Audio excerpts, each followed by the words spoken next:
The Power That Preserves, The Chronicles of Thomas Covenant, the Unbeliever, Book 3, by Stephen R. Donaldson. Copyright 1977 by Stephen R. Donaldson. Narrated by Dale Carter. This book was originally created for audio cassette playback.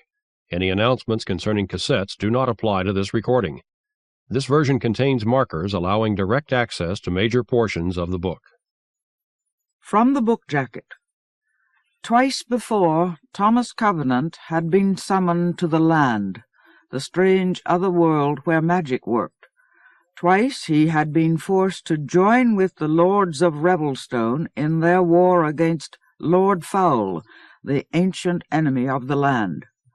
Thomas Covenant, Pariah on earth, was a reincarnation of the land's greatest hero, armed with the wild magic of white gold, and without knowledge of its power. Now he was back to a land ravaged by the armies of Lord Foul. The lords were besieged and helpless. No place was safe for men. Foul's victory seemed certain. Only Covenant could avert it. Desperately and without hope, he set out to confront the might of the enemy. With him went a giant, a blood guard, and the mad woman he had wronged. And in Foul's creche, Lord Foul grew in power with each new defeat for the land. About the author. Born in 1947 in Cleveland, Ohio, Stephen R. Donaldson makes his publishing debut with the Covenant Trilogy. From ages 3 to 16, he lived in India, where his father, an orthopedic surgeon, worked extensively with lepers. It was after hearing one of his father's speeches on the subject of leprosy that he conceived the character of Thomas Covenant as protagonist for an epic fantasy. He graduated from the College of Worcester, Ohio, in 1968, served 2 years as a conscientious objector doing hospital work in Akron, then attended Kent State University, where he received his M.A. in English in 1971. He now lives in Albuquerque, New Mexico. Other books by Stephen R. Donaldson. The Chronicles of Thomas Covenant, the Unbeliever, Lord Foul's Bane, The Ill-Earth War. Dedication for James R. Donaldson, M.D., whose life expressed compassion and commitment more eloquently than any words. Table of Contents. What Has Gone Before. Side 1. Chapter 1. The Danger in Dreams. Side 1. Chapter 2. Variol-son. Side 1. Chapter 3. The Rescue. Side 2. Chapter 4. Siege. Side 3. Chapter 5. Lomillialor. Side 3. Chapter 6. The Defense of Mithil Stonedown. Side 4. Chapter 7. Message to Revelstone. Side 4. Chapter 8. Winter. Side 5. Chapter 9. Ramen Covert. Side 6. Chapter 10. Pariah. Side 6. Chapter 11. The Ritual of Desecration. Side 7. Chapter 12. Amanibhavam. Side 8. Chapter 13. The Healer. Side 8. Chapter 14. Only Those Who Hate. Side 9. Chapter 15. Lord Moram's Victory. Side 9. Chapter 16. Colossus. Side 10. Chapter 17. The Spoiled Plains. Side 11. Chapter 18. The Corrupt. Side 11. Chapter 19. Reject Thome. side 12. Chapter 20, The Unbeliever, side 13. Chapter 21, Leper's End, side 13. Glossary, side 14. What has gone before? Thomas Covenant is a happy and successful author until an unfelt infection leads to the amputation of 2 fingers. Then he learns he has leprosy. The disease is arrested at a leprosarium, but he returns home to find himself an outcast. His wife has divorced him, and his neighbors shun him in ignorant fear. Lonely and bitter, he goes to town. There, just after meeting a strange beggar, he stumbles in front of a police car. He revives in a strange world where the evil voice of Lord Foul orders that he take a message of doom to the lords of the land. High on a mountain at Kevin's watch, a young girl named Lena finds him and takes him to her home. There he is considered a reincarnation of a legendary hero, Beric Halfhand, and his white gold wedding ring is considered a talisman of great power. Lena treats him with a mud called hurt loam, which seems to arrest his leprosy. This sudden healing is more than he can handle, and losing control of himself, he rapes Lena. Despite this, her mother, Atiaran, saves him from Lena's lover, Trioc, and agrees to guide him to Revelstone, home of the lords. She tells him of the ancient war between the old lords and Foul, which ended in millennia of desecration for the land. Covenant cannot believe in the land, where stone and wood are made to give heat and light by magic. He becomes the unbeliever because he dares not relax the discipline that a leper needs in order to survive. The land seems a delirious escape from reality. Through the help of Salt-Heart Foam Follower, a friendly giant, Covenant reaches Revelstone. There the lords accept him and name him Lord. They are dismayed when he gives them Foul's message that an evil cave-wight holds the powerful staff of law. They no longer have even the powers of the old lords whom Foul overcame. Of the 7 wards of lore, they have only the first. They must seek the staff held in the caverns under Mount Thunder. Covenant goes with them, guarded by Bunor, one of the Blood Guard, who have kept a vow for long ages to guard the lords. They go south, attacked by Foul's minions, to the plains of Ra. There the Ramen serve the Ranihin, the great free horses. The Ranihin bow to the power of Covenant's ring, and he orders that one horse shall go to Lena to do her will once a year. The lords ride to Mount Thunder. After many encounters with evil creatures and dark magic, High Lord Prothol wrests the staff from Drool, the cave-wight. They escape when Covenant manages to use the power of his ring without understanding how. As the lords flee, Covenant begins to fade. He wakes in a hospital bed. Only a few hours have elapsed since his accident. His leprosy has come back, supporting his belief that the land is a delusion. He is discharged from the hospital and returns home. But after a month, his loneliness drives him to a nightclub where a singer calls him Beric. Before he can confront her, the overzealous sheriff forces him to return home. Later, his wife calls him, but before he can reply, he stumbles and knocks himself out. Again he is in the land, but there 40 years have passed. The High Lord is now Alina, Covenant's daughter by Lena. She harbors no ill will, however, and a warm relationship grows between them. But the lords are desperate. Foul has found the ill earth stone, source of great evil power. Now he is preparing to attack. The army of the Lords, commanded by Hyle Troy, who seems to be from Covenant's real earth, appears too small to meet the challenge. A force of blood guard and lords are sent to Kirkree, city of the giants, to gain allies for the war. But there they find that Foul has killed the giants, all but 3 whose bodies have been taken over by ravers, the evil spirits of Foul's ancient lieutenants. The blood guard and lords are attacked by one giant raver, but manage to kill him, at least in bodily form.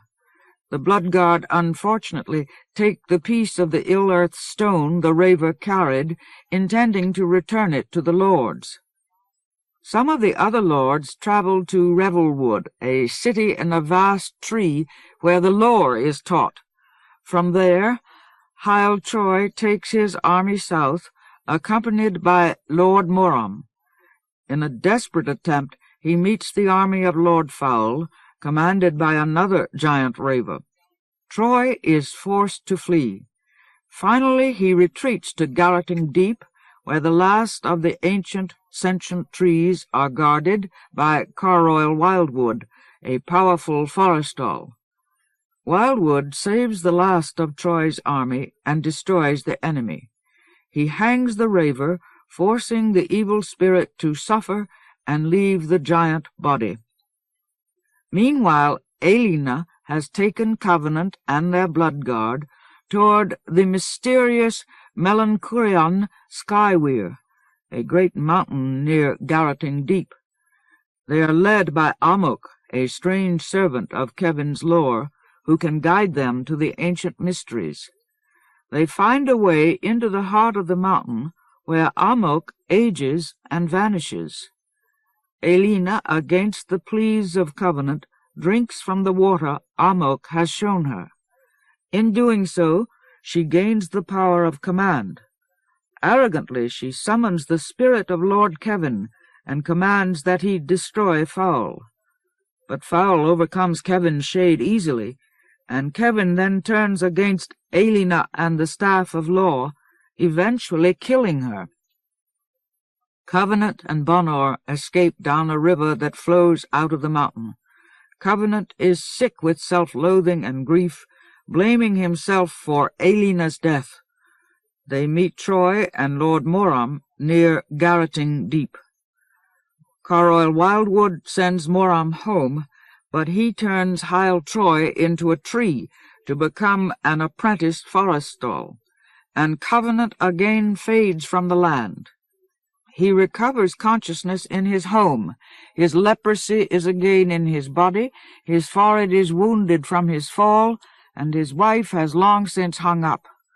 And now he must face the knowledge that his impotence has left the land open to destruction, without most of the army, and without the power of the Staff of Law. This is a brief summary of Lord Foul's Bane and the Ill-Earth War, the first 2 chronicles of Thomas Covenant, the Unbeliever.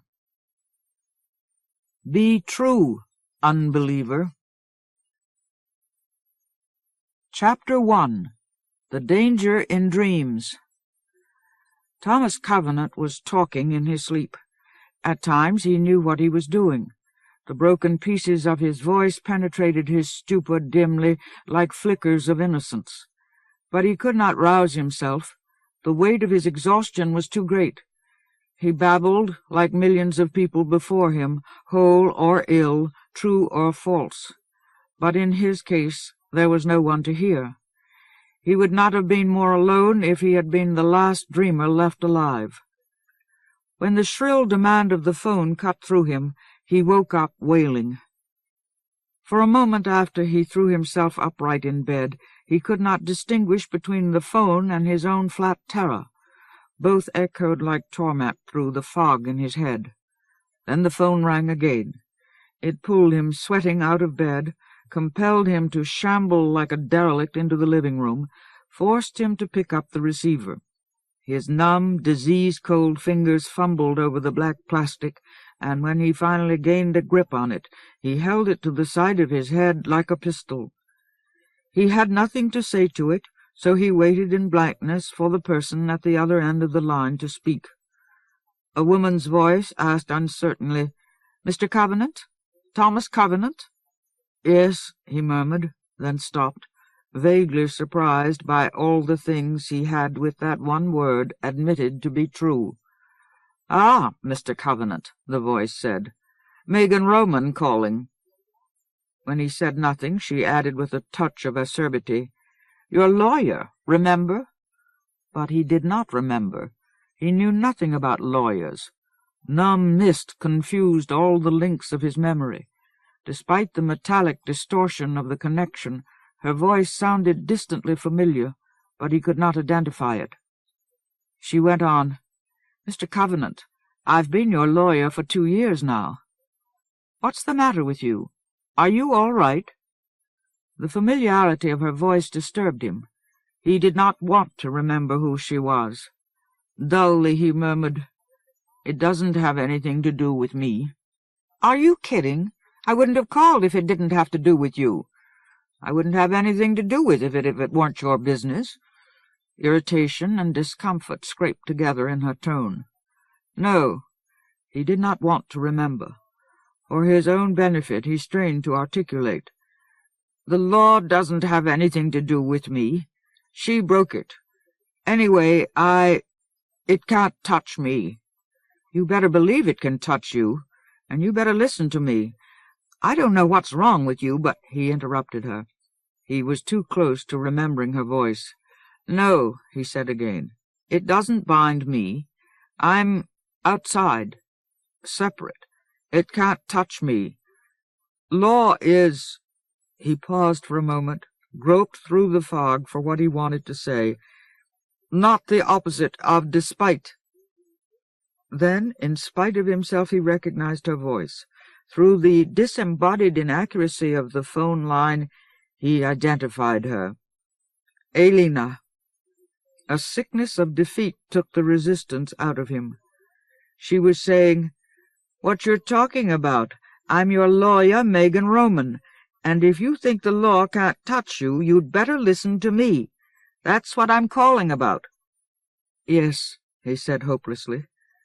"Listen, Mr. Covenant." She gave her irritation a free hand. "I don't exactly like being your lawyer. Just thinking about you makes me squirm. But I've never backed down on a client before, and I don't mean to start with you. Now pull yourself together and listen to me." "Yes." "Elena," he moaned dumbly. "Elena, what have I done to you?" "All right, here's the situation.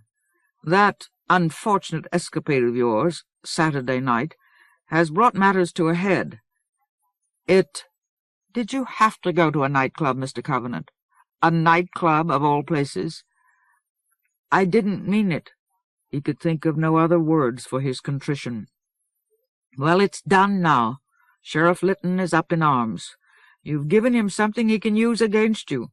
He spent Sunday evening and this morning talking to a lot of people around here. And the people he talked to other people. The township council met at noon. Mr. Covenant, this probably wouldn't have happened if everyone didn't remember the last time you came to town. There was a lot of talk then, but it had calmed down for the most part. Now it's stirred up again. People want action. The council intends to give them action. Our scrupulous local government is going to have your property rezoned. Haven Farm will probably be zoned industrial. Residential use will be prohibited. Once that's done, you can be forced to move. You'll probably get a fair price for the farm, but you won't find any other place to live in this county." "It's my fault," he said. "I had the power, and I didn't know how to use it." His bones were full to the marrow with old hate and death. "What? Are you listening to me? Mr. Covenant, you're my client, for whatever that's worth. I don't intend to stand by and let this happen to you. Sick or not, you've got the same civil rights as anyone else, and there are laws to protect private citizens from persecution. We can fight. Now I want—" Against the metallic background noise of the phone, he could hear her gathering her courage. "I want you to come to my office. Today. We'll dig into the situation, arrange to appeal the decision, or file suit against it. Something. We'll discuss all the ramifications and plan a strategy. All right?" The sense of deliberate risk in her tone penetrated him for a moment. He said, "I'm a leper. They can't touch me. They'll throw you out on your ear. Damn it, Covenant, you don't seem to understand what's going on here. You are going to lose your home. It can be fought, but you're the client, and I can't fight it without you." But her vehemence made his attention retreat. Vague recollections of Elena swirled in him as he said, "That's not a good answer." Absently he removed the receiver from his ear and returned it to its cradle. For a long time he stood gazing at the black instrument. Something in its irremediable pitch and shape reminded him that his head hurt. Something important had happened to him. As if for the first time, he heard the lawyer saying, "Sunday evening and this morning." He turned woodenly and looked at the wall clock. At first he could not bring his eyes into focus on it. It stared back at him as if it were going blind. But at last he made out the time. The afternoon sun outside his windows confirmed it. He had slept for more than 30 hours. Elena, he thought. That could not have been Elena on the phone. Elena was dead. His daughter was dead. It was his fault. His forehead began to throb. The pain rasped his mind like a bright, brutal light. He ducked his head to try to evade it. Elena had not even existed. She had never existed. He had dreamed the whole thing. "Elena," he moaned. Turning, he wandered weakly back toward his bed. As he moved, the fog turned crimson in his brain. When he entered the bedroom, his eyes widened at the sight of his pillow, and he stopped. The pillowcase was stained with black splotches. They looked like rot, some species of fungus gnawing away at the white cleanliness of the linen. Instinctively he raised a hand to his forehead, but his numb fingers could tell him nothing.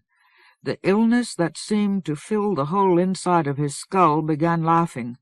His empty guts squirmed with nausea. Holding his forehead in both hands, he lurched into the bathroom. In the mirror over the sink he saw the wound on his forehead. For an instant he saw nothing of himself but the wound. It looked like leprosy, like an invisible hand of leprosy clenching the skin of his forehead. Black crusted blood clung to the ragged edges of the cut, mottling his pale flesh like deep gangrene, and blood and fluid seeped through cracks in the heavy scabs. He seemed to feel the infection festering its way straight through his skull into his brain. It hurt his gaze as if it already reeked of disease and ugly death. Trembling fiercely, he spun the faucets to fill the sink. While water frothed into the basin, he hurried to lather his hands. But when he noticed his white gold ring hanging loosely on his wedding finger, he stopped. He remembered the hot power which had pulsed through that metal in his dream. He could hear Bonor the bloodguard, who had kept him alive, saying, "Save her! You must!" Hear himself reply, "I cannot." He could hear Heil Troy shout, "Leper! You're too selfish to love anyone but yourself." He winced as he remembered the blow which had laid open his forehead. Elena had died because of him. She had never existed. She had fallen into that crevice, fighting desperately against the spectre of mad Kevin Lanwaster, whom she had commanded from his grave. She had fallen and died. The staff of law had been lost. He had not so much as lifted his hand to save her. She had never even existed. He had dreamed her while he lay unconscious after having hit his head on the edge of the coffee table. Torn between conflicting horrors, he stared at his wound as if it were an outcry against him, a two-edged denunciation. From the mirror it shouted to him that the prophecy of his illness had come to pass. Moaning, he pushed away and rushed back toward the phone. With soapy, dripping hands, he fumbled at it, struggled to dial the number of Joan's parents. She might be staying with them. She had been his wife. He needed to talk to her. But halfway through the number he threw down the receiver. In his memory he could see her standing chaste and therefore merciless before him. She still believed that he had refused to talk to her when she had called him Saturday night. She would not forgive him for the rebuff he had helplessly dealt her. How could he tell her that he needed to be forgiven for allowing another woman to die in his dreams? Yet he needed someone to whom he could cry out, "Help me!" He had gone so far down the road to a leper's end that he could not pull himself back alone. But he could not call the doctors at the leprosarium. They would return him to Louisiana. They would treat him and train him and counsel him. They would put him back into life as if his illness were all that mattered, as if wisdom were only skin-deep, as if grief and remorse and horror were nothing but illusions, tricks done with mirrors, irrelevant to chrome and porcelain and clean, white, stiff hospital sheets and fluorescent lights. They would abandon him to the unreality of his passion. He found that he was gasping hoarsely, panting as if the air in the room were too rancid for his lungs. He needed... Dialing convulsively, he called information and got the number of the nightclub where he had gone drinking Saturday night. When he reached that number, the woman who answered the phone told him in a bored voice that Susie Thurston had left the nightclub. Before he could think to ask, the woman told him where the singer's next engagement was. He called information again, then put a long-distance call through to the place where Susie Thurston was now scheduled to perform. The switchboard of this club connected him without question to her dressing-room. As soon as he heard her low, waifish voice, he panted thickly, "Why did you do it? Did he put you up to it? How did he do it? I want to know—" She interrupted roughly. "Who are you? I don't know what the hell you're talking about. Who do you think you are? I didn't do nothing to you. Saturday night. You did it to me Saturday night. Buster, I don't know you from Adam. I didn't do nothing to you. Just drop dead, will you? Get off my phone. You did it Saturday night. He put you up to it. You called me Beric." Beric Halfhand, the long-dead hero in his dream. The people in his dream, the people of the land, had believed him to be Beric Halfhand reborn, believed that because leprosy had claimed the last 2 fingers of his right hand. "That crazy old beggar told you to call me Beric, and you did it." She was silent for a long moment before she said, "Oh, it's you. You're that guy. The people at the club said you were a leper." "You called me Beric," Covenant croaked, as if he was strangling on the sepulchral air of the house. "A leper," she breathed. "Oh, hell, I might have kissed you. Buster, you sure had me fooled. You look a hell of a lot like a friend of mine."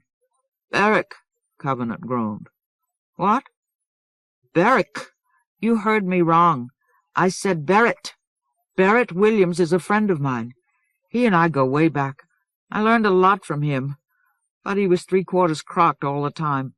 Anyway, he was sort of a clown. Coming to hear me without saying a thing about it is the sort of thing he'd do. And you looked— He put you up to it. That old beggar made you do it. He's trying to do something to me." "Buster, you got leprosy of the brain. I don't know no beggars. I got enough useless old men of my own." "Say, maybe you are Barrett Williams. This sounds like one of his jokes. Barrett, damn you, if you're setting me up for something." Nausea clenched in Covenant again. He hung up the phone and hunched over his stomach. But he was too empty to vomit. He had not eaten for 48 hours. He gouged the sweat out of his eyes with his numb fingertips and dialed information again. The half-dried soap on his fingers made his eyes sting and blur as he got the number he wanted and put through another long-distance call. When the crisp military voice said, "Department of Defense," he blinked at the moisture which filled his eyes like shame and responded, "Let me talk to Heil Troy." Troy had been in his dream, too, but the man had insisted that he was real an inhabitant of the real world, not a figment of Covenant's nightmare. "Hyle Troy? One moment, sir." Covenant heard the riffling of pages briefly. Then the voice said, "Sir, I have no listing for anyone by that name." "Hyle Troy," Covenant repeated. "He works in one of your think tanks. He had an accident. If he isn't dead, he should be back to work by now." The military voice lost some of its crispness. "Sir, if he's employed here, as you say, then he's security personnel. I couldn't contact him for you, even if he were listed here." "Just get him to the phone," Covenant moaned. "He'll talk to me."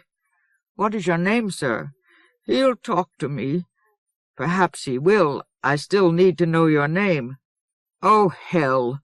Covenant wiped his eyes on the back of his hand, then said abjectly, "I'm Thomas Covenant." "Yes, sir. I'll connect you to Major Roll. He may be able to help you." The line clicked into silence. In the background, Covenant could hear a running series of metallic snicks, like the ticking of a death watch. Pressure mounted in him. The wound on his forehead throbbed like a scream. He clasped the receiver to his head and hugged himself with his free arm, straining for self-control. When the line came to life again, he could hardly keep from howling at it. "Mr. Covenant?" a bland, insinuating voice said. "I'm Major Roll. We're having trouble locating the person you wish to speak to. This is a large department, you understand. Could you tell me more about him?" "His name is Hyle Troy.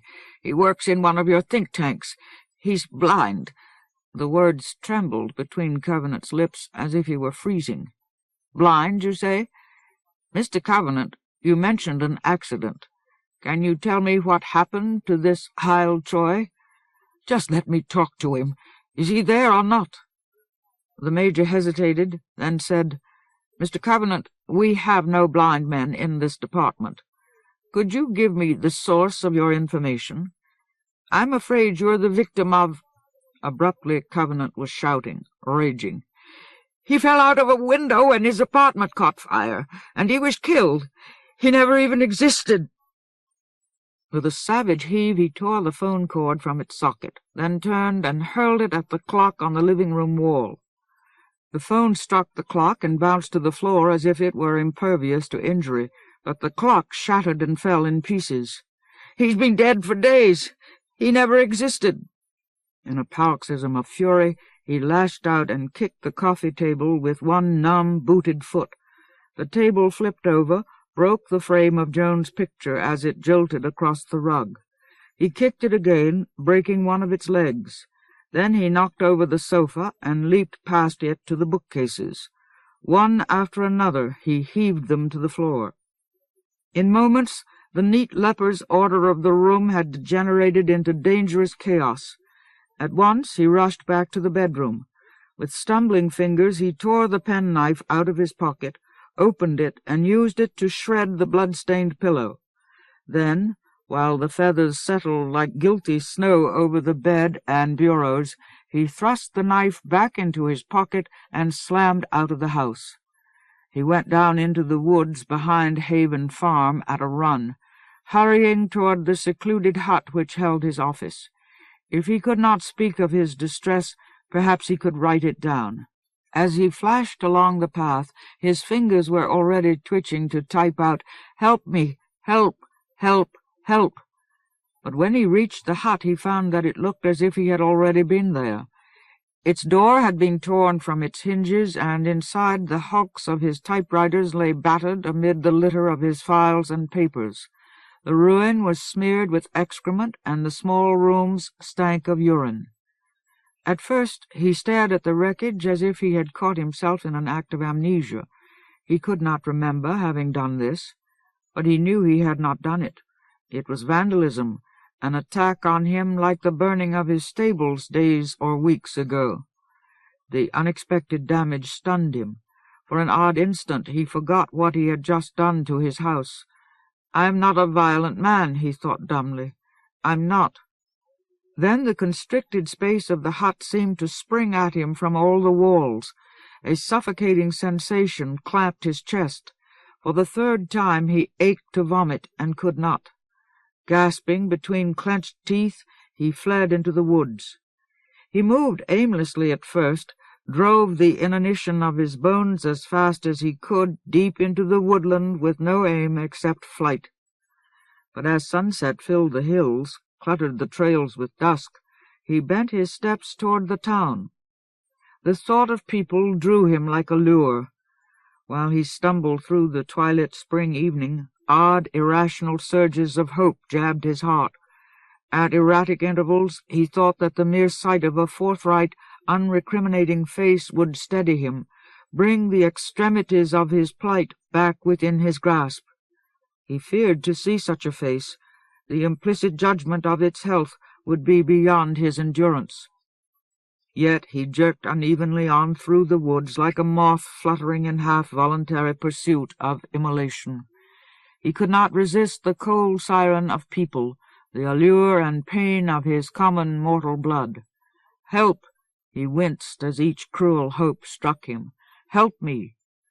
But when he neared the town, when he broke out of the woods in back of the scattered old homes which surrounded like a defensive perimeter the business core of the small town, he could not muster the courage to approach any closer.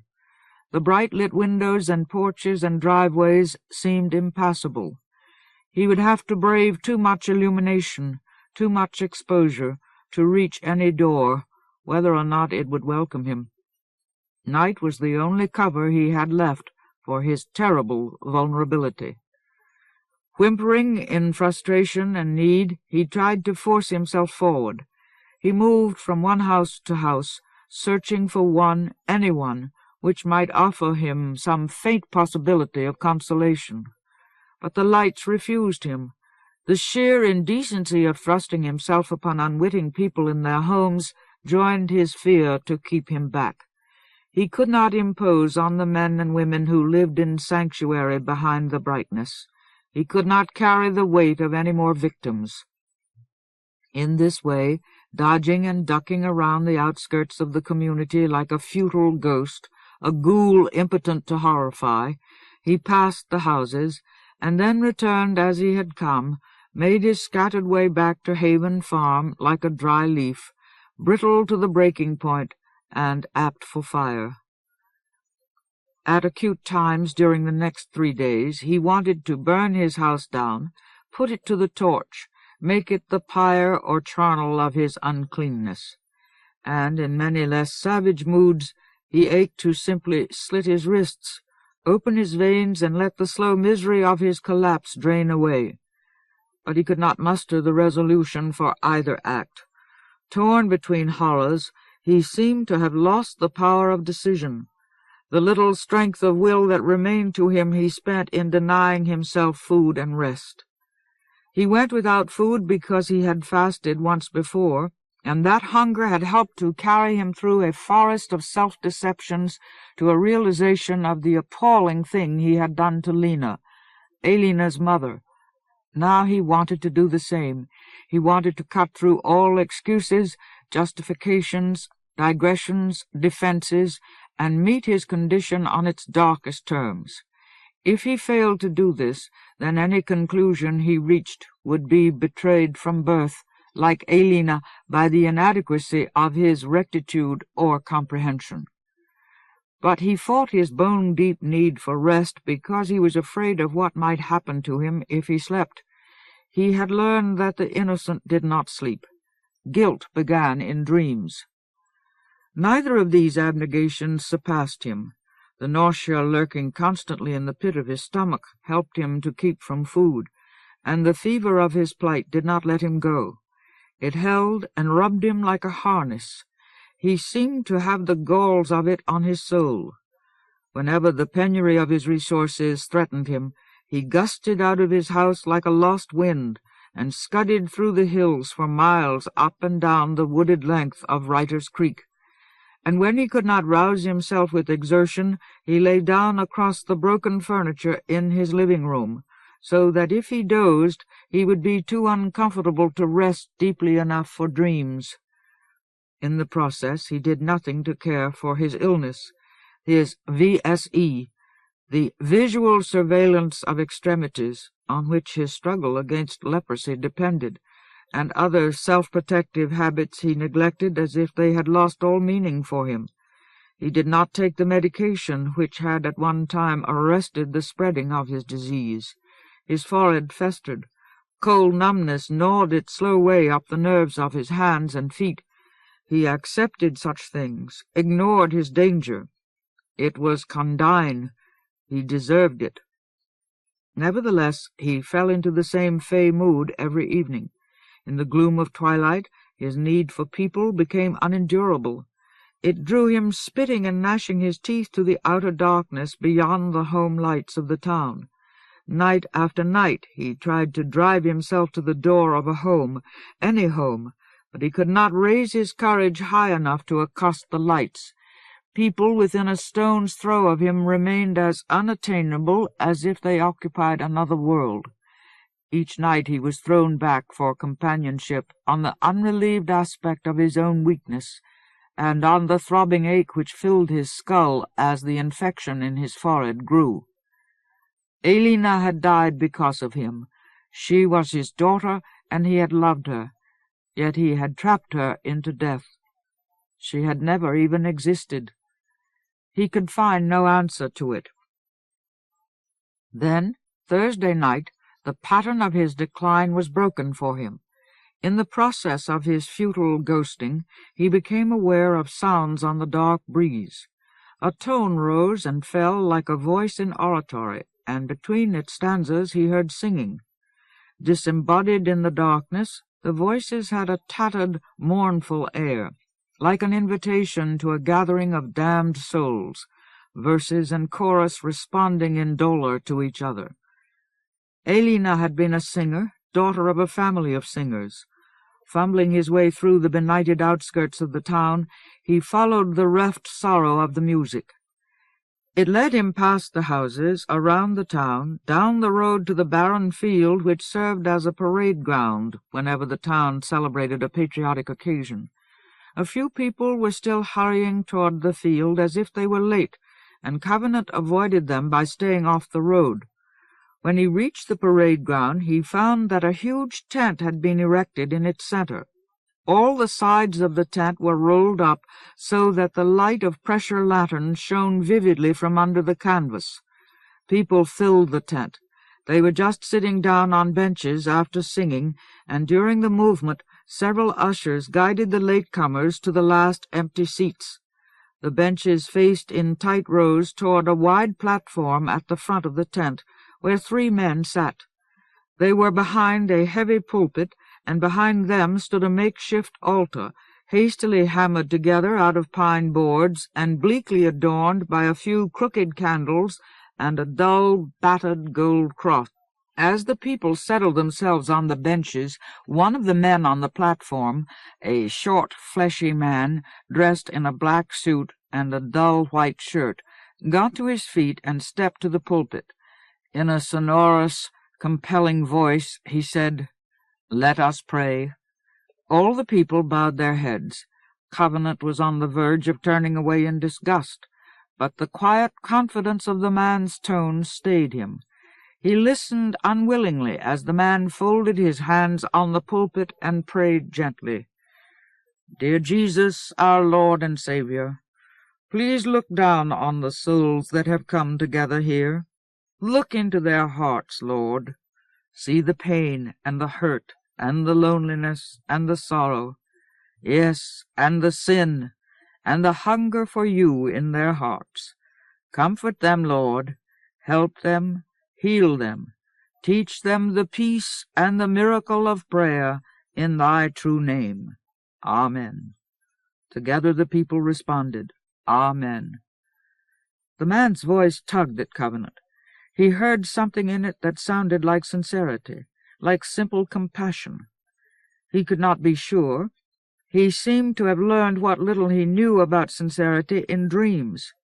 But he did not move away. Instead, While the people raised their heads from prayer, he moved cautiously forward into the light, went close enough to the tent to read a large sign posted at the side of the road. It said, "The Easter Health Crusade. Dr. B. Sam Johnson, revivalist and healer, tonight through Sunday only." On the platform another man approached the pulpit. He wore a clerical collar, and a silver cross hung from his neck. He pushed his heavy glasses up on his nose and beamed out over the people. "I'm pleased as punch," he said, "to have Dr. Johnson and Matthew Logan here. They are known everywhere in the state for their rich ministry to the spiritual needs of people like us. I don't need to tell you how much we need reviving here, how many of us need to recover that healing faith, especially in this Easter season. Dr. Johnson and Mr. Logan are going to help us return to the matchless grace of God." The short man dressed in black stood up again and said, "Thank you, sir." The minister hesitated, then left the pulpit as if he had been dismissed, cut off in the opening stages of a fulsome introduction. And Dr. Johnson went on smoothly, "My friends, here's my dear brother in Christ, Matthew Logan. You've heard his wonderful, wonderful singing. Now he'll read the divine word of God for us. Brother Logan." As he stepped to the pulpit, Matthew Logan's powerful frame towered over Dr. Johnson. Though he seemed to have no neck at all, the head resting on his broad shoulders was half a yard above his partner's. He flipped authoritatively through a massive black Bible on the pulpit, found his place, and bowed his head to read as if in deference to the word of God. He began without introduction. "But if you will not hearken to me, and will not do all these commandments, but break my covenant, I will do this to you.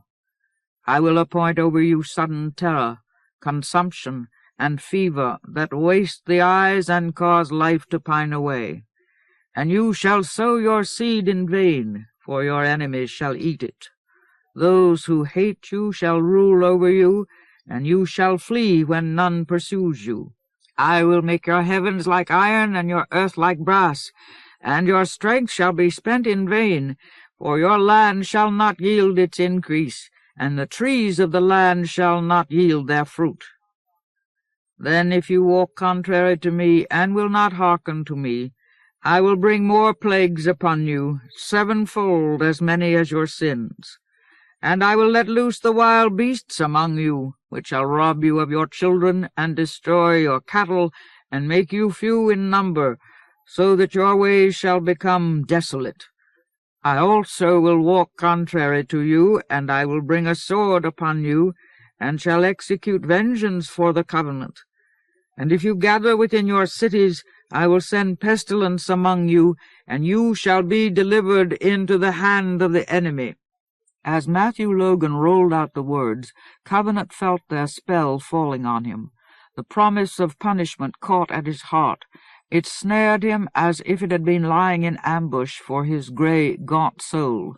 Stiffly, involuntarily, he moved toward the tent as the curse drew him to itself. "And if in spite of this you will not hearken to me, but walk contrary to me, then I will walk contrary to you in fury, and chastise you myself sevenfold for your sins. You shall eat the flesh of your sons, and you shall eat the flesh of your daughters. My soul will abhor you. I will lay your cities waste. I will scatter you among the nations, and I will unsheathe the sword after you. And your land shall be a desolation, and your cities shall be a waste. Then the land shall pay for its Sabbaths as long as it lies desolate." Covenant ducked under an edge of the canvas and found himself standing beside an usher at the rear of the tent. The usher eyed him distrustfully, but made no move to offer him a seat. High on the platform at the other end, Matthew Logan stood like a savage patriarch, leveling retribution at the bent, vulnerable heads below him. The curse gathered a storm in Covenant, and he feared that he would cry out before it ended. But Matthew Logan stopped where he was and flipped through the Bible again. When he found his new place, he read more quietly. "Whoever, therefore, eats the bread or drinks the cup of the Lord in an unworthy manner will be guilty of profaning the body and blood of the Lord. Anyone who eats and drinks without discerning the body eats and drinks judgment upon himself. That is why many of you are weak and ill, and some have died. But if we judged ourselves truly, we should not be judged. But when we are judged by the Lord, we are chastened so that we may not be condemned along with the world." Slapping the Bible closed, he returned stolidly to his seat. At once Dr. B. Sam Johnson was on his feet. Now he seemed to bristle with energy. He could not wait to begin speaking. His jowls quivered with excitement as he addressed his audience. "My friends, how marvelous are the words of God! How quick to touch the heart! How comforting to the sick, the downtrodden, the weak! And how easily they make even the purest of us squirm! Listen, my friends! Listen to the word of the Apocalypse. To the thirsty I will give water without price from the fountain of the water of life. He who conquers shall have this heritage, and I will be his God, and he shall be my son. But as for the cowardly, the unbelievers, the polluted, as for murderers, fornicators, sorcerers, idolaters, and all liars, their lot shall be in the lake that burns with fire and brimstone, which is the second death." Marvelous, marvelous words of God! Here in one short passage we hear the two great messages of the Bible, the law and the gospel, the Old Covenant and the New. Brother Logan read to you first from the Old Testament, from the 26th chapter of Leviticus. Did you hear him, my friends? Did you listen with all the ears of your heart? That is the voice of God, Almighty God. He doesn't mince words, my friends. He doesn't beat around the bush. He doesn't hide things in fine names and fancy language. No, he says, if you sin, if you break my law, I will terrify you and make you sick. I will make the land barren and attack you with plagues and pestilence. And if you still sin, I will make cannibals and cripples out of you. Then the land shall pay for its Sabbaths as long as it lies desolate. And do you know what the law is, my friends? I can summarize it for you in the words of the Apocalypse. Thou shalt not be cowardly, or unbelieving, or polluted. Never mind murder, fornication, sorcery, idolatry, lies. We are all good people here. We don't do things like that. But have you ever been afraid? Have you ever faltered just a bit in your faith? Have you ever failed to keep yourself clean in heart and mind? Then the land shall pay for its Sabbaths as long as it lies desolate. The Apostle Paul calls a spade a spade. He says, "That is why many of you are weak and ill, and some have died." But Jesus goes further. He says, "Depart from me, you cursed, into the eternal fire prepared for the devil and his angels." Do I hear you protesting? Do I hear some of you saying to yourselves, "No one can be that good. I'm human. I can't be perfect"? You're right. Of course you're right. But the law of God doesn't care for your excuses. If you're lame, if you've got arthritis, if you're going blind, or your heart is failing, if you're crippled, if you've got multiple sclerosis or diabetes or any other of those fancy names for sin, you can be sure that the curse of God is on you. But if you're healthy, don't think you're safe. You're just lucky that God hasn't decided to walk contrary to you in fury. You can't be perfect, my friends, and the Lord doesn't care how hard you try. Instead of telling yourself what a valiant try you made, listen to the Bible. The Old Covenant says to you as plain as day, "The leper who has the disease shall wear torn clothes, and let the hair of his head hang loose, and he shall cover his upper lip and cry, 'Unclean, unclean.'" He held his audience in the palm of his hand now. The orotund resonance of his voice swept them all together in one ranked assembly of mortality and weakness. Even Covenant forgot himself, forgot that he was an intruder in this canvas tabernacle. He heard so many personal echoes and gleams in the peroration that he could not resist it. He was willing to believe that he was accursed. "Ah, my friends," Dr. Johnson went on smoothly, "it's a dark day for us when illness strikes, when pain or dismemberment or bereavement afflict us, and we can no longer pretend we're clean. But I haven't told you about the gospel yet. Do you remember Christ saying, 'He who loses his life for my sake shall find it'? Did you hear Paul say, 'When we are judged by the Lord, we are chastened so that we may not be condemned along with the world'? Did you hear the writer of the Apocalypse say, 'He who conquers shall have this heritage, and I will be his God, and he shall be my son'? There's another side, my friends. The law is only half of God's holy message. The other half is chastening, heritage, forgiveness, healing, the mercy that matches God's righteousness. Do I have to remind you that the Son of God healed everyone who asked him, even lepers? Do I have to remind you that he hung on a cross erected in the midst of misery and shame to pay the price of our sin for us? Do I have to remind you that the nails tore his hands and feet, that the spear pierced his side, that he was dead for 3 days, dead and in hell? My friends, he did it for only one reason. He did it to pay for all our cowardly, unbelieving, unclean Sabbaths, so that we could be healed. And all you have to do to get healed is to believe it and accept it and love him for it.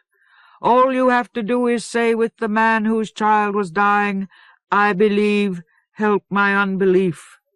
5 little words, my friends. When they come from the heart, they're enough to pay for the whole kingdom of righteousness." As if on cue, Matthew Logan stood up and began singing in soft descant, "Blessed assurance, Jesus is mine." Against this background, Dr. Johnson folded his hands and said, "My friends, pray with me." At once every head in the audience dropped. Covenant, too, bowed. But the wound on his forehead burned extravagantly in that position. He looked up again as Dr. Johnson said, "Close your eyes, my friends. Shut out your neighbors, your children, your parents, your mate. Shut out every distraction. Look inward, my friends. Look deep inside yourselves and see the sickness there. Hear the voice of God saying, 'Thou art weighed in the balance and found wanting.' Pray with me in your hearts. Dear Holy Jesus, Thou art our only hope. Only Thy divine mercy can heal the disease which riddles our courage, rots the fibre of our faith, dirties us in Thy sight. Only Thou canst touch the sickness which destroys peace and cure it. We lay bare our hearts to Thee, Lord. Help us to find the courage for those 5 difficult words. I believe, help my unbelief. Dear Lord, please give us the courage to be healed." Without a break, he raised his arms over the audience and continued, "Do you feel His Spirit, my friends? Do you feel it in your hearts? Do you feel the finger of His righteousness probing the sick spot in your soul and body? If you do, come forward now, and let me pray for health with you." He bowed his head in silent supplication while he waited for the repentant to heed his call. But Covenant was already on his way down the aisle. The usher made a furtive movement to stop him, then backed off as several members of the audience looked up. Covenant stalked feverishly the length of the tent, climbed the rough wooden steps to the platform, and stopped facing Dr. Johnson. His eyes glistered as he said in a raw whisper, "Help me." The man was shorter than he had appeared to be from the audience. His black suit was shiny, and his shirt soiled from long use. He had not shaved recently. Stiff, grizzled whiskers roughened his jowls and cheeks. His face wore an uncertain aspect, almost an expression of alarm, as Covenant confronted him, but he quickly masked it with blandness, and said in a tone of easy sonority, "Help you, son? Only God can help you, but I will joyfully add my prayers to the cry of any contrite heart." He placed a hand firmly on Covenant's shoulder. "Kneel, son, and pray with me. Let's ask the Lord for help together." Covenant wanted to kneel, wanted to submit to the commanding spell of Dr. Johnson's hand and voice, but his knees were locked with urgency and inanition. The pain in his forehead flamed like acid gnawing at his brain. He felt that if he bent at all he would collapse completely. "Help me," he whispered again. "I can't stand it." Dr. Johnson's face became stern at Covenant's resistance. "Are you repentant, son?" he asked gravely. "Have you found the sick spot of sin in your soul? Do you truly ache for Almighty God's divine mercy?" "I am sick," Covenant responded as if he were answering a litany. "I have committed crimes." "And do you repent? Can you say those 5 difficult words with all the honest pain of your heart?" Covenant's jaw locked involuntarily. Through clenched teeth he said, as if he were whimpering, "Help my unbelief." "Son, that's not enough. You know that's not enough." Dr. Johnson's sternness changed to righteous judgment. "Do not dare to mock God. He will cast you out forever. Do you believe? Do you believe in God's own health?" "I do." Covenant struggled to move his jaw, but his teeth clung together as if they had been fused by despair. "I do not believe." Behind him, Matthew Logan stopped singing his descant. The abrupt silence echoed in Covenant's ears like ridicule. Abjectly he breathed, "I'm a leper." He could tell by the curious, expectant faces in the first rows of the audience that the people had not heard him, did not recognize him. He was not surprised. He felt that he had been altered past all recognition by his delusions, and even in his long-past days of health he had never been associated with the more religious townspeople. But Dr. Johnson heard. His eyes bulged dangerously in their sockets, and he spoke so softly that his words barely reached Covenant. "I don't know who put you up to this, but you won't get away with it." With hardly a pause, he began speaking for the people in the tent again. "Poor man, you're delirious. That cut is infected, and it's given you a bad fever." His public voice was redolent with sympathy. "I grieve for you, son, but it will take a great power of prayer to clear your mind so that the voice of God can reach you. Brother Logan, would you take this poor sick man aside and pray with him? If God blesses your efforts to lift his fever, he may yet come to repentance." Matthew Logan's massive hands closed like clamps on Covenant's biceps. The fingers ground into him as if they meant to crush his bones. He found himself propelled forward, almost carried down the steps and along the aisle. Behind him, Dr. Johnson was saying, "My friends, will you pray with me for this poor suffering soul? Will you sing and pray for his healing with me?" In a covered whisper, Matthew Logan said near Covenant's ear, "We haven't taken the offering yet. If you do anything else to interrupt, I'll break both your arms." "Don't touch me," Covenant snarled. The big man's treatment tapped a resource of rage which had been dammed in him for a long time. He tried to struggle against Logan's grasp. "Get your hands off me." Then they reached the end of the aisle and ducked under the canvas out into the night. With an effortless heave, Brother Logan threw Covenant from him. Covenant stumbled and fell on the bare dirt of the parade ground. When he looked up, the big man was standing with fists on hips like a dark colossus between him and the light of the tent. Covenant climbed painfully to his feet, pulled what little dignity he could find about his shoulders, and moved away. As he shambled into the darkness, he heard the people singing, "Blessed Assurance," and a moment later a pathetic, childish voice cried, "Lord, I'm lame. Please heal me." Covenant dropped to his knees and retched dryly. Some time passed before he could get up again and flee the cruel song. He went homeward along the main road, defying the townspeople to hurt him further. But all the businesses were closed and the street was deserted.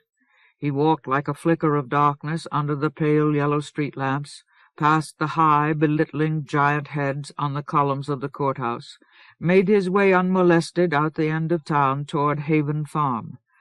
The 2 miles to the farm passed like all his hikes, measured out in fragments by the rhythm of his strides, a scudding, mechanical rhythm like the ticking of overstressed clockwork.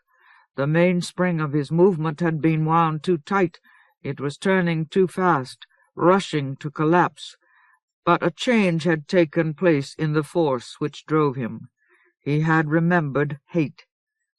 He was spinning wild schemes for vengeance in his head when he finally reached the long driveway leading into Haven Farm. There, in the cold starlight, he saw a heavy sack sitting by his mailbox. A moment passed before he remembered that the sack contained food. The local grocery store delivered to him twice a week, rather than face the risk that he might choose to do his shopping in person. And yesterday, Wednesday, had been one of the delivery days. But he had been so occupied with his restless fasting that he had forgotten. He picked up the sack without stopping to wonder why he bothered, and carried it down the driveway toward his house. But when he looked into the sack in the bright light of his kitchen, he found he had decided to eat. Vengeance required strength. There was nothing he could do to strike back against his tormentors if he were too weak to hold himself erect. He took a package of buns from the sack. The wrapping of the buns had been neatly cut on one side, but he ignored the thin slit. He tore off the plastic and threw it aside. The buns were dry and stiff from their exposure to the air. He took one and held it in the palm of his hand, gazed down at it as if it were a skull he had robbed from some old grave. The sight of the bread sickened him. Part of him longed for the clean death of starvation, and he felt that he could not lift his hand, could not complete his decision of retribution. Savagely he jerked the bun to his mouth and bit into it. Something sharp caught between his lower lip and upper gum. Before he could stop biting, it cut him deeply. A keen shard of pain stabbed into his face. Gasping, he snatched back the bun. It was covered with blood. Blood ran like saliva down his chin. When he tore open the bun with his hands, he found a tarnished razor blade in it. At first he was too astonished to react. The rusty blade seemed beyond comprehension. He could hardly believe the blood that smeared his hands and dropped to the floor from his jaw. Numbly he let the bun fall from his fingers. Then he turned and made his way into the littered wreckage of his living room. His eyes were irresistibly drawn to Joan's picture. It lay face up under the remains of the coffee table, and the glass of its frame was webbed with cracks. He pushed the table aside, picked up the picture. Joan smiled at him from behind the cracks as if she had been caught in a net of mortality and did not know it. He began to laugh. He started softly, but soon scaled upward into manic howling. Water ran from his eyes like tears, but still he laughed as if he were about to shatter. His bursts spattered blood over his hands and Joan's picture and the ruined room. Abruptly he threw down the picture and ran from it. He did not want Joan to witness his hysteria. Laughing madly, he rushed from the house into the woods, determined even while he lost control of himself to take his final breakdown as far away from Haven Farm as possible. When he reached Writer's Creek, he turned and followed it upstream into the hills, away from the dangerous lure of people, as fast as his numb, awkward feet could carry him, laughing desperately all the while. Sometime during the night he tripped, and when he found himself on the ground, he leaned against a tree to rest for a moment. At once he fell asleep, and did not awaken until the morning sun was shining full in his face. For a time he did not remember who or where he was. The hot white light of the sun burned everything out of his mind. His eyes were so dazzled that he could not make out his surroundings. but when he heard the thin, wordless cry of fear, he began to chuckle. He was too weak to laugh loudly, but he chuckled as if that were the only thing left in him. The thin cry repeated itself.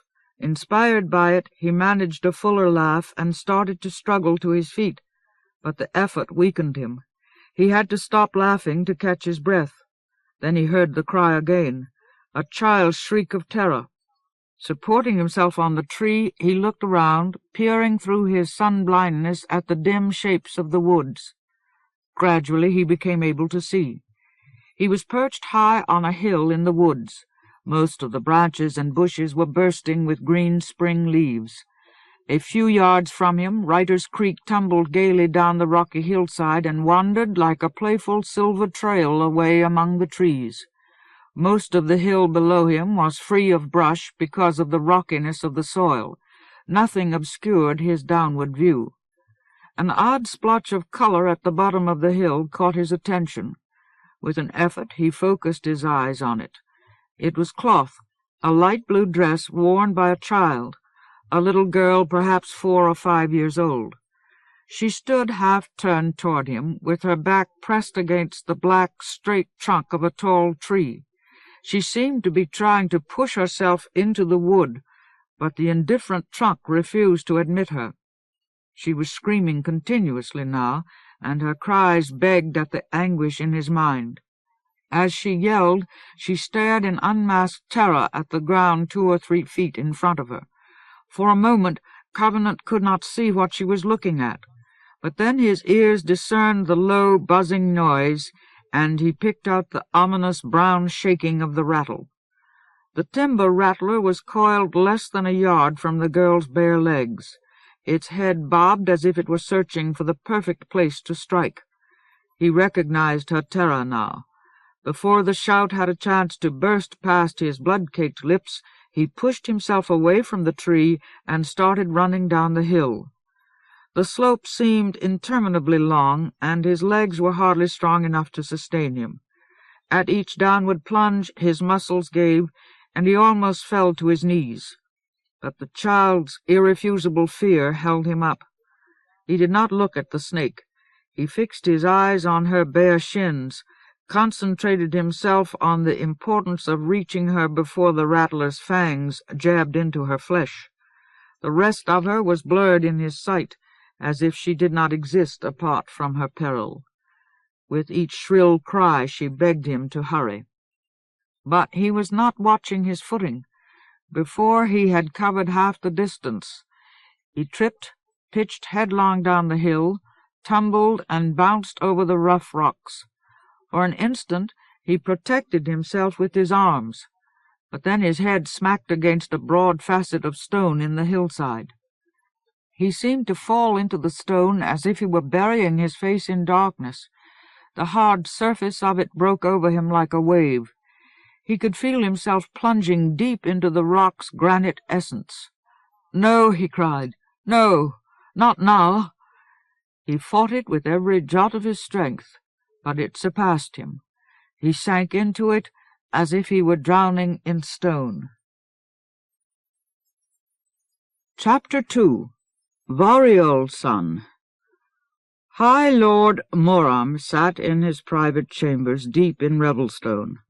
The unadorned gut-rock walls around him were warmly lit by small urns of graveling in each corner of the room, and the faint aroma of newly broken earth from the lower glowing stones wrapped comfortably around him. But still he could feel the preternatural winter which was upon the land. Despite the brave hearth fires set everywhere by the higher brands and gravelinguses of Lord's Keep, a bitter chill seeped noticeably through the mountain granite of the city. High Lord Moram felt it. He could sense its effect on the physical mood of the great giant-wrought keep. On an almost subliminal level, Revelstone was huddling against the cold. Already the first natural turnings of winter toward spring were a full cycle of the moon late. The middle night of spring was only 14 days away, and still ice clung to the land. Outside the wedge-shaped mountain plateau of the keep, There was not much snow. The air was too cold for snow. It blew at Revelstone on a jagged, uncharacteristic wind out of the east, kicking a thin skiff of snow across the foothills of the plateau, blinding all the windows of the keep under deep inches of frost, and immobilizing with ice the lake at the foot of Firle Falls. Moram did not need to smell the despite which hurled that wind across the land to know its source. It came from Ridjek Thome, Fowl's Creche. As the High Lord sat in his chambers with his elbows braced on the stone table and his chin propped on one palm, he was aware of that wind hissing through the background of his thoughts. 10 years ago he would have said that it was impossible. The natural weather patterns of the land could not be so wrenched apart. Even 5 years ago, after he had had time to assess and reassess the loss of the staff of law, he would have doubted that the ill-earth stone could make Lord Foul so powerful. But now he knew better, understood more. High Lord Aelina's battle with dead Kevin Landwaster had taken place 7 years ago. The staff of law must have been destroyed in that struggle. Without the staff's innate support for the natural order of the earth, one great obstacle was gone from the path of the Despiser's corrupting power. And the law of death had been broken. Aelina had summoned old Lord Kevin from beyond the grave. Moram could not begin to measure all the terrible implications of that rupture. He blinked, and his gold-flecked eyes shifted into focus on the carving which stood on the table 2 feet from the flat blade of his nose. The bone of the carving gleamed whitely in the light of the firestones. It was a marrow-meld sculpture, the last of Aelina's Anadivian Yajna work. Bonor of the Blood God had preserved it and had given it to Moram when they had come together on Gallows How in Gallating Deep. It was a finely detailed bust, a sculpting of a lean, gaunt, impenetrable face, and its lines were tense with prophetic purpose. After Moram and the survivors of the Warwood had returned to Revelstone from Gallating Deep, Bonor had explained the history of the bone sculpture. In fact, he had explained it in unaccustomed detail. His habitual blood-god reticence had given way almost to prolixity, and the fullness of his description had provided Moram with a first hint of the fundamental alteration which had taken place in the blood god. And in turn that description had led circuitously to the great change in Moram's own life. By a curious logic of its own, it had put an end to the High Lord's power of prevision. He was no longer seer and oracle to the Council of Lords. Because of what he had learned, he caught no more glimpses of the future in dreams, read no more hints of distant happenings in the dance of the fire. The secret knowledge which he had gained so intuitively from the marrow-melt sculpture had blinded the eyes of his prescience. It had done other things to him as well. It had afflicted him with more hope and fear than he had ever felt before, and it had partly estranged him from his fellow lords. In a sense, it had estranged him from all the people of Revelstone. When he walked the halls of the keep, he could see in the sympathy and pain and doubt and wonder of their glances that they perceived his separateness, his voluntary isolation. But he suffered more from the breach which now obtained between him and the other lords. Colindril Fairmate, Amatin, daughter of Martin, Trevor, son of Groil, and Loria, Trevor mate, in all their work together, in all the intercourse of their daily lives, even in all the mind-melding which was the great strength of the new lords, he was forced to hold that sickening hope and fear apart, away from them, for he had not told them his secret. He had not told them, though he had no justification for his silence except dread. Intuitively, by steps which he could hardly articulate, Aelina's Maromel sculpture had taught him the secret of the Ritual of Desecration. He felt that there was enough hope and fear in the knowledge to last him a lifetime. In the back of his mind he believed that Banor had wanted him to have this knowledge, and had not been able to utter it directly. The Bloodguard vow had restricted Banor in so many ways, but during the single year of his tenure as First Mark he had expressed more than any Bloodguard before him his solicitude for the survival of the Lords. High Lord Moram winced unconsciously at the memory. The secret he now held had been expensive in more ways than one. There was hope in the knowledge because it answered the quintessential failure which had plagued the new lords from the beginning, from the days in which they had accepted the first ward of Kevin's lore from the giants, and had sworn the oath of peace. If it were used, the knowledge promised to unlock the power which had remained sealed in the wards, despite the best efforts of so many generations of lords and students at the Loresrot. It promised mastery of Kevin's lore. It might even show Lord Thomas Covenant how to use the wild magic in his white gold ring. But Moram had learned that the very thing which made Kevin's lore powerful for good also made it powerful for ill.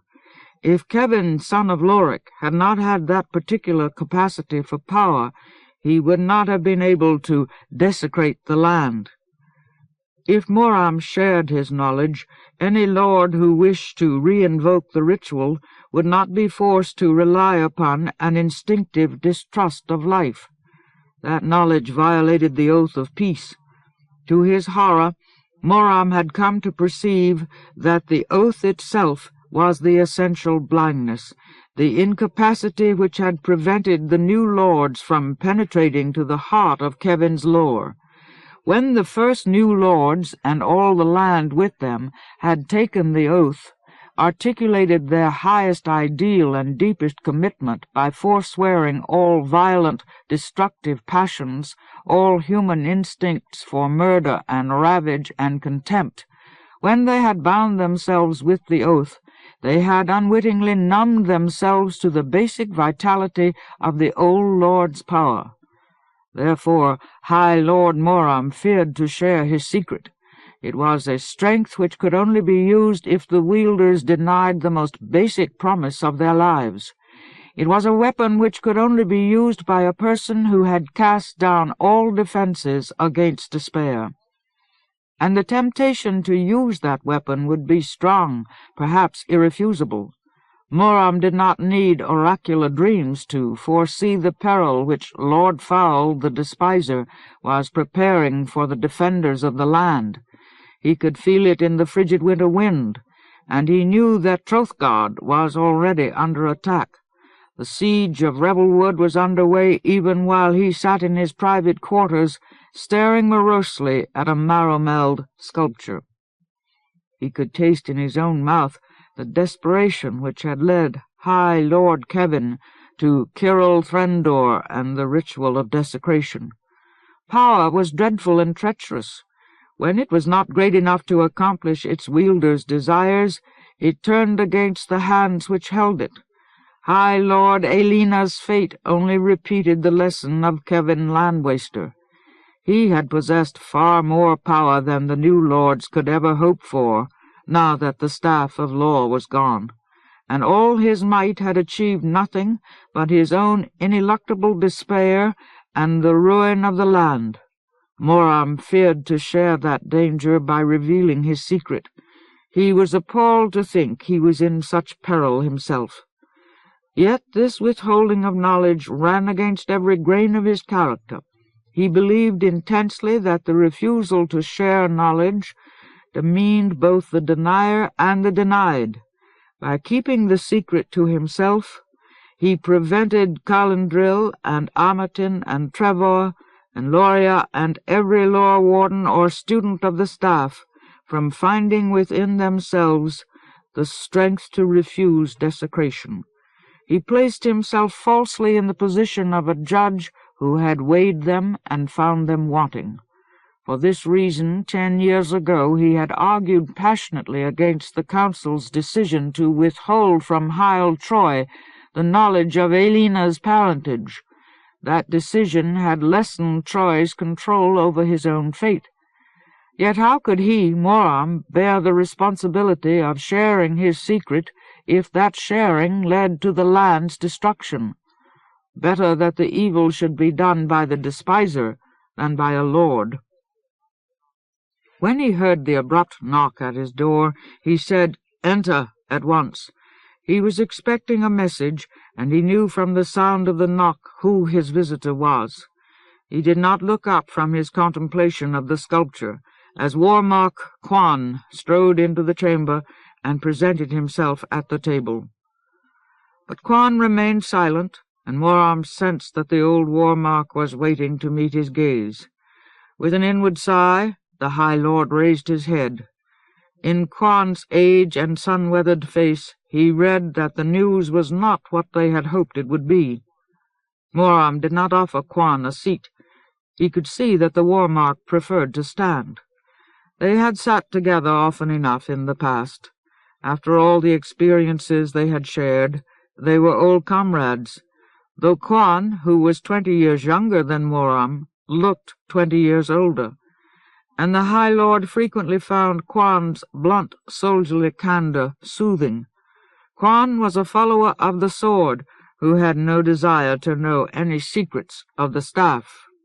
Despite his 70 years, Quan carried proudly the insignia of his office, the yellow breastplate with its twin black diagonal slashes, the yellow headband, and the ebony sword.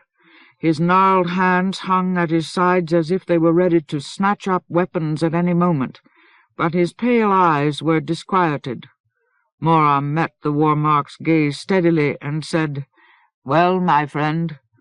"Aye, Lord," Quan said brusquely. "The Lorsrot has come." Moram could see that the Warmark had more to say than this. His eyes asked Quan to continue. "All the lore wardens and students have made the journey from Trothgard safely," Quan responded. "The libraries of the Lorsrot and the wards have been brought here intact. All the visitors and those made homeless by the march of Satan's Fist's army through the Center Plains have come seeking sanctuary. Revelwood is besieged." He stopped again, and Moram asked quietly, "What word do the lore wardens bring of that army?" "It is vast, High Lord. It assaults the valley of 2 rivers like a sea. The giant raver Satan's Fist bears with him the same power which we saw in Flesh Harrower at the battle of Doriandor Korishev. He easily overcame the river fords of the Rill and Lurelin. Revelwood will soon fall to him." The High Lord put a measure of sternness in his voice to counter Quan's dismay. "We were forewarned, Warmark. When the giant raver and his horde climbed Landsdrop to the north of the plains of Ra, the Ramen sent word to us. Therefore the Lorsrot has been preserved."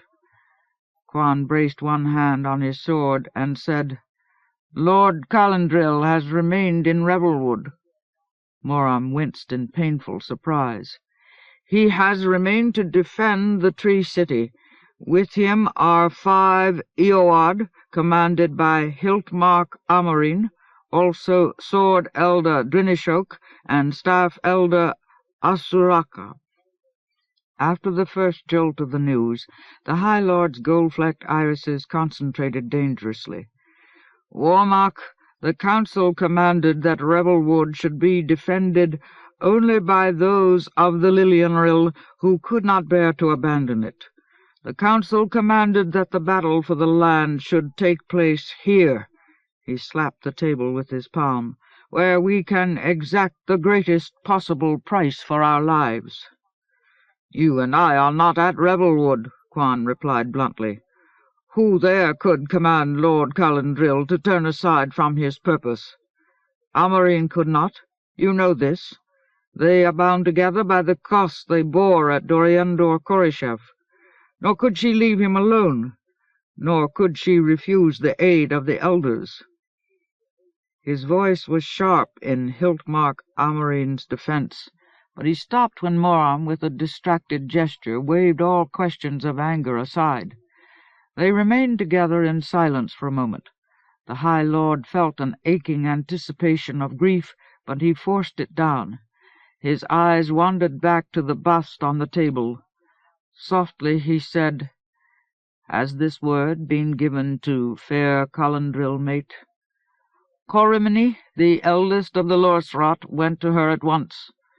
Colindril studied with him, and he has known them both for many years. He apologized for not first paying his respects to the High Lord. Moram shrugged away the need for any apology. His helplessness to reach Colindril hurt him. He was 6 days from Revelwood by horse, and he could not call upon Ronihin. The Despiser's army had effectively cut Revelstone off from the plains of Ra. Any Ronihin that tried to answer a summons would almost certainly be slaughtered and eaten. All the High Lord could do was wait, and pray that Colindril and his companions fled Revelwood before Satan's fist encircled them. 2,000 warriors and the Hiltmark of the Warwood, 2 of the leaders of the Lore Wardens, 1 lord. It was a terrible price to pay for Colindril's bravado. But even as he thought this, Moram knew that Colindril was not acting out of bravado. The Lord simply could not endure the thought that Revelwood might perish. Moram privately hoped Satan's fist would let the tree stand, use it rather than destroy it. But Colindril had no such hope. Ever since he had faltered during the battle of Doriandor-Korishev, he had seen himself as a man who had disgraced his lord's duty, failed to meet the challenge of the land's need. He had seen himself as a coward, and now Revelwood, the fairest work of the new lords, was under attack. Moram sighed again and gently touched the bone of the marrow-meld with his fingers. In the back of his mind he was readying his decision. "Quan, my friend," he mused grimly, "what have we accomplished in 7 years?" As if this signaled an end to the formal side of their conversation, Quan lowered himself into a chair opposite Moram and allowed his square shoulders to sag fractionally. "We have prepared for the siege of Revelstone with all our strength. We have restored the Warwood somewhat. The 10 Eords which survived have been increased to 25. We have brought the people of the Center Plains here, out of Satan's fist's way. We have stored food, weapons, supplies. The Grey Slayer will require more than a sea of Erviles and Cave-Whites to break our hold here. He has more, Quan." Moram continued to stroke the strangely revealing face of the Onondivian Yajna bust. "And we have lost the Blood Guard." "Through no fault of ours." Quan's pain at the loss made him sound indignant. He had fought side by side with the Blood Guard more than any other warrior in the land. "We could not have known at that time, when the mission to Sea Reach was given to Coric and the Blood Guard, that the Grey Slayer would attack the giants with the Ill-Earth Stone. We could not have known that Coric would defeat a Raver and would attempt to bring a piece of the stone here." "We could not have known," Moram echoed hollowly. After all, the end of his oracular dreams was not a great loss. Despite the myriad terrors he had beheld, he had not glimpsed or guessed at Lord Foul's attack on the giants in time. "My friend, do you remember what Banor told us concerning this sculpture?" "High Lord, he reported that Aelina, daughter of Lena, carved it of Thomas Covenant, Unbeliever and White Gold Wielder, and that Lord Covenant mistook it for the face of a blood god. Banor had also reported that Covenant had forced him to tell Aelina the name of the power hidden in the 7th Ward, so that she could meet the conditions for approaching that power. But Moram was interested for the moment in the resemblance which High Lord Aelina had worked into her carving. That had been the starting point, the beginning from which he had travelled to reach his secret knowledge. She was a true craft-master of the bone-sculpting skill. She would not unwittingly have made such confusion possible. Quan shrugged. Moram smiled fondly at the war-mark's unwillingness to hazard opinions beyond his competence. "My friend," he said, "I saw the resemblance, but could not decipher it. Ahana, daughter of Hana, aided me. Though she does not know the Maramel skill, she has an artist eye. She perceived the meaning which Aelina made here. Quan, the resemblance is that both Lord Covenant the Unbeliever and Bonor of the Blood God require absolute answers to their own lives. With the Blood God it was their vow. They demanded of themselves either pure, flawless service forever, or no service at all. And the Unbeliever demands, Quan said sourly, that his world is real and ours is not." Another smile eased Moram's somberness, then faded. "This demand for absolute answers is dangerous. Kevin, too, required either victory or destruction." The war-mark met Moram's gaze grimly for a moment before he said, "Then do not resummon the Unbeliever. High Lord, he will lay waste the land to preserve his real world." Moram cocked an eyebrow at Quan, and his crooked lips tightened. He knew that the war-mark had never trusted Covenant, yet in this time of crisis any doubt was more important, less answerable. But before he could reply, urgent knuckles pounded at his door. The tight voice of a sentry hissed, "High Lord! Come swiftly! High Lord!" Immediately Moram stood and moved toward the door. As he strode, he banished all his reveries and brought his senses into focus on the ambiance of Revelstone, searching it for the cause of the sentry's distress. Quan, reaching the door a step ahead of him, thrust it open. Moram hastened out into the bright, round courtyard. The whole high cavern of the court was clearly illuminated by the pale yellow light which shone up through the stone floor. But Moram did not need to look up to any of the projecting coins in the cavern walls to see why the sentry had called him. Lord Amatin stood in the center of the floor's inextinguishable light. She faced him with her back to her own chambers, as if she had been on her way toward him when the distress had come upon her. In her hands she gripped the Lomillialor communication rod, which the Lorsrot had given to Revelstone 7 years ago.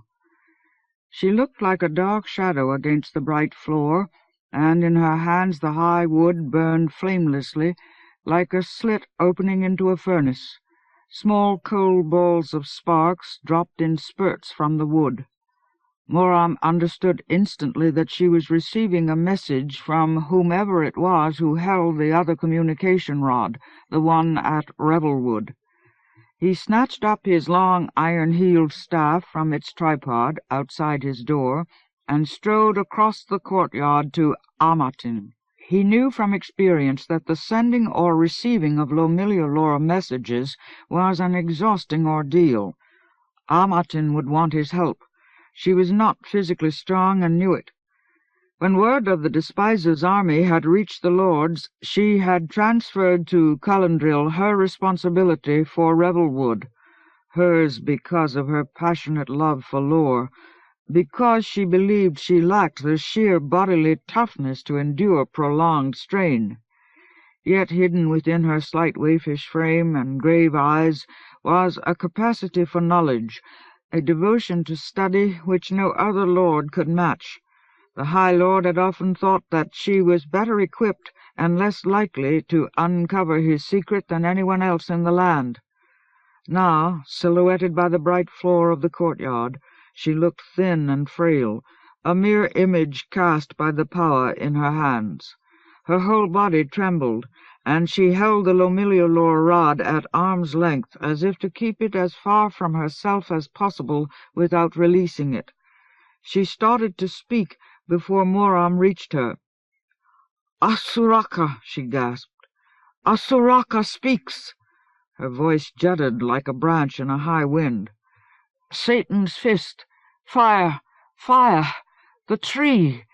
Ah!"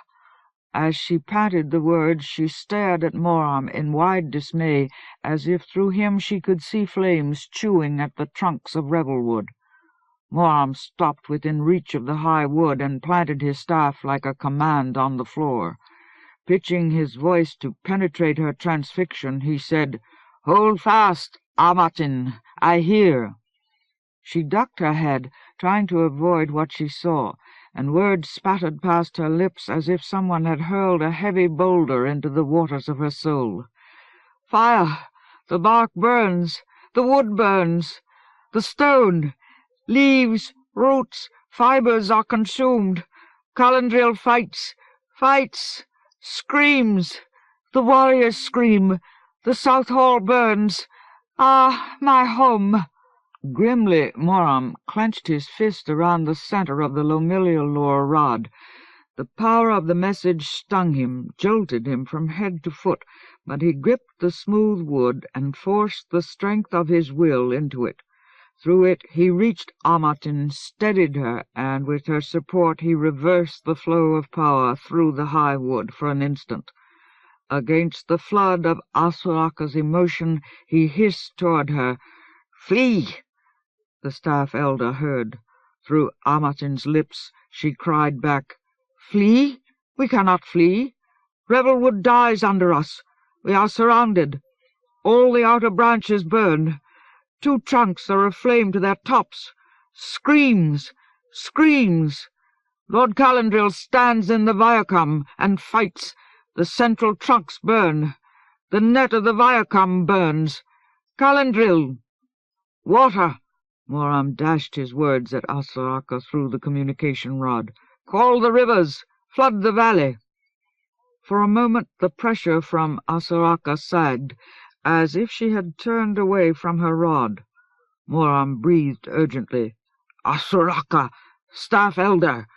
He feared that she had fallen in the fire. When she resumed her message, she felt distant, desolate. "Lord Calandril called the rivers earlier. Satan's fist turned the flood aside. The Illeth stone—" A new note of horror came into the weak voice which shuddered between Amatin's lips. "He resurrected the old death of Kurash Plenithor. Blasted rock and blood and bones and burned earth rose up through the ground. With old waste he walled Revelwood and turned the water. How is it possible? Is time broken? With one stroke of the stone, centuries of healing are rent asunder." Suddenly Amatin stiffened in one shrill cry. "Calandril!" The next instant the Lomillialor fell silent. The power dropped from it like a stricken bird. Lord Amatin staggered, almost fell to her knees. Moram caught her forearm to help her keep her feet. In the abrupt silence the courtyard felt as dead and cold as a tomb.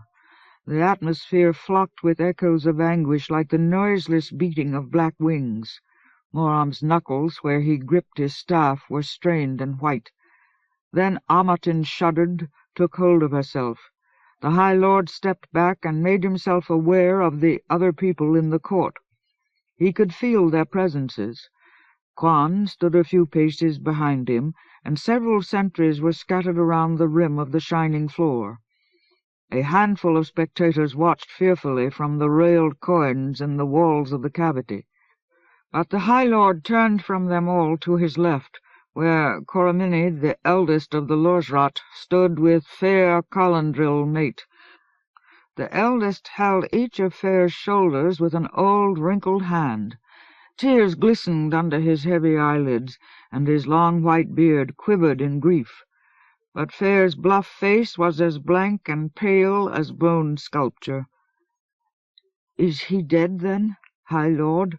she asked softly. "Death reaps the beauty of the world," replied Moram. "He burned. Satan's fist is a raver. He hates all green-growing things. I was a fool to hope that Revelwood might be spared." "Burned," she repeated. "Yes, Fair." He could find no words adequate for the ache in his heart. "He fought to preserve Revelwood. High Lord, there was doubt in him. Here," she pointed to her bosom. "He forgot himself." Moram heard the truth in her voice, but he could not let her bare statement pass. "Perhaps he did not forget the land." With a low moan, Lord Armerton turned and hastened painfully back to her chambers, but Fair paid no attention to her. Without meeting Moram's intent gaze, she asked, "Is it possible?" He had no answer for that question.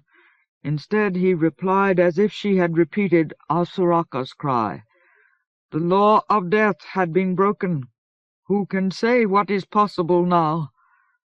"Revelwood," groaned Coromini. His voice trembled with age and sorrow. "He died bravely. He forgot himself." Fair moved out of the eldest's hands as if she had no use for his consolation. Turning away from the High Lord, she walked stiffly back to her rooms. After a moment, Coromini followed, blinking uselessly against his tears. With an effort, Moram loosened his grip on his staff, flexed his clawed fingers. Firmly, deliberately, he made his decision. His lips were tight and hard as he faced Quan. "Summon the council," he said, as if he expected the Warmark to protest. "Invite the lore wardens, and any of the Radameril and Lilianril who desire to come. We can no longer delay." Quan did not mistake Moram's tone. He saluted the High Lord crisply, and at once began shouting orders to the sentries. Moram did not wait for the Warmark to finish. Taking his staff in his right hand, he strode off the bright floor and down the hallway which separated the apartments of the lords from the rest of Revelstone. He nodded to the guards at the far end of the hall, but did not stop to answer their inquiring faces. Everybody he encountered had felt the disturbance of Revelstone's ambiance, and their eyes thronged with anxiety. But he ignored them. They would have their answers soon enough. Sternly he began to climb up through the levels of Lord's Keep toward the Close. Haste mounted around him as word of Asuraka's message spread through the walls of the city. The usual busyness of life which pulsed in the rock, concerting the rhythms of the keep's inhabitants, gave way to an impression of focus, as if Revelstone itself were telling the people what had happened and how to respond. In this same way, the mountain rock had helped to order the lives of its denizens for generations, centuries. Deep in his aching heart, Moram knew that even this rock could come to an end. In all the ages of its existence, it had never been besieged. But Lord Foul was powerful enough now. He could tear these massive walls down, reduce the land's last bastion to rubble, and he would begin the attempt soon. This, at least, Colindril had understood clearly. The time had come for desperate hazards, and the High Lord was full to bursting with the damage Satan's fist had already done in his long march from Ridgek Foam. He had chosen his own risk. He hoped to turn the breaking of the law of death to the land's advantage. He found himself hurrying, though he knew he would have to wait when he reached the Close. The pressure of decision impelled him. Yet when Trell hailed him from a side passage, he stopped at once and turned to meet the approach of the big Gravelingus. Trell, Atiaran mate, had claims which Moram could neither deny nor evade. Trell was traditionally dressed as a Stonedownor. Over his light brown pants he wore a short tunic with his family symbol, a white leaf pattern woven into its shoulders, and he had the broad, muscular frame which characterized the people of the rock villages. But the Stonedowners were usually short, and Trell was tall. He created an impression of immense physical strength, which was only augmented by his great skill in the Variol-lore. He approached the High Lord with his head lowered in an attitude of shyness, but Moram knew that it was not embarrassment which caused Trell to avoid meeting the eyes of other people. Another explanation glowered behind the thick intensity of Trell's red and grey beard and the gravelling ruddiness of his features. Involuntarily Moram shivered as if the wind of winter had found its way through Revelstone to his heart. Like the other Roromeril, Tread had given his whole life to the service of stone. But he had lost his wife and daughter and granddaughter because of Thomas Covenant. The simple sight of Covenant 7 years ago had driven him to damage the rock of the keep. He had gouged his fingers into the granite as if it were nothing more than stiff clay. He avoided other people's eyes in an effort to conceal the conflicting hate and hurt which knotted themselves within him. He usually kept to himself, immersing himself in the stone labours of the keep, but now he accosted the High Lord with an air of grim purpose. He said, "You go to the close, High Lord?" Despite the severity of his mien, his voice held an odd note of supplication. "Yes," Moram answered. "Why?" "Trell, Artiaran, mate, you know why. You are not deaf to the land's need." Flatly, Trell said, "Do not." Moram shook his head gently. "You know that I must make this attempt."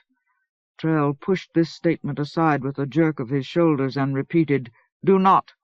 "Trell, I am High Lord of the Council of Revelstone. I must do what I can." "You will denounce?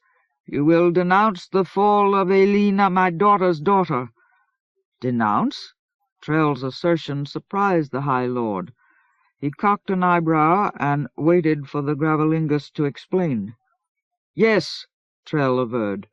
His voice sounded awkward, as if in the long, low, subterranean songs of his Roromeril service he had lost his familiarity with human speech, and he looked as if he were resisting an impulse to shout. "Artiaran, my wife said. She said that it is the responsibility of the living to justify the sacrifices of the dead, otherwise their deaths have no meaning. You will undo the meaning Elena earned. You must not approve her death." Moram heard the truth in Trell's words. His decision might well imply an affirmation, or at least an acceptance, of Elena's fall under Melanchurian Skyweir, and that would be bitter bread for Trell's distress to swallow. Perhaps this explained the inchoate fear which he sensed behind Trell's speech. But Moram's duty to the land bound him straitly. So that Trell could not mistake him, he said, "I must make this attempt." Then he added gently, "High Lord, Elena broke the law of death. In what way can I approve?"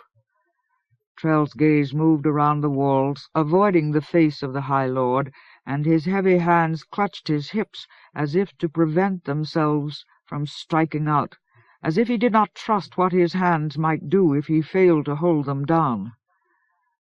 "Do you love the land?" he said in a thick voice. "You will destroy it." Then he met Moram's gaze, and his sore eyes gleamed with moist fire. "It would have been better if I had—" Abruptly his hands tore loose from his sides, slapped together in front of him, and his shoulders hunched like a strangler's. "Crushed Lena, my own daughter, at birth." "No," Moram affirmed softly. "No." He yearned to put his arms around Trell, to console the Gravelingus in some way, but he did not know how to untie Trell's distress.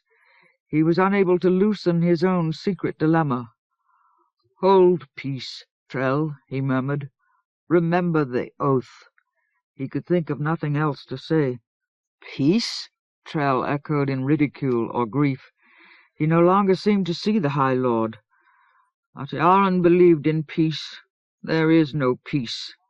Turning vaguely from Moram, he walked away down the side passage from which he had come. Moram stared after him down the passage for a long moment. Duty and caution told him that he should have warriors assigned to watch the Gravelingus, but he could not bear to torment Trell with such an expression of distrust. That judgment might weaken the last clutch of Trell's self-control, and he, Moram, had seen men and women rise to victory from anguish as bad as Trell's.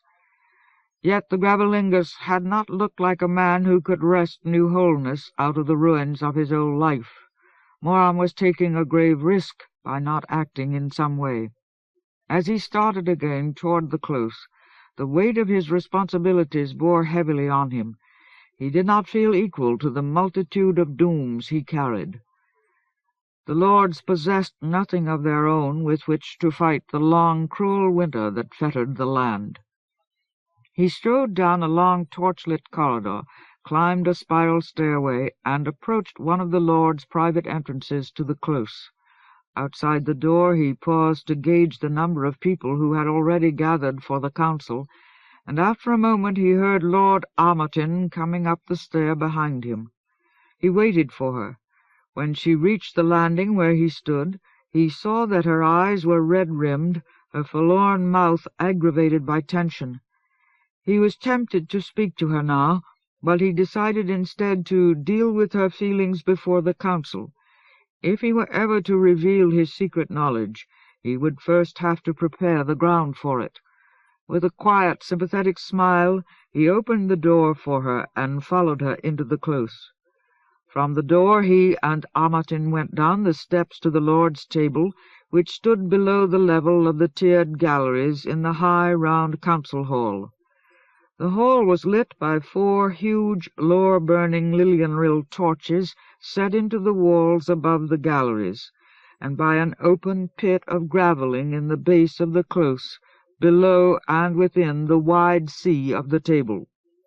Stone chairs for the lords and their special guests waited around the outer edge of the table, facing in toward the open floor and the gravelling pit, and at the head of the table was the high-backed seat of the High Lord.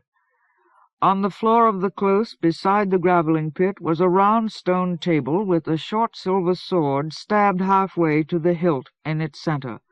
This was the Krill of Lorik, left where Covenant had driven it 7 years ago. In that time the lords had found no way to remove it from the stone. They left it in the close so that anyone who wished to study the krill could do so freely. But nothing had changed except the clear white gem around which the guards and haft of the 2-edged blade were forged. When Moram and Colindril had returned from their plunge into Garroting Deep, they had found the gem lightless, dead. The hot fire which Covenant had set within it had gone out. It stood near the gravelling like an icon of the Lord's futility, but Moram kept his thoughts away from it. He did not need to look around to learn who was already present in the close. The perfect acoustics of the hall carried every low noise and utterance to his ears. In the first row of the gallery, above and behind the seats of the lords, sat warriors, hafts of the warwood occupying the former places of the blood guard. The 2 hearthralls, Tom, the Gravelingus, and Borilar, the Hirebrand, sat with Warmark Quan in their formal positions high in the gallery behind the High Lord's chair. Several lore wardens had taken seats in tiers above the table. The weary dust of their flight from Revel Wood was still on them, but they were too taut with the news of the tree's fall to miss this council. And with them were virtually all the Lilienrill of Lord's Keep. The burning of a tree struck at the very hearts of the Hirebrands, and they watched the High Lord's approach with pain in their eyes. Moram reached his seat, but did not sit down immediately. As Lord Armiton moved to her place on the right side of the table, he felt a sharp pang at sight of the stone seat which Colindril should have filled. and he could sense the remembered presence of the others who had occupied the High Lord's chair. Variol, Pothol, Osandrea, and Elena among the new lords, Kevin, Loric, and Damelon of the old. Their individual greatness and courage humbled him, made him realize how small a figure he was to bear such losses and duties. He stood on the brink of the land's doom, without Variol's foresight, or Prothol's ascetic strength, or Osandrea's dour intransigence, or Elena's fire, and he had not power enough to match the frailest lord in the weakest council, led by Kevin, or Loric, or Damelon, or Beric Heartthew, the Lord Fatherer. Yet none of the remaining lords could take his place. Armartin lacked physical toughness. Trevor did not believe in his own stature. He felt that he was not the equal of his fellow lords. And Loria was torn between her love for the land and her desire to protect her own family. Moram knew that more than once she had almost asked him to release her from her lordship so that she could flee with her daughters into the relative sanctuary of the Western Mountains. With Calandril gone, High Lord Moram was more alone than he had ever been before. He had to force himself to pull out his chair and sit down. He waited for Trevor and Loria in a private reverie, gathering his fortitude. Finally the main doors of the close opened opposite him, and the two lords started down the broad steps, accompanying eldest Coromini. He moved with slow difficulty, as if the end of Revelwood had exhausted the last elasticity of his thews, leaving him at the mercy of his age. And Trevor and Loria supported him gently on either side. They helped him to a chair down the table from Armartin, then walked around and took their places on the High Lord's left. When they were seated, the close grew quiet. All stopped talking, and after a brief shuffle of feet and positions, silence filled the warm yellow light of the torches and gravelling. Moram could hear nothing but the low susurration of hushed breathing. Slowly he looked around the table and the galleries. Every eye in the chamber was on him. Stiffening himself, he placed his staff flat on the table before him and stood up. "Friends and servants of the land," he said steadily, "be welcome to the Council of Lords. I am Moram, son of Variol, High Lord by the choice of the Council. There are dire matters upon us, and we must take action against them. But first we must welcome the Lore Wardens of the Lore's Rot. Coromini, eldest of the Lore's Rot, be at home in Lord's Keep with all your people. You have brought the great school of lore safely to Revelstone. How may we honor you?"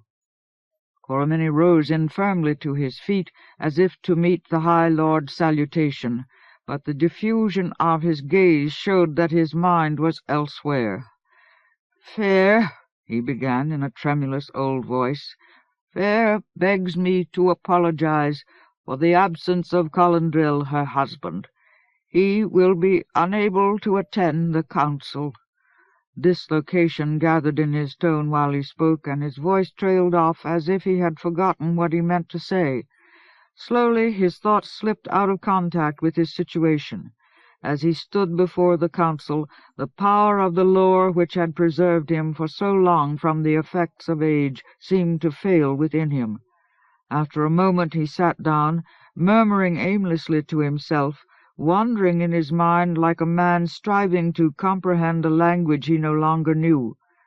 At last he found the word, Revelwood. He repeated it several times, searching to understand it. Softly he began to weep. Tears burned the backs of Moram's eyes. With a quick gesture he sent two of the Lore Wardens to Coromini's aid. They lifted him from his seat and bore him between them up the stairs toward the high wooden doors. "Take him to the healers," Moram said thickly. "Find peace for him. He has served the land with courage and devotion and wisdom for more years than any other now living." The lords came to their feet, and at once all the people in the close stood. Together they touched their right hands to their hearts, then extended the palms toward Coromini in a traditional salute. "Hail, Coromini," they said, "eldest of the Lordsrot. Be at peace." The two lore wardens took Coromini from the close, and the doors shut behind them. Sadly the people in the galleries reseated themselves. The lords looked toward Moram with mourning in their eyes, and Loria said stiffly, "This is an ill omen." Moram gripped himself with a stern hand. "All omens are ill in these times. Despite is abroad in the land. For that reason we are lords. The land would not require us if there were no harm at work against it." Without meeting Moram's gaze, Amatin replied, "If that is our purpose, then we do not serve it." Her anger and pain combined to give her a tone of defiance. She held her palms flat on the table and watched them as if she were trying to push them through the stone. Only Colindril of all the lords lifted his hand in Revelwood's defense. He burned in my place. "No," the High Lord snapped at once. He had hoped to deal with the issues before the council on other terms, but now that Amatin had spoken, he could not back away. "No, Lord Amatin, you cannot take upon your shoulders responsibility for the death of Colindril, fair mate. He died in his own place by his own choice. When you believed that you were no longer the lord best suited to watch over Revelwood, you expressed your belief to the council. The council accepted your belief, and asked Lord Colindril to take that burden upon himself. At the same time, the council decided that the defenders of the land should not spend themselves in a costly and bootless battle for Revelwood." As he spoke, the tightness around his eyes expressed how hard, how poignantly hard, that decision had been to make. The home of the Lordsrot was not made for war, and could not be well defended. The council decided, for the sake of the land, that we must save our strength, put it to its best use here.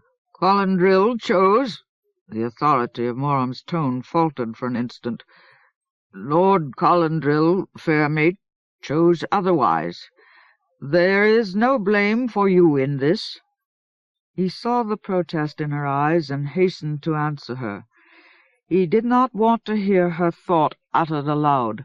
"Further, I tell you that there is no blame for us in the wisdom or folly, victory or defeat of the way we have elected to defend the land. We are not the creators of the earth. Its final end is not on our heads. We are creations like the land itself. We are accountable for nothing but the purity of our service. When we have given our best wisdom and our utterest strength to the defense of the land, then no voice can raise accusation against us. Life or death, good or ill, victory or destruction, we are not required to solve these riddles. Let the Creator answer for the doom of his creation." Amatin stared at him hotly, and he could feel her probing the estranged, secret place in his heart.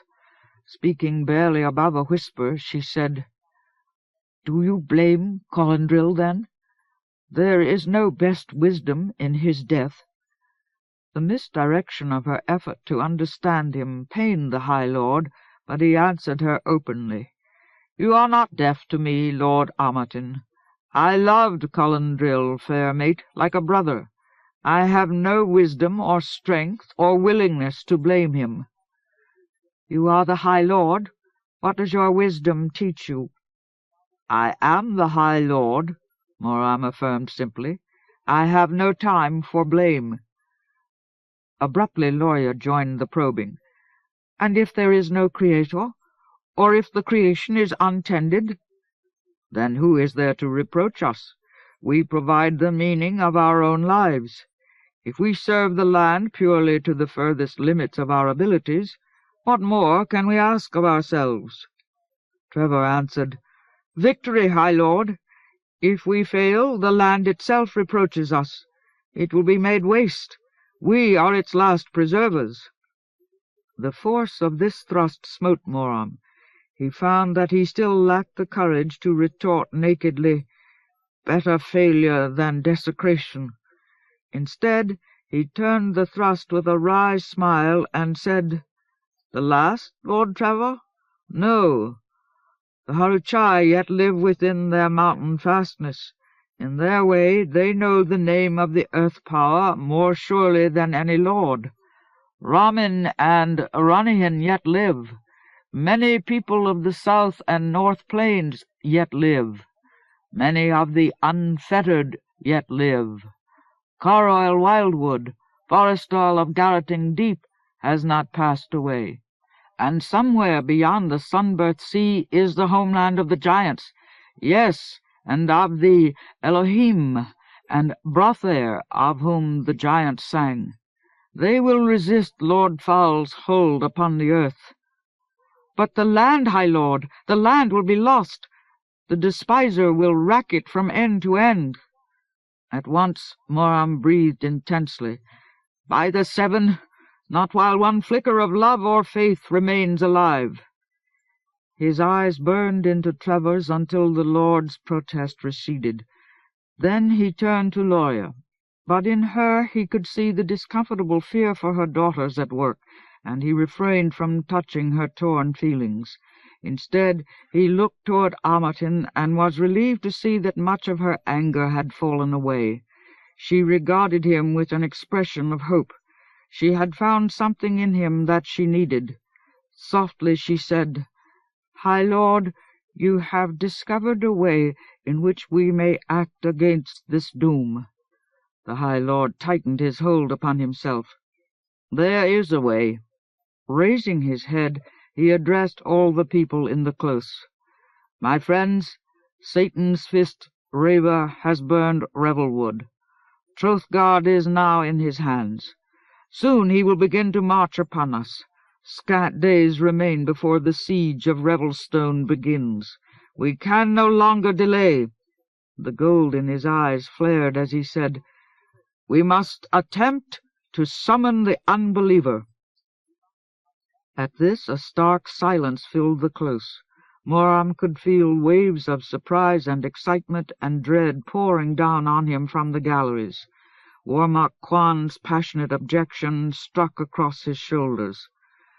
But he waited in the silence until Lord Loria found her voice to say, "That is impossible. The staff of law has been lost. We have no means for such a summoning." The soft timbre of her voice barely covered its hard core. Still Moram waited, looking toward the other lords for answers to Loria's claim. After a long moment, Trevor said hesitantly, "But the law of death has been broken." "And if the staff has been destroyed," Amartin added quickly, "then the earth power which it held and focused has been released upon the land. Perhaps it is accessible to us." "And we must make the attempt," said Moram. "For good or ill, the Unbeliever is inextricably linked to the land's doom.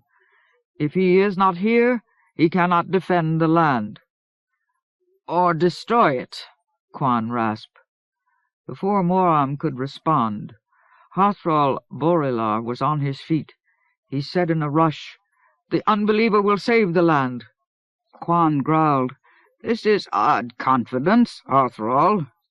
"He will save," Borilar said, as if he were surprised at his own temerity. 7 years ago, when he had met Covenant, he had been the youngest Firebrand ever to take the office of Hathral. He had been acutely aware of his inexperience, and he was still deferential, a fact which amused his friend and fellow Hathral, Torm. "When I met the Unbeliever, I was young and timid, afraid." Torm grinned impishly at the implication that Borilar was no longer young and timid. "Lord Covenant spoke kindly to me."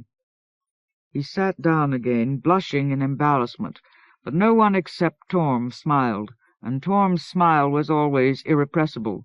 It expressed only amused fondness, not mockery. The pitch of Borilar's conviction seemed to reproach the doubts in the close. When Lord Loria spoke again, her tone had changed. With a searching look at the young Hothrall, she said, "How shall we make this attempt?" Moram gravely nodded his thanks to Variol, then turned back to the lords. "I will essay the summoning. If my strength fails, aid me." The lords nodded mutely. With a final look around the close, he sat down, bowed his head, and opened his mind to the melding of the lords. He did so, knowing that he would have to hold back part of himself, prevent Trevor and Loria and Amerton from seeing into his secret. He was taking a great risk. He needed the consolation, the sharing of strength and support which a complete mind-melding could give. Yet any private weakness might expose the knowledge he withheld, and in the melding his fellow lords could see that he did withhold something. Therefore it was an expensive rite. Each meld drained him because he could only protect his secret by giving fortitude rather than receiving it. But he believed in the meld. Of all the lore of the new lords, only this belonged solely to them. The rest had come to them through the wards of Kevin Landwaster, and when it was practiced purely, melding brought the health and heart of any lord to the aid of all the others. As long as the High Lord possessed any pulse of life or thew of strength, he could not refuse to share them. At last the contact was broken. For a moment Moram felt that he was hardly strong enough to stand. The needs of the other lords and their concern for him remained on his shoulders like an unnatural burden.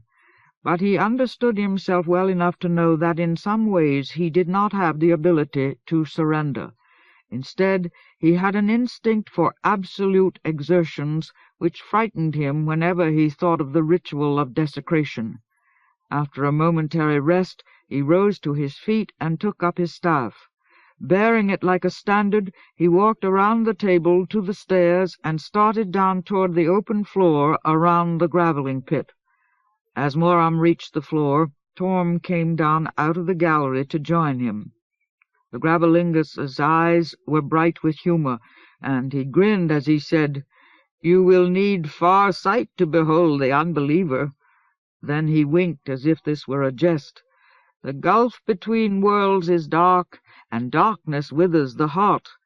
I will provide more light."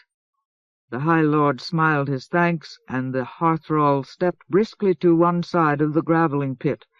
He bent toward the firestones, and at once seemed to forget the other people in the close. Without another look at his audience, he softly began to sing. In a low, rocky language, known only to those who shared the Ritual lore, he hymned an invocation to the firestones, encouraging them, stroking them, calling to life their latent power, and the red-gold glow of the graveling reflected like a response from his face. After a moment, Moram could see the brightness growing. The reddish hue faded from the gold turned purer, whiter, hotter, and the new earth aroma of the graveling rose up like incense in the close. In silence, the three lords stood, and the rest of the people joined them in a mute expression of respect for the Ritual and the earth power. Before them the radiance of the pit mounted until Torm himself was pale in the light. With a slow, stately movement, High Lord Moram lifted his staff, held it in both hands level with his forehead. The summoning song of the Unbeliever began to run in his mind as he focused his thoughts on the power of his staff. One by one he eliminated the people in the close, and then the close itself, from his awareness. He poured himself into the straight, smooth wood of his staff until he was conscious of nothing but the song and the light, and the illimitable implications of the earth power beating like ichor in the immense mountain stone around him. Then he gathered as many strands of the pulse as he could hold together in the hands of his staff, and rode them outward through the warp and weft of Revelstone's existence. And as he rode, he sang to himself, "There is wild magic graven in every rock, contained for white gold to unleash or control. gold, rare metal, not born of the land, nor ruled, limited, subdued by the law with which the land was created, but keystone rather, pivot, crux for the anarchy out of which time was made. The strands carried him out through the malevolent wind, so that his spirit shivered against gusts of spite, but his consciousness passed beyond them swiftly, passed beyond all air and wood and water and stone, until he seemed to be spinning through the quintessential fabric of which actuality was made. For an interval without dimension in time and space, he lost track of himself. He felt that he was floating beyond the limits of creation. But the song and the light held him, steadied him. Soon his thoughts pointed like a compass to the lodestone of the white gold.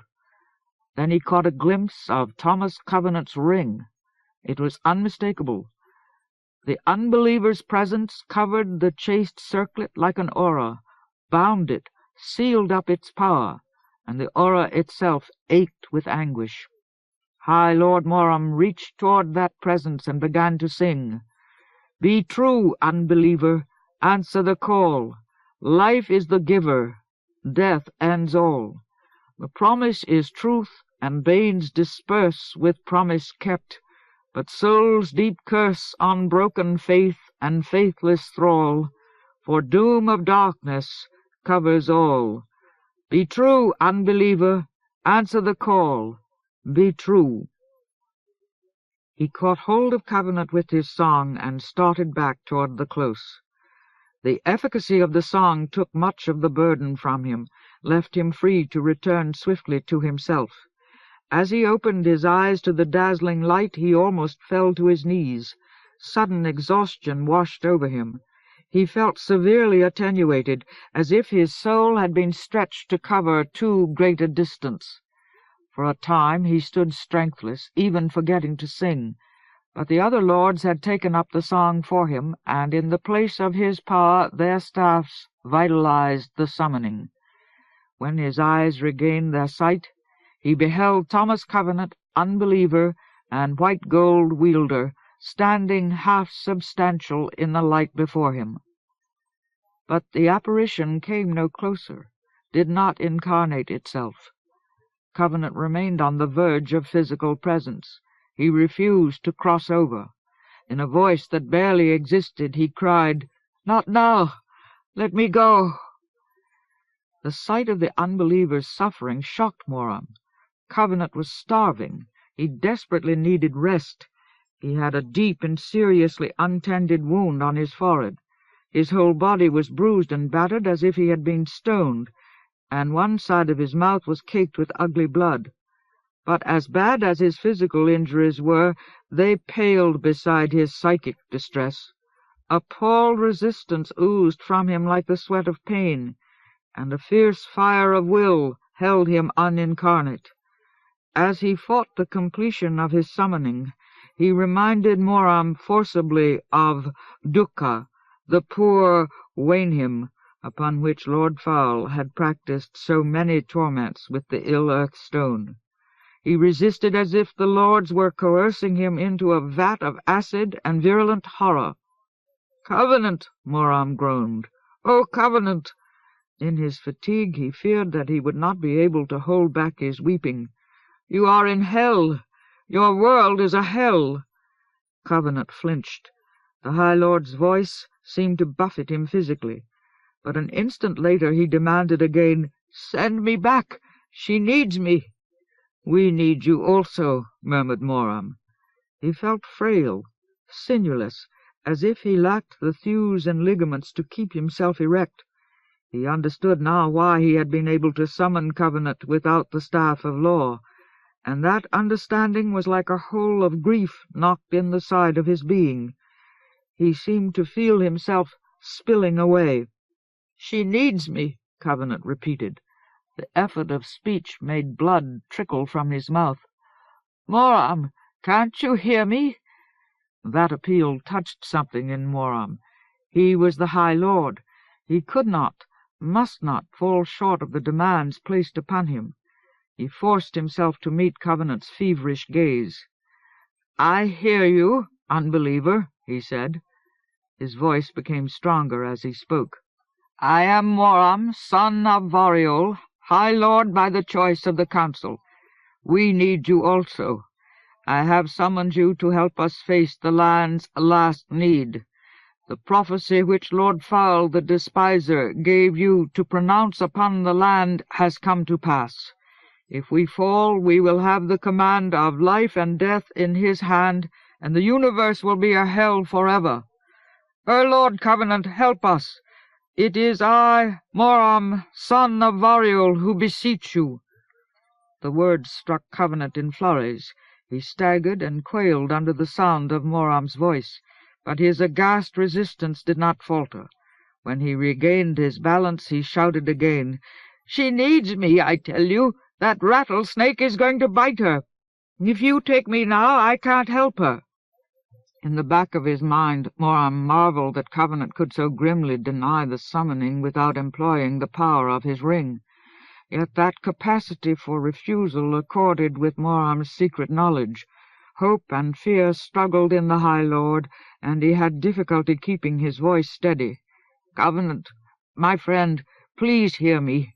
Hear the land's need in my voice. We cannot hold you. You have the white gold. You have the power to refuse us. The law of death does not bind you. Please hear me.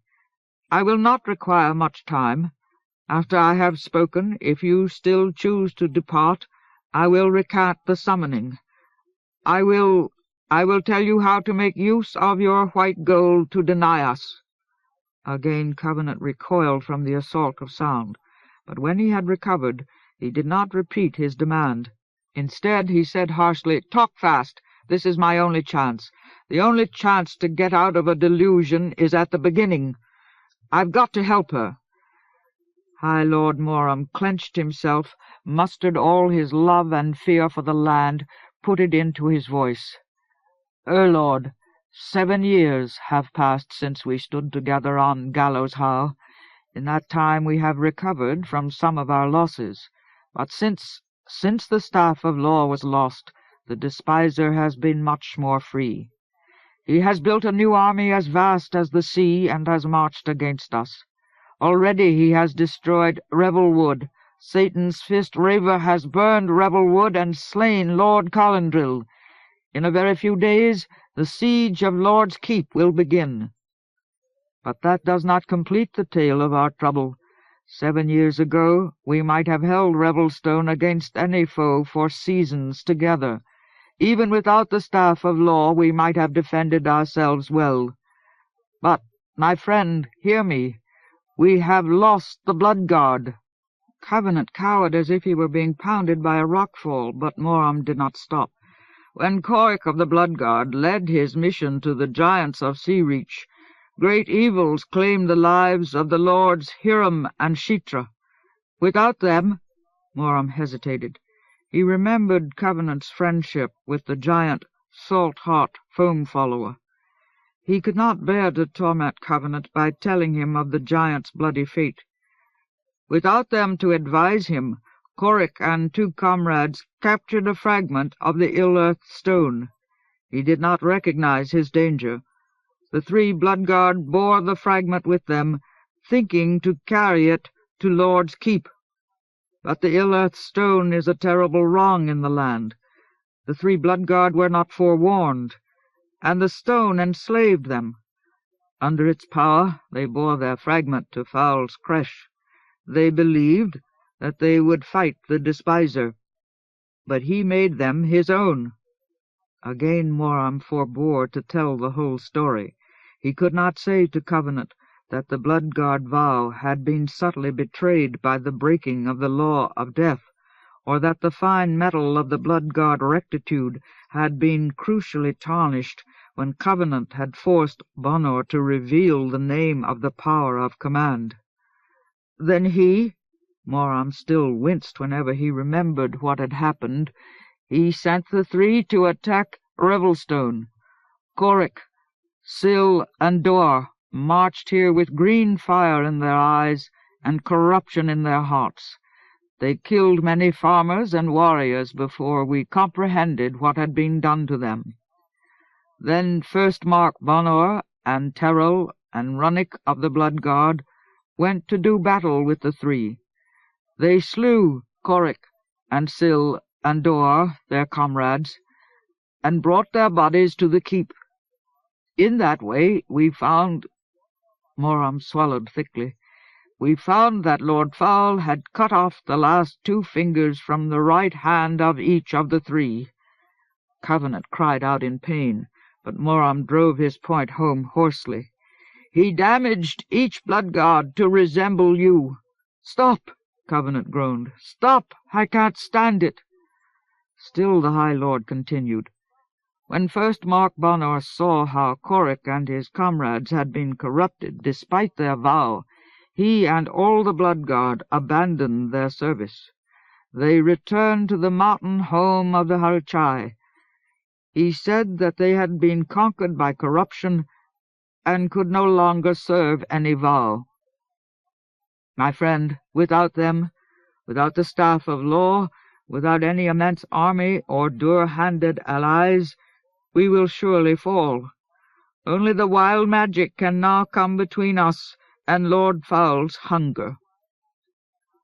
As Moram finished, Covenant's eyes looked as bleak as a wilderland. The heat of his fever seemed to make any tears impossible. His resistance sagged briefly, and for an instant he almost allowed his translation into the close to be completed. But then he raised his head to look at other memories. His refusal stiffened. He moved back until he almost vanished in the bright graveling light. "Moram, I can't," he said as distantly as if he were choking. "I can't. The snake. That little girl is all alone. I'm responsible for her. There's no one to help the child but me." From high in the opposite gallery, Moram felt a surge of anger as Quan's old indignation at Covenant flared into speech. "By the 7," he barked, "he speaks of responsibility." Quan had watched himself become old and helpless to save the land, while Covenant neither aged nor acted. He spoke with a warrior's sense of death, a warrior's sense of the value in sacrificing a few lives to save many. "Covenant, you are responsible for us." The Unbeliever suffered under Quan's voice as he did under Moram's, but he did not turn to face the war mark. He met Moram's gaze painfully and answered, "Yes, I know. I know. I am responsible. But she needs me. There's no one else. She's part of my world, my real world. You're not so real now. I can't give you anything now." His face twisted frantically, and his resistance mounted until it poured from him like agony. "Moram, if I don't get back to her, she is going to die." The desolate passion of Covenant's appeal wrung Moram. Unconsciously he gnawed his lips, trying to control with physical pain the strain of his conflicting compassions. His whole life, all his long commitments, seemed rent within him. His love for the land urged him to deny the Unbeliever, to struggle now as if he were wrestling for possession of Covenant's soul. But from the same wellspring of his self arose an opposite urge, a refusal to derogate Covenant's sovereignty, Covenant's right to choose his own fate. For a time the High Lord hesitated, trapped in the contradiction. Then slowly he lifted his head and spoke to the people in the close as well as to Thomas Covenant. "No one may be compelled to fight the Despiser. He is resisted willingly or not at all. Unbeliever, I release you. You turn from us to save life in your own world. We will not be undone by such motives. And if darkness should fall upon us, still the beauty of the land endures. If we are a dream, and you the dreamer, then the land is imperishable, for you will not forget. Be not afraid, Lord Thomas Covenant. Go in peace." He felt a pressure of protest from Lord Loria and some of the other spectators, but he overruled them with a commanding gesture. One by one the lords withdrew the power of their staffs, while Torm lowered the graveling fire. Covenant began to fade as if he were dissolving in the abyss beyond the arch of time. Then High Lord Moram recollected his promise to reveal the secret of the wild magic. He did not know whether or not Covenant could still hear him, but he whispered after the fading form, "You are the white gold." A moment later he knew that the Unbeliever was gone. All sense of resistance and power had left the air, and the light of the graveling had declined to a more normal level. For the first time since the summoning began, Moram saw the shapes and faces of the people around him. But the sight did not last. Tears blinded him, and he leaned weakly on his staff as if only its stern wood could uphold him. He was full of grief over the strange ease with which he had summoned the Unbeliever. Without the staff of law he should not have been able to call Covenant alone. Yet he had succeeded. He knew why. Covenant had been so vulnerable to the summons because he was dying. Through his sorrow he heard Trevor say, "High Lord, the krill, the gem of the krill, came to life. It burned as it did when the Unbeliever first placed it within the table." Moram blinked back his tears. Leaning heavily on his staff, he moved to the table. In its center, Loric's krill stood like a dead cross, as opaque and fireless as if it had lost all possibility of light. A rage of grief came over Moram. With one hand he grasped the hilt of the silver sword. A fleeting blue gleam flickered across its gem, then vanished. "It has no life now," he said dully. Then he left the close and went to the sacred enclosure to sing for Covenant and Colandril and the land. Chapter 3. The Rescue. A cold wind blew through Covenant's soul as he struggled up out of the rock. It chilled him as if the marrow of his bones had been laid bare to an exhalation of cruel ice, cruel and sardonic, tinged with that faint yet bottomless green travail which was the antithesis of green things growing. But slowly it left him, slid away into another dimension. He became more conscious of the stone. Its granite impenetrability thickened around him. He began to feel that he was suffocating. He flailed his arms and legs, tried to reach toward the surface. But for a time he could not even be sure that his limbs were moving. Then a series of jolts began to hurt his joints. He sensed through his elbows and knees that he was thrashing against something hard. He was pounding his arms and legs at the hillside. Behind the muffled thuds and slaps he made, he could hear running water. The sun shone objectively somewhere beyond him. He jerked up his head. At first he could not orient himself. A stream splashed vividly across his sight. He felt that he was peering at it from above, that the slope down which it ran was canted impossibly under him. But at last he realized that he was not looking downward. He lay horizontally across the slope. The hill rose above him on the right, dropped away on the left. He turned his head to search for the girl and the snake. His eyes refused to focus. Something pale gleamed in front of his face, prevented him from seeing down the hill. A thin, childish voice near him said, "Mister? Are you okay, mister? You fell down." He was trying to see too far away. With an effort he screwed his gaze closer, and at last found himself staring from a distance of a few inches at a bare shin. In the sunlight it gleamed as pure and pale as if it had been anointed with chrism. But already it showed a slight swelling, and in the center of the swelling were two small red marks like paired pinpricks. "Mister," the child said again, "are you okay? The snake bit me. My leg hurts." The frigid winter he had left behind seemed to leap at him from the depths of his mind. He began to shiver, but he forced himself to disregard the cold, bent all his attention toward those 2 red fang marks. Without taking his eyes off them, he climbed into a sitting position. His bruises groaned at him, and his forehead throbbed sickly, but he ignored all the pain, discounted it as if it had nothing to do with him. His trembling hands drew the little girl toward him. "Snake-bite," he thought numbly. "How do you treat snake-bite?" "All right," he said, then stopped. His voice shook unreassuringly, and his throat felt too dry to be controlled. He did not seem to know any comforting words. He swallowed hoarsely and hugged the child's thin bones to his chest. "All right. You're going to be all right. I'm here. I'll help you." He sounded grotesque to himself, ghoulish and useless.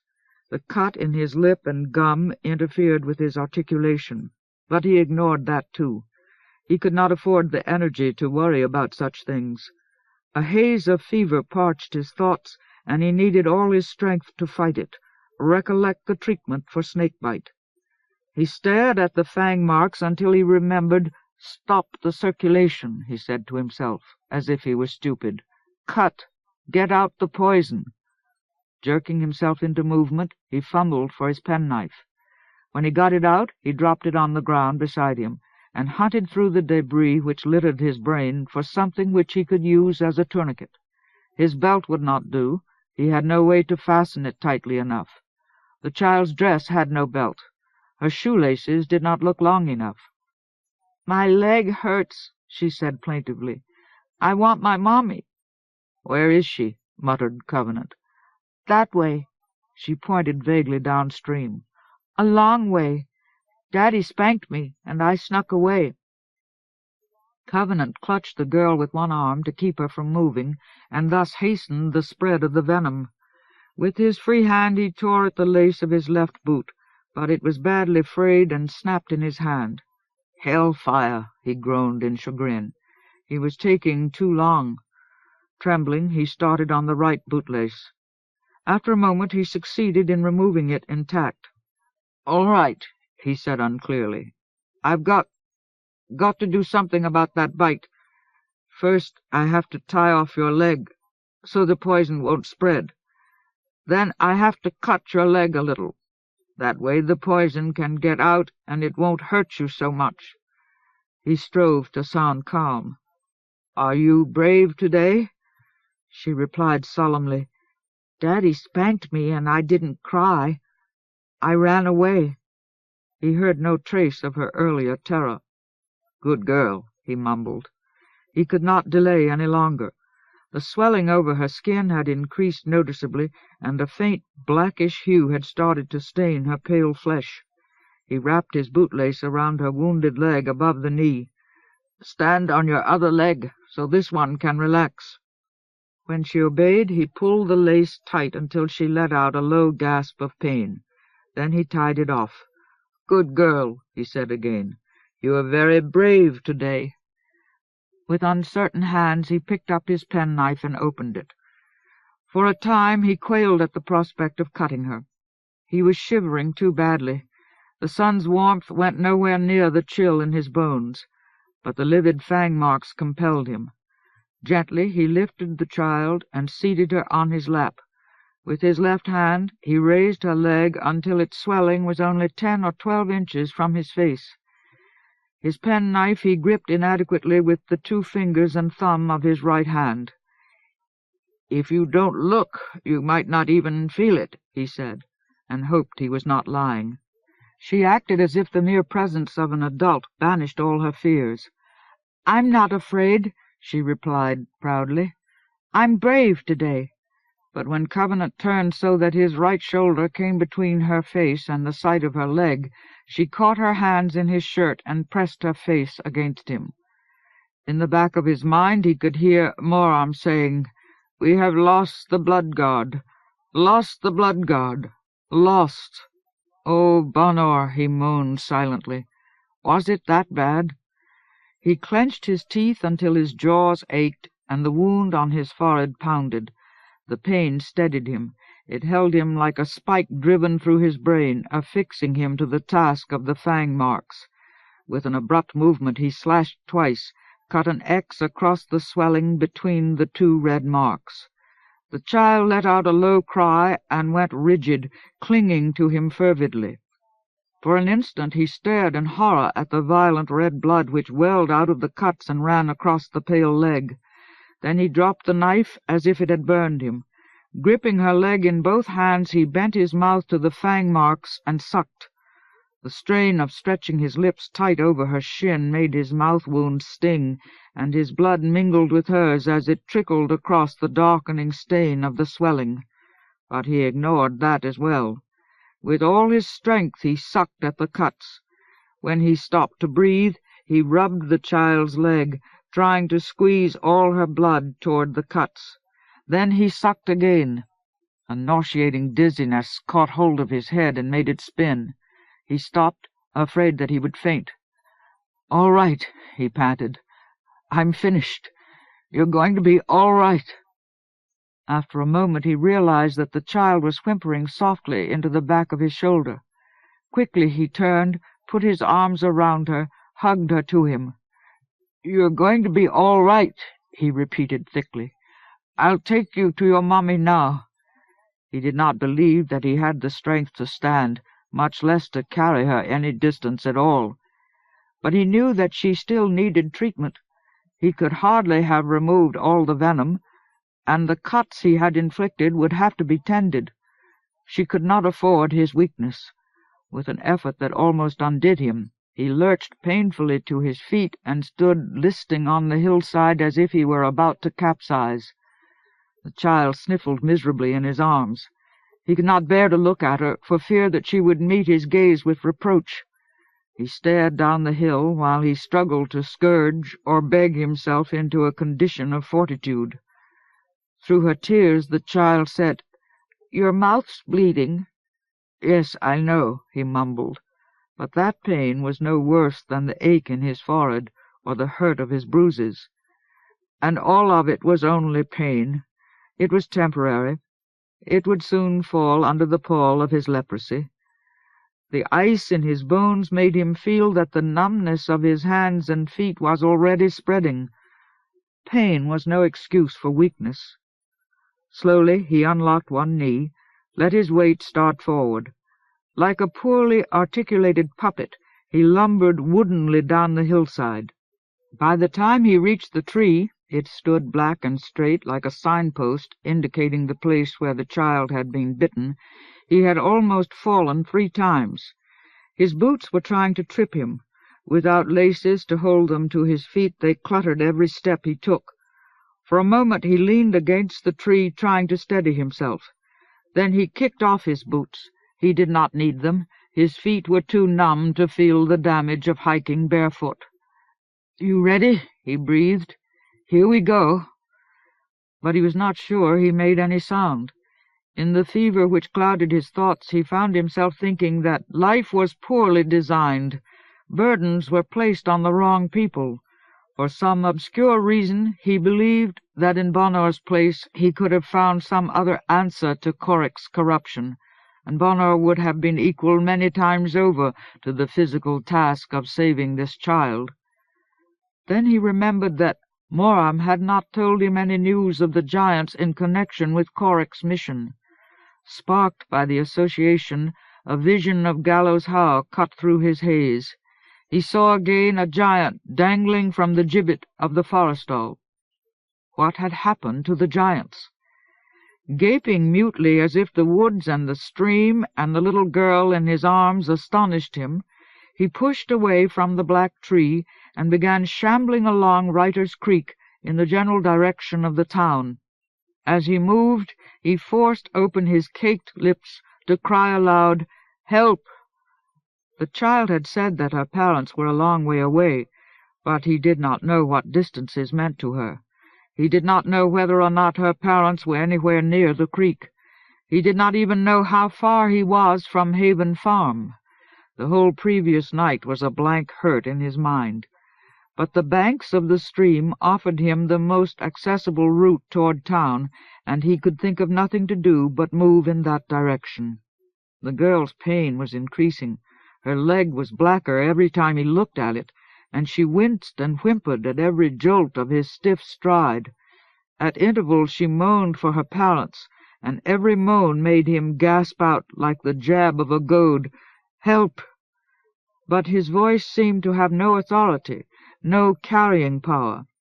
It dropped into silence after him like a stillborn, and the effort of shouting aggravated the injury to his mouth. Soon he could feel his lips swelling like the girl's leg, growing dark and taut and heavy with pain. He hugged her closer to him and croaked in grim, forlorn insistence, "Help! Help me!" Gradually the heat of the sun made him sweat. It stung his forehead until his eyes blurred, but it did not touch the cold in his bones. His shivering mounted. Dizziness dismembered his balance, made him reel through the woods as if he were being driven by a tattered gale. Whenever he stepped on a pointed rock or branch, it gouged far enough up into his arches to hurt him. Several times his joints folded sharply, and he plunged to his knees. But each time the dark wound he carried pulled him upright again and sent him forward, mumbling past his thick lip, "Help me!" His own swelling seemed to take over his face like a tumor. Hot lances of pain thrust from it through his head every time the ground jarred him. As time passed, he could feel his heart itself trembling, quivering between each beat as it labored to carry the strain. The haze of his fever thickened until at odd moments he feared that he had lost his sight. In the blur he quailed away from the dazzles of sunlight which sprang at him off the stream. But when the creek passed through shadows, it looked so cool and healing that he could hardly restrain himself from stumbling into it, burying his face in its anodyne. Yet all the while he knew he could not deviate from the straight path of his trek. If he failed to find help for the child, then everything he had already done for her would be useless, bereft of meaning. He could not stop. Her wound would not tolerate his futility. He saw too much of his lost son Roger in her bare shin. Despite the nails of pain which crucified him, he lurched onward. Then, in the distance, he heard shouts, like people wailing for someone lost. He jerked to a swaying halt on stiff legs and tried to look around, but he seemed to have lost control of his head. It wobbled vainly on his neck, as if the weight of his swelling threw it out of joint, and he was unable to face it in the direction of the shouts. In his arms the girl whimpered painfully, "Mommy, Daddy." He fought his black tight pain to frame the word "help," but no sound came between his lips. He forced his vocal cords to make some kind of noise. "Help me!" It was no louder than a whisper. A sound like hoarse sobs shook him, but he could not tell whether they came from him or from the girl. Weakly, almost blindly, he straightened his arms, lifted the child outward as if he were offering her to the shouts. They became a woman's voice and took on words. "Karen, here she is! Over here! Oh, Karen, my baby!" Running came toward them through the leaves and branches. It sounded like the blade of a winter wind, cutting at him from the depths of his fever. At last he was able to see the people. A woman hurried down the side of a hill, and a man ran anxiously after her. "Karen!" the woman cried. The child reached out toward the woman and sobbed, "Mommy! Mommy!" An instant later the burden was snatched from Covenant's arms. "Karen! Oh, my baby!" the woman moaned as she hugged the child. "We were so frightened. Why did you run away? Are you all right?" Without a glance at Covenant, she said, "Where did you find her? She ran away this morning, and we've been frightened half to death." As if this needed some explanation, she went on, "We're camping over there a ways. Dave has Good Friday off, and we decided to camp out. We never thought she would run away." The man caught up with her, and she started speaking to the child again. "Oh, you naughty, naughty girl! Are you all right? Let me look at you." The girl kept sobbing in pain and relief as the woman held her at arm's length to inspect her. At once the woman saw the tourniquet and the swelling and the cuts. She gave a low scream and looked at Covenant for the first time. "What happened?" she demanded. "What have you done to her?" Suddenly she stopped. A look of horror stretched her face. She backed away toward the man and screamed at him. "Dave, it's that leper! That Covenant!" "What?" the man gasped. Righteous indignation rushed up in him. "You bastard!" He spat belligerently and started toward Covenant. Covenant thought that the man was going to hit him. He seemed to feel the blow coming at him from a great distance. Watching it, he lost his balance, stumbled backward a step, and sat down heavily. Red pain flooded across his sight. When it cleared, he was vaguely surprised to find that he was not being kicked, but the man had stopped a dozen feet away. He stood with his fist clenched, trying not to show that he was afraid to come closer. Covenant struggled to speak, explained that the child still needed help, but a long, stunned moment passed before he was able to dredge words past his lips. Then he said in a tone of detachment, completely at variance with the way he looked and felt, "Snakebite, timber rattler, helper." The effort exhausted him. He could not go on. He lapsed into silence and sat still as if he were hopelessly waiting for an avalanche to fall on him. The man and woman began to recede from him, lose solidity, as if they were dissolving in the acid of his prostration. Vaguely he heard the child moan, "The snake bit me, Mommy. My leg hurts." He realized that he still had not seen the child's face, but he had lost his chance. He had exercised too strenuously with snake venom in his blood. By degrees he was slipping into shock. "All right, Mom," he mumbled wanly. "Come and get me. It's over now." He did not know whether he had spoken aloud. He could not hear himself. The ground under him had begun to ripple. Waves rolled through the hillside, tossing the small raft of hard soil on which he sat. He clung to it as long as he could, but the earthen seas were too rough. Soon he lost his balance and tumbled backward into the ground as if it were an undug grave. Chapter 4. Siege. 12 days after the last charred trunks of revelwood were consumed, reduced to ashes and trampled underfoot, Satan's fist Raver, the right hand of the Grey Slayer, brought his vast, dolorous army to the stone gates of Lord's Keep. He approached slowly, though his hordes tugged forward like leashed wolves. He restrained the ravening of the Erviles and cave wights and creatures he commanded, so that all the inhabitants of Trothgard and of the lands between Revelwood and the North Plains would have time to seek safety in the keep. This he did because he wished all the humans he meant to slay to be gathered in one place. Every increase in the keep's population would weaken its endurance by eating its stores of food, and crowds of people would be more susceptible than trained warriors or lords to the fear he bore. He was sure of the outcome of his siege. His army was not as immense as the one which Moksha, Flesh-Harrower, his brother, had lost in Garroting Deep. In order to secure his hold upon the regions he had already mastered, he had left scores of thousands of his creatures behind along the Rome's Edge River, throughout the valley which formed the south border of Underlane, and across the center plains.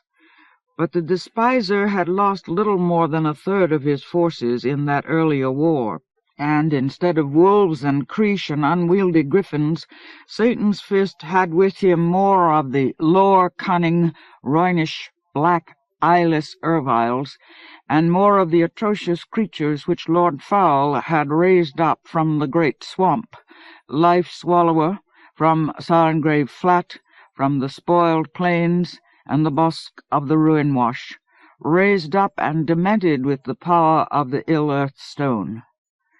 In addition, the giant Raver had at his back a power of which the lords of Revelstone had no conception. Therefore he was willing to prolong his approach to the keep, so that he could hasten its eventual and irreparable collapse. Then, early on the 12th day, a sky-shaking howl shot through his hordes as they caught their first sight of the mountain plateau of Revelstone. Thousands of his creatures started to rush madly toward it through the foothills, but he knocked them back with the flail of his power. Ruling his army with a green scourge, he spent the whole day making his approach, placing his forces in position. When daylight at last drained away into night, his army was wrapped around the entire promontory of Revelstone, from the westmost edge of its south wall to the cliffs of the plateau on the northwest. His encampment locked the keep in a wide, round formation, sealing it from either flight or rescue, from forages for food or missions to unknown allies. And that night Satan's fist feasted on the flesh of prisoners who had been captured during his long march from Landsdrop. If any eyes in Revelstone had been able to penetrate the unbroken mass of clouds which frowned now constantly over the land, they would have seen that this night was the dark of the moon on the middle night of spring. The Despiser's preternatural winter had clenched the land for 42 days.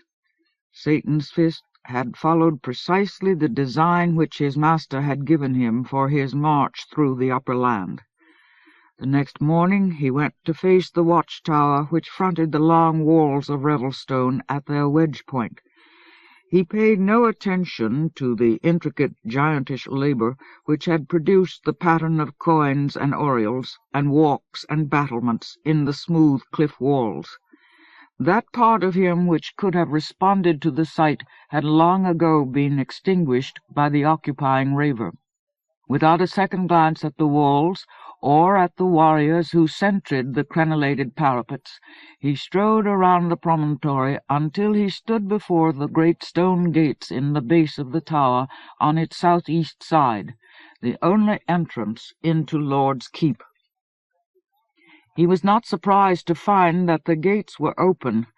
Though the giantish passion for stonework had been quelled in his blood, he retained his knowledge of the keep. He knew that as long as those massive interlocking gates remained intact, they could close upon command, trapping anyone who dared enter the tunnel under the tower. While in the tunnel, attackers would be exposed to counterattack from defensive windows built into the roof of the passage, and beyond the tunnel was nothing but a courtyard, open only to the sky, and then another set of gates even stronger than the first. The tower itself could not be entered except by suspended crosswalks from the main keep, or through two small doors from the courtyard. Lord's Keep had been well made. The giant raver did not accept the dare of the open gates.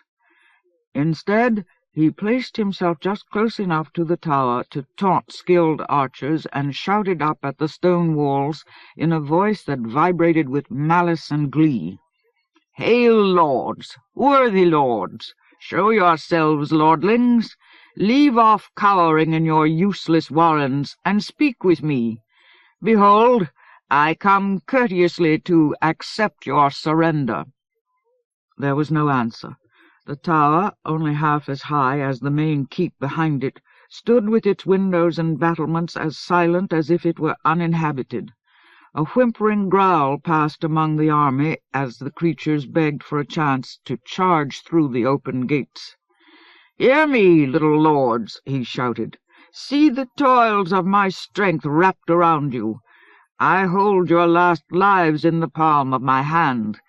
There is no hope for you unless you surrender yourselves and all to the mercy of the Despiser." Jeering barks from the Erviles greeted this, and Satan's fist grinned. "Speak, lordlings! Speak or die!" A moment later 2 figures appeared atop the tower, one a warrior and the other a blue-robed lord whom Satan's fist recognized. At first they ignored the giant. They went to the flagpole and together raised High Lord's Furl, the azure oriflamme of the council. Only after it was fluttering defiantly in the gelid wind did they step to the parapet and face Satan's fist. "I hear you," the Lord snapped. "I hear you, Samadhi Raver. I know you, Sheol Satan's fist, and you know me. I am Moram, son of Variol, High Lord by the choice of the council. Depart, Raver, take your ill hordes with you. You have touched me. You know that I will not be daunted." Fury glinted in the giant's eyes at the memory Moram invoked, but he placed his hand over the livid fragment of the stone hidden under his jerkin, and gave Moram a sarcastic bow. "I know you, Moram," he replied. "When I placed my hand upon you in the labyrinth of Kurash Quellenir, I knew you. You were too blind with folly and ignorance to feel a wise despair. Therefore I permitted your life, so that you would live to better knowledge. Are you yet blind? Have you no eyes to see that your effectless end at my hand is as sure as the arch of time? Have you forgotten the giants? Have you forgotten the blood god? In the name of the Despiser I will certainly crush you where you cower." "Empty words," Moram retorted. "Bravado is easily uttered, but you will find it difficult of proof.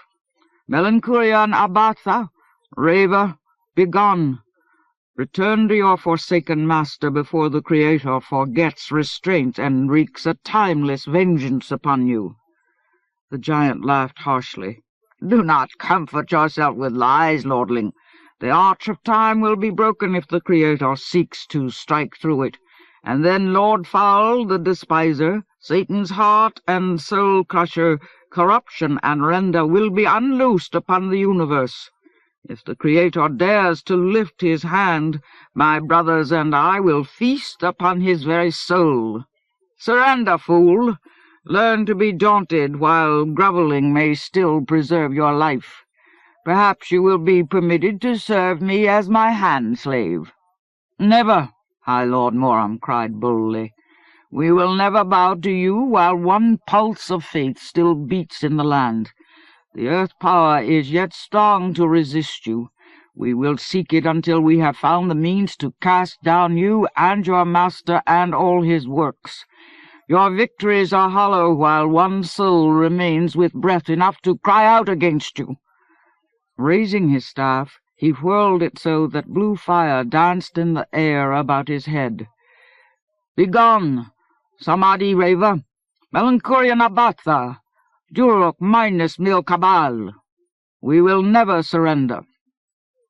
Below him, Satan's fist flinched under the power of the words. But an instant later he sprang forward, snatching at his jerkin. With his piece of the ill-earthed stone clenched and steaming in his fist, he hurled a gout of emerald force up at the High Lord. At the same time, hundreds of creatures broke from their ranks and charged toward the open gates. But Moram deflected the blast with his staff, sent it into the air over his head, where his own fiery power attacked it and consumed it. Then he ducked behind the concealment of the parapet. Over his shoulder he called to Warmark Quan, "Seal the gates! Order the archers to slay any creatures which gain the courtyard. We cannot deal gently with this foe." Quan was already on his way down the stairs into the complex passages of the tower, shouting orders as he ran to oversee the fray. Moram looked downward to assure himself that Satan's fist had not passed through the gates. Then he hastened after Quan. From the highest of the crosswalks above the courtyard he surveyed the skirmish. Strong wood-helvinen archers drove their shafts into the milling creatures from the battlements on both sides of the court, and the sound of weapons echoed out of the tunnel. In moments the fighting would be done. Gritting his teeth over the shed blood, Moram left the conclusion of the skirmish in Quan's competent hands and crossed the wooden span to the main keep, where his fellow lords awaited him. As he met the somber eyes of Trevor, Loria, and Amatin, a sudden weariness came over him. Satan's fist's threats came so close to the truth. He and his companions were inadequate for the task of using even those few powers and mysteries which they possessed, and he was no nearer to a resolution of his secret knowledge than he had been when he had summoned and lost Thomas Covenant. He sighed, allowed his shoulders to sag. To explain himself, he said, "I had not thought there were so many Erviles in all the world." But the words were only tangential to what he felt. Yet he could not afford such weariness. He was the High Lord. Trevor, Loria, and Amatin had their own uncertainties, their own needs, which he could not refuse. He had already done them enough damage in the private dilemma of his heart. Drawing himself erect, he told them what he had seen and heard of the Raver and Lord Foul's army. When he was done, Amatin smiled wryly. "You affronted Samadhi Raver. That was boldly done, High Lord. I do not wish to comfort him with the thought that we believe him safe." At this, Loria's gaze winced. "Is he so safe?" she asked painfully. Moram hardened. "He is not safe while there is heart or bone or earth power to oppose him. I only say that I know not how he may be fought. Let him discover my ignorance for himself." As she had so often in the past, Loria once again attempted to probe his secret. "Yet you have touched Loric's krill and given it life. Your hand drew a gleam of blue from the gem. Is there no hope in this? The legends say that the krill of Loric Vile-silencer was potent against the peril of the demondom." "A gleam," Moram replied. Even in the privacy of his own knowledge, he feared the strange power which had enabled him to spark the krill's opaque jewel. He lacked the courage to explain the source of his strength. "What will that avail?" In response, Loria's face thronged with demands and protests, but before she could voice them, a shout from the courtyard drew the Lord's attention downward. Warmark Quan stood on the flagstones amid the corpses. When Moram answered him, he saluted mutely with his sword. Moram returned the salute, acknowledging Quan's victory, but he could not keep the hue of sadness from his voice as he said, "We have shed the first blood in this siege. Thus even those who oppose ill must wreak harm upon the victims of ill. Bear their bodies to the upland hills and burn them with purging fires, so that their flesh may recover its innocence in ashes. Then scatter their ashes over Furl Falls, as a sign to all the land that we abhor the despiser's wrong, not the slaves which he has made to serve his wrong." The Warmark scowled, loath to honor his enemies with such courtesy, but he promptly gave the orders to carry out Moram's instructions. Sagging again, Moram turned back to his fellow lords. To forestall any further probing, he said, "The giant knows he cannot breach these walls with sword and spears, but he will not stand idle, waiting for hunger to do his work. He is too avid for blood. He will attempt us. We must be prepared. We must stand constant watch within the tower, to counter any force which he may bring against us." Lord Trevor, eager for any responsibility which he believed to be within his ability, said, "I will watch." With a nod, Moram accepted. "Summon one of us when you are weary, and summon us all when Satan's fist chooses to act. We must see him at work, so that we may learn our defense." Then he turned to a warrior standing nearby. "Warhaft, bear word to the Hearthralls, Tom and Borilla. Ask the higher brands and Gravelinguses of Lord's Keep to share the watch of the lords. They also must learn our defense." The warrior saluted and walked briskly away. Moram placed a hand on Trevor's shoulder, gripped it firmly for a moment, then with one backward look at the winter-stricken sky, he left the balcony and went to his chambers. He intended to rest, but the sight of Elina's marrow-meld sculpture standing restlessly on his table disturbed him. It had the fanatic, vulnerable look of a man chosen to be a prophet who entirely mistakes his errand, who, instead of speaking to glad ears the words of hope with which he was entrusted, spends his time preaching woe and retribution to a wilderland. Looking at the bust, Moram had to force himself to remember that Covenant had rejected the land to save a child in his own world, and the unbeliever's ability to refuse help to tens of thousands of lives, to the land itself, for the sake of one life, was a capacity which could not be easily judged. Moram believed that large balances might be tipped by the weight of one life, yet the fate of the sculpture seemed at this moment taut with misapprehended purpose, crowded with all the people who would die so that one young girl might live. As he gazed at this rendition of Covenant's fate, High Lord Moram experienced again the sudden passion which had enabled him to draw a gleam from Loric's krill. Danger filled his eyes, and he snatched up the sculpture as if he meant to shout at it. But then the hard lines of his mouth bent, and he sighed at himself. With conflicting intensities in his face, he bore the Anandivian yajna work to the Hall of Gifts, where he placed it in the position of honor high on one of the rude, root-like pillars of the cavern. After that, he returned to his chambers and slept. He was awakened shortly after noon by Trevor's summons. His dreamless slumber vanished instantly, and he was on his way out of his rooms before the young warrior who brought the message was able to knock a second time. He hastened up out of the recesses of Revelstone toward the battlements over the gates of the main keep, where he chanced upon Hothrol-Torm. Together they crossed to the tower and climbed the stairs to its top. There they found Trevor Loriamate with Warmark Quan and Hirebrand Borilla. Quan stood between the Lord and the Hothrol like an anchor to their separate tensions. Trevor's whole face was clenched white with apprehension, and Borilla's hands trembled on his staff with mixed dread and determination. But Quan held his arms folded across his chest and frowned stolidly downward as if he had lost the capacity to be surprised by anything any servant of the Grey Slayer did. As the High Lord joined them, the old Warmark pointed with one tanned, muscular arm, and his rigid finger guided Moram's eyes like an accusation to a gathering of Erviles before the gates of the tower.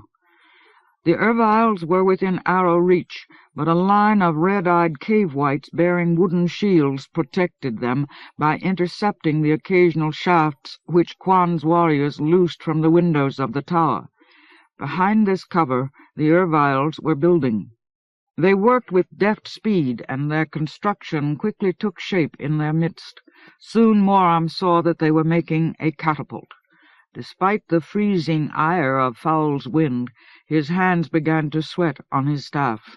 As the Erviles looped heavy ropes around the sprocketed winches at the back of the machine, lashed the ropes to the stiff throwing arm, and sealed with flashes of black power a large, ominous iron cup to the end of the arm, he found himself tensing, calling all his lore and strength into readiness. He knew instinctively that the attackers did not intend to hurl rocks at Revelstone. The demon-dim spawn worked without instructions from Satan's fist. He watched from a distance, but neither spoke nor moved.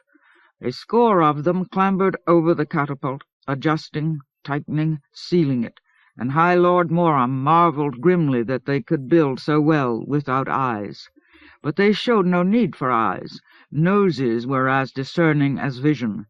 In a short time the finished catapult stood erect before Revelstone's tower.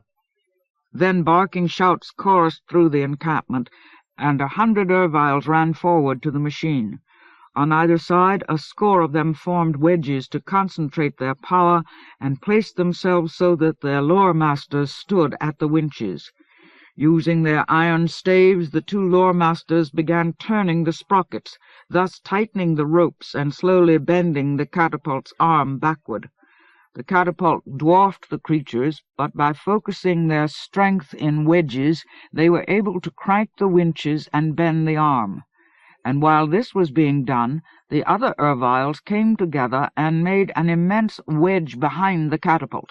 Against the background of the frozen snow scud, they looked like a spear point aimed at the heart of the keep. With part of his mind, Moram observed that Lord Armaton now stood beside him. He glanced around for Loria, and saw her on a balcony of the main keep.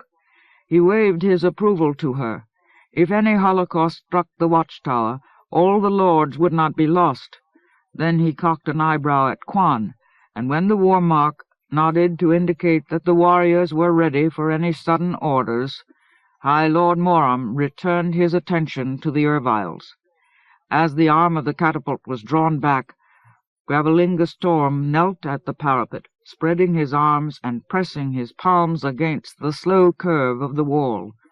In a dim, alien voice he began to sing a song of granite endurance to the stone.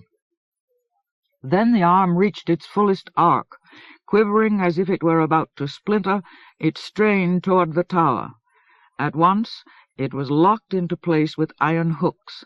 Its wide cup had been brought down to chest level directly in front of the lore-master, who apexed the largest wedge. With a ringing clang the lore-master struck its stave against the cup. Strength surged through scores of black shoulders. They emanated power as the lore-master labored over the cup, and thick, cruel fluid, as fiery as the vitriol which consumes flesh and obsidian and teak alike, splashed coruscating darkly from the stave into the waiting cup. The High Lord had seen human bodies fall into ash at the least touch of fluid like that. He turned to warn Quan, but the old warmark needed no warning. He also had watched warriors die in Dimodim acid. Before Moram could speak, Quan was shouting down the stairwell into the tower, ordering his warriors away from all the exposed windows and battlements. At Moram's side, Lord Armaton's slight form began to shiver in the wind. She held her staff braced before her as if she were trying to ward the cold away. Slowly the lore-master's fluid filled the cup. It splashed and spouted like black lava, throwing midnight sparks into the air. But the lore of the Erviles contained it, held its dark force together, prevented it from shattering the catapult. Then the cup was full. The Erviles did not hesitate. With a hoarse, hungry cry, they knocked free the restraining hooks. The arm arced viciously forward, slapped with flat vehemence against the stop at the end of its throw. A black gout of vitriol as large as a Stonedown or home sprang through the air and crashed against the tower a few dozen feet below the topmost parapet. As the acid struck stone, it erupted. In lightless incandescence it burned at the mountain rock like the flare of a dark sun. Torm cried out in pain, and the stone's agony howled under Moram's feet. He leaped forward. With Trevor and Armaton beside him, he called Blue Lord's fire from his staff and flung it down against the vitriol. Together the three staffs flamed hotly to counter the acid, and because the Erviles could not replenish it, it fell apart in moments, dropped like pieces of hate from the wall, and seared the ground before it was extinguished. It left behind a long scar of corrosion in the stone, but it had not broken through the wall. With a groan, Torm sagged away from the parapet. Sweat ran down his face, confusing his tears, so that Moram could not tell whether the Gravelingus wept from pain or grief or rage. "Melancholian Abata!" he cried thickly. "Ah, Revelstone!"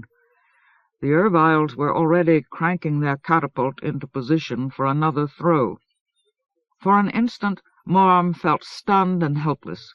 With such catapults, so many thousands of Erviles might be able to tear Lord's Keep down, piece by piece, reduce it to dead rubble. But then his instinct for resistance came to life within him. To Trevor and Armaton he snapped, "Those blasts must not touch the keep. Join me. We will shape a forbidding." Even as they moved away from him on either side to prepare between them as wide a defence as possible, he knew that these tactics would not suffice. 3 lords might be able to deflect the greatest harm of a few attacks, but they could not repulse the assault of 15 or 20,000 Erviles.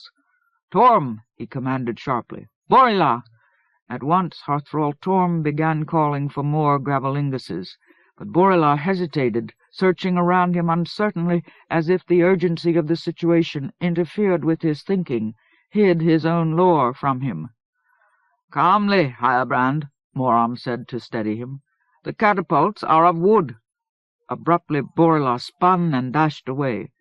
As he passed Warmark Quan, he cried, "Archers!" Then he was yelling toward the main keep, "Hirebrands! Bring Lomillialor! We will make arrows!" In a dangerously short time the Erviles had cocked their machine and were filling its cup with their black vitriol. They fired their next throw scant moments after Torm's Ritual reinforcements had positioned themselves to support the stone. At Moram's command, the lords struck against the arcing gout of acid before it reached the tower. Their staffs flashed as they threw up a wall of fire across the acid's path. The fluid hit their fire with a force which shredded their forbidding. The black acid shot through their power to slam against the tower wall. But the attack had spent much of its virulence. When it reached the stone, Torm and his fellow Gravelinguses were able to withstand it. It shattered against the strength which they called up in the rock, and fell flaming viciously to the ground, leaving behind dark stains on the wall, but no serious damage. Torm turned to meet High Lord Moram's gaze. Hot anger and exertion flushed the Hothrol's face, but he bared his teeth in a grin which promised much for the defence of Revelstone. Then 3 of Quan's archers joined the lords, followed closely by 2 Hirebrands. The archers were tall wood-Helvenin warriors, whose slimness of form belied the strength of their bows. Warmark Quan acknowledged them and asked Borila what he wanted them to do. In response, Borila accepted from the Hirebrands 6 long, thin arrows. These were delicately rune-carved, despite their slenderness. Their tips were sharpened to keen points, and their ends were fletched with light brown feathers. The Hothrol gave 2 of them to each archer, saying as he did so, "This is Lomillialor, the rare wood called by the giants of Sea-Reach Gildenlode. We are wood-Helvenin," the woman who led the archers said bluntly. "Lomillialor is known to us." "Loose them well," returned Borila. "There are no others prepared. Strike first at the cave-whites." The woman looked at Quan to see if he had any orders for her, but he waved her and her companions to the parapet. With smooth competence, the 3 archers knocked arrows, bent bows, and took aim at the catapult. Already the Erviles had pulled back its arm and were busy rapidly refilling its iron cup. Through his teeth, Quan said, "Strike now." Together 3 bowstrings thrummed.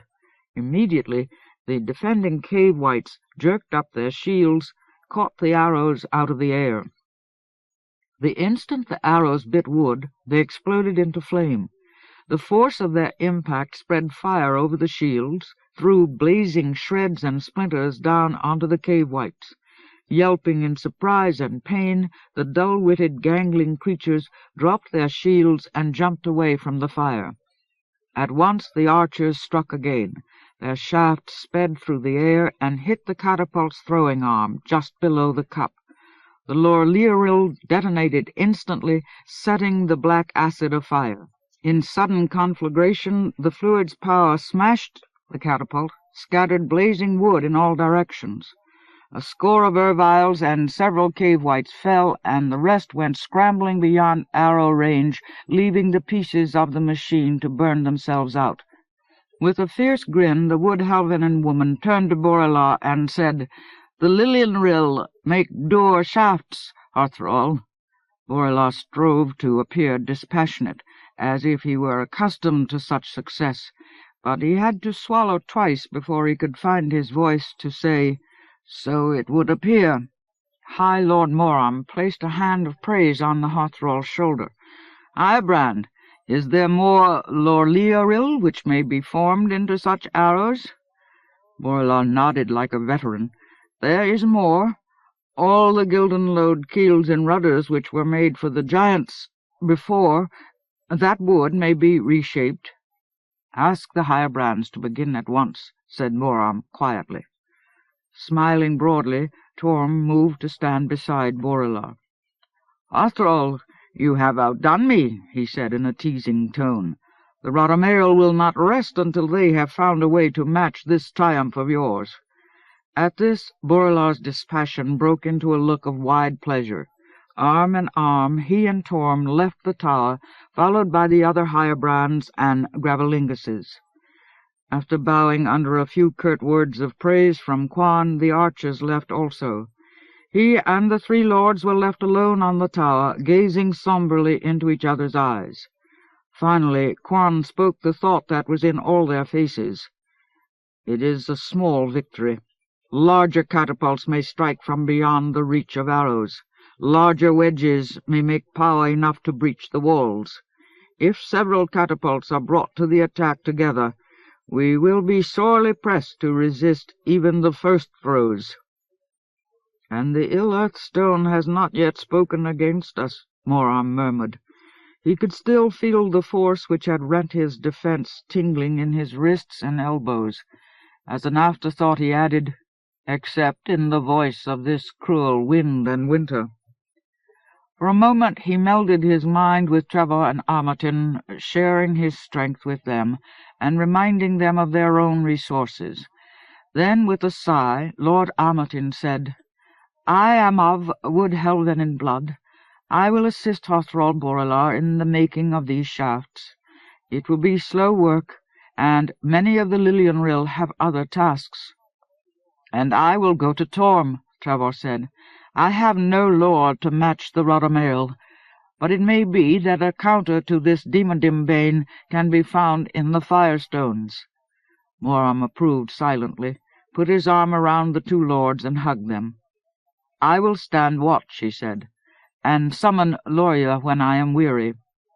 Then he sent Quan with them from the tower, so that the Warmark could ready his warriors for all the work they might have to do if the walls were harmed.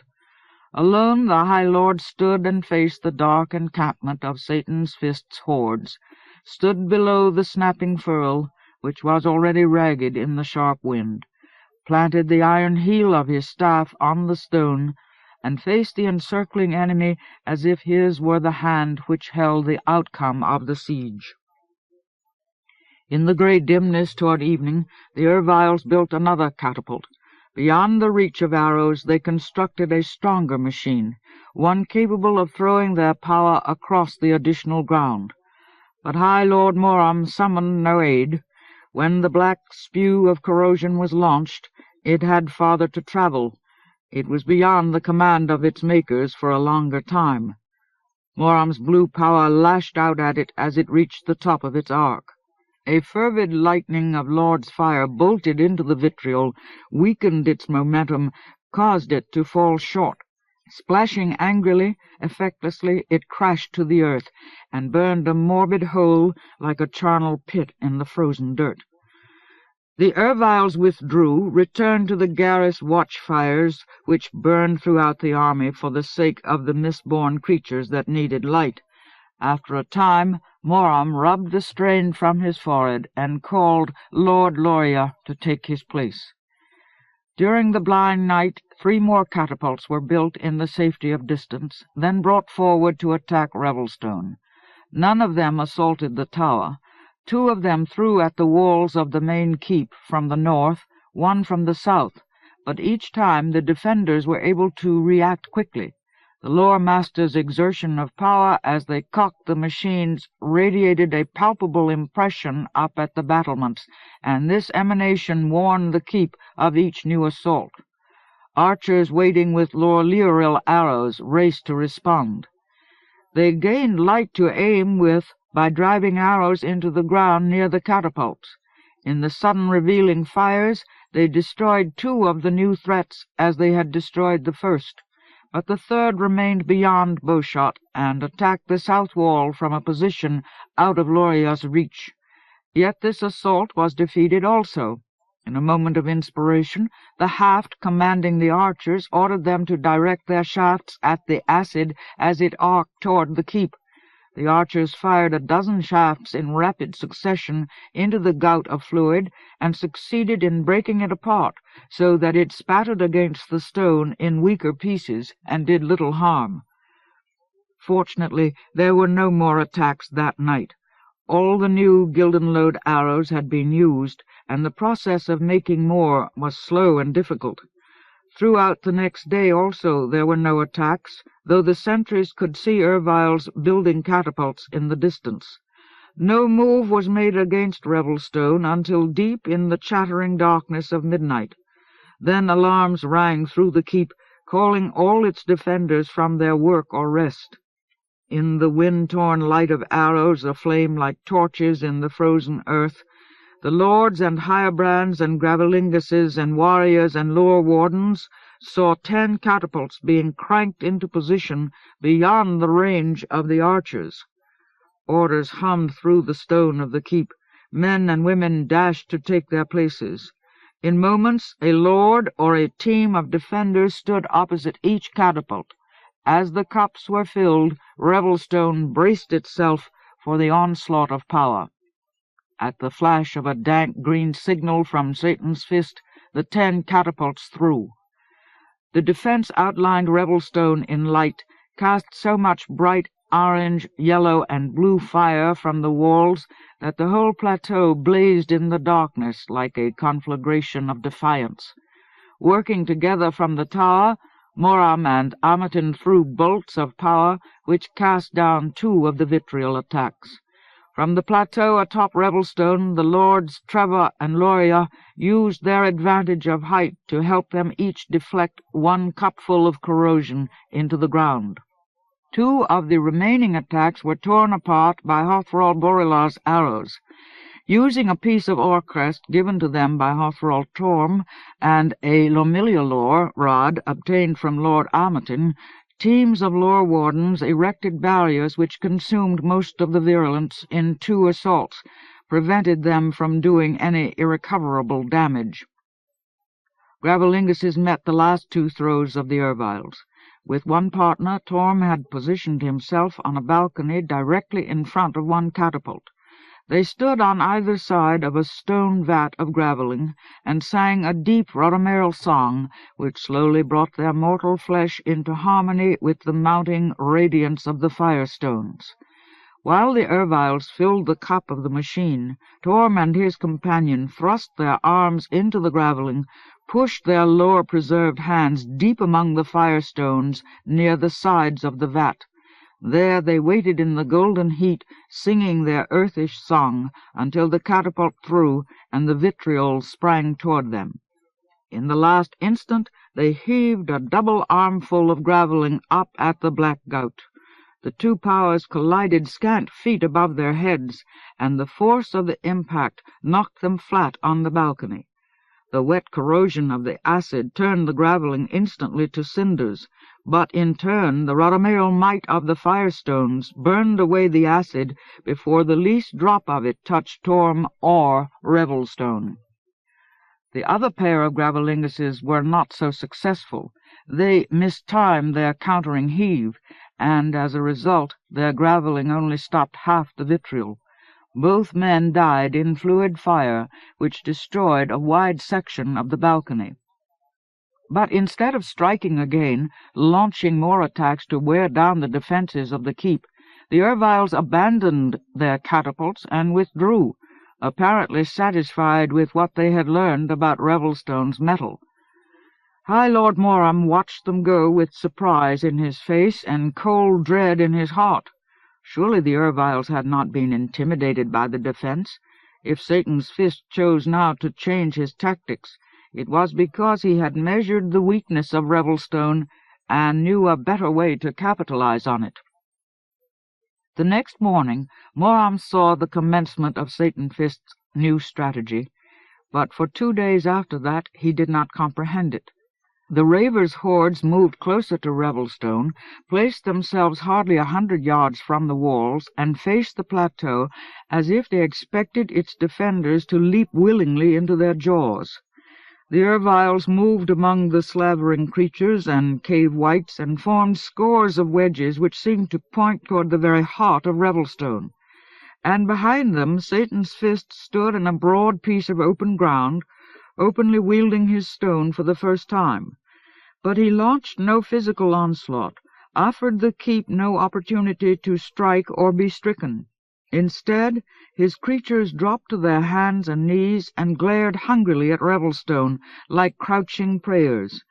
The Variol masters set the tips of their staves in the ground, began a barking ululation or invocation which carried in shreds to the keep through the tearing wind, and Samadhi Raver Sheol and Satan's Fist squeezed his fragment of the ill-earth stone so that it ran with steam like boiling ice. As Moram watched, he could feel the upsurge of power on all sides. The exertion of might radiated at him until the skin of his cheeks stung under it, despite the raw chill of the wind. But the besiegers took no other action. They held their positions in fierce concentration, scowling murderously as if they were envisioning the blood of their victims. Slowly, tortuously, they began to have an effect upon the ground of the foothills. From the unflickering green blaze of the stone, a rank emerald hue spread to the dirt around Satan's Fist's feet and throbbed in the soil. It encircled him, pulsing like a fetid heart, then sent crooked offshoots like green veins through the ground toward Revelstone. These grew with each savage throb, branched out until they reached the backs of the crouching hordes. At that point, red pain, sickly tinged with green, blossomed from the embedded tips of the lore master's staves. Like Satan's Fist's emerald, the ill-red grew in the ground like arteries or roots of hurt. It shone through the gray ice on the earth without melting it, and expanded with each throb of Samadhi's central power until all of Revelstone was ringed in pulsing veins. The process of this growth was slow and deadly.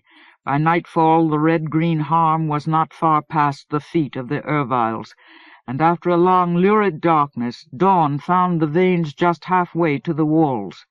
But it was implacable and sure. Moram could conceive no defense against it because he did not know what it was.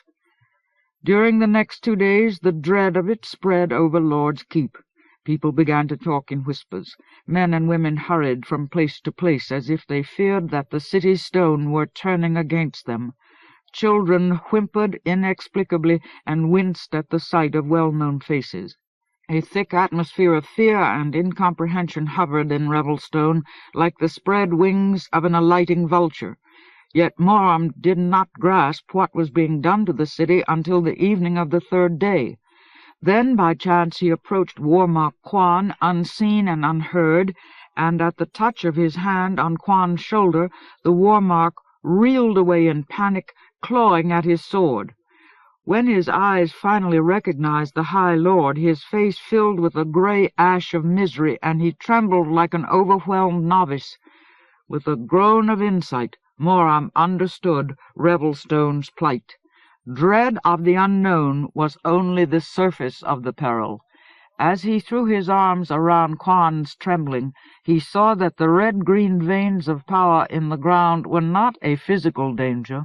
Rather, they were a vehicle for the raw emotional force of the despiser's malice, a direct attack on the keep's will, a corrosive hurl against the moral fabric of Revelstone's resistance. Fear was growing like a fatal disease in the heart of Lord's Keep. Under the influence of those lurid veins, the courage of the city was beginning to rot. It had no defense. The Lilienrill and Rodomeril could build vast warming fires within the walls. The lore wardens could sing in voices that shook helplessly brave songs of encouragement and victory. The war-ward could drill and train until the warriors had neither leisure nor stamina for fear. The lords could flit throughout the city like blue ravens, carrying the light of courage and support and intransigence wherever they went, from grey day to blind night to grey day again. The keep was not idle. As time dragged its dread aggravated length along, moved through the skeletal round with an almost audible clatter of fleshless bones, everything that could be done was done. The lords took to moving everywhere with their staffs alight, so that their bright azure could resist the erosion of Revelstone's spirit. But still the veined, bloody harm in the ground multiplied its aegis over the city. The malignance of 10,000 evil hearts stifled all opposition. Soon even the mountain rock of the plateau seemed to be whimpering in silent fear. Within days, some families locked themselves in their rooms and refused to come out. They feared to be abroad in the city. Others fled to the apparent safety of the upland hills. Mad fights broke out in the kitchens, where any cook or food handler could snatch up a knife to slash at sudden gusts of terror. To prevent such outbursts, Warmark Quan had to station yeomen in every kitchen and refectory. But though he drove them as if he had a gaunt spectre of horror clinging to his shoulders, he could not keep even his warriors from panic. This fact he was finally forced to report to the High Lord, and after hearing it, Moram went to stand his watch on the tower. Alone there he faced the night, which fell as heavily as the scree of despair against the back of his neck, faced the unglimmering emerald loathsomeness of the stone, faced the sick red-green veined fire, and hugged his own dread within the silence of his heart. If he had not been so desperate, he might have wept in sympathy for Kevin Landwaster, whose dilemma he now understood with a keenness that cut him to the bone of his soul. Some time later, after the darkness had added all its chill to Lord Foul's winter, and the watchfires of the encampment had paled to mere sparks beside Samadhi Raver's loud, strong lust for death, Loria, travel-mate, came to the tower, bearing with her a small pot of gravel in which she placed before her when she sat on the stone, so that the glow lit her drawn face.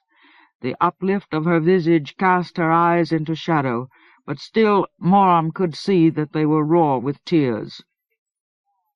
"My daughters," her voice seemed to choke her, "my children, they— You know them, High Lord," she said as if she were pleading.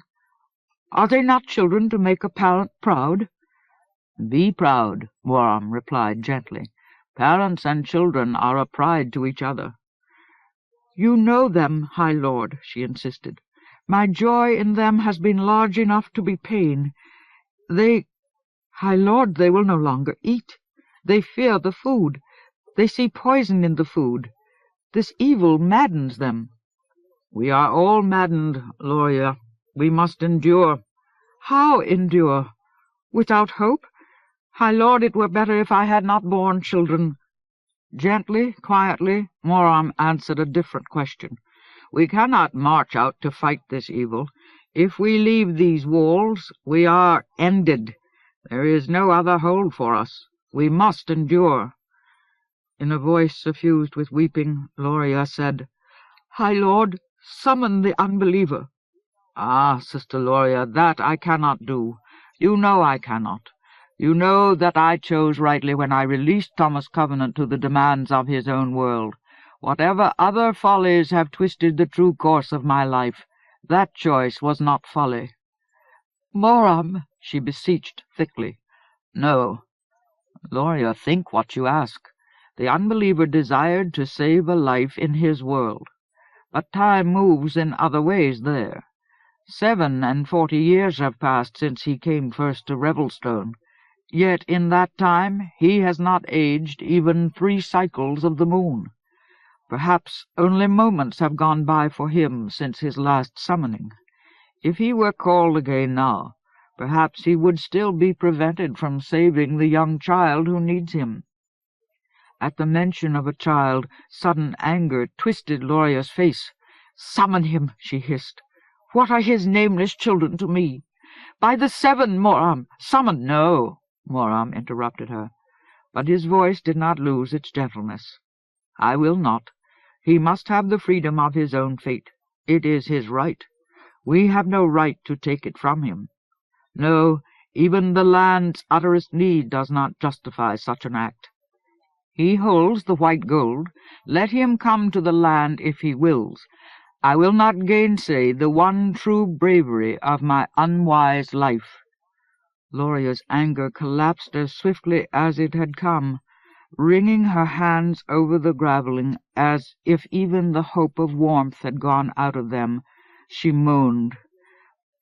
"This evening, my youngest, Yollanid, she is hardly more than a baby, she shrieked at the sight of me." With an effort she raised her streaming eyes to the High Lord, and whispered, "How endure?" Though his own heart wept for her, Moram met her gaze. "The alternative is desecration." As he looked into the ragged extremity of her face, he felt his own need crying out, urging him to share his perilous secret. For a moment that made his pulse hammer apprehensively in his temples, he knew that he would answer Loria if she asked him. To warn her, he breathed softly, "Power is a dreadful thing." A spark of inchoate hope lit her eyes. She climbed unsteadily to her feet, brought her face closer to his, and searched him. The first opening of a meld drained the surfaces of his mind, but what she saw or felt in him stopped her. His cold doubt quenched the light in her eyes, and she receded from him. In an awkward voice that carried only a faint vibration of bitterness, she said, "No, Moram, I will not ask. I trust you or no one. You will speak when your heart is ready." Gratitude burned under Moram's eyelids. With a crooked smile he said, "You are courageous, Sister Loria." "No." She picked up her graveling pot and moved away from him. "Though it is no fault of theirs, my daughters make me craven." Without a backward glance she left the High Lord alone in the lurid night. Hugging his staff against his chest, he turned and faced once more the flawless green rung of the Revelstone. As his eyes met that baleful light, he straightened his shoulders, drew himself erect, so that he stood upright like a marker or witness to Revelstone's inviolate rock. Chapter 5. Lomillialor. The weight of mortality which entombed Covenant seemed to press him deeper and deeper into the obdurate stuff of the ground. He felt that he had given up breathing, that the rock and soil through which he sank sealed him off from all respiration. But the lack of air gave him no distress. He had no more need for this sweaty labor of breathing. He was plunging irresistibly, motionlessly downward, like a man falling into his fate.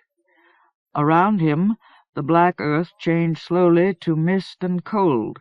It lost none of its solidity, none of its airless weight, but its substance altered, became by gradual increments a pitch-dark fog as massive and unanswerable as the pith of granite.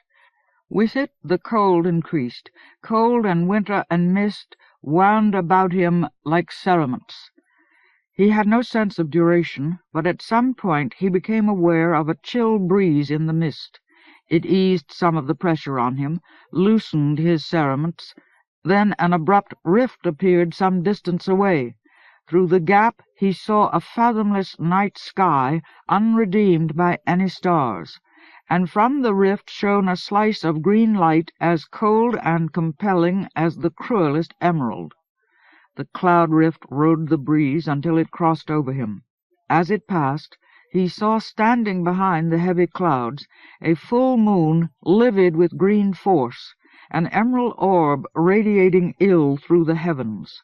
The sick green light caught at him. When the rift which exposed it blew by him and away into the distance, he felt himself respond. The authority, the sovereignty of the moon could not be denied. He began to flow volitionlessly through the mist in the wake of the rift. But another force intervened. For an instant he thought he could smell the aroma of a tree's heart sap, and pieces of song touched him through the cold. Be true. Answer. Soul's deep curse. He clung to them, and their potent appeal anchored him. The darkness of the mist locked around him again, and he went sinking in the direction of the song. Now the cold stiffened under him so that he felt he was descending on a slab, with the breeze blowing over him. He was too chilled to move, and only the sensation of air in his chest told him that he was breathing again. His ribs and diaphragm worked, pumped air in and out of his lungs automatically. Then he noticed another change in the mist. The blank, wet, blowing night took on another dimension, an outer limit. It gave the impression that it clung privately to him, leaving the rest of the world in sunlight. Despite the cloud, he could sense the possibility of brightness in the cold breeze beyond him. And the frigid slab grew harder and harder under him, until he felt he was lying on a catafalque with a cairn of personal darkness piled over him. The familiar song left him there. For a time he heard nothing but the hum of the breeze and the hoarse lisping sound made by his breath as it labored past his swollen lip and gum. He was freezing slowly, sinking into icy union with the stone under his back. Then a voice near him panted, "By the Seven, we have done it."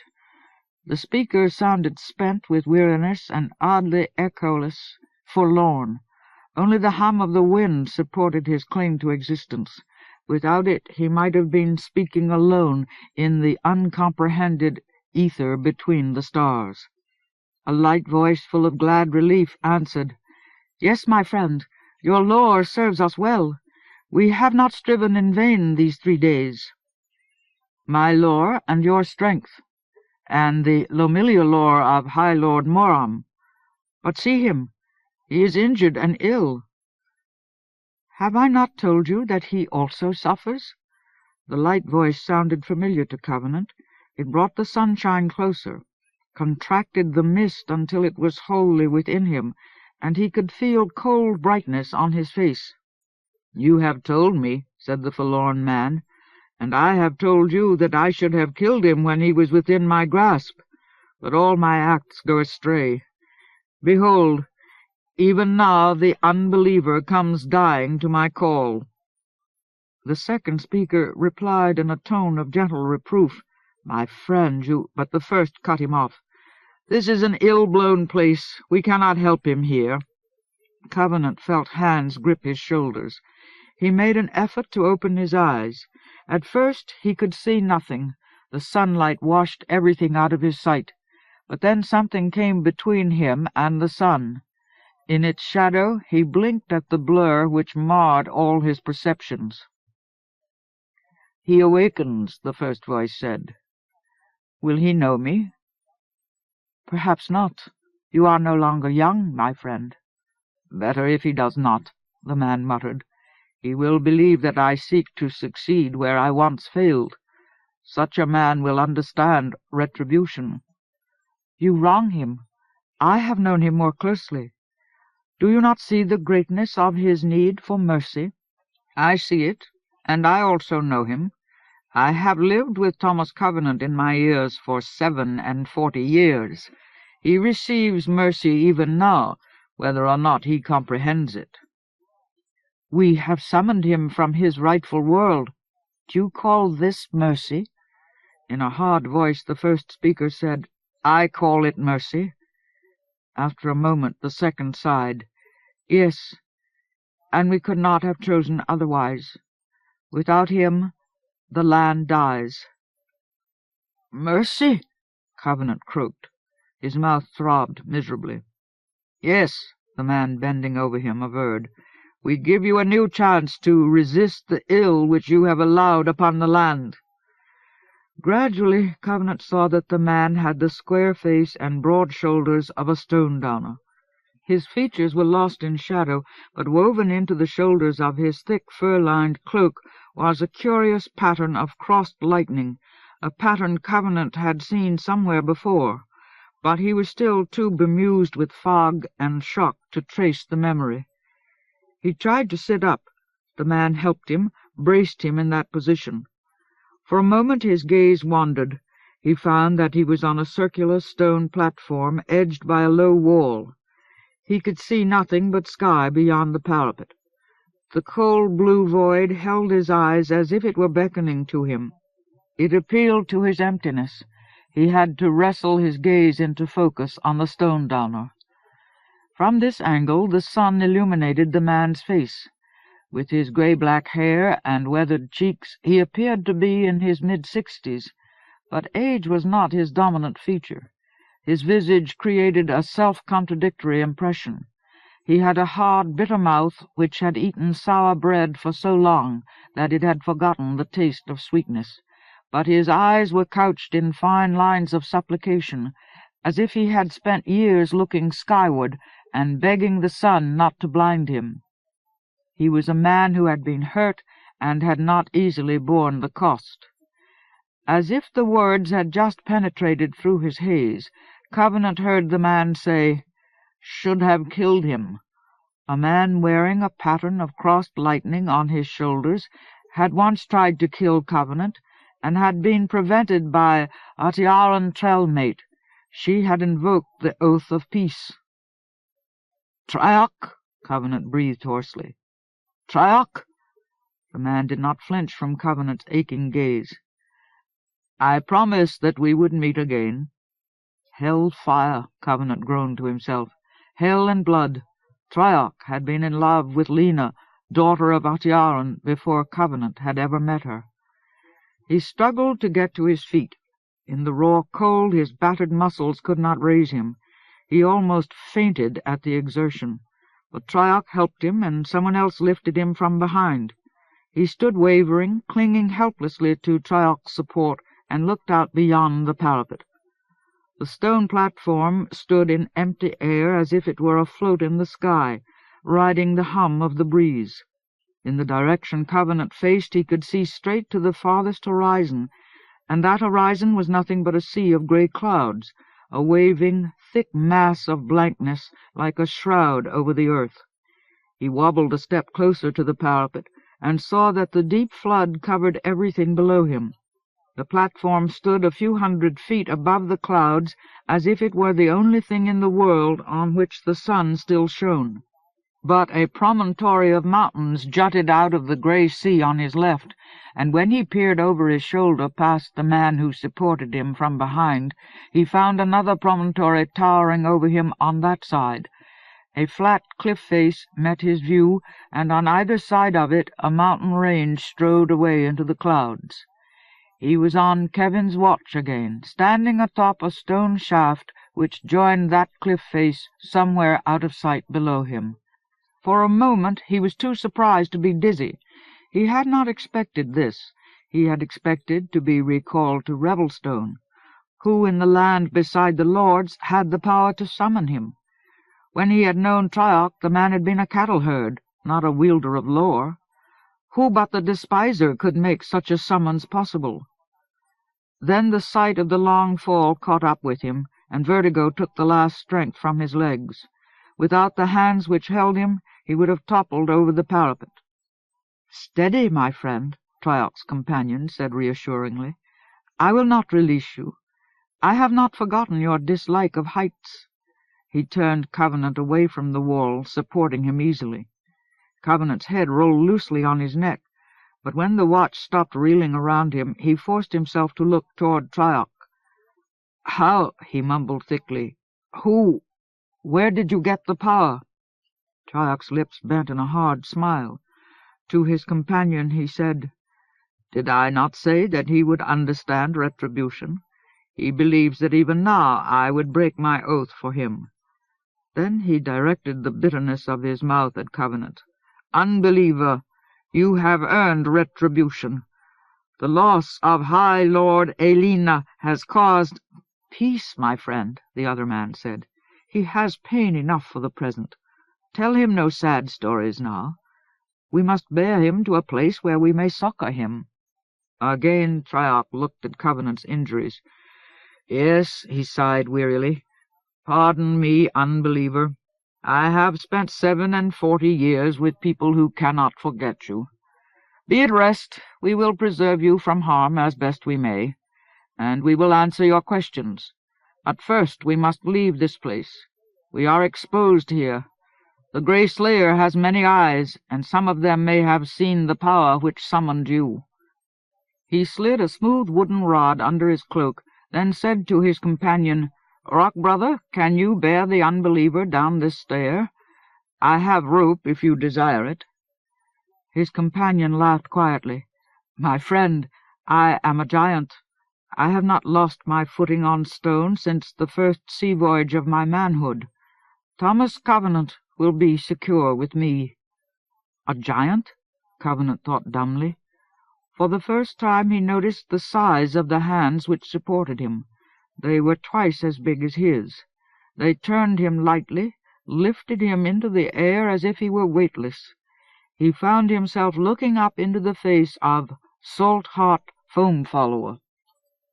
The giant did not appear to have changed much since Covenant had last seen him. His short, stiff iron beard was greyer and longer, and deep lines of care furrowed his forehead, on which the mark of the wound he had received at the battle of Soaring Woodhelven was barely visible.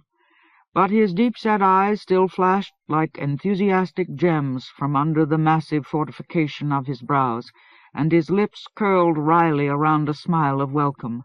Looking at him, Covenant could think of nothing except that he had not said good-bye to the giant when they had parted in Treacher's Gorge.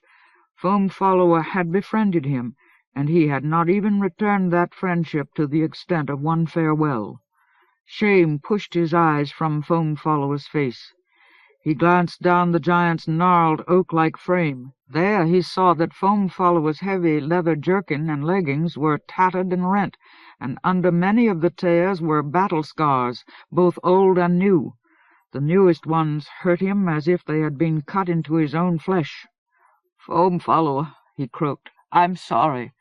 The giant replied gently, "Peace, my friend. All that is past. Do not condemn yourself." "Hellfire!" Covenant could not master his weakness. "What's happened to you?" "Ah, that is a long tale, full of giantish episodes and apostrophes.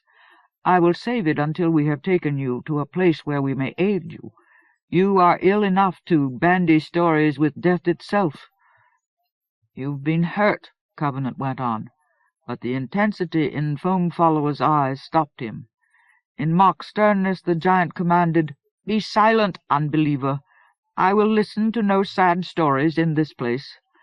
Gently he cradled the wounded man in his arms, then said to Triarch, "Follow carefully, Rock Brother. Our work has only begun. If you fall, I will be hard-pressed to catch you." "Look to yourself," Triarch replied gruffly. "I am not unaccustomed to stone, even stone as chill as this." "Well, then, let us make what haste we can. We have endured much to come so far, you and I. We must not lose the Lord now." Without waiting for an answer, he started down the rude stair of Kevin's watch. Covenant turned his face to the giant's breast. The breeze had a high, lonely sound as it rustled past the cliff and eddied around Foam-Follower. It reminded Covenant that the watch stood more than 4,000 feet above the foothills.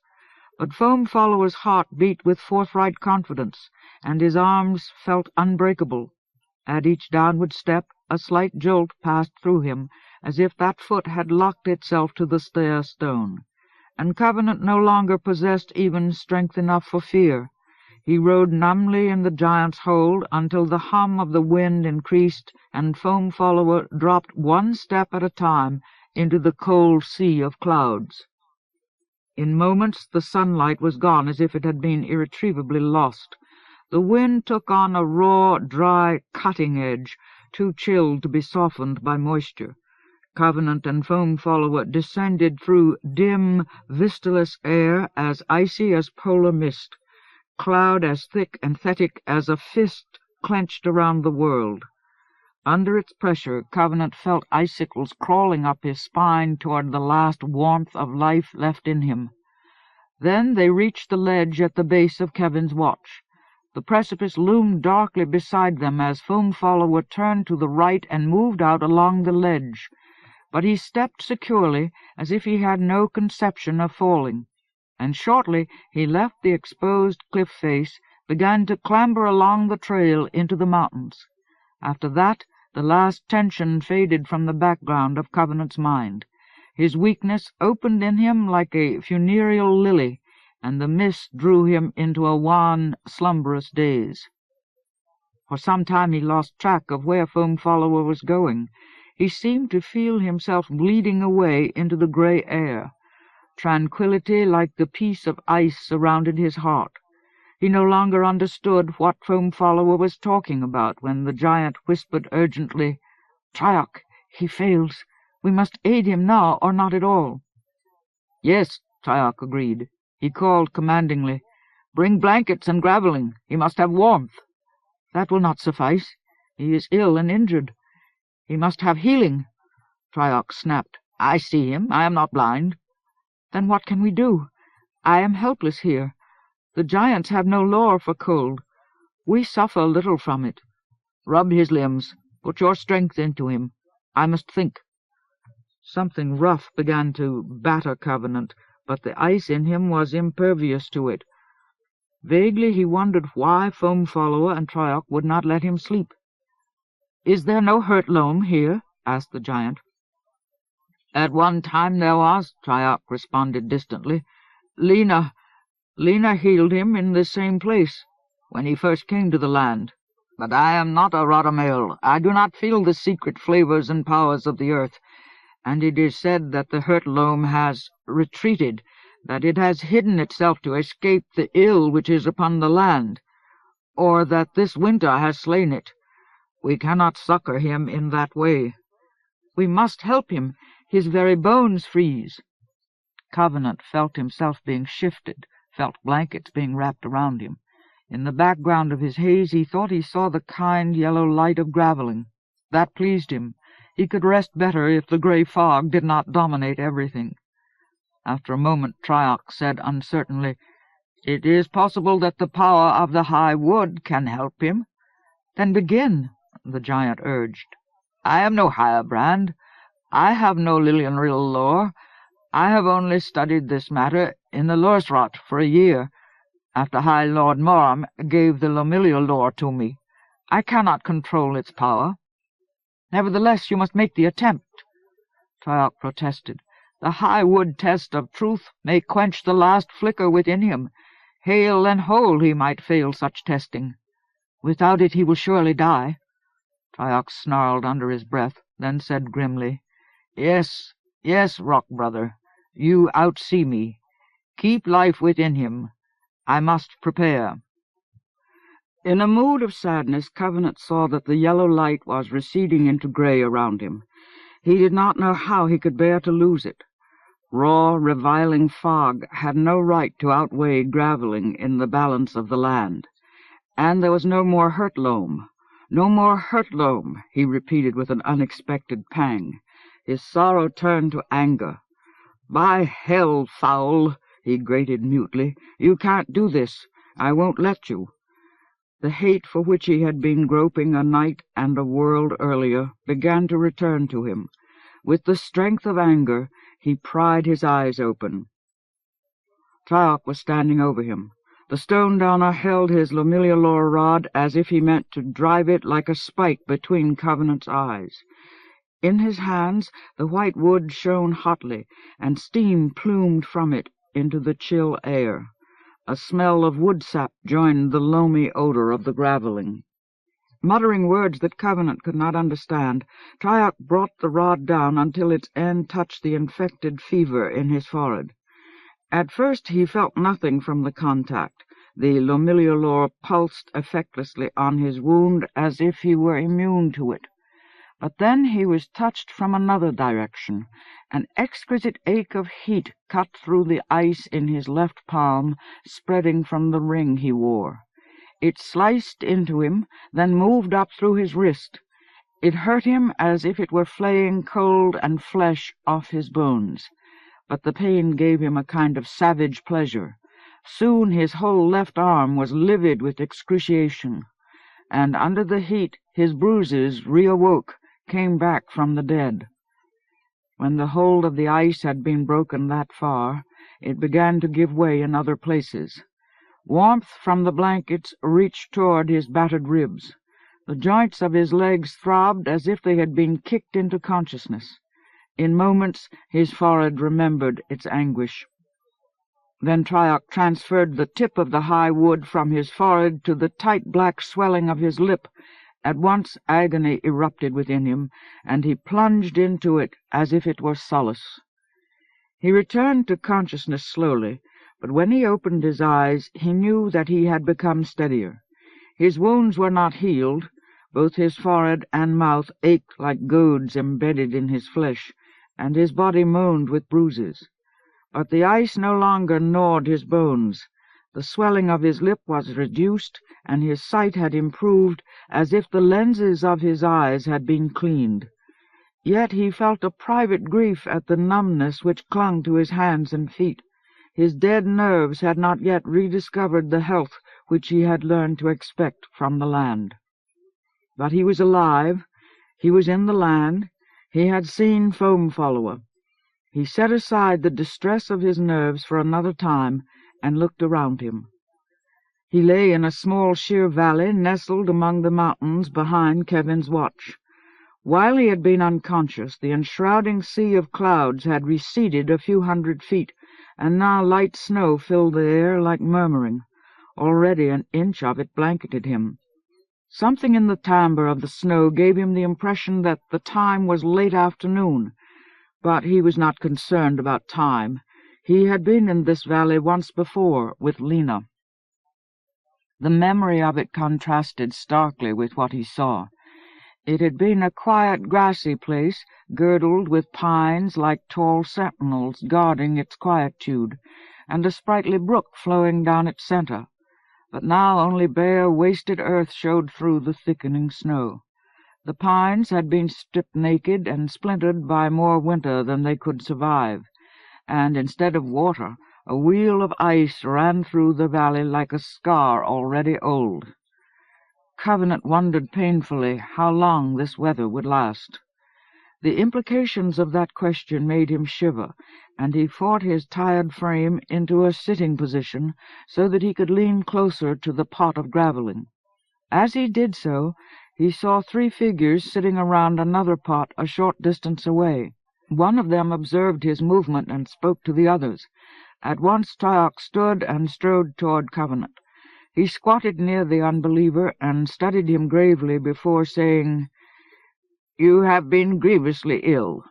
My lore does not suffice to heal you, but I see that you are no longer dying." "You saved me," Covenant said, as bravely as he could through the pain of his mouth and his inanition. "Perhaps. I am unsure. The wild magic has been at work in you." Covenant stared, and Tryock went on. "It appeared that the Lomillialor drew a response from the white gold of your ring.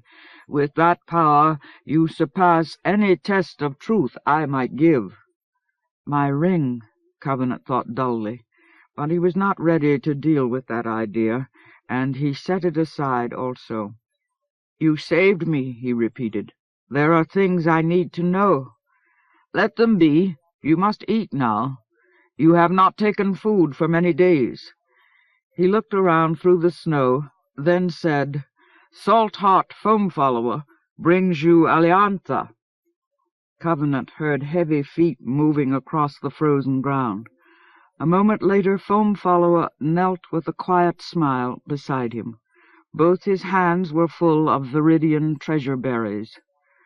Covenant looked at the aliantha. He felt he had forgotten what to do with them. He had been hungry for so long that hunger had become a part of him. But he could not refuse the offer behind the giant's kind smile. Slowly he reached out a numb hand and took one of the treasure berries. When he slipped it past his lip and bit into it, The tangy salt peach flavor which blossomed in his mouth seemed to refute all his reasons for fasting, and as he swallowed he could feel nourishment rushing eagerly into him. He spit the seed into his palm. As if he were completing a ritual, he dropped it over his shoulder.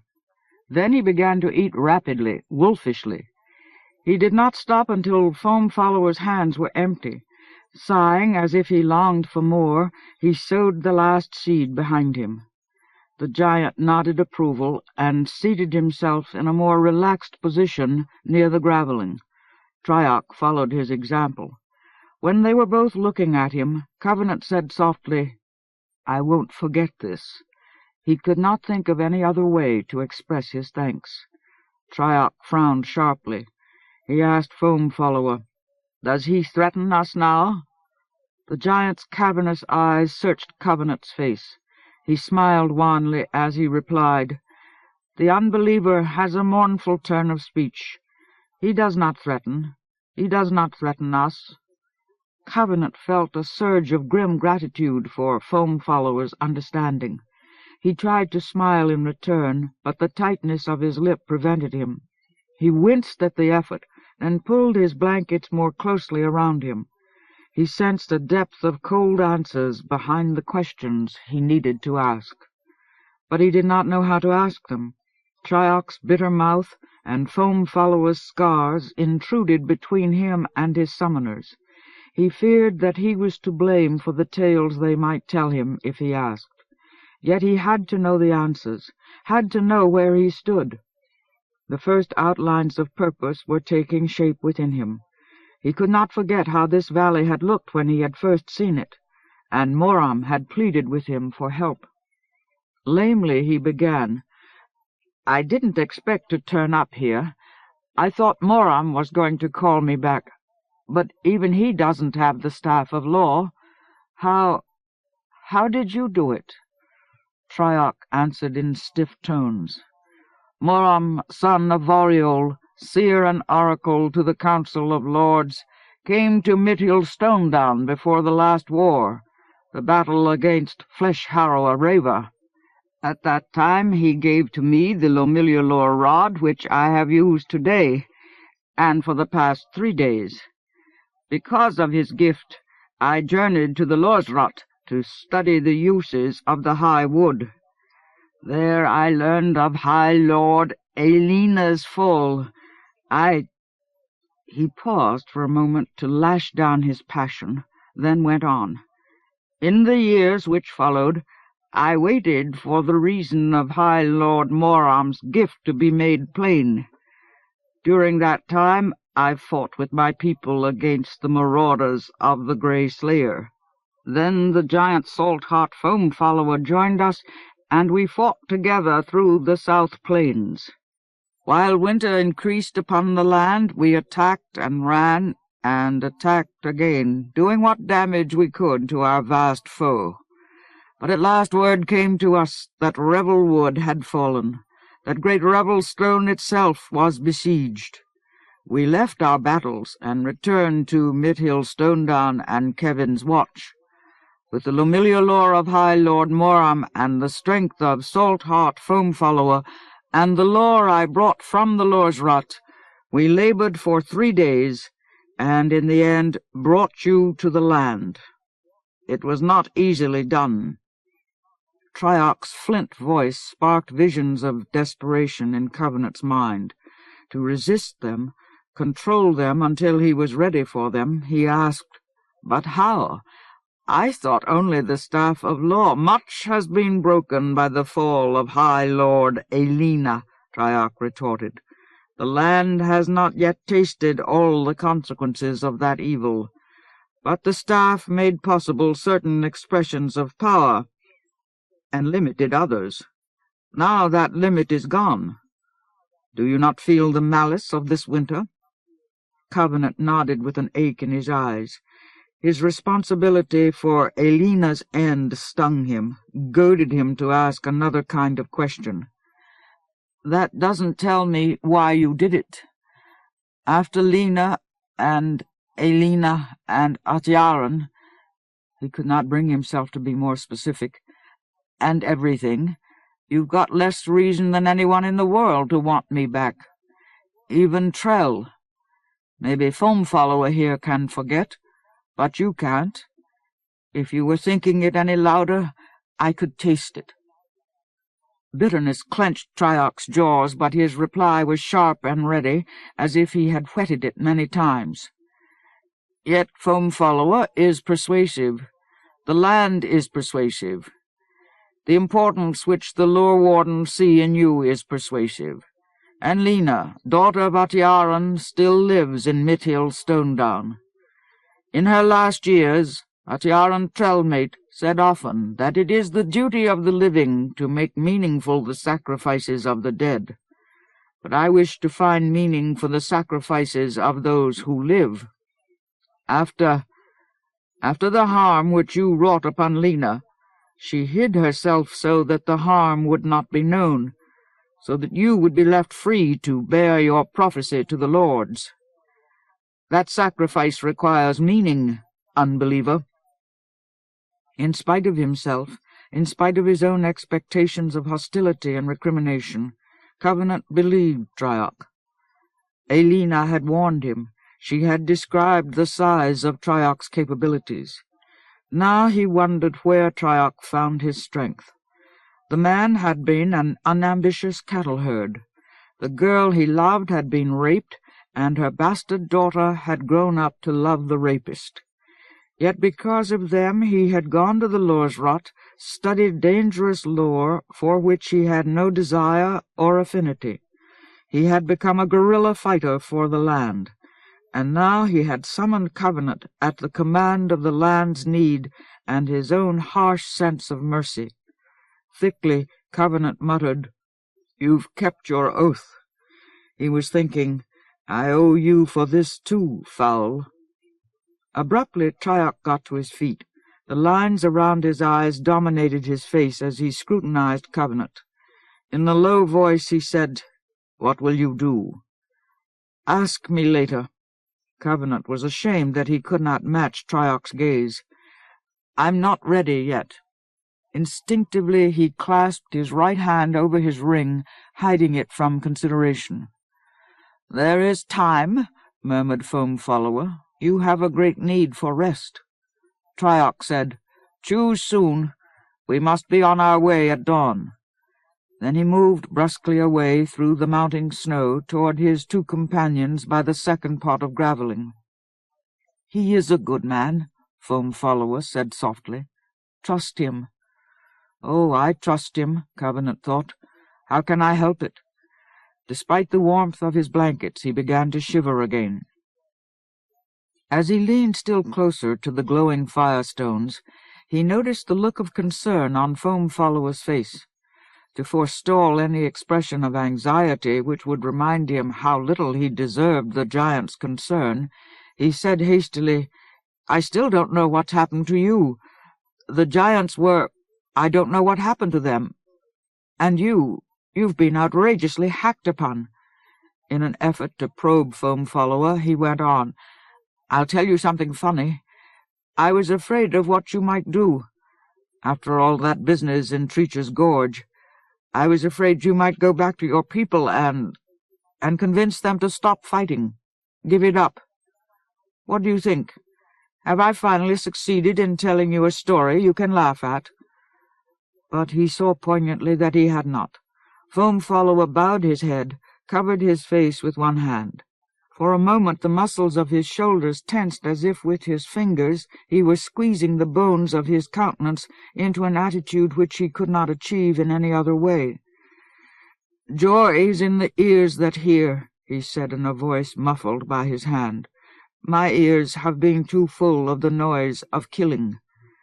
Then he raised his head, and his expression was calm. Only a smouldering deep within the caves of his eyes revealed that he was hurt. "I am not yet ready to laugh over this matter. Were I able to laugh, I would not feel so driven to slay soul-crushers' creatures." "Foam Follower," Covenant murmured again, "what's happened to you?" The giant gestured helplessly with both hands, as if he could not conceive any way to tell his story. "My friend, I am what you see. Here is a tale which lies beyond even my grasp, and I am a giant, though you will remember that my people considered me uncommonly brief of speech. Stone and sea, covenant, I know not what to say. You know how I fought for the quest for the staff of law. When Damelon, giant friend's prophecy for my people came to pass, I found that I could not give up this fighting. I had struck blows which would not stop. Therefore I left Sea Reach, so that I would at least serve the land with my compulsion. But I did not go to the lords. In my thoughts, the great rare beauty of Revelstone, giant-wrought Lord's Keep, daunted me. I did not wish to stand in those brave halls while soul-crushers' creatures raved in the land. For that reason I fight, and spend my days with people who fight. From the northern climes to the last hills I have struck my blows. When I met Trioc, son of Thuller, and his companions, when I learned that he holds a limb of the high wood, descendant of the one tree from which the staff of law was made, I joined him. In that way I garnered my scars, and at last came here." "You've been around humans too long," muttered Covenant. "You haven't told me anything. What? How? I don't know where to begin." "Then do not begin, my friend. Rest." Foam Follower reached out and gently touched Covenant's shoulder. "You also have been too long among people of another kind. You need days of rest, which I fear you will not receive. You must sleep." To his surprise, Covenant found that he was capable of sleep.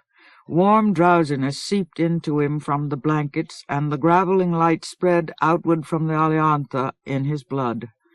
Tomorrow he would know better what questions to ask. He lay back on the cold ground and pulled the blankets about his ears. But as Foam Follower adjusted the blankets for him, he asked, "How much longer is this winter going to last?" "Peace, my friend," Foam Follower replied. "The land spring should have been born 3 full moons ago." A shudder of ice ran through Covenant. "Bloody hell! Foul!" he gritted. "Hell fire!" But in his reclining position he could not resist his long weariness. He fell asleep almost at once, thinking, "Hell fire! Hell and blood!" He lay in red, visionless slumber until sometime after dark he seemed to hear voices that awakened him slightly. Disembodied in his grogginess, they spoke across him as if he were a prostrate corpse. "You told him little of the truth," Trioc said, and Foam Follower answered, "He has pain enough for one heart. How could I tell him? He must know. He is responsible." "No, for this he is not responsible. Still he must know. Even stone may break when it is too heavily burdened." "Ah, Rock Brother, how will you justify yourself if he turns against the land?" "Peace, my friend. Do not torment me. I have already learned that I cannot be justified." Covenant listened incomprehendingly. When the voices drifted out of his awareness, he sank into wild dreams of purpose and savage restitution. Chapter 6. The Defense of Mithil Stonedown. Later he was shaken awake by Foam Follower. The giant nudged his shoulder until he started up out of his blankets into the darkness. In the dim light of half-covered graveling pots, he could see that the snow had stopped, but dawn was still some time away. Night locked the valley full of black air. He dropped back into the blankets, muttering groggily, "Go away. Let me sleep." Foam Follower shook him again. "Arise, Lord. You must eat now. We will depart soon." "Dawn," Covenant said. The stiff soreness of his lip made him mumble as if the numbness of his hands and feet had spread to his tongue. He said dawn. Yerquin reports watchfires approaching Mithil Stonedown from the south plains. They will not be friendly.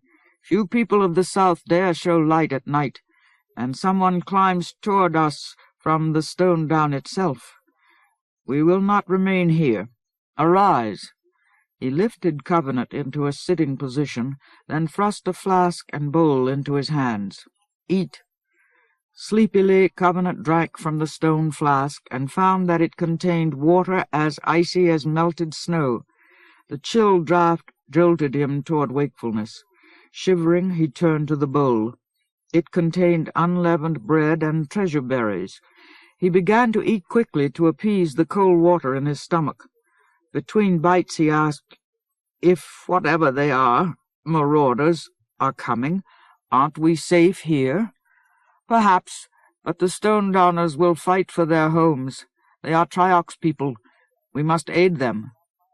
"Can't they just hide in the mountains until the marauders go away?" "They have done so in the past, but Mithil Stonedown has been attacked many times. The Stonedowners are sick at the damage done to their homes in these attacks. This time they will fight."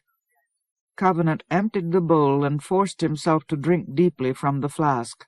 The chill of the water made his throat ache. "I'm no warrior." "I remember," Foam Follower said with an ambiguous smile, as if what he remembered did not accord with Covenant's assertion. "We will keep you from harm." He took the flask and bowl and stowed them in a large leather sack. Then from it he pulled out a heavy sheepskin jacket, which he handed to Covenant. "This will serve you well, though it is said that no apparel or blaze can wholly refute the cold of this winter." As Covenant donned the jacket, the giant went on, "I regret that I have no better footwear for you, but the Stonedowners wear only sandals." He took from his sack a pair of thick sandals and passed them to Covenant. When Covenant pushed back his blankets, he saw for the first time the damage he had done to his feet. They were torn and bruised from toe to heel. Dry, caked blood covered them in blotches, and the remains of his socks hung from his ankles like the ragged frills of a jester. But he felt no pain. The deadness of his nerves reached deeper than these injuries. "Don't worry about it," he rasped as he pulled the socks from his ankles. "It's only leprosy." He snatched the sandals from Foam Follower, jammed them onto his feet, and tied their thongs behind his heels. "One of these days I'll figure out why I bothered to protect myself at all." But he knew why. His inchoate purpose demanded it. "You ought to visit my world," he growled only half to the giant. "It's painless. You won't feel a thing." Then Trioch hailed them. Foam Follower got swiftly to his feet. When Covenant climbed from the blankets, Foam Follower picked them up and pushed them into his sack. With the sack in one hand and the gravelling pot in the other, he went with Covenant toward the Stonedowner. Trioch stood with 3 companions near the narrow ravine which was the outlet of the valley. They spoke together in low, urgent tones until Foam Follower and Covenant joined them. Then Trioch said rapidly, "Rock Brother, our scouts have returned from the plains. Slen reports that—" Abruptly he stopped himself. His mouth bent into a sardonic smile, and he said, "Pardon me, I forget my courtesy. I must make introductions." He turned to one of his companions, a stocky old man breathing hoarsely in the cold. "Slen Terras, mate, here is Lord Thomas Covenant, Unbeliever and White Gold Wielder. Unbeliever, here is Slen, the rarest cook in all the South Plains. Terras, his wife, stands among the circle of elders of Mithil Stonedown." Slen gave Covenant a salute, which he returned awkwardly, as if the steaming of his breath and the numbness of his hands prevented him from grace. Then Trioch turned to his other companions. They were a man and a woman who resembled each other like twins. They had an embattled look, as if they were familiar with bloodshed and killing at night, and their brown eyes blinked at Covenant like the orbs of people who had lost the capacity to be surprised. "Here are Yerquin and Kirel," said Trioch. "We have fought together from the first days of this attack upon the land. Unbeliever, when the giant and I heard the word of Revelstone's siege, We were at work harrying a large band of the Slayer's creatures in the center of the South Plains. We fled from them at once, taking care to hide our trails so that they would not follow, and we left scouts to keep watch on the band. Now the scouts have returned to say that at first the band hunted us without success, but 2 days ago they turned suddenly and hastened straight toward the Mithil valley." Triarch paused grimly, then said, "They have felt the power of our work upon Kevin's watch. Melancurion, some creature among them has eyes." "Therefore we are not safe here," Foam Follower said to Covenant. "If they have truly seen the power of the High Wood, they will not rest until they have captured it for soul-crusher and slain its wielder." Slen coughed a gout of steam. "We must go. We will be assailed at daybreak." With a sharp nod, Triarch agreed. "We are ready." He glanced toward Foam Follower and Covenant. "Unbeliever, we must travel afoot. The days of horseback sojourning are gone from the land. Are you able?" Covenant shrugged the question away. "It's a little late for us to start worrying about what I can or can't do. Foam Follower can carry me easily enough, if I slow you down." "Well, then." Triarch tightened his cloak, then picked up the graveling pot and held it over his head so that it lighted the ravine ahead of him. "Let us go." Kirol strode briskly ahead of them into the darkness of the ravine, and Triarch preceded Slen after her. At a gesture from the giant, Covenant followed Slen. Foam Follower came behind him with the other graveling pot, and Yerquin brought up the rear of the group. Before he had worked his way 20 yards down the ravine, Covenant knew that he was not yet strong enough to travel. Lassitude clogged his muscles, and what little energy he had he needed to defend himself from the penetrating cold. At first he resolved to endure despite his weakness, but by the time he had hauled himself halfway up the rift which led to the mountainside overlooking Mithil Stonedown, he understood that he could not go on without help. If he were to accomplish the purpose which grew obscurely in the back of his mind, he would have to learn how to accept help. He leaned panting against the stone. "Foam Follower." The giant bent near him. "Yes, my friend." "Foam Follower, I can't make it alone." Chuckling gently, Foam Follower said, "Nor can I. My friend, there is comfort in some companionships."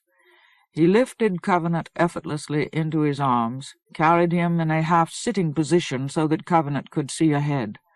Though he only needed one arm to bear Covenant's weight, he put the graveling pot into Covenant's hands.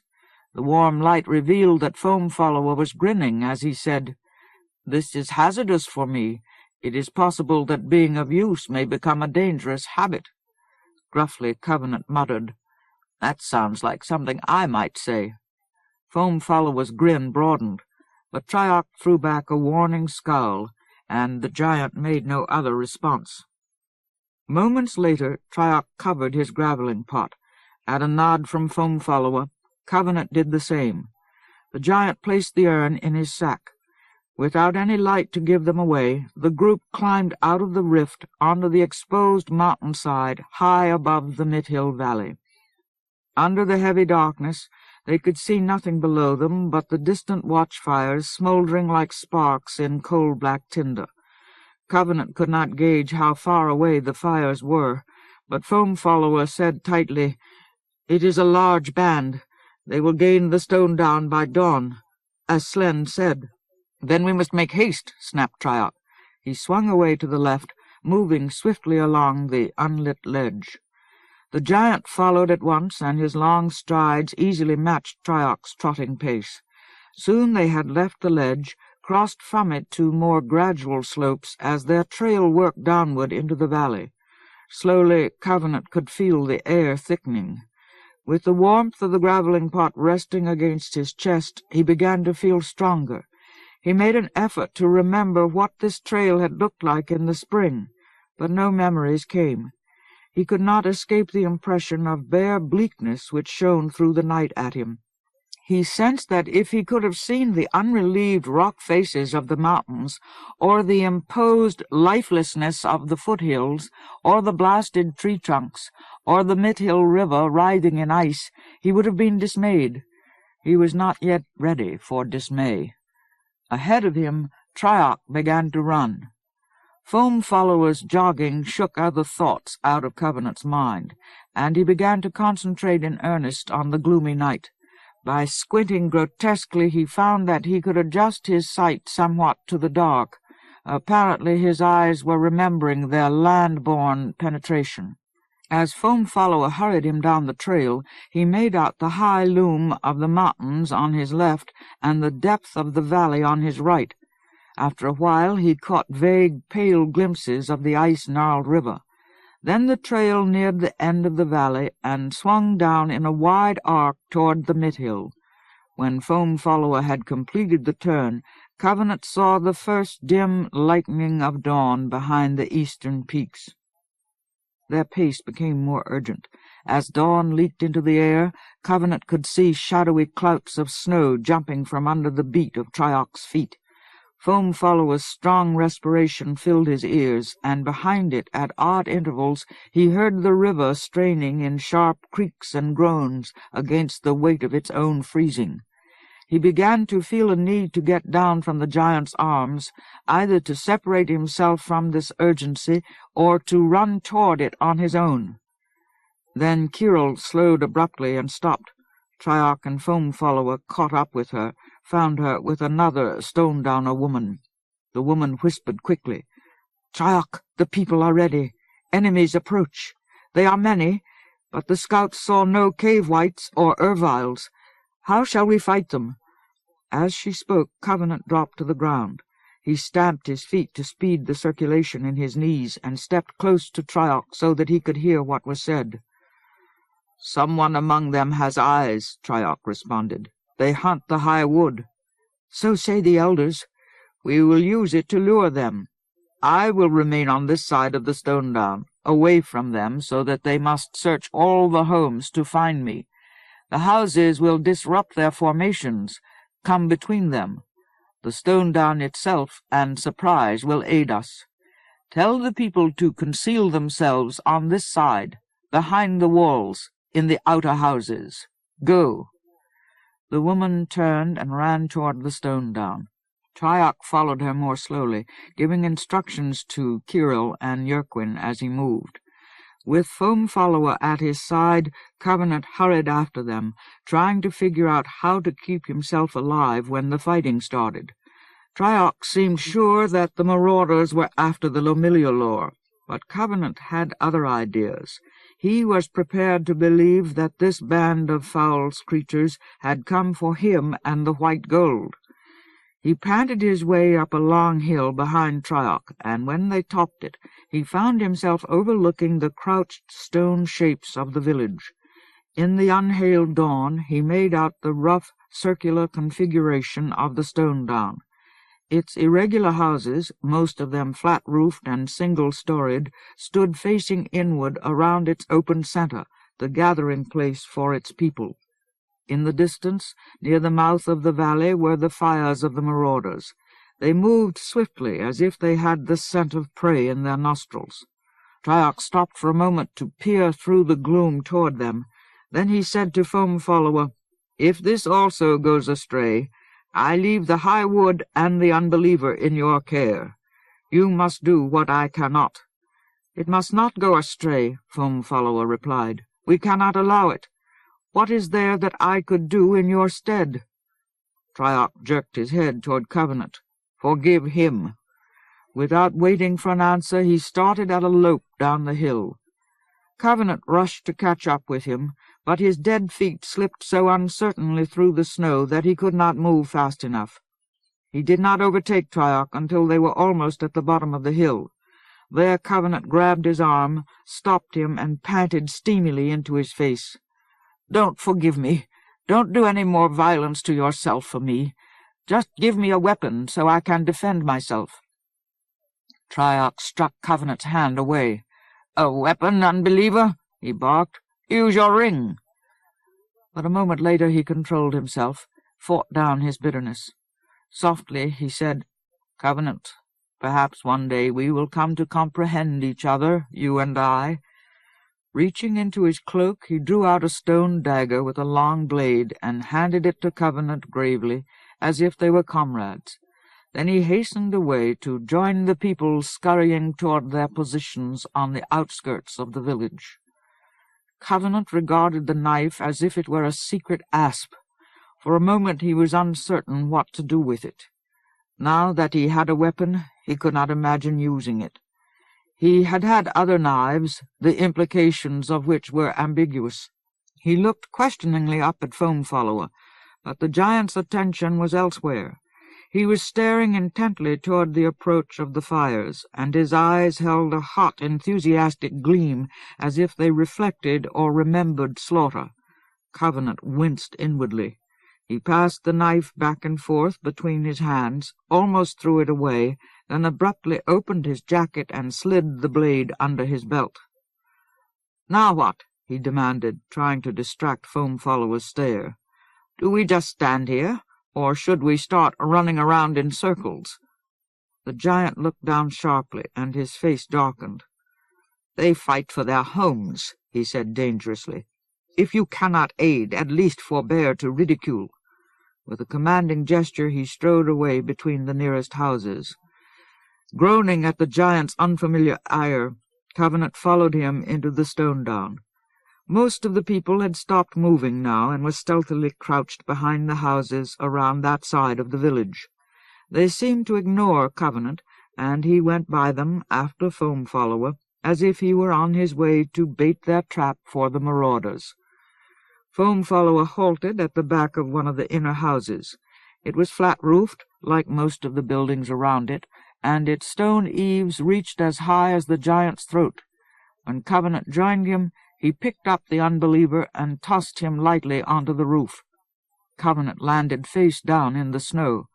At once he lurched sputtering to his knees and turned angrily back toward the giant. "You will be safer there," Foam Follower said. He nodded toward a neighboring house. "I will ward you from here. Stay low. They are almost upon us." Instinctively, Covenant dropped to his belly. As if on signal, he felt a hushed silence spring up around him. No sound touched the Stonedown except the low, dislocated whistle of the wind. He felt acutely exposed on the roof, but even this height made him dizzy. He could not look or jump down. Hastily he skittered back from the edge, then froze as he heard the noise he made. Though his movements were muffled by the snow, they sounded as loud as betrayal in the stillness. For a moment he could not muster the courage to turn around. He feared to find cruel faces leering at him over the roof edge. But slowly the apprehension beating in his temples eased. He began to curse himself. Spread-eagled on the roof, he worked slowly around until he was facing in toward the center of the Stonedown. Across the valley, light bled into the air through the gray-packed clouds. The clouds shut out any other sky completely, and under their cold weight the day dawned bleak and cheerless, irremediably aggrieved. The sight chilled Covenant more than black night.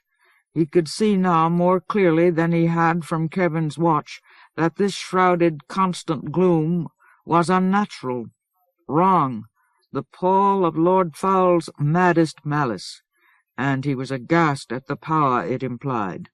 Foul had the might to distort the earth's most fundamental orders. It would not exhaust him to crush one ineffectual leper. Any purpose to the contrary was mere witless buffoonery. Covenant's hand moved toward the knife as if its stone edge could remind him of fortitude, tighten the moorings of his endurance. But a distant clashing sound, uncertain in the wind, cast all other thoughts from his mind. After straining his ears briefly, he knew that he was hearing the approach of the marauders. He began to shiver as he realized that they were making no effort to move quietly. The whole valley lay open before them, and they had the hungry confidence of numbers. They came up along the river, clattering their weapons, defying the Stonedowners to oppose them. Cautiously, Covenant slid into a better position to see over the edge of the roof.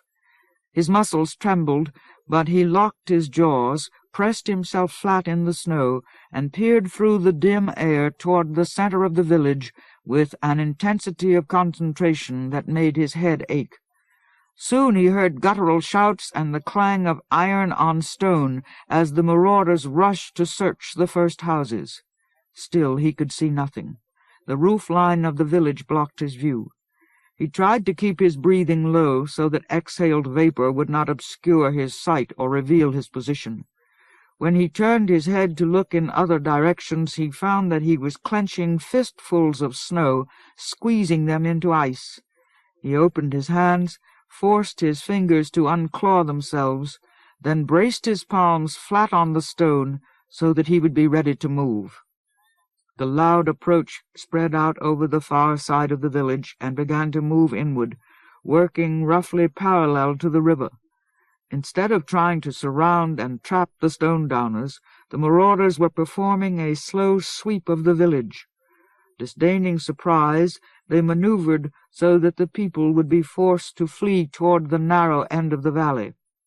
Covenant could think of no explanation for these tactics but red-eyed confidence and contempt. The marauders wanted to drive the people into the final trap of the valley's end, thus prolonging and sharpening the anticipated slaughter. Such malicious surety was frightening, but Covenant found relief in it. It was not an approach designed to capture something as reputedly powerful as white gold. But he soon learned another explanation. As he strained his eyes to peer through the dawn, he saw a sharp flash of green light from the far side of the village. It lasted only an instant, and in its wake a crumbling noise filled the air, a noise like the sound of boulders crushing each other. It startled him so much that he almost leaped to his feet to see what had happened. But he caught himself when he saw the first creatures enter the center of the Stonedown.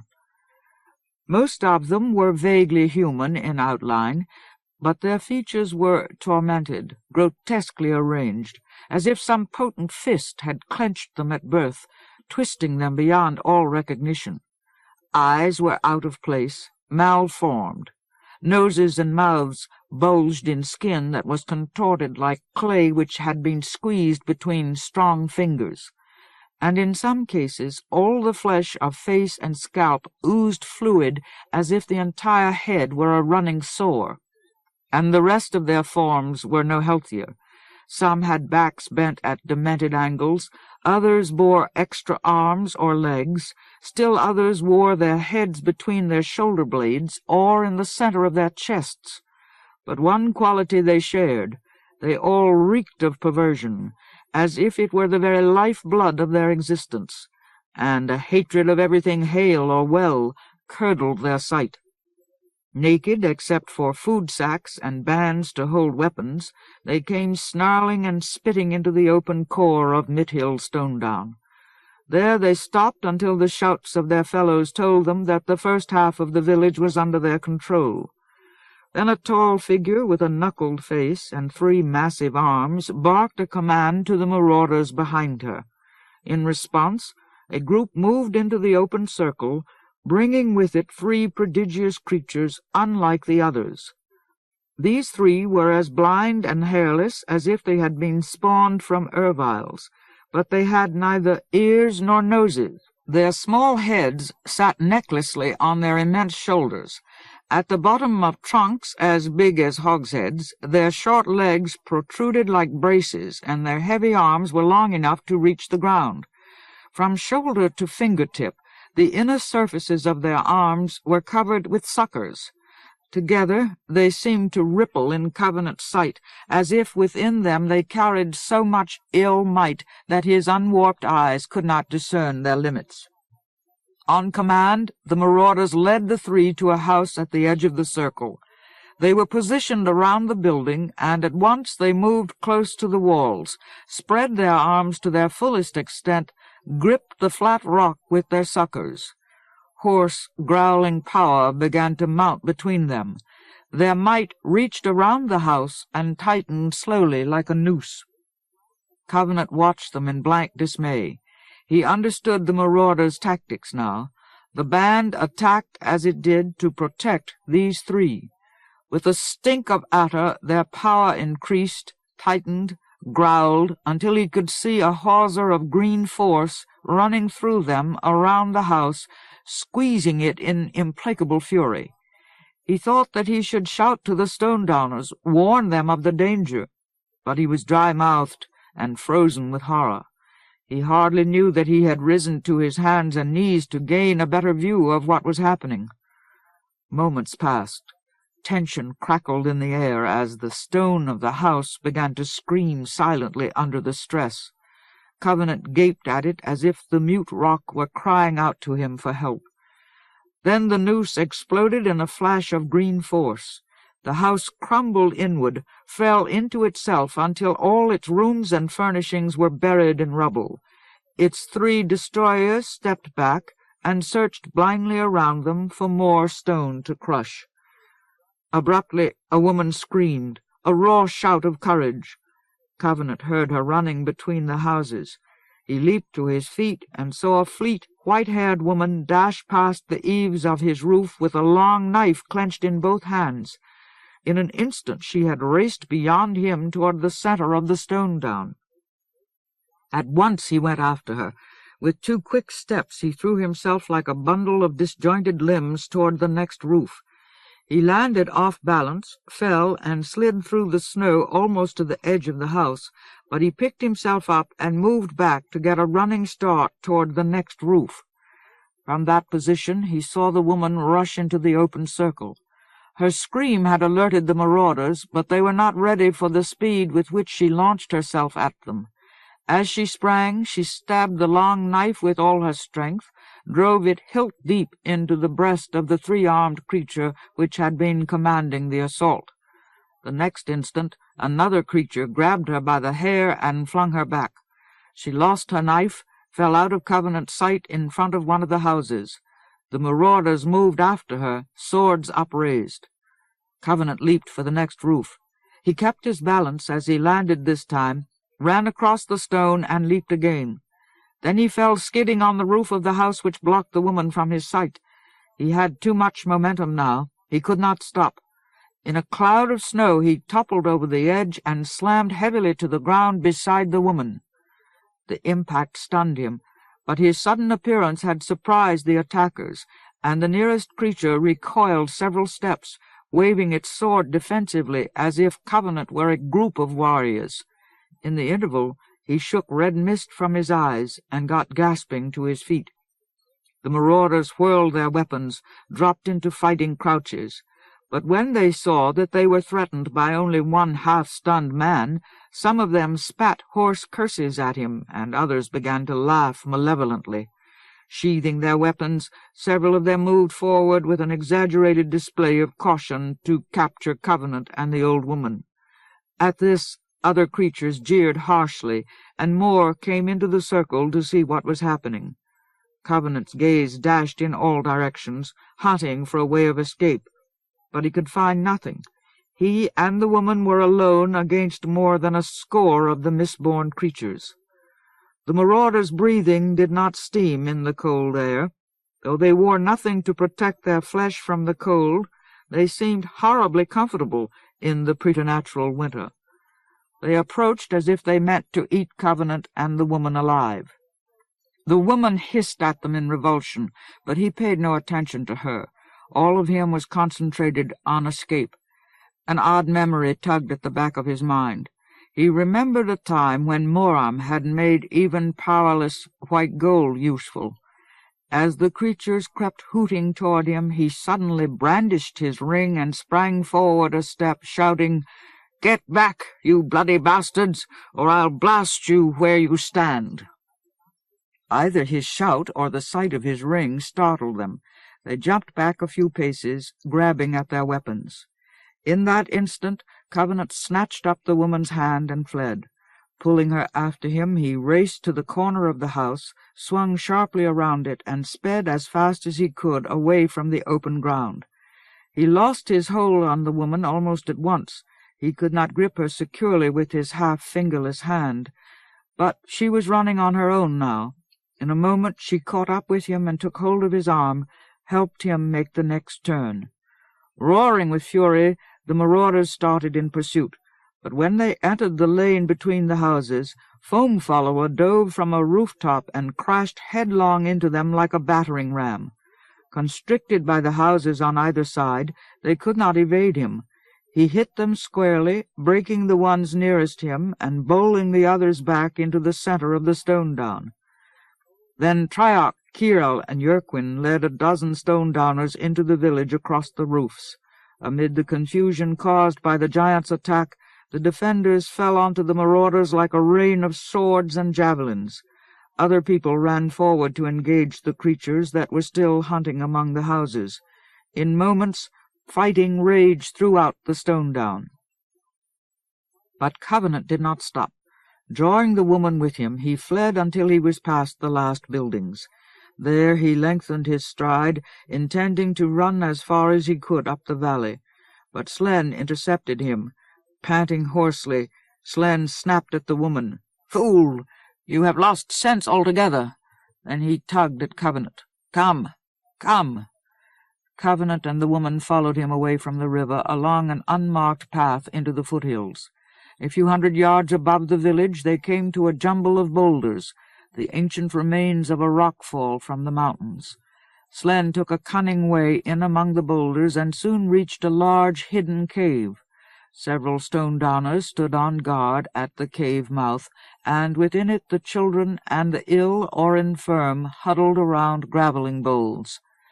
Covenant was tempted to enter the cave and share its sanctuary, but near its mouth was a high, sloped heap of rock with a broad crown. He turned and climbed the rocks to find out if he could see the Stonedown from its top. The white-haired woman ascended lightly behind him. Soon they stood together, looking down at the battle of Mithil Stonedown. The altitude of his position surprised him. He had not realized that he had climbed so high. Vertigo made his feet feel suddenly slippery, and he recoiled from the sight. For a moment the valley reeled around him. He could not believe that a short time ago he had been leaping across rooftops. The mere thought of such audacity seemed to sweep his balance away, leaving him at the mercy of the height. But the woman caught hold of him, supported him, and his urgent need to watch the fighting helped him to resist his dizziness. Clinging half unconsciously to the woman's shoulder, he forced himself to peer downward. At first, the cloud-locked dimness of the day obscured the battle, preventing him from being able to distinguish what was happening. But as he concentrated, he made out the giant. Foam Follower dominated the melee in the Stonedown center. He waded hugely through the marauders, heaved himself from place to place. Swinging his mighty fist like cudgels, he chopped creatures down, pounded them out of his way with blows which appeared powerful enough to tear their heads off. But he was sorely outnumbered. Though his movement prevented the marauders from hitting him with a concerted attack, they were armed, and he was not. As Covenant watched, several of the creatures succeeded in knocking Foam Follower toward one of the rock destroyers. The soft, glad tone of the woman's voice jarred painfully against his anxiety. "Thomas Covenant, I thank you," she said. "My life is yours." "Foam Follower," Covenant cried silently. "What?" He doubted that the woman had actually spoken. "I don't want your life. What in hell possessed you to run out there anyway?" "That is unkind," she replied quietly. "I have waited for you. I have ridden your Ranahin." The meaning of what she said did not penetrate him. "Foam Follower is getting himself killed down there because of you." "I have borne your child." "What?" Without warning, her words hit him in the face like ice water. He snatched his hand from her shoulder, jerked backward a step or two across the rock. A shift in the wind brought the clamor of battle up to him in tatters, but he did not hear it. For the first time, he looked at the woman. She appeared to be in her mid-60s, easily old enough to be his mother. Lines of groundless hope marked her pale skin around the blue veins in her temples, and the hair which plumed her head was no longer thick. He saw nothing to recognize in the open expectancy of her mouth, or in the bone leanness of her body, or in her wrinkled hands. Her eyes had a curious, round, misfocused look, like the confusion of madness. But for all their inaccuracy, they were spacious eyes, like the eyes of the women she claimed for her mother and daughter, and woven into the shoulders of her long blue robe was a pattern of white leaves. "Do you not know me, Thomas Covenant?" she said gently. "I have not changed. They all wish me to change. Trioc and Trell, my father, and the circle of elders, all wish me to change. But I do not. Do I appear changed?" "No," Covenant panted.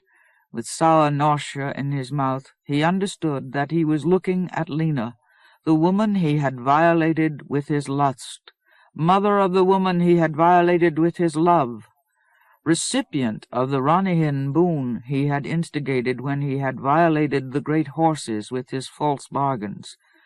Despite her earlier fury, she looked too old, too fragile to be touched. He forced out the words as if they appalled him.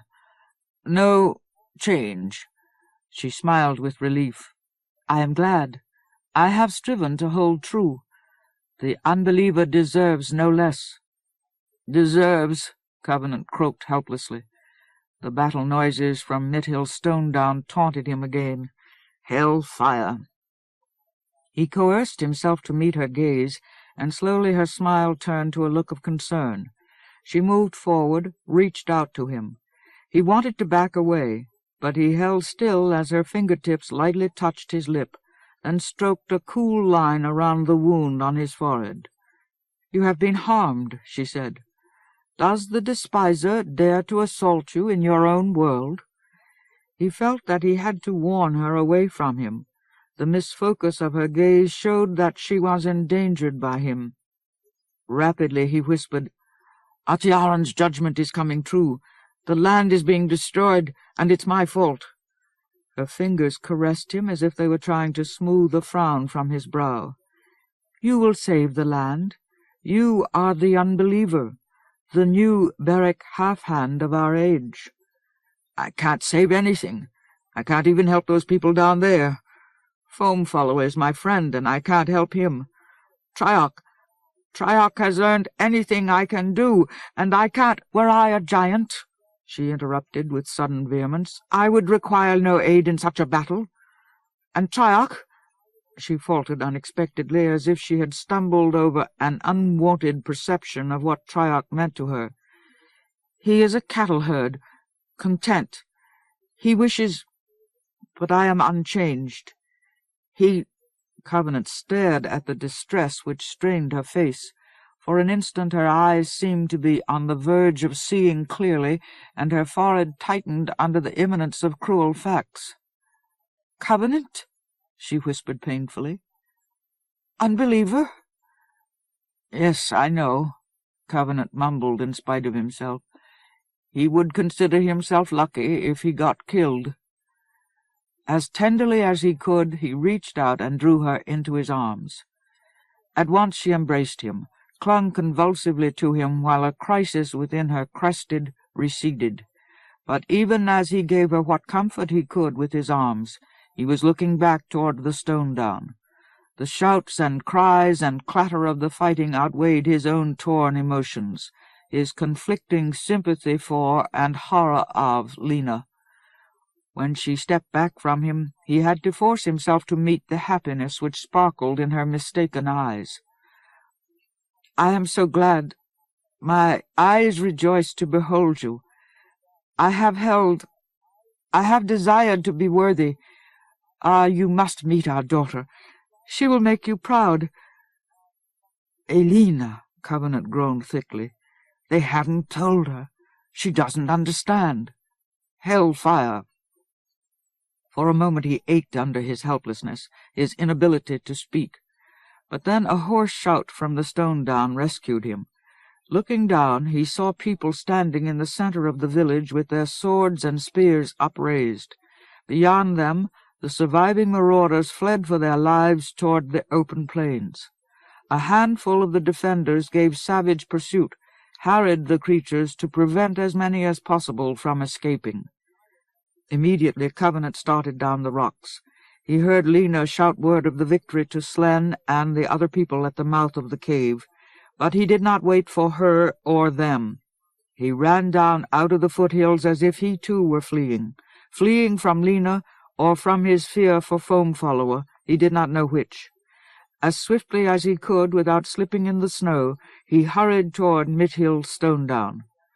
But when he dashed between the houses and stumbled in among the hacked corpses, he lurched to a halt. All around him the snow and stone were spattered with blood, livid incarnadine patches, heavy swaths of red-gray serum diseased by streaks of green. Stonedowners, some of them torn limb from limb, lay confused amid the litter of Lord Foul's creatures. But the perverse faces and forms of the creatures were what drew Covenant's attention.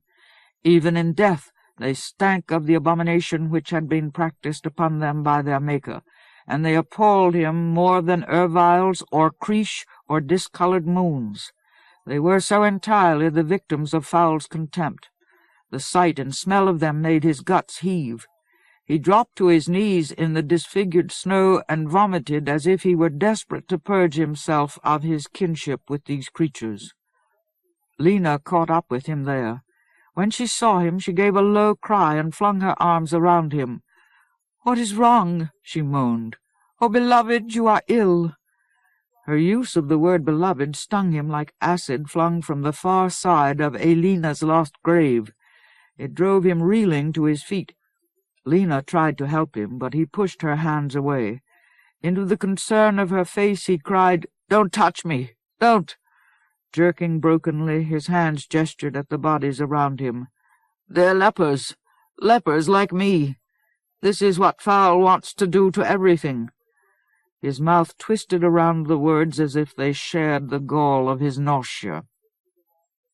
Several Stonedowners had gathered near him. Trioc was among them.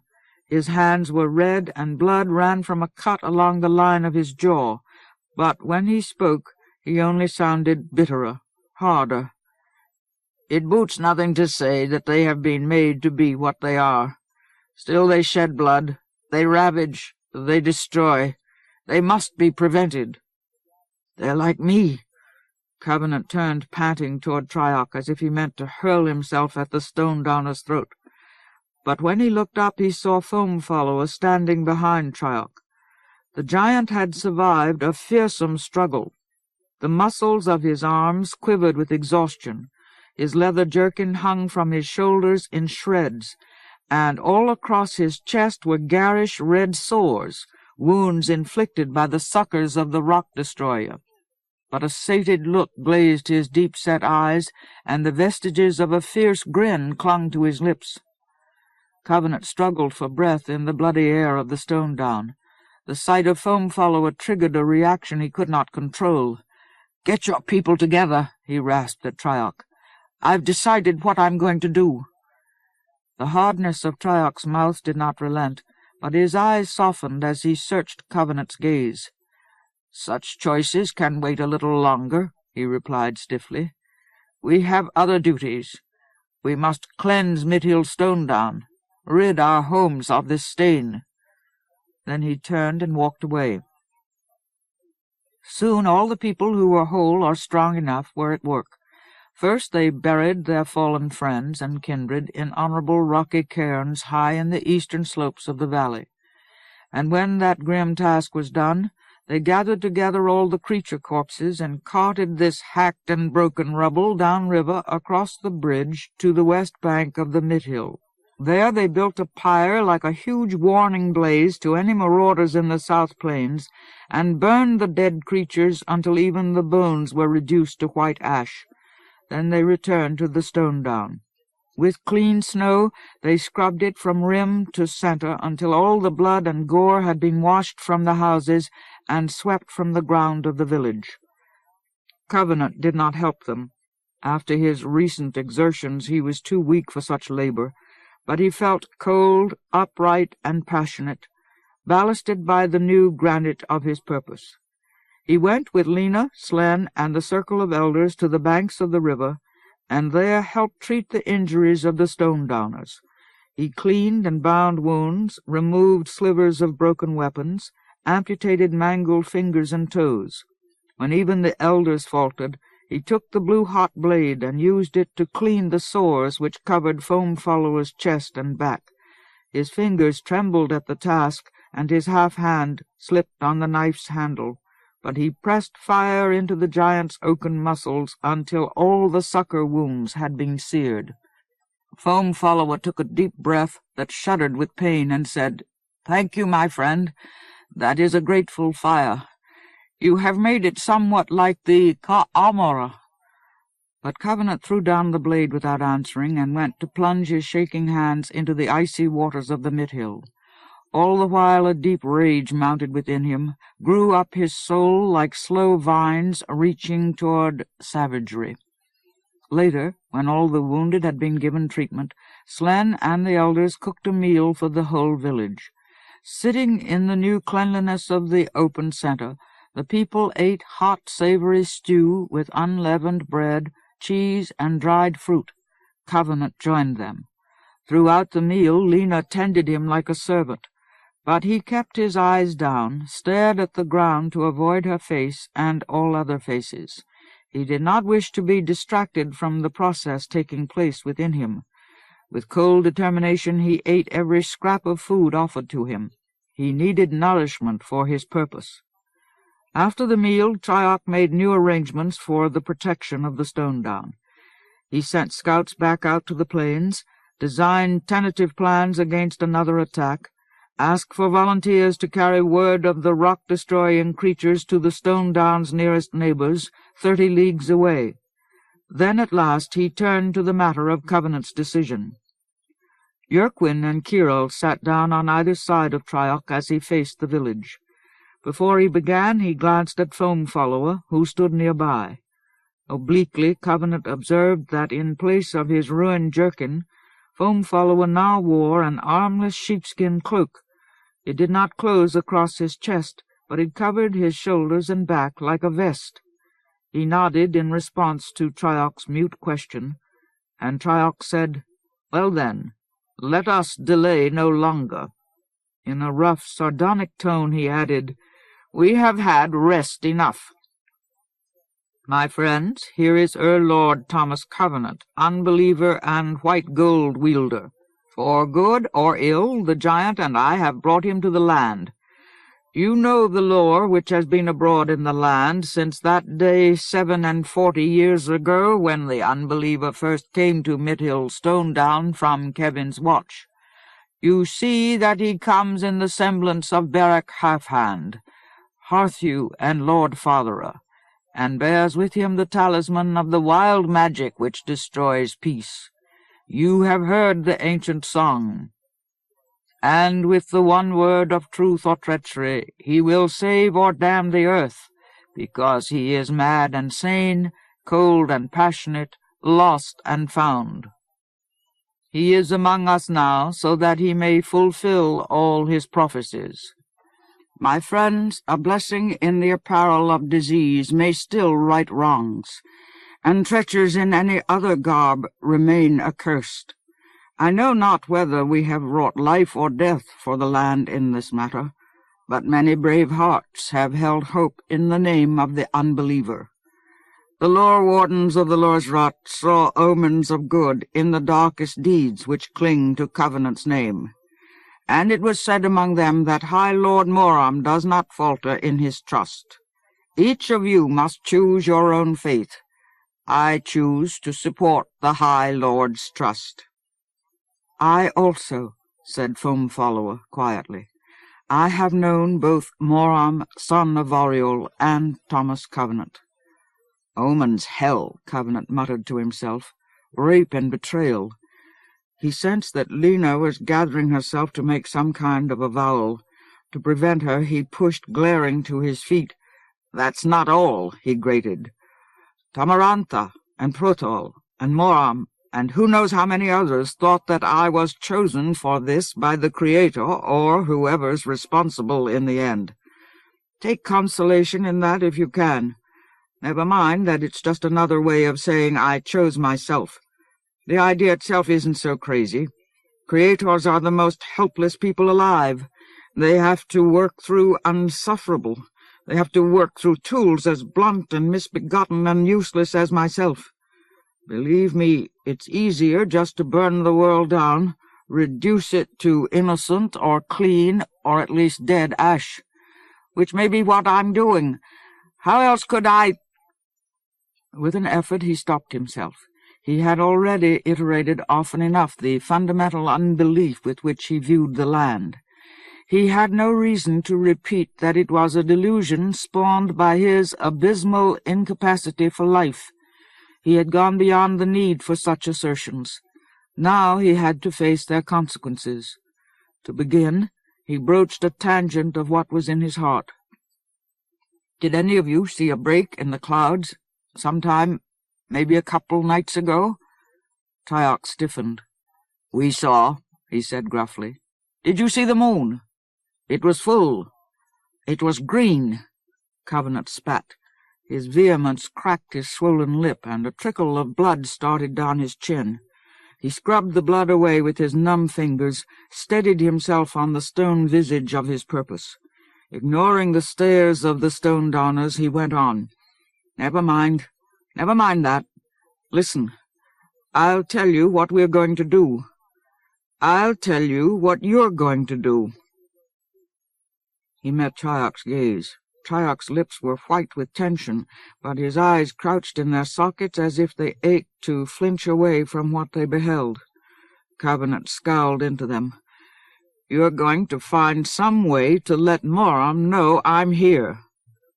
For an instant Tyok gaped involuntarily. Then he drew himself up as if he were about to start yelling at Covenant. Seeing this, Foam Follower interposed. "Lord, do you know what you ask? Revelstone is 300 leagues distant. In the best of times even a giant could not gain the high halls of Lord's Keep in less than 15 days. And the plains are aswarm with marauders," barked Tyok. "From here to the joining of the Black and Mithil rivers, a strong band might fight and dodge its way in 20 days. But beyond, in the center plains, are the fell legions of the Grey Slayer. All the land from Andalain to the last hills is under their dominion. With 20,000 warriors I could not battle my way even to the Solzes River in twice or 10 times 50 days. Covenant began. "I don't give a bloody damn what flatly," Kirill interrupted him. "Further, you must not call upon the Ranahin for aid. The creatures of the Grey Slayer prize Ranahin flesh. The Ranahin would be taken and eaten." "I don't care," Covenant fumed. "It doesn't matter what you think is possible or impossible. Everything here is impossible. If we don't start doing the impossible now, it'll be too late, and Moram has got to know." "Why?" Anger still crackled in Tyok's voice, but he was watching Covenant closely now, scrutinizing him as if he could see something malignant growing behind Covenant's belligerence. Under Tyok's gaze, Covenant felt too ashamed to admit that he had already refused a summons from Moram. He could taste the outrage with which all the Stonedowners would greet such a confession. Instead, he replied, "Because it will make a difference to him. If he knows where I am, if he knows what I'm doing, it'll make a difference. He'll know what to do." "What can he do? Revelstone is besieged by an army as unanswerable as the desert. High Lord Moram and all the council are prisoners in Lord's Keep. We are less helpless than they. Tyok, you're making a big mistake if you ever assume that Moram is helpless." "The Unbeliever speaks truly," Foam Follower said. "The son of Variol is a man of many resources. Much that may appear impossible is possible for him." At this, Tyok looked at his hands, then nodded sharply. "I hear you. The High Lord must be told. But still I know not how such a thing may be accomplished. Much which may appear possible to giants and white gold-wielders is impossible for me." "You've got one of those Lomillialor rods," rasped Covenant. They were made for communication." Triarch growled in exasperation. "I have told you that I lack the lore for such work. I did not study the speaking of messages in the lore's rot." "Then learn. By hell, did you expect it to be easy? Learn." Covenant knew how unfairly he was treating Triarch, but the exigency of his purpose countenanced neither consideration nor failure. For a long moment Triarch glared miserably at Covenant, and his hands twitched with anger and helplessness. But then Kyril whispered to him, and his eyes widened hopefully. "Perhaps," he murmured, "perhaps it may be done." He made an effort to steady himself, forced a measure of calmness into his face. "It is said," he swallowed thickly, "it is said that an unfettered one lives in the mountains which protect the South Plains from Gallatin Deep. Uncertain word of such a one has been whispered among the southern villages for many years. It is said that he studies the slow breathing of the mountains, or that he gazes constantly across Gallatin Deep in contemplation of Melanchurian skyweir, or that he lives in a high place to learn the language of the wind. If such a one lives, if he may be found, perhaps he can make use of the high wood as I cannot." A rustle of excitement ran through the circle at this idea. Triarch took a deep breath and nodded to his companions. "I will make this attempt." Then a sardonic hue colored his voice. "If it also goes astray, I will at least know that I have striven to fulfill your choices. Unbeliever, what word shall I send to High Lord Moram and the Council of Revelstone?" Covenant looked away, raised his face to the leaden sky. Snow had started to fall in the valley. A scattering of flakes drifted on the breeze like instants of mist, dimming the day even further. They had an early look about them, as if they presaged a heavy fall. For a moment Covenant watched them tumble through the Stonedown. He was acutely conscious of Triarch's question. It confronted him starkly, challenged the untried mettle of his purpose, and he feared to answer it.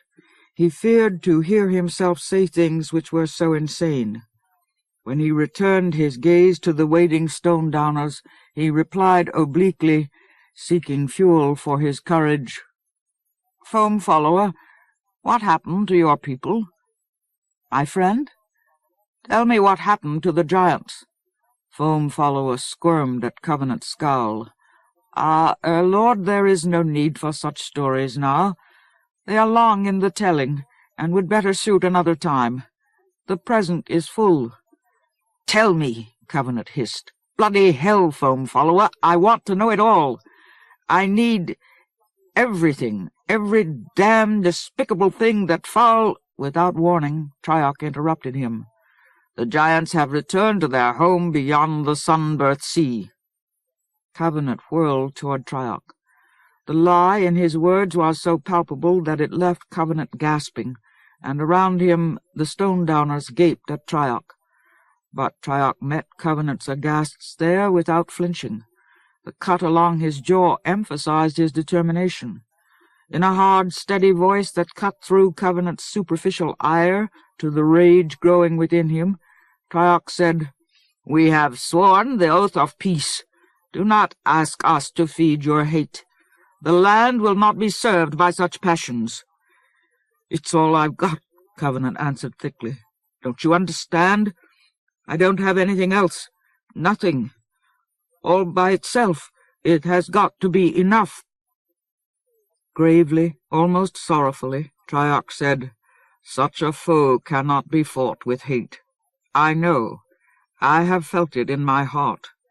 Hellfire, Triarch, don't preach at me.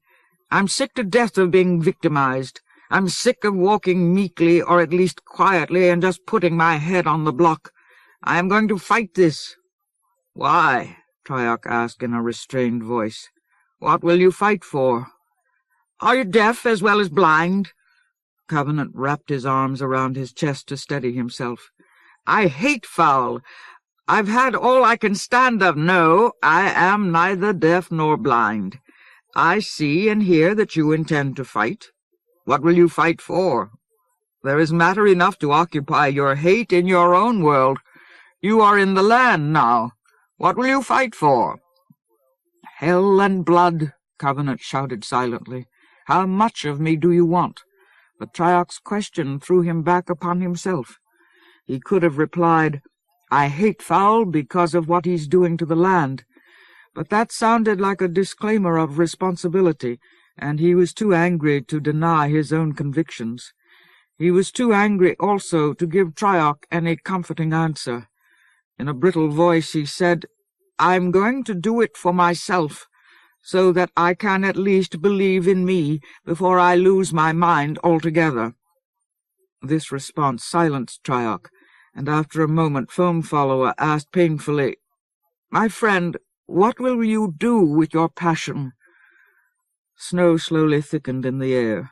The flakes danced like motes of obscurity across Covenant's vision, and the strain of his fierce stare made his unhealed forehead throb as if his skull were crippled with cracks. But he did not relent, could not relent now. There's only one good answer to someone like Foul. Yet in spite of his answer, he found that he could not meet Foam Follower's gaze. What answer? Involuntarily, Covenant's fingers bent into claws. I'm going to bring Foul's crash down around his ears. He heard the surprise and incredulity of the Stonedowners, but he ignored them. He listened only to Foam Follower as the giant said, Have you learned, then, how to make use of the white gold? With all the intensity of conviction he could muster, Covenant replied, I'll find a way. As he spoke, he believed himself. Hatred would be enough. Foul could not take it from him, could not quench it or deflect its aim. He, Thomas Covenant, was a leper. He alone in all the land had the moral experience or training for this task. Facing between Foam Follower and Triarch, addressing them both, he said, You can either help me or not. Triarch met him squarely. I will not aid you. I will undertake to send word of you to High Lord Moram, but I will not share in this defamation of peace. It is the wild magic, Triarch, Foam Follower said, as if he were pleading on Covenant's behalf. The wild magic which destroys peace. You have heard the song. White gold surpasses all oaths. Yet I will retain my own. Without the oath, I would have slain the Unbeliever 47 years ago. Let him accept that, and be content. Softly the giant said, I hear you, my friend. You are worthy of the land you serve. Then he turned to Covenant. Lord, permit me to accompany you. I am a giant. I may be of use. And I yearn to strike closer blows against the soul-crusher who so appalled my kindred. And I know the peril. I have seen the ways in which we become what we hate. Permit me. Before Covenant could reply, Lena jumped to her feet. Permit me also, she cried excitedly. Lena, Triarch protested. She paid no attention to him. I wish to accompany you. I have waited so long. I have striven to be worthy. I have mothered a High Lord and ridden a Ronihin. I am young and strong. I yearn to share with you. Permit me, Thomas Covenant. The wind hummed softly between the houses, carrying the snow like haze into Covenant's eyes. The flakes flicked cold at his sore lip, but still he nodded his approval of the gathering flurries. A good snowfall would cover his trail. The snow muffled the sounds of the village, and he seemed to be speaking to himself as he said, Let's get going. I've got debts to pay. Chapter 7. Message to Revelstone. Though his jaws ached with protests, Triarch gave the orders which sent several of his comrades hurrying to collect supplies for Covenant, Foam Follower, and Lena. In that moment, the giving of those orders seemed to be the hardest thing he had ever done. The restraint which had allowed Covenant to live 47 years ago paled by comparison. The exertions which had brought Covenant to the land now lost their meaning. Lena Atiaran daughter's desire to accompany the Unbeliever turned all Triarch's long years of devotion to dust and loss, and all his lavish love had been wasted. Yet he could not refuse her, could not, though he had the authority to do so. He was one of Mithil Stonedown's circle of elders, and by old Stonedown tradition, even marriages and long journeys were subject to the approval of the circle. Furthermore, he was the acknowledged leader of Mithil Stonedown's defense. He could have commanded Lena to stay at home, and if his reasons were valid, all the Stonedown would have fought to keep her. His reasons were valid. Lena was old, half confused. She might hamper Covenant's movements. She might even risk his life again, as she had so recently. She would be in danger from all the enemies between Mithil Stonedown and Foul's Crush. Covenant was the one man responsible for her condition, the man who had permanently warped the channel of her life. And he, Triarch, son of Thuller, he loved her. Yet he gave the orders. He had never loved Lena in a way which would have enabled him to control her. At one time he had been ready to break his oath of peace for her, but throughout most of his life now he had kept it for her. He had done his utmost to raise her daughter free of shame and outrage. He could not begin now to refuse the cost of a love to which he had so entirely given himself. Once that ordeal was over, he grew somewhat calmer. In the back of his heart, he believed that if there were any hope for the land in Thomas Covenant, it depended upon Covenant's responses to Lena. Then his chief bitterness lay in the fact that he himself could not accompany Covenant, could not go along to watch over Lena. He had his own work to do, work which he acknowledged and approved.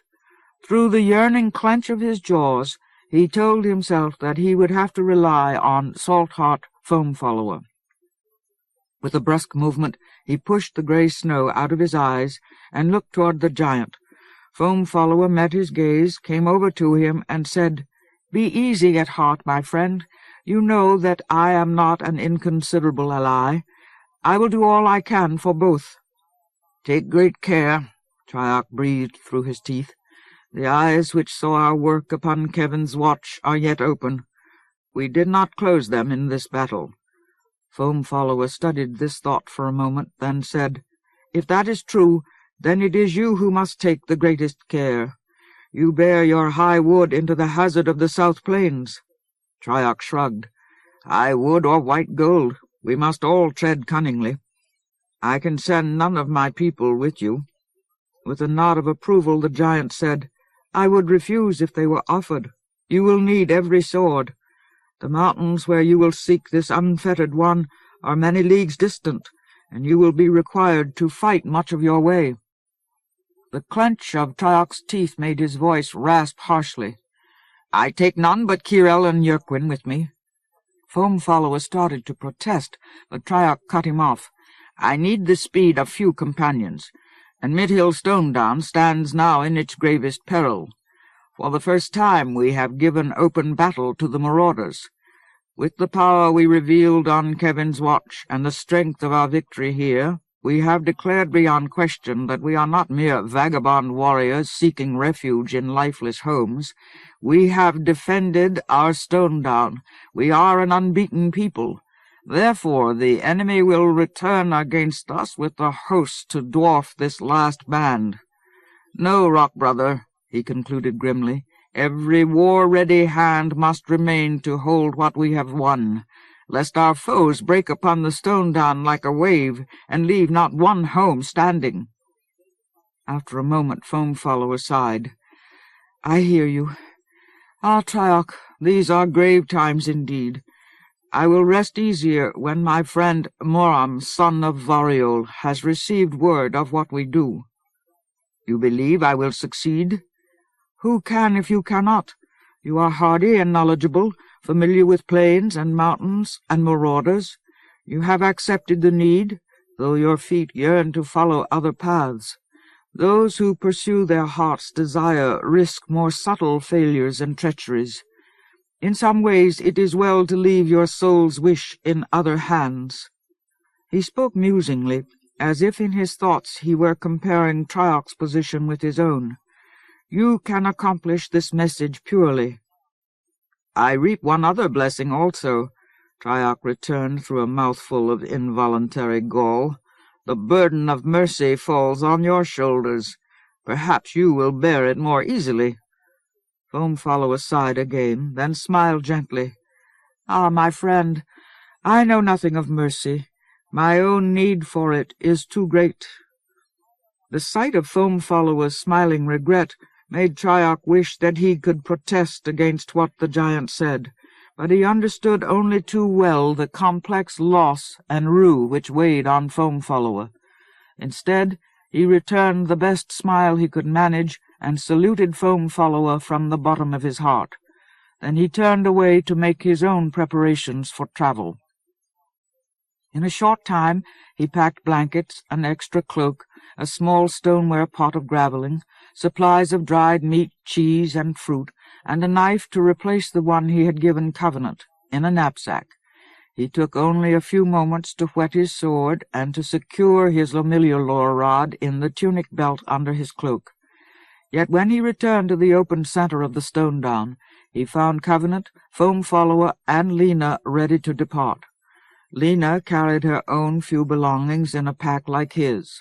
Foam Follower had all the supplies for the three of them in his leather sack, which he slung easily over his shoulder, and Covenant's wounded face held a look of intentness or frustration, as if only the hurt on his mouth kept him from complaining impatiently.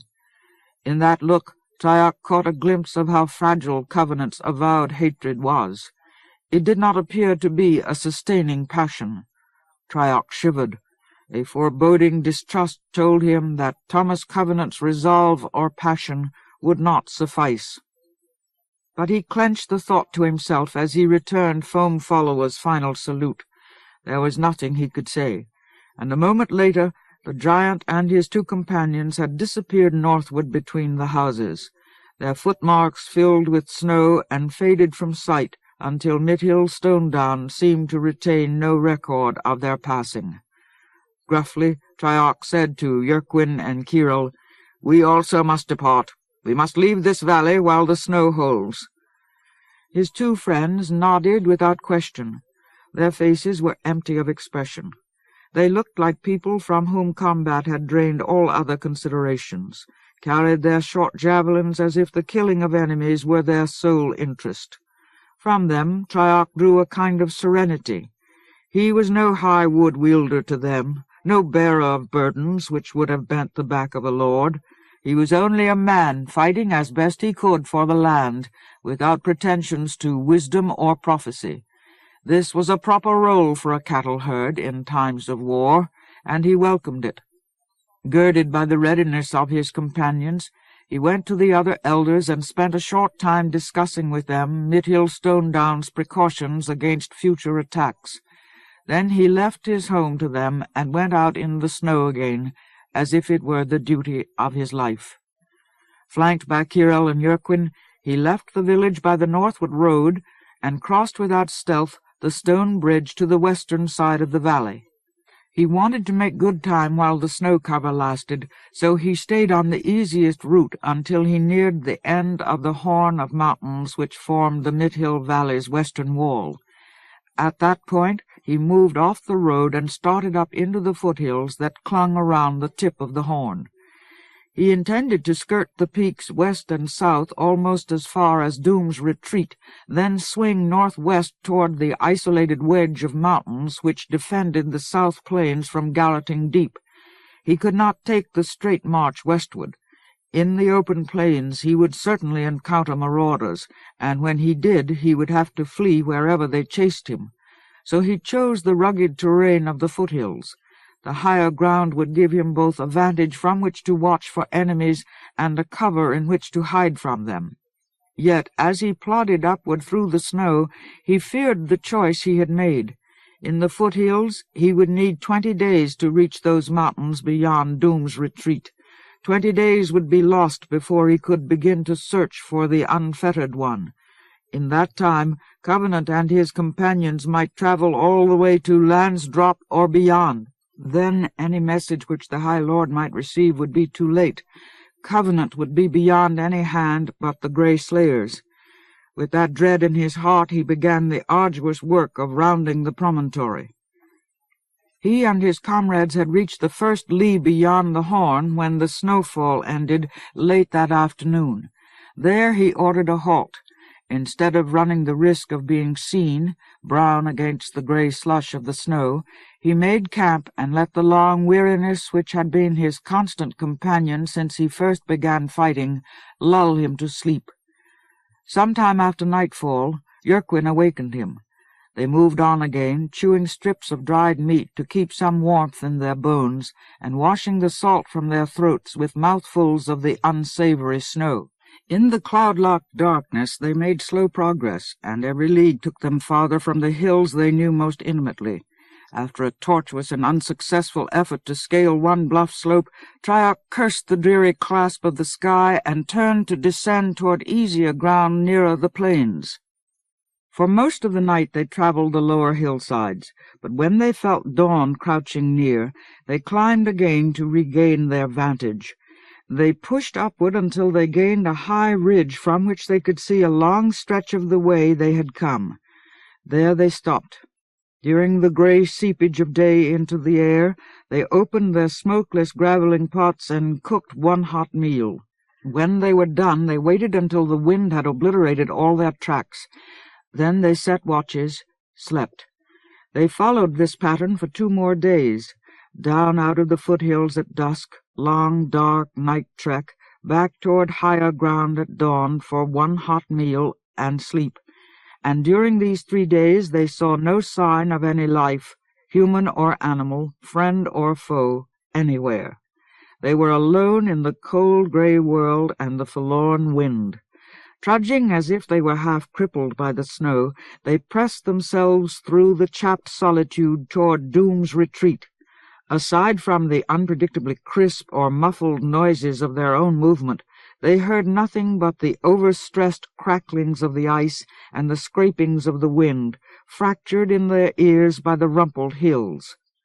But in the dawn of the 4th day, while they watched the wind slowly filling the footmarks of their trail, they saw a dull, ugly, yellow movement cross one rib of the hills below them and come hunting upward in their direction. Triarch counted 10 in the pack. "Krish!" Yerquin spat under his breath. Kirill nodded. "And hunting us. It must be that they passed downwind of us during the night." Triarch shivered. The fearsome yellow wolves were not familiar to the people of the South Plains. Until the last few years, the Krish had lived primarily in the regions north of Ra, foraging in the North Plains when they could not get Ranahin flesh, and many thousands of them had been slain in the great battle of Doom's retreat. Yet they soon replenished their numbers, and now scavenged in every part of the land where the hand of the lords no longer held sway. Triarch had never had to fight Krish, but he had seen what they could do. A year ago, one huge pack had annihilated the whole population of Gleam Stonedown in the Crystal Hills near the joining of the Black and Mithil rivers, and when Triarch had walked through the deserted village, he had found nothing but rent clothes and splinters of bone.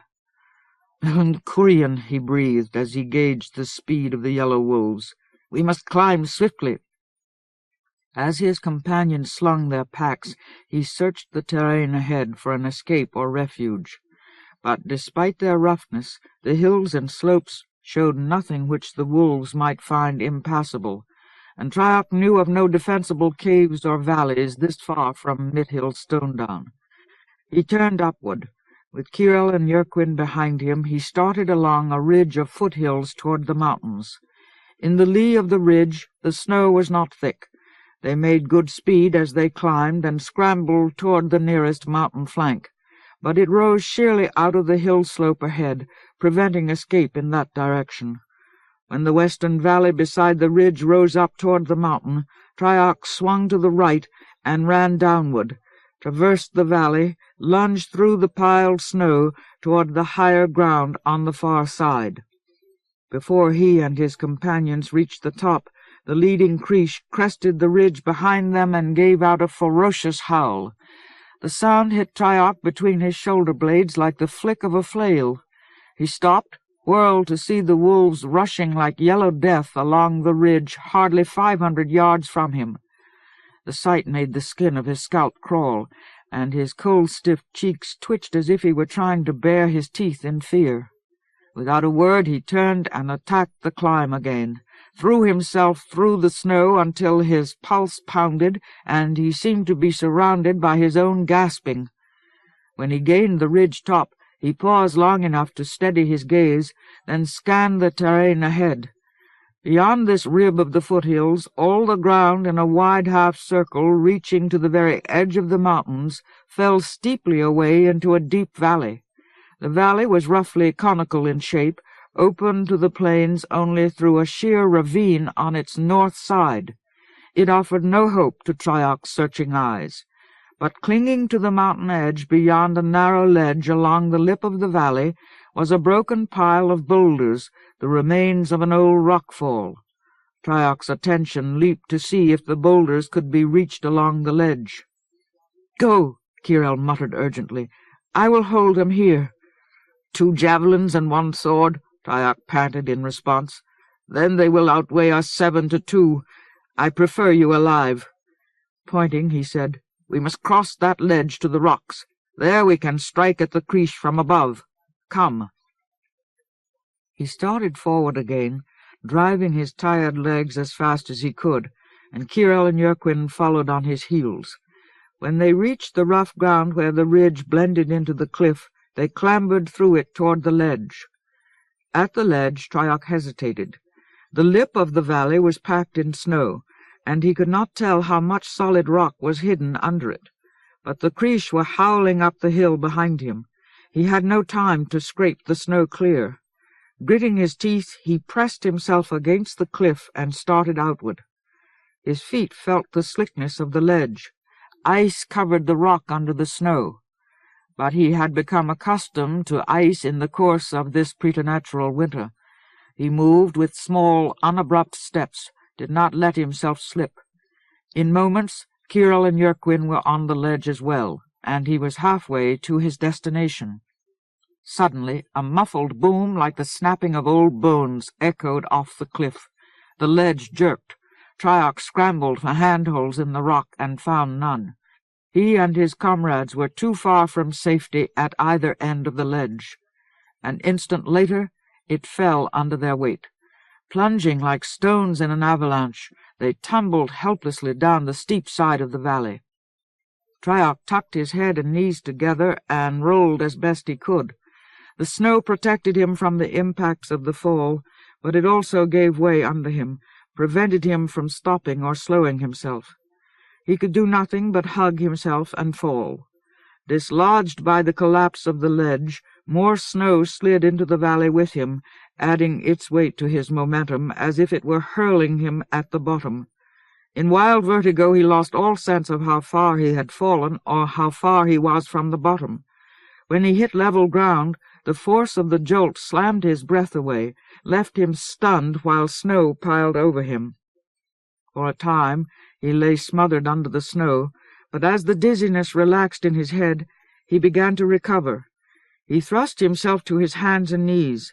Gasping, he fought the darkness which swarmed his sight like clouds of bats rushing at his face.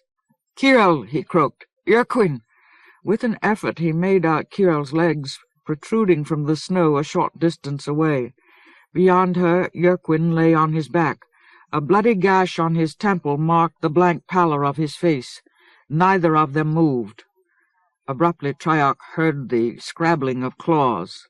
A savage howl like a tantarau of victory snatched his gaze away from Kirel and Yerquin, made him look up toward the slope of the valley. The Creesh were charging furiously down toward him. They had chosen a shallower and less snowbound part of the ridge side and were racing with rapacious abandon toward their fallen prey. Their leader was hardly a dozen yards from Triarch. He moved instantly. His fighting experience took over, and he reacted without thought or hesitation. Snatching at his sword, he heaved erect, presented himself as a standing target to the first wolf. Fangs bared, red eyes blazing, it leaped for his throat.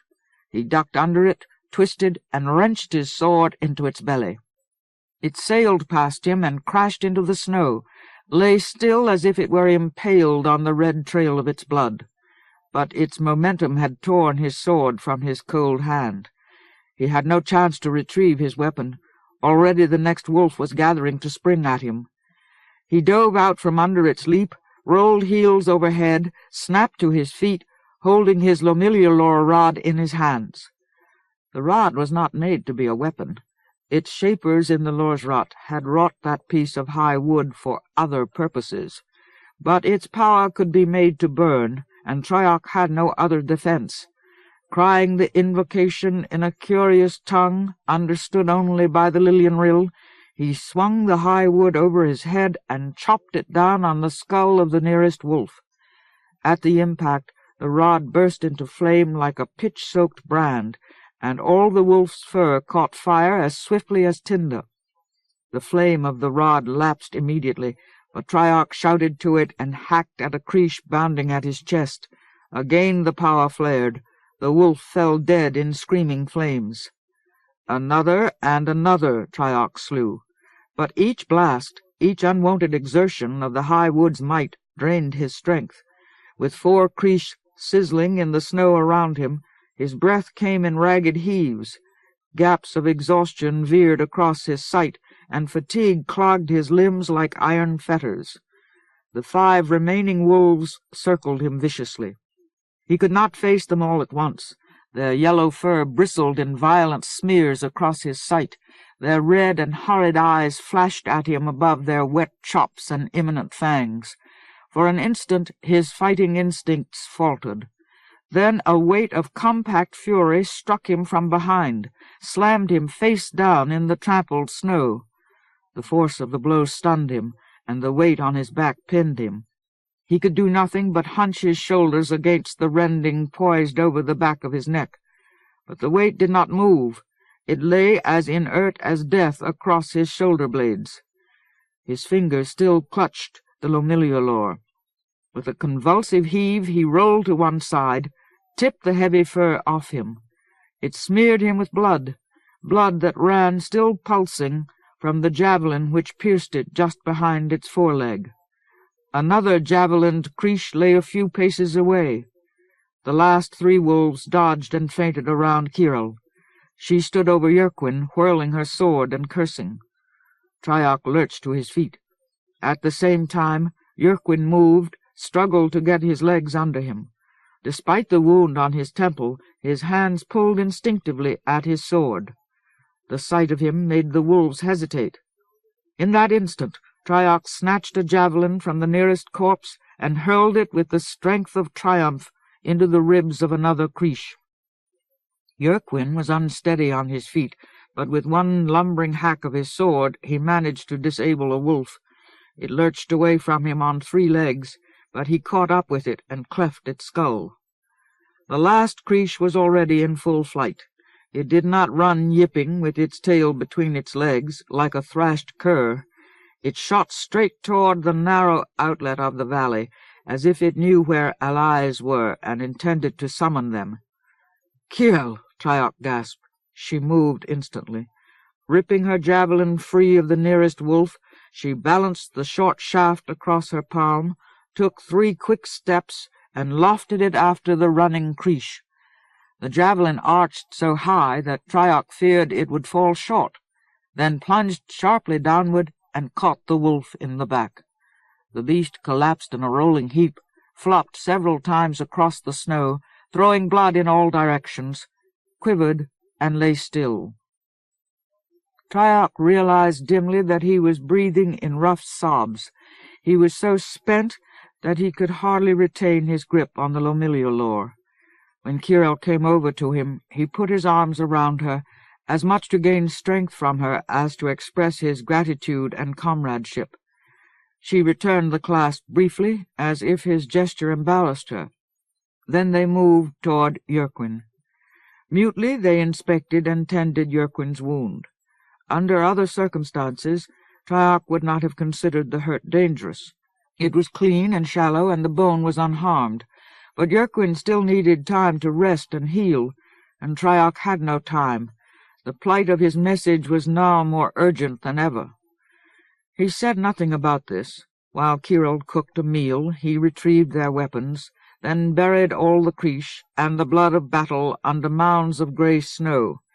This would not disguise what had happened from any close inspection, but Triarch hoped that a chance enemy passing along the rim of the valley would not be attracted to look closer.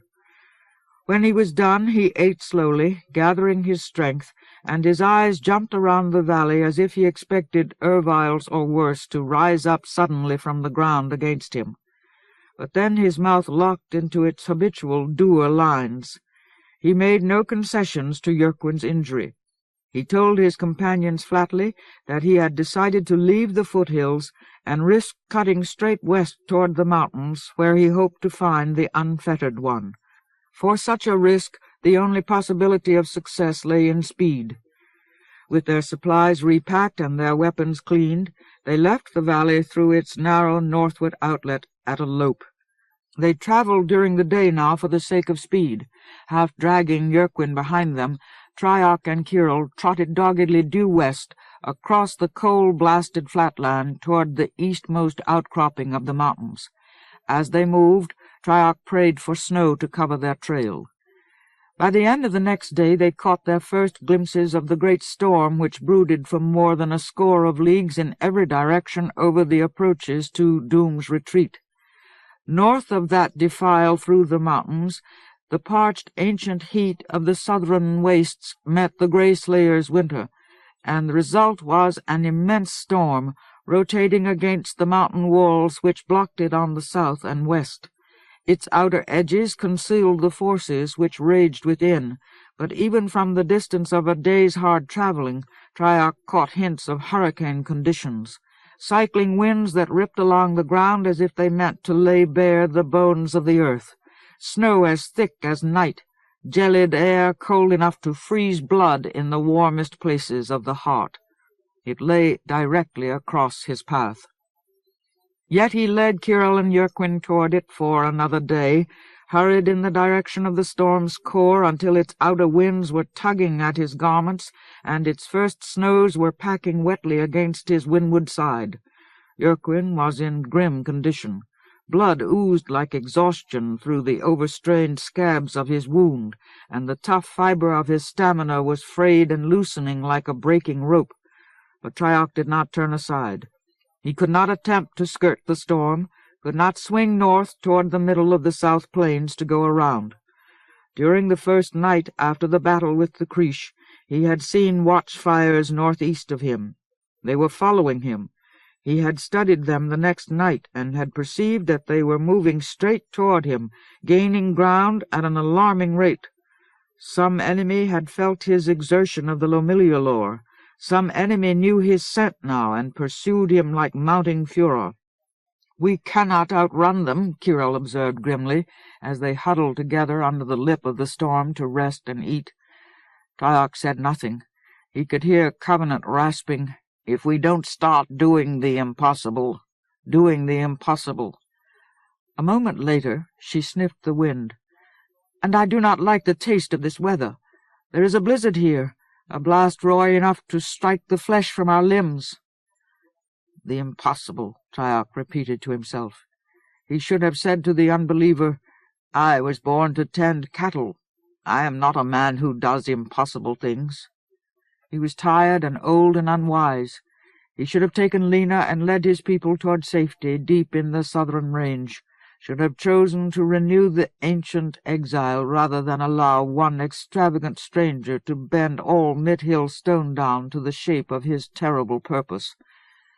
Without looking at him, Kirill said, "We must separate." "Separate?" Yerquin groaned hollowly. "We must confuse the trail, confuse these—" she spat fiercely along the wind, "so that you may find your way west." Impossible. The word repeated itself like a weary litany in Triarch's mind. Kyril raised her eyes to face him squarely. "We must." And Yerquin echoed, "Must." Triarch looked at her, and the wrinkles around his eyes winced as if even the skin of his face were afraid. For a moment his jaw worked soundlessly. Then he grimaced. "No." Kyril tightened in protest, and he forced himself to explain. "We would gain nothing. They do not follow our trail. They could not follow a trail so swiftly. Your trails would not turn them aside. They follow the spoor of the high wood." "That cannot be," she replied incredulously. "I sense nothing of it from an arm's reach away." "You have no eyes for power. If we part, you will leave me alone against them."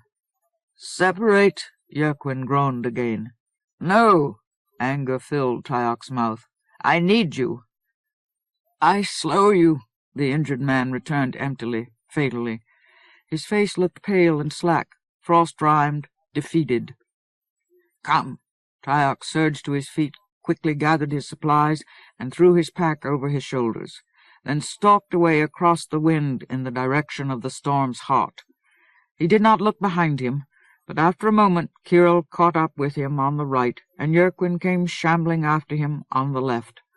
Together they cut their way into the blizzard. Before they had covered a league, they were stumbling against wind and snow as if the angry air were assaulting them with fine granite chips of cold. Snow piled against them, and the wind tore through their clothes as if the fabric were thinner than gauze. And in another league they lost the light of day. The mounting snow flailed it out of the air. Kyril tried to provide some light by uncovering a small urn of graveling, but the wind snatched the firestones from the urn, scattered them like a brief burning plume of gems from her hands. When they were gone, Triarch could hardly make out her form huddled dimly near him, too cold even to curse what had happened. Yerquin had dropped to the ground when they had stopped, and already he was almost buried in snow. Ahead of them, unmuffled now by the outer winds, Triarch could see something of the rabid howl and scourge of the storm itself, the hurricane or blizzard shrieking at the violence of the forces which formed it.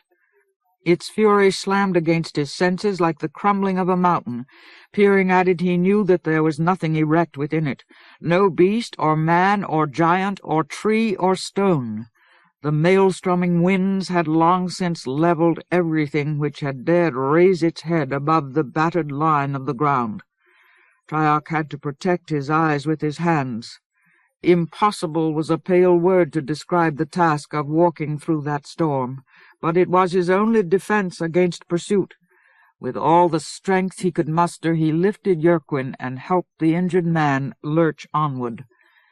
Black wind and sharp snow clamped down on him, stamped at him, slashed sideways to cut his legs from under him. Cold blinded him, deafened him, numbed him. He only knew that he had not lost his companions because Kyril clutched the back of his cloak, and Yerquin sagged with growing helplessness against him. But he himself was failing, and could do nothing to prevent the loss. He could hardly breathe. The wind ripped past him so savagely that he caught only inadequate pieces of it. Yerquin's weight seemed unendurable. He jerked woodenly to a halt. Out of a simple and unanswerable need for respite, he pushed Yerquin away, forced him to support himself. Yerquin reeled, tottered a few steps along the wind, and abruptly vanished, disappeared as completely as if a sudden maw of the blizzard had swallowed him. "Yerquin!" Triarch screamed. "Yerquin!" He dashed after his friend, grappling, groping frantically for him. For an instant a dim shape scudded away just beyond his reach. "Yerquin!" Then it was gone, scattered into the distance like a handful of brittle leaves on the raving wind. He ran after it. He was hardly conscious of Kyril's grip on his cloak, or of the wind yammering at his back, impelling him southward, away from his destination. Fear for Yerquin drove every other thought from his mind. Suddenly he was no longer the bearer of impossible messages for the lords. With a rush of passion he became mere Triarch, son of Thuller, the former cattle-herd, who could not bear to abandon a friend. He ran along the wind in search of Yerquin as if his soul depended on it. But the snow struck at his back like one vicious blow prolonged into torment. The wind yelped and yowled in his numb ears, unmoored his bearings. The cold sucked the strength out of him, weakened him as if it frosted the blood in his veins. He could not find Yerquin. He had rushed past his friend unknowing in the darkness. Or Yerquin had somewhere found the strength to turn to one side against the wind, or the injured man had simply fallen and disappeared under the snow. Triarch shouted and groped and ran, and encountered nothing but the storm. When he tried to turn his head toward Kirill, he found that inches of ice had already formed on his shoulders, freezing his neck into that one strained position. His very sweat turned to ice on him. He could not resist the blast. If he did not keep stumbling tortuously before the wind, he would fall and never rise again. He kept going until he had forgotten Yerquin and Covenant and messages, forgotten everything except the exertion of his steps and Kirill's grim grasp on his cloak. He had no conception of where he was going. He was not going anywhere except along the wind, always along the wind. Gradually the storm became silent around him as the crusting snow froze over his ears. Leagues passed unnoticed. When the ground abruptly canted upward under him, he fell to his hands and knees. A wave of numbness and lassitude ran through him as if it were springing from the frostbite in his hands and feet. Something shook his head. Something was hitting him on the side of his head. At first the ice protected him, then it broke away with a tearing pain as if it had taken his ear with it. The howling of wind demons rushed at him, and he almost did not hear Kirill shout, "Hills! Foothills! Climb! Find shelter!" He was an old man, too old for such labor. He was a strong, stone-down cattle herd, and did not intend to die frozen and useless. He lumbered to his feet, struggled upward. Leaning weakly back against the wind, he ascended the ragged slope. He realized dimly that both wind and snow were less now, but still he could see nothing. Now the storm itself was wrapped in night. When the slope became too steep for the wind to push him up it, he turned to the side which offered the least resistance and went on, lumbering blindly through knee-deep snow, letting the blizzard guide him wherever it chose. Yet, in spite of the night and the storm, his senses became slowly aware of looming rock walls. The wind lost its single fury, turned to frigid gusts and eddies, and he limped between sheer, close cliffs into a valley. But the disruption of the storm's force came too late to save him. The valley floor lay waist-deep in heavy gray snow, and he was too exhausted to make much headway against it. Once again he found he was supporting a comrade. Kirill hung from his shoulders like spent mortality. Soon he could go no farther. He fell into a snowbank, gasping into the snow. Fire! Must! Fire! But his hands were too frozen, his arms were too locked in ice. He could not reach his Lomillialor rod, could never have pulled flame from it. Kirill had already lost her graveling, and his was in his pack. It might as well have been lost also. He could not free his shoulders from the pack straps. He tried to rouse Kirill, failed. The lower half of her face was caked in ice, and her eyelids fluttered as if she were going into shock. "Fire!" Triarch rasped. He was sobbing and could not stop. Frustration and exhaustion overwhelmed him. The snow towered above him as if it would go on forever. Tears froze his eyes shut, and when he pried them open again, he saw a yellow flame flickering its way toward him. He stared at it dumbly. It bobbed and weaved forward as if it were riding the wick of an invisible candle, until it was so close to his face that he could feel its warm radiance on his eyeballs. But it had no wick. It stood in the air before his face and flickered urgently, as if it were trying to tell him something. He could not move. He felt that ice and exhaustion had already frozen his limbs to the ground. But when he glanced away from the flame, he saw others, 3 or 4 more, dancing around him and Kirill. One of them touched her forehead as if it were trying to catch her attention. When it failed, it flared slightly, and at once all the flames left, scurried away down the valley. Triarch watched them go as if they were his last hope. Then the cold came over him like slumber, and he began to lose consciousness. Unable to help himself, he sagged toward night. The cold and the snow in the valley faded and were replaced by vague faces. Lena, Elena, Atjaran, Trell, Salt-Heart Foam-Follower, Thomas Covenant. They all regarded him with supplication, imploring him to do something. If he failed, their deaths would have no meaning. "Forgive me," he breathed, speaking especially to Covenant. "Forgive." "Perhaps I shall," a distant voice replied. "It will not be easy. I do not desire these intrusions, but you bear a rare token. I see that I must at least help you."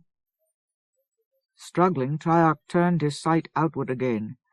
The air over his head was bright with dancing flames, each no larger than his hand, and among them stood a tall man dressed only in a long robe the color of granite. He met Triarch's gaze awkwardly, as if he were unaccustomed to dealing with eyes other than his own. But when Triarch croaked, "Help," he replied quickly, "Yes, I will help you. Have no fear." Moving decisively, he knelt, pulled open Triarch's cloak and tunic, and placed one warm palm on his chest. The man sang softly to himself, and as he did so, Triarch felt a surge of heat pour into him. His pulse steadied almost at once, his breathing unclenched. With wondrous speed, the possibility of movement returned to his limbs. Then the man turned away to help Kirill. By the time Triarch was on his feet among the bobbing flames, she had regained consciousness. He recognized the flames now. He had heard of them in some of the happiest and saddest legends of the land. They were wraiths. As he shook his head clear of ice, he heard through the gusting wind snatches of their light crystal song, music like the melody of perfect quartz. They danced about him as if they were asking him questions which he would never be able to understand or answer, and their lights bemused him so that he stood entranced among them. The tall man distracted him by helping Kirill to her feet. Surrounded by wraiths, he raised her, supported her until she could stand on her own. Then, for a moment, he looked uncomfortably back and forth between her and Triarch. He seemed to be asking himself if he could justify leaving them there, not helping them further. Almost at once, however, he made his decision. The distant roar of the blizzard rose and fell as if some hungry storm animal strove to gain access to the valley. He shivered and said, "Come, Foul's winter is no place for flesh and blood." As the man turned to move toward the upper end of the valley, Triarch said abruptly, "You are one of the unfettered." "Yes, yet I aid you." His voice vanished as soon as it appeared on the tattered wind. "I was once Wood Helvenin. The hand of the forest is upon me. And you—" He was thrusting powerfully away through the snow as if he were talking to himself, as if he had been companionless for so long that he had forgotten how people listen. "There, Lomillialor." Triarch and Kirill pushed after him. His gait was strong, unweary, but by following his path through the drifts, they were able to keep up with him. The wraiths lighted their way with crystal music until Triarch felt that he was moving through a pocket of Andalane, a brief eldritch incarnation of clean light and warmth amid the grey slayer's preternatural malevolence. In the dancing encouragement of the flames, he was able to disregard his great fatigue and follow the unfettered one's song. Lone, unfriended, bondless, lone, drink of loss until 'tis done, till solitude has come and gone, and silence is communion, and yet unfriended, bondless, lone. Slowly they worked their way up to the end of the valley. It was blocked by a huge litter of boulders, but the unfettered one led them along an intricate path through the rocks. Beyond, they entered a sheer ravine which gradually closed over their heads until they were walking into a black cave lit only by the flickering of the wraiths. In time, the crooked length of the cave shut out all the wind and winter. Warmth grew around Trioc and Kyril, causing their garments to drip thickly, and ahead they saw more light. Then they reached the cave end, the Unfettered One's home. Here the cave expanded to form a large chamber, and all of it was alive with light and music, as scores of wraiths flamed and curtsied in the air. Some of them cycled through the center of the chamber, and others hung near the black walls as if to illuminate inscriptions on the gleaming facets of the stone. The floor was rude granite, marked by lumps and projecting surfaces, which the Unfettered One clearly used as chairs, tables, bed. But the walls and ceiling were as black as obsidian, and they were covered with reflective irregular planes, like the myriad fragments of a broken mirror, in which the wraith light would have dazzled the beholders if the surfaces had not been made of black stone. As it was, the chamber was warm and evocative. It seemed a fit place for a seer to read the writing graved within the heart of the mountain. At the mouth of the chamber, Trioc and Kyril shed their packs and cloaks, opened their ice-stiff inner garments to the warmth. Then they took their first clear look at their rescuer. He was bald, except for a white fringe at the back of his head, and his mouth hid in a gnarled white beard. His eyes were so heavily couched in wrinkles that he seemed to have spent generations squinting at illegible communications, and this impression of age was both confirmed by the old pallor of his skin and denied by the upright strength of his frame. Now Trioc could see that his robe had been white at one time. It had gained its dull granite color from long years of contact with the cave walls. In his home he seemed even more disturbed by the Stonedowners. His eyes flicked fearful and surprised glances at them, not as if he considered them evil, but rather as if he distrusted their clumsiness, as if his life lay in fragile sections on the floor and might be broken by their feet. "I have little food," he said as he watched the puddles which Trioc and Kyril left behind. "Food also. I have no time for it." But then an old memory seemed to pass across his face, a recollection that the people of the land did not treat their guests in this way. Trioc felt suddenly sure that the One had been living in this cave before he, Trioc, was born. "I am not accustomed," the man went on, as if he felt he should explain himself. "One life does not suffice. When I found I could not refuse succor to the wraiths, much time was lost. They repay me as they can, but much. How can I live to the end of my work? You are costly to me. Food itself is costly." As Trioc recovered himself in the cave's mouth, he remembered his message to the lords, and his face tightened into its familiar frown. "The Grey Slayer is costly," he replied grimly. His statement disconcerted the Unfettered One. "Yes," he mumbled. Bending quickly, he picked up a large flask of water and a covered urn containing dried fruit. "Take all you require," he said as he handed these to Trioc. I have seen some of the Despiser's work. Here." He gestured vaguely at the walls of his cave. There was little fruit in the urn, but Trioc and Kyril divided it between them. As he munched his share, Trioc found he felt a great deal better. Although the meager amount of food hardly touched his hunger, his skin seemed to be absorbing nourishment as well as warmth from the wraith light, and the radiance of the flames affected him in other ways also. Gradually the numbness of frostbite faded from his fingers and toes and ears. Blood and health flowed back into them as if they had been treated with hurt loam.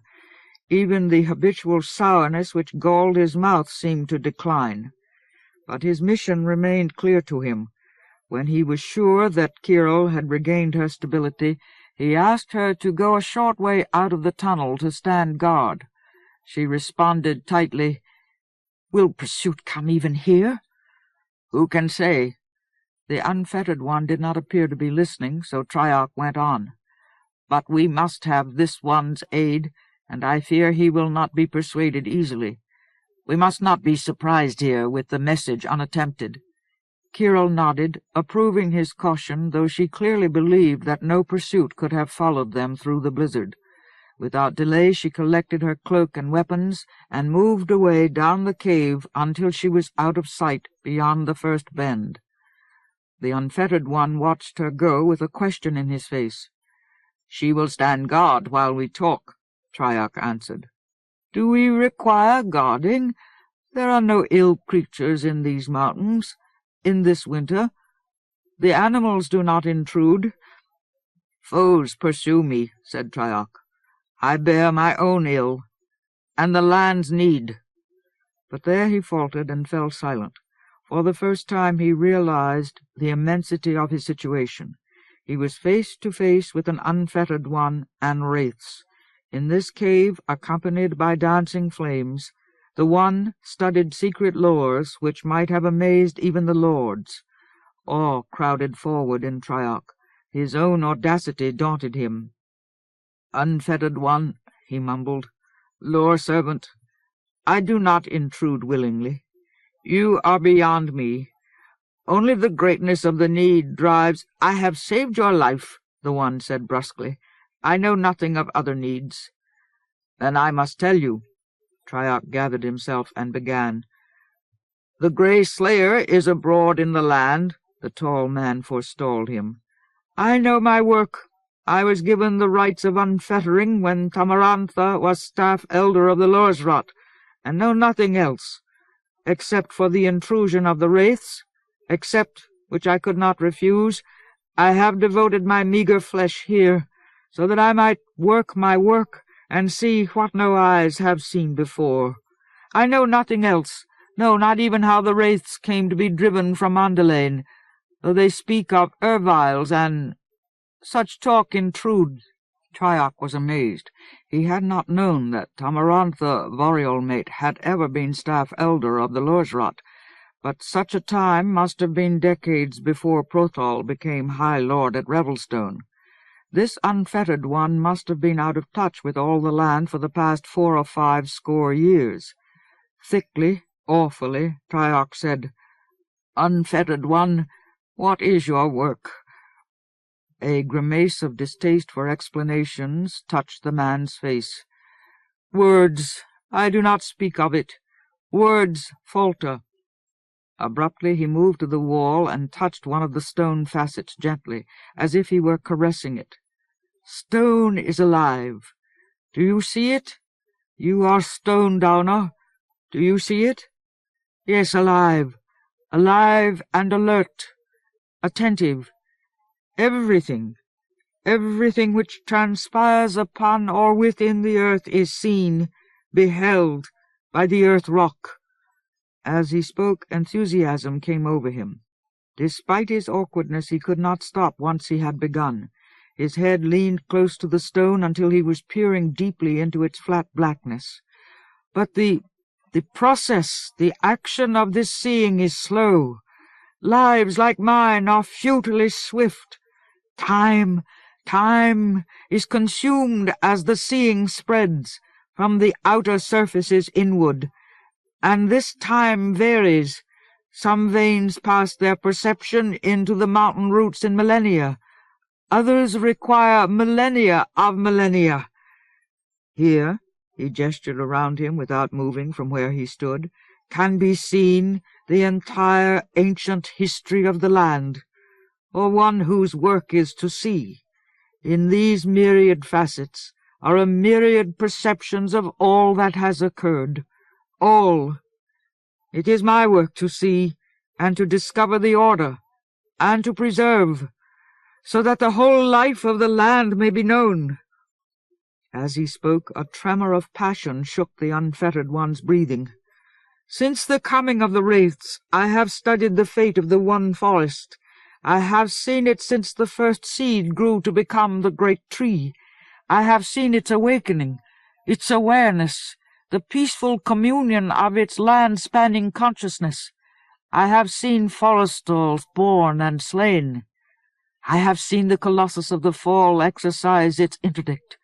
The hand of the forest is upon me. Here," his hands touched the facet into which he stared as if the stone were full of anguish, "I see men with axes, men of the ground with blades formed from the bones of the ground. I see them cut." His voice trembled vividly. "I am wood-helvening. In this rock I see the desecration of trees. You are Stonedowner. You bear a rare fragment of high wood, precious Lomillialor." Suddenly he turned from the wall and confronted Triarch with a flush of urgent fervor, almost of desperation in his old face. "Give it to me," he begged. "It will help me see." He came forward until his eager hands nearly touched Triarch's chest. "My life is not the equal of this rock." Triarch did not need to think or speak. If Covenant himself had been standing at his back, he would not have acted differently. He could not distrust an unfettered one any more than he could have distrusted a lord. Without hesitation he drew out the high wood rod and placed it in the tall man's hands. Then very quietly he said, "The foes who pursue me also seek this Lomillialor. It is a perilous thing I have given you." The one did not appear to hear. As his fingers closed on the wood, his eyes rolled shut, and a quiver passed through his frame. He seemed to be drinking in the high wood's unique strength through his hands. But then he turned outward again. With several deep breaths he steadied himself until he was gazing calmly into Triarch's face. "Perilous," he said. "I hear you. You spoke of the land's need. Do you require aid to fight your foes?" "I require a message." All at once Triarch's own urgency came boiling up in him, and he spouted, "The whole land is at war. The staff of law has been lost again, and with it the law of death has been broken. Creatures that destroy stone have attacked Mithil Stonedown. Revelstone itself is besieged. I hear you," the tall man repeated. His earlier awkwardness was gone. Possession of the high wood seemed to make him confident, capable. "Do not fear. I have found that I must help you also. Speak your need." With an effort, Triarch wrenched himself into a semblance of control. "You have heard the wraiths," he rasped. "They spoke to you of erviles and white gold. The bearer of that white gold is a stranger to the land, and he has returned. The lords do not know this. They must be told." "Yes?" The one held Triarch's hot gaze. "How?" "The Lorsrot formed this high wood so that messages may be spoken through it. I have no lore for such work. I am a Stonedowner, and my hands are not apt for wood. But the unfettered one accepted Triarch's explanation with a wave of his hand. "Who," he asked, "who in Revelstone can hear such speaking?" "I, Lord Moram." "I do not know him. How can I reach him? I cannot direct my words to him if I do not know him." Inspired by urgency, Triarch answered, "He is the son of Tamarantha Variol-mate. You have known Tamarantha. The thought of her will guide you to him." "Yes," the one mused. "It is possible. I have not forgotten her." "Tell the High Lord that Thomas Covenant has returned to the land and seeks to attack the Grey Slayer. Tell him that Thomas Covenant has sworn to destroy Foul's Creche." The one's eyes widened at this, but Triarch went on. "The message must be spoken now. I have been pursued. A blizzard will not prevent any eyes which could see the high wood in my grasp." "Yes," the tall man said once more. "Very well. I will begin. Perhaps it will bring this intrusion to an end." He turned as if dismissing Triarch from his thoughts, and moved into the center of his cave. Facing the entrance of the chamber, he gathered the wraiths around him so that he was surrounded in light, and held the Lomillialor rod up before his face with both hands. Quietly he began to sing, a delicate, almost wordless melody that sounded strangely like a transposition, a rendering into human tones of the wraith song. As he sang, he closed his eyes and his head tilted back until his forehead was raised toward the ceiling. "Moram," he murmured through the pauses in his song. "Moram, son of Variol and Tamarantha, open your heart to hear me." Triarch stared at him, tense and entranced. "Tamarantha, son, open your heart. Moram." Slowly power began to gleam from the core of the smooth rod. The next instant Triarch heard feet behind him. Something about them, something deadly and abominable, snatched his attention, spun him toward the entrance to the chamber. A voice as harsh as the breaking of stone grated. "Give it up! He cannot open his heart to you. He is caught in our power and will never open his heart again." Yerquin stood just within the cave, eyes exalted with madness. The sight stunned Triarch. Yerquin's frozen apparel had been partially torn from him, and wherever his flesh was bare, the skin hung in frost-bitten tatters. The blizzard had clawed his face and hands to the bone, but no blood came from his wounds. He bore Kyril in his arms. Her head dangled abjectly from her broken neck. When he saw Yerquin, the unfettered one recoiled as if he had been struck, reeled backward and staggered against the opposite wall of the cave, gaping in soundless horror. Together the wraiths fled, screaming. "Yerquin!" The death and wrong which shone from the man made Triarch gag. He croaked the name as if he was strangling on it. "Yerquin!" Yerquin laughed with a ragged, nauseating sound. In gleeful savagery he dropped Kyril to the floor and stepped past her. "We meet at last," he rasped to Triarch. "I have labored for this encounter. I think I will make you pay for that labor." Yerquin! Staggering where he stood, Triarch could see that the man should have been dead. The storm damage he had suffered was too great for anyone to survive. But some force animated him, some ferocity that relished his death kept him moving. He was an incarnated nightmare. The next moment the unfettered one mastered his shock, rushed forward. Wielding the Lomillialor before him like a weapon, he cried hoarsely, "Turia, Reva, Trifo, I know you. I have seen you. Melancholia Nabatha, leave this place. Your touch desecrates the very earth." Yerquin winced under the flick of the potent words, but they did not daunt him. "Better dead feet like mine than idiocy like yours," he smirked. "I think I will not leave this place until I have tasted your blood, unfettered wastrel. You are so quick to give your life to nothing. Now you will give it to me." The one did not flinch. "I will give you nothing but the Lomillialor test of truth. Even you have cause to fear that, Turia Reva. The high wood will burn you to the core." "Fool!" the Raver laughed. "You have lived here so long that you have forgotten the meaning of power." Fearlessly he started toward the two men. With a sharp cry, Triarch threw off his stunned dismay. Sweeping his sword from its scabbard, he sprang at the Raver. Yerquin knocked him effortlessly aside, sent him careening to smack his head against the wall. Then Turia closed with the unfettered one. Pain slammed through Triarch, flooded his mind with blood.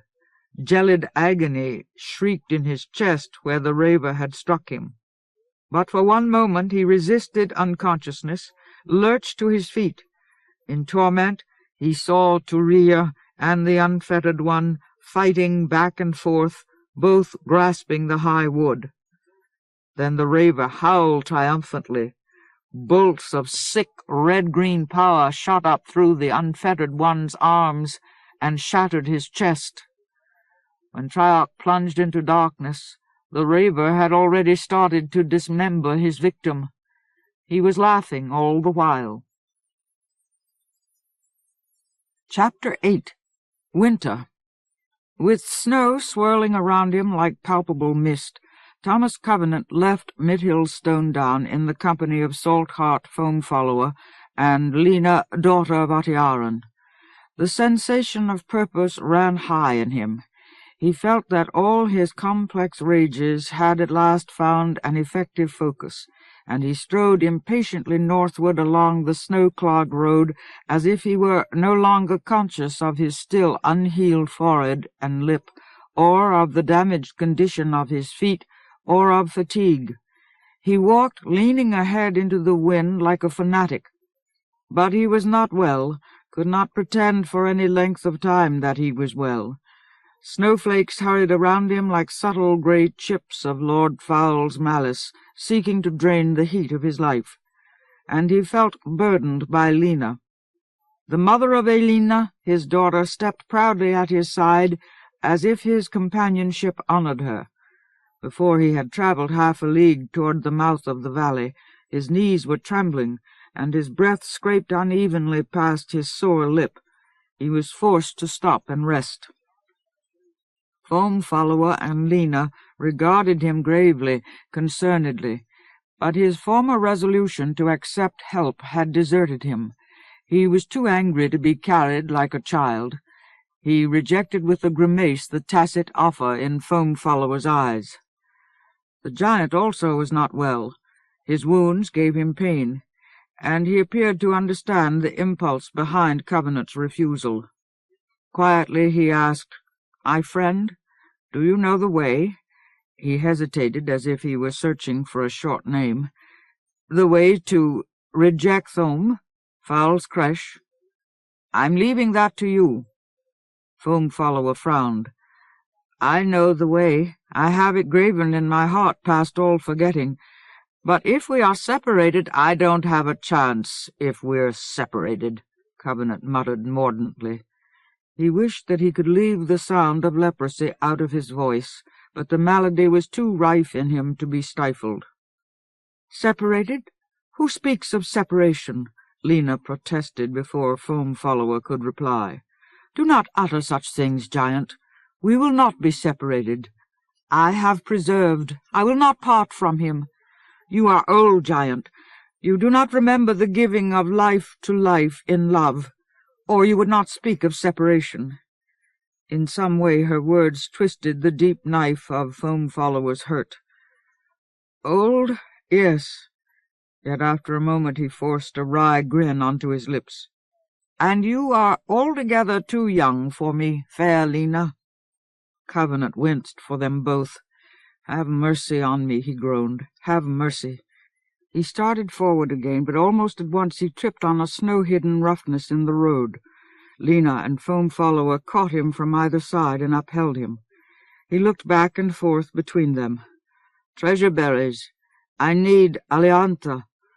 Foamfollower nodded and moved away briskly, as if his giantish instincts told him exactly where to find the nearest Alianta. But Lena retained her hold on Covenant's arm. She had not pulled the hood of her robe over her head, and her white hair hung like wet snow. She was gazing into Covenant's face as if she were famished for the sight of him. He endured her scrutiny as long as he could. Then he carefully removed his arm from her fingers and said, "If I'm going to survive this, I'll have to learn to stand on my own." "Why?" she asked. "All are eager to aid, and none more eager than I. You have suffered enough for your aloneness." "Because I'm all I have," he answered. But he could not say such a thing to her. He was terrified by her need for him. When he did not reply, she glanced down for a moment, away from the fever of his gaze, then looked up again with the brightness of an idea in her eyes.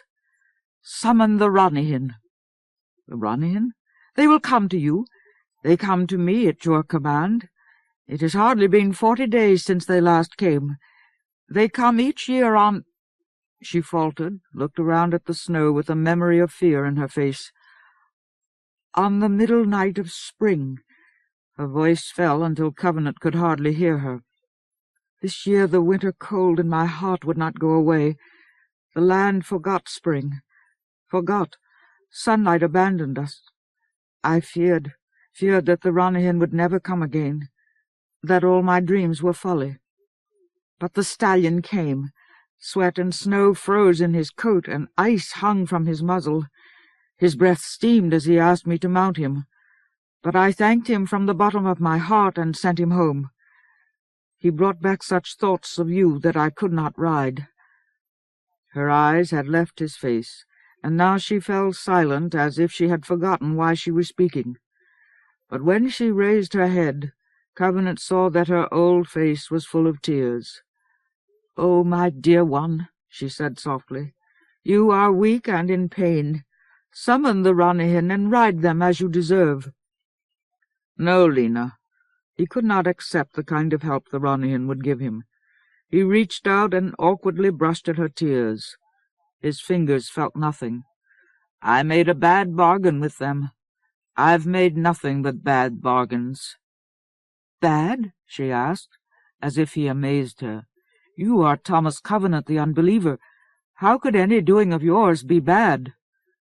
"Because it let me commit crimes."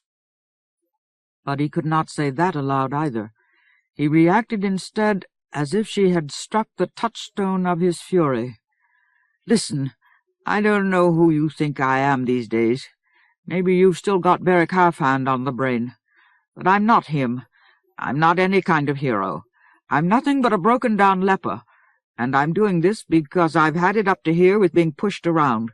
With or without your company, I'm going to start getting even regardless of any misbegotten whatever that tries to get in my way.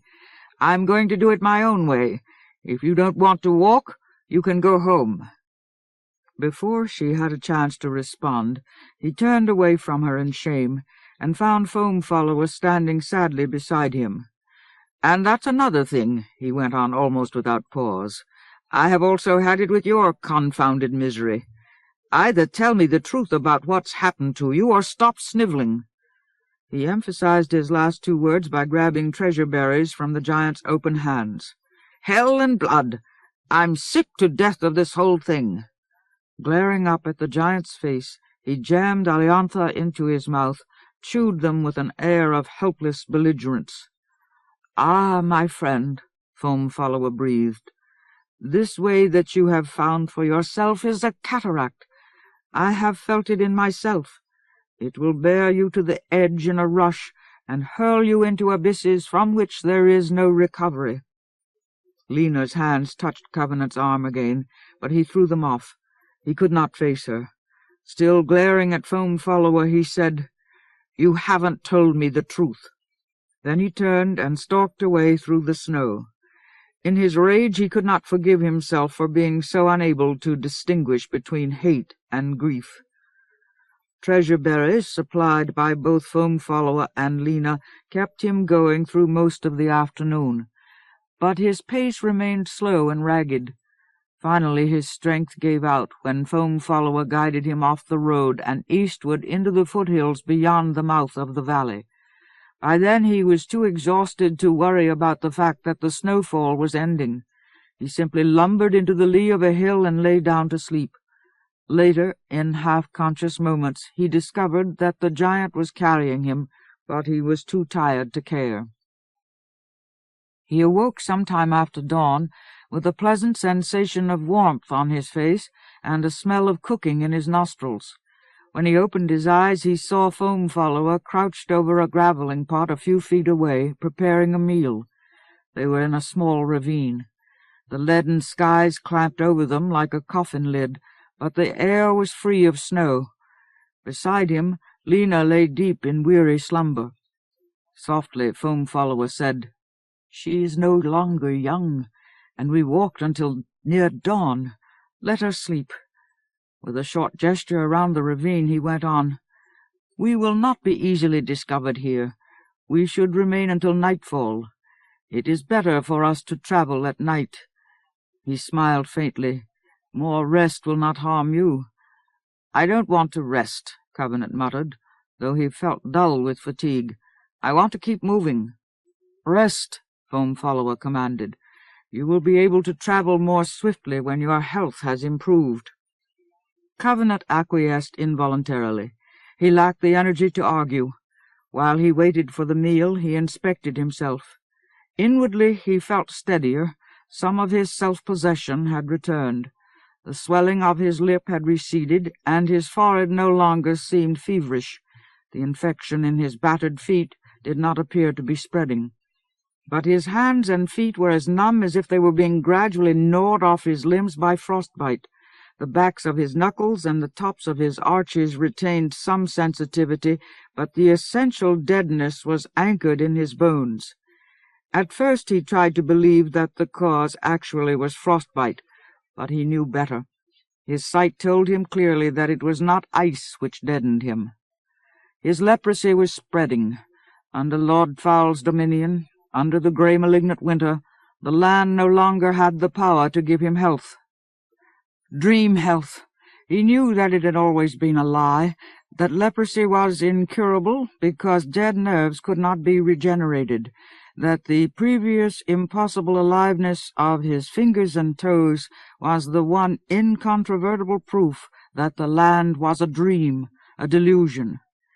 Yet the absence of that health staggered him, dismayed this secret, yearning recusancy of his immedicable flesh. Not any more, he gaped dumbly. Now he had been bereft of that too. The cruelty of it seemed to be more than he could bear. "Covenant?" Foam Follower asked anxiously. "My friend?" Covenant gaped at the giant as well, and another realization shook him.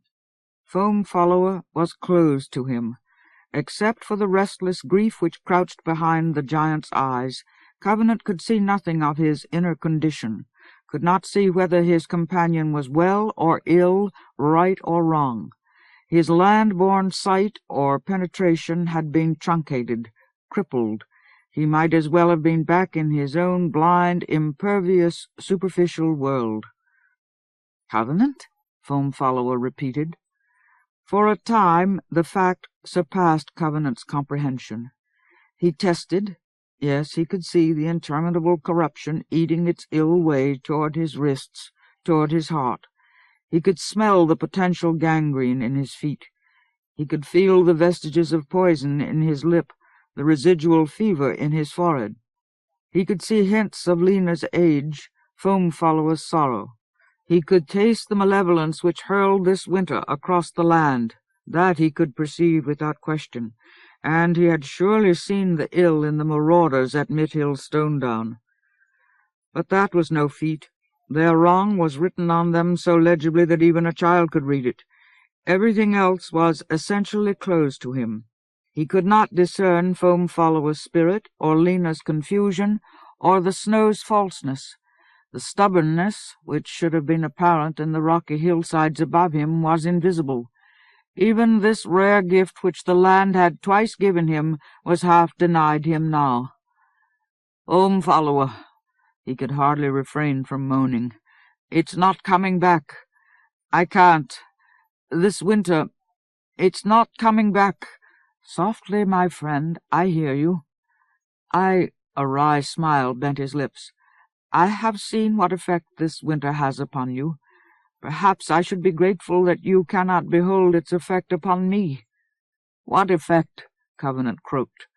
Foam Follower shrugged as if to deprecate his own plight. "At times, when I have been too long unsheltered in this wind, I find I cannot remember certain precious giantish tales. My friend, giants do not forget stories." "Hell and blood!" Covenant's voice shook convulsively, but he neither cried out nor moved from his blankets. "Get that food ready," he juddered. "I've got to eat." He needed food for strength. His purpose required strength. There was no question in him about what he meant to do. He was shackled to it as if his leprosy were an iron harness, and the hands that held the reins were in Foul's creche. The stew which Foam Follower handed to him he ate severely, tremorously. Then he lay back in his blankets as if he was stretching himself on a slab, and coerced himself to rest, to remain still and conserve his energy. When the warm stew and the long debt of recuperation he owed to himself sent him drifting toward slumber, He fell asleep, still glowering thunderously at the bleak, grey, cloud-locked sky.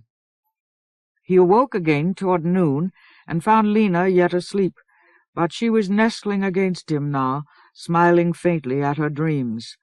Foam-follower was no longer nearby. Covenant glanced around and located the giant keeping watch up near the head of the ravine.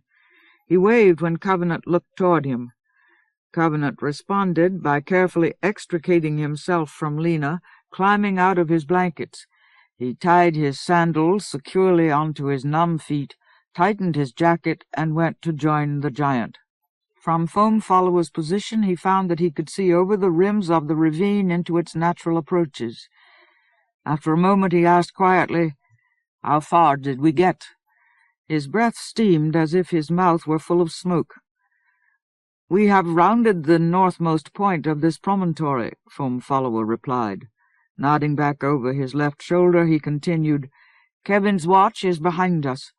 Through these hills we can gain the plains of Ra in 3 more nights." "We should get going," muttered Covenant. "I'm in a hurry." "Practice patience, my friend. We will gain nothing if we hasten into the arms of marauders." Covenant looked around, then asked, "Are the Ramen letting marauders get this close to the Ranihan? Has something happened to them?" "Perhaps. I have had no contact with them. But the plains are threatened along the whole length of the Rome's Edge and Land Rider rivers, and the Ramen spend themselves extravagantly to preserve the great horses. Perhaps their numbers are too few for them to ward these hills." Covenant accepted this as best he could. "Foam-follower," he murmured, "whatever happened to all that giantish talk you used to be so famous for? You haven't actually told me what you're worried about. Is it those eyes that saw you and Triox summon me? Every time I ask a question, you act as if you've got lockjaw." With a dim smile, Foam-follower said, "I have lived a brusque life. The sound of my own voice is no longer so attractive to me." "Is that a fact?" Covenant drawled. "I've heard worse." "Perhaps," Foam-follower said softly, but he did not explain. The giant's reticence made Covenant want to ask more questions, attack his own ignorance somehow. He was sure that the issues at stake were large, that the things he did not yet know about the land's doom were immensely important. But he remembered the way in which he had extracted information from Bonor on the plateau of Rivenrock. He could not forget the consequences of what he had done. He left Foam-follower's secrets alone. Down the ravine from him, Lena's slumber became more restless. He shivered to himself as she began to flinch from side to side, whimpering under her breath. An impulse urged him to go to her, prevent her from thrashing about for fear that she might break her old frail bones. But he resisted. He could not afford all that she wanted to mean to him. Yet when she jerked up and looked frantically around her, found that he was gone from her side, when she cried out piercingly, as if she had been abandoned, he was already halfway down the ravine toward her. Then she caught sight of him. Surging up from her blankets, she rushed to meet him, threw herself into his arms. There she clung to him so that her sobs were muffled in his shoulder. With his right hand, its remaining fingers as numb and awkward as if they should have been amputated, he stroked her thin white hair. He tried to hold her consolingly to make up for his utter lack of comfortable words. Slowly she regained control of herself. When he eased the pressure of his embrace, she stepped back. "Pardon me, beloved," she said contritely. "I feared that you had left me. I am weak and foolish, or I would not have forgotten that you are the Unbeliever. You deserve better trust." Covenant shook his head dumbly, as if he wished to deny everything, and did not know where or how to begin. "But I could not bear to be without you," she went on. "In deep nights, when the cold catches at my breast until I cannot keep it out, and the mirror lies to me, saying that I have not kept myself unchanged for you, I have held to the promise of your return. I have not faltered, no, but I learned that I could not bear to be without you. Not again. I have, but I could not bear it, to sneak alone into the night and crouch in hiding as if I were ashamed. Not again. Not again, Covenant breathed. In her old face he could see Elena clearly now, looking so beautiful and lost that his love for her wrenched his heart. As long as I'm stuck in this thing, I won't go anywhere without you. But she seemed to hear only his proviso, not his promise. With anguish in her face, she asked, "Must you depart?" "Yes." The stiffness of his mouth made it difficult for him to speak gently. He could not articulate without tearing at his newly formed scabs. "I don't belong here." She gasped at his words as if he had stabbed her with them. Her gaze fell away from his face. Panting, she murmured, "Again, I cannot. Oh, Atyaran, my mother, I love him. I have given my life without regret. When I was young, I ached to follow you to the Lorsrot, to succeed so boldly that you could say, 'There is the meaning of my life, there in my daughter.' I ached to marry a lord, but I have given—" Abruptly she caught the front of Covenant's jacket in both hands, pulled herself close to him, thrust her gaze urgently at his face. "Thomas Covenant, will you marry me?" Covenant gaped at her in horror. The excitement of the idea carried her on in a rush. "Let us marry. Oh, dearest one, that would restore me. I could bear any burden. We do not need the permission of the elders. I have spoken to them many times of my desires. I know the rites, the solemn promises. I can teach you, and the giant can witness the sharing of our lives." Before Covenant could gain any control over his face, she was pleading with him. "Oh, Unbeliever, I have borne your daughter. I have ridden the Ranihin that you sent to me. I have waited. Surely I have shown the depth of my love for you. Beloved, marry me. Do not refuse." Her appeal made him cringe, made him feel grotesque and unclean. In his pain he wanted to turn his back on her, push her from him and walk away. Part of him was already shouting, "You crazy old woman! It's your daughter I love!" But he restrained himself, with his shoulders hunched like a strangler's to choke the violence of his responses. He gripped Lena's wrists and pulled her hands from his jacket. He held them up so that his fingers were directly in front of her face. "Look at my hands," he rasped. "Look at my fingers." She stared at them wildly. "Look at the sickness in them. They aren't just cold. They're sick, numb with sickness almost all the way across my palms. That's my disease." "You are closed to me," she said desolately. "That's leprosy, I tell you. It's there. Even if you're blind to it, it's there. And there's only one way you can get it, prolonged exposure. You might get it if you stayed around me long enough. And children. What's marriage without children?" He could not keep the passion out of his voice. "Children are even more susceptible. They get it more easily. Children and old people. When I get wiped out of the land the next time, you'll be left behind, and the only absolutely guaranteed legacy you'll have from me is leprosy. Foul will make sure of it. On top of everything else, I'll be responsible for contaminating the entire land." "Covenant, beloved," Lena whispered, "I beg you, do not refuse." Her eyes swam with tears, torn by a cruel effort to see herself as she really was. "Behold, I am frail and faulty. I have neither worth nor courage to preserve myself alone. I have given— Please, Thomas Covenant." Before he could stop her, she dropped to her knees. "I beg, do not shame me in the eyes of my whole life." His defensive rage was no match for her. He snatched her up from her knees as if he meant to break her back. But then he held her tenderly, put all the gentleness of which he was capable into his face. For an instant he felt he had in his hands proof that he, not Lord Foul, was responsible for the misery of the land, and he could not accept that responsibility without rejecting her. What she asked him to do was to forget. He knew that Foam Follower was watching him, but if Toyak and Moram and Bonor had been behind him as well, if even Trell and Otiaran had been present, he would not have changed his answer. "No, Lena," he said softly. "I don't love you right. I don't have the right kind of love to marry you. I'd only be cheating you. You're beautiful, beautiful. Any other man wouldn't wait for you to ask him. But I'm the Unbeliever, remember? I'm here for a reason." With a sick twisting of his lips that was as close as he could come to a smile, he finished, "Beric Half-Hand didn't marry his queen either."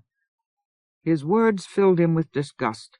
He felt that he was telling her a lie worse than the lie of marrying her, that any comfort he might try to offer her violated the severe truth. But as she realized what he was saying, she caught hold of the idea and clasped it to her. She blinked rapidly at her tears, and the harsh effort of holding her confusion at bay faded from her face. In its place, a shy smile touched her lips. "Am I your queen, then, Unbeliever?" she asked in a tone of wonder. Roughly Covenant hugged her so that she could not see the savagery which white-knuckled his countenance. "Of course." He forced up the words as if they were too thick for his aching throat. "No one else is worthy." He held her, half fearing she would collapse if he let her go, but after a long moment she withdrew from his embrace. With a look that reminded him of her sprightly girlhood, she said, "Let us tell the giant," as if she wished to announce something better than a betrothal. Together they turned and climbed arm in arm up the ravine toward Salt-Heart Foam Follower.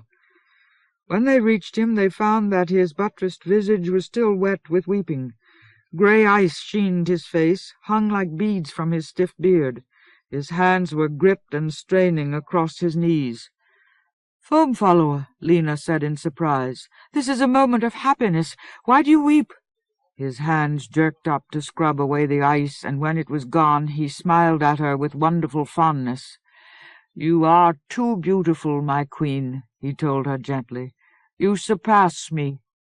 His response made her shine with pleasure. For a moment her old flesh blushed youthfully, and she met the giant's gaze with joy in her eyes. Then a recollection started her.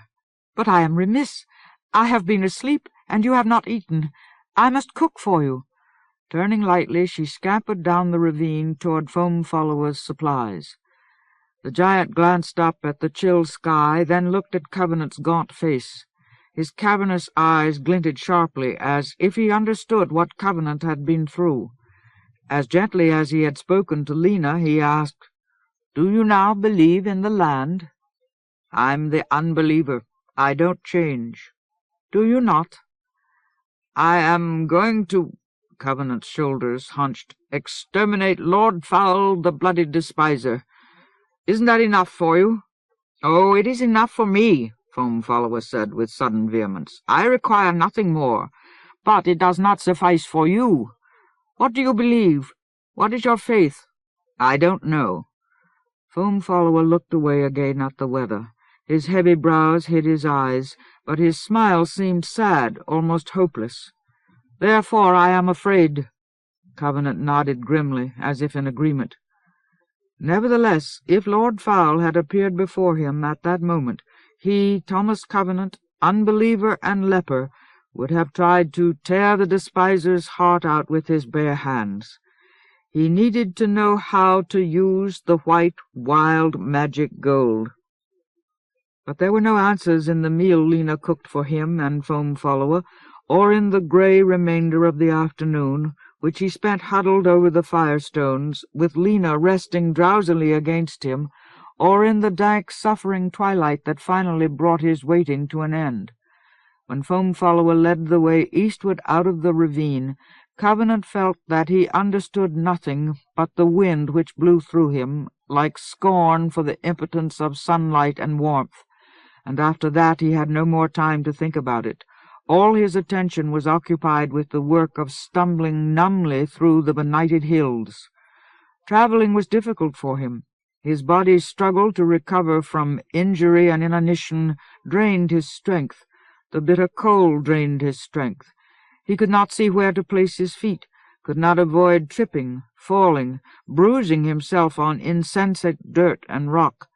Yet he kept going, pushed himself after Foam Follower, until the sweat froze on his forehead and his clothing grew crusted with stains of ice. His resolve held him.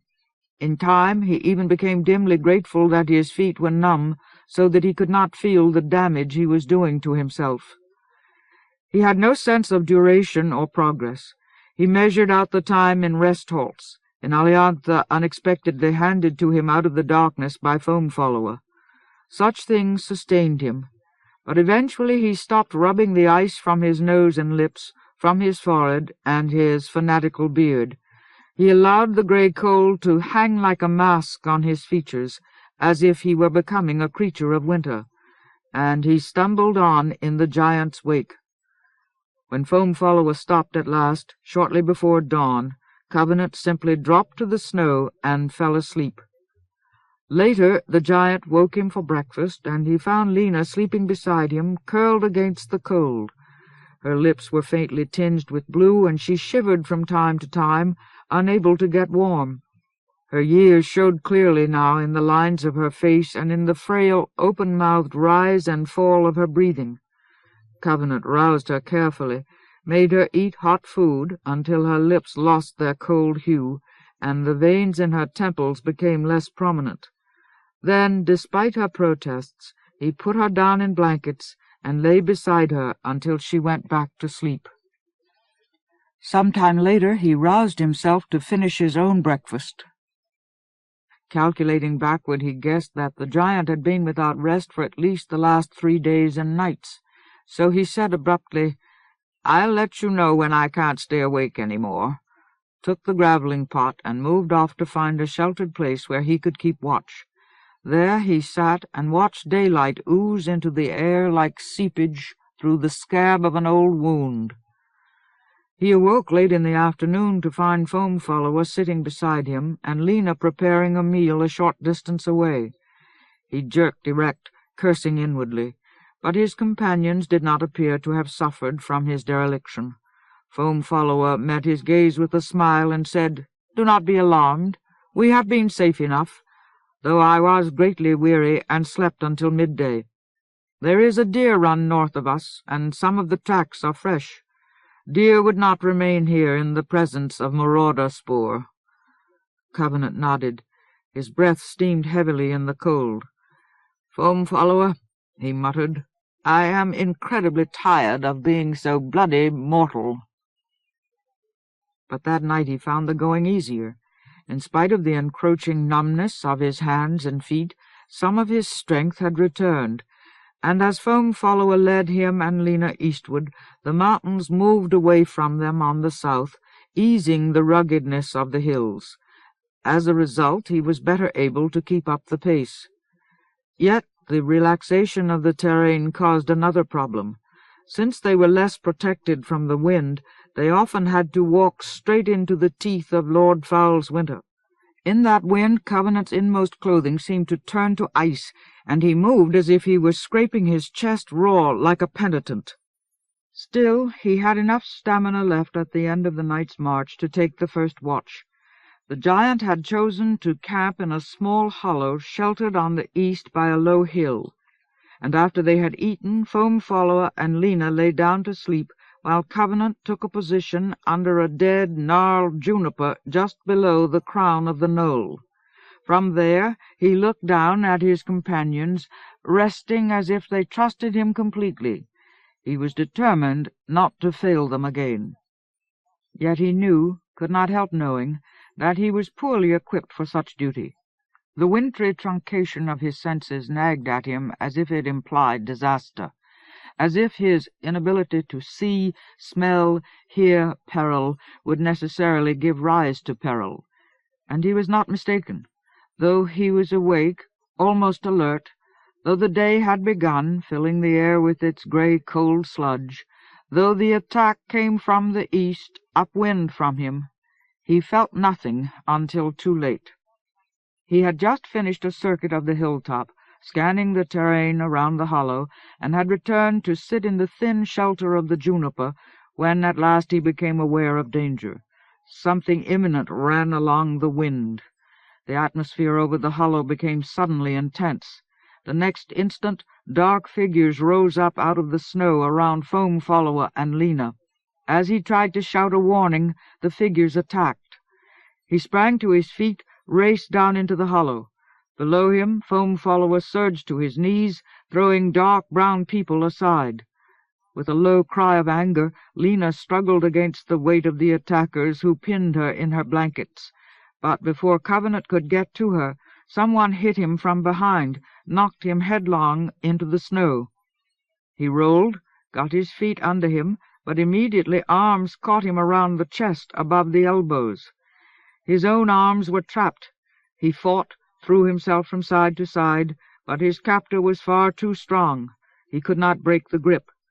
Then a flat, alien voice said into his ear, "Remain still, or I will break your back." His helplessness infuriated him. "Then break it," he panted under his breath as he struggled. "Just let her go." Lena was resisting frantically, yelping in frustration and outrage as she failed to free herself. "Foam Follower!" Covenant shouted hoarsely. But he saw in shocked amazement that the giant was not fighting. His attackers stood back from him, and he sat motionless, regarding Covenant's captor gravely. Covenant went limp with chagrin. Roughly, the attackers pulled Lena from her blankets. They had already lashed her wrists with cords. She still struggled, but now her only aim seemed to be to break loose so that she could run to Covenant. Then Foam Follower spoke. Levelly, dangerously, he said, "Release him." When the arms holding Covenant did not loosen, the giant went on, "Stone and see! You will regret it if you have harmed him. Do you not know me?" "The giants are dead," the voice in Covenant's ear said dispassionately. "Only giant ravers remain." "Let me go," Lena hissed. "Oh, look at him, you fools!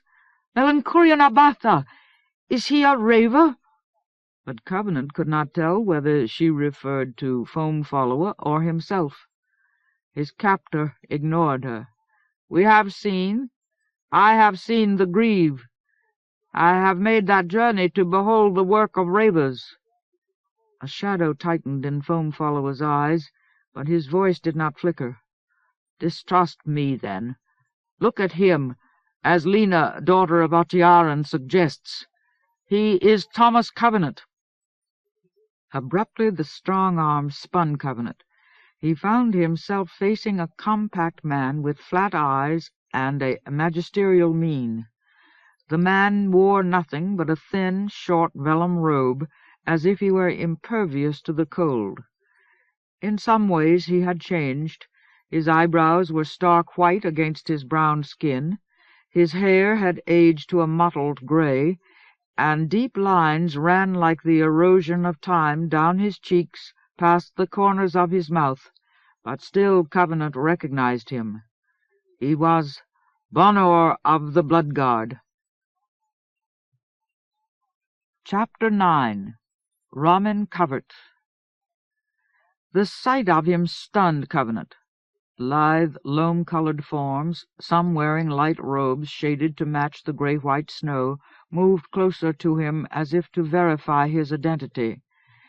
A few of them muttered, "Ring-thane," in tense voices. He hardly saw them. But Moram had said that the Bloodguard were lost. Lord Covenant," Bonor inclined his head in a slight bow. "Pardon my error. You are well disguised." Disguised? Covenant had no conception of what Bonor was talking about. Moram's pain had carried so much conviction. Numbly he glanced downward as if he expected to find 2 fingers missing from Bonor's right hand. "A Stonedowner jacket, sandals, a giant for companion." Bonor's impassive eyes held Covenant's face. "And you stink of infection. Only your countenance may be recognized." "Recognized?" Covenant could not stop himself. He repeated the word because it was the last thing Bonor had said.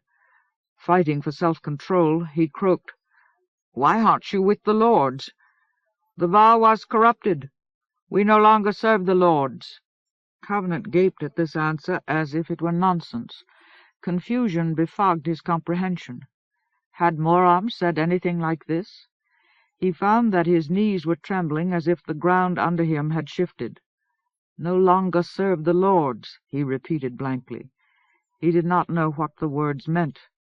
But then the sounds of Lena's struggle penetrated him. "You have harmed him," she gasped fiercely. "Release me." He made an effort to pull himself together. "Let her go," he said to Bonor. "Don't you understand who she is?" "Did the giant speak truly?" "What? Did he what?" Covenant almost lapsed back into his stupor at the jolt of this distrust, but for Lena's sake he took a deep breath, resisted. "She is the mother of High Lord Elena," he grated. "Tell them to let her go." Bonor glanced past Covenant at Lena, then said distantly, "The Lord spoke of her. They were unable to heal her." He shrugged slightly. "They were unable to heal many things." Before Covenant could respond, the Blood Guard signaled to his companions. A moment later, Lena was at Covenant's side. From somewhere in her robes she produced a stone knife and brandished it between Bonor and Covenant. "If you have harmed him," she fumed, "I will take the price of it from your skin, old man." The Blood Guard cocked an eyebrow at her. Covenant reached for her arm to hold her back, but he was still too staggered to think of a way to calm her, reassure her. "Lena," he murmured ineffectively.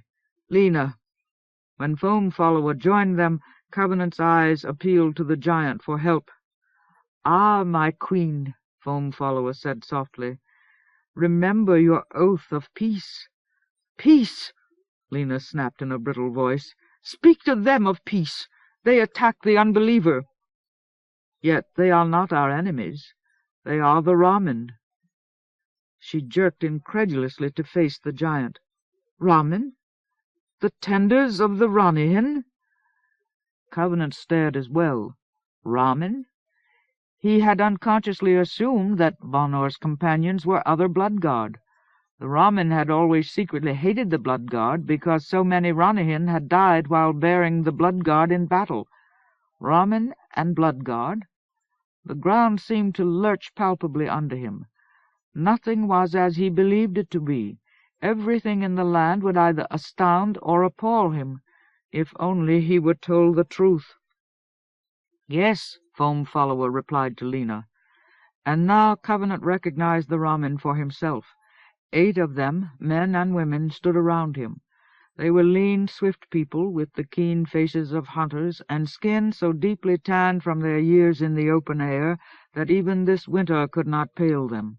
Except for their scanty robes, their camouflage, they dressed in the Ramen fashion as Covenant remembered it, short shifts and tunics which left their legs and arms free, bare feet. 7 of them had the cropped hair and roped waists characteristic of cords, and the 8th was marked as a main thrall by the way his fighting thong tied his long black hair into one strand, and by the small woven circlet of yellow flowers on the crown of his head. Yet they had changed. They were not like the Ramen he had known 47 years ago. The easiest alteration for him to see was in their attitude toward him. During his first visit to the land, they had looked at him in awed respect. He was the Ring Thane, the man to whom the Ranihin had reared 100 strong. But now their proud, severe faces regarded him with asperity backed by ready rage, as if he had violated their honor by committing some nameless perfidy. But that was not the only change in them. As he scrutinized the uncompromising eyes around him, he became conscious of a more significant difference, something he could not define. Perhaps they carried themselves with less confidence or pride. Perhaps they had been attacked so often that they had developed a habitual flinch. Perhaps this ratio of 7 cords to 1 main thrall, instead of 3 or 4 to 1, as it should have been, indicated a crippling loss of life among their leaders, the teachers of the Ranihin lore. Whatever the reason, they had a haunted look, an aspect of erosion, as if some subliminal ghoul were gnawing at the bones of their courage. Studying them, Covenant was suddenly convinced that they endured Bonor, even followed him, because they were no longer self-sure enough to refuse a blood god.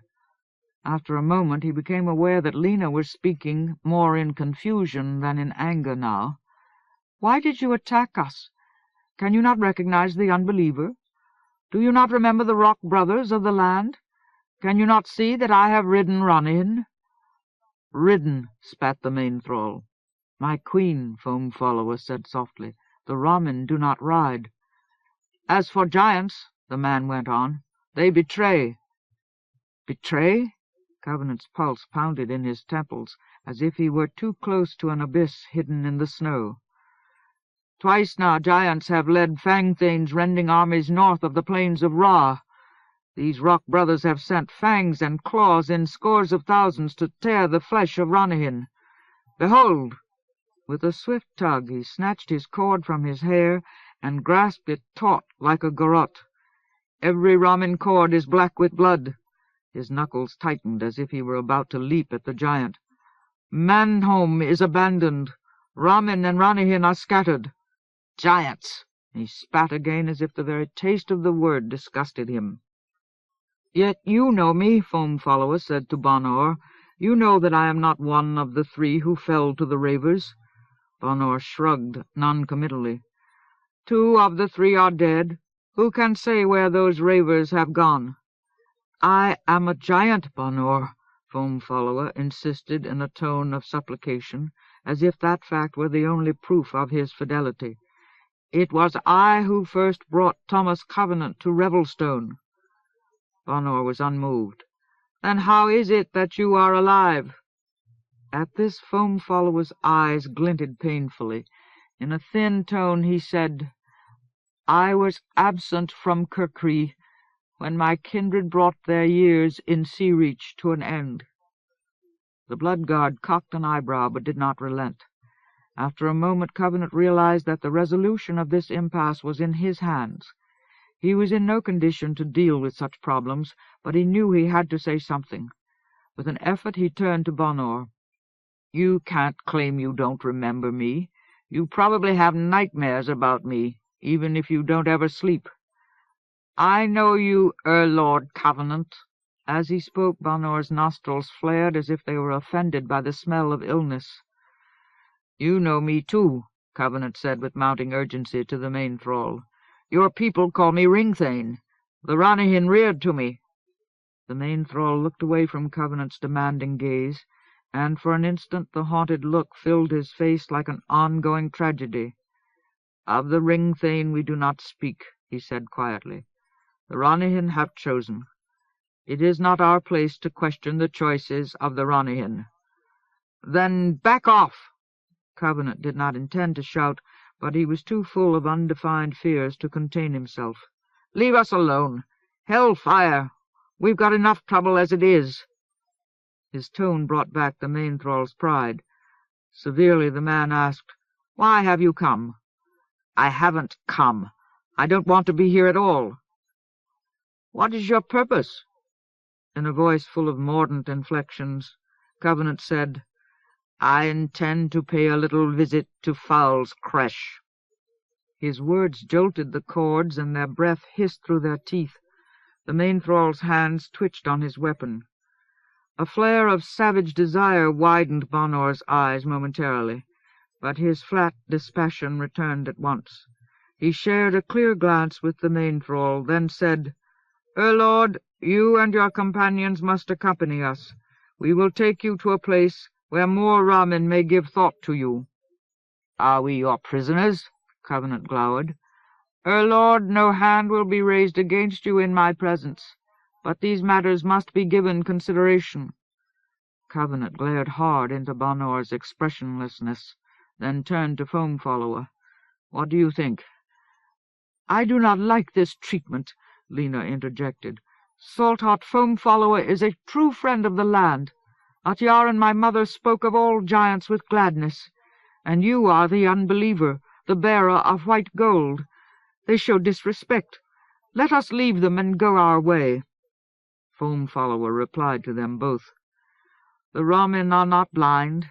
Bonor is not blind. They will see me more clearly in time, and their help is worth seeking." "All right," Covenant muttered. "I'm no good at fighting anyway." To Bonor he said stiffly, "We'll go with you." Then, for the sake of everything that had happened between himself and the Blood Guard, he added, "No matter what else is going on here, you've saved my life too often for me to start distrusting you now." Bonor gave Covenant another fractional bow. At once the main thrall snapped a few orders to the cords. 2 of them left at a flat run toward the northeast, and 2 more moved off to take scouting positions on either side of the company, while the rest gathered small knapsacks from hiding places around the hollow. Watching them, Covenant was amazed once again at how easily, swiftly, they could disappear into their surroundings. Even their footprints seemed to vanish before his eyes.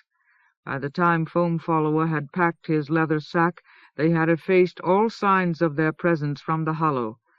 It looked as untroubled as if they had never been there.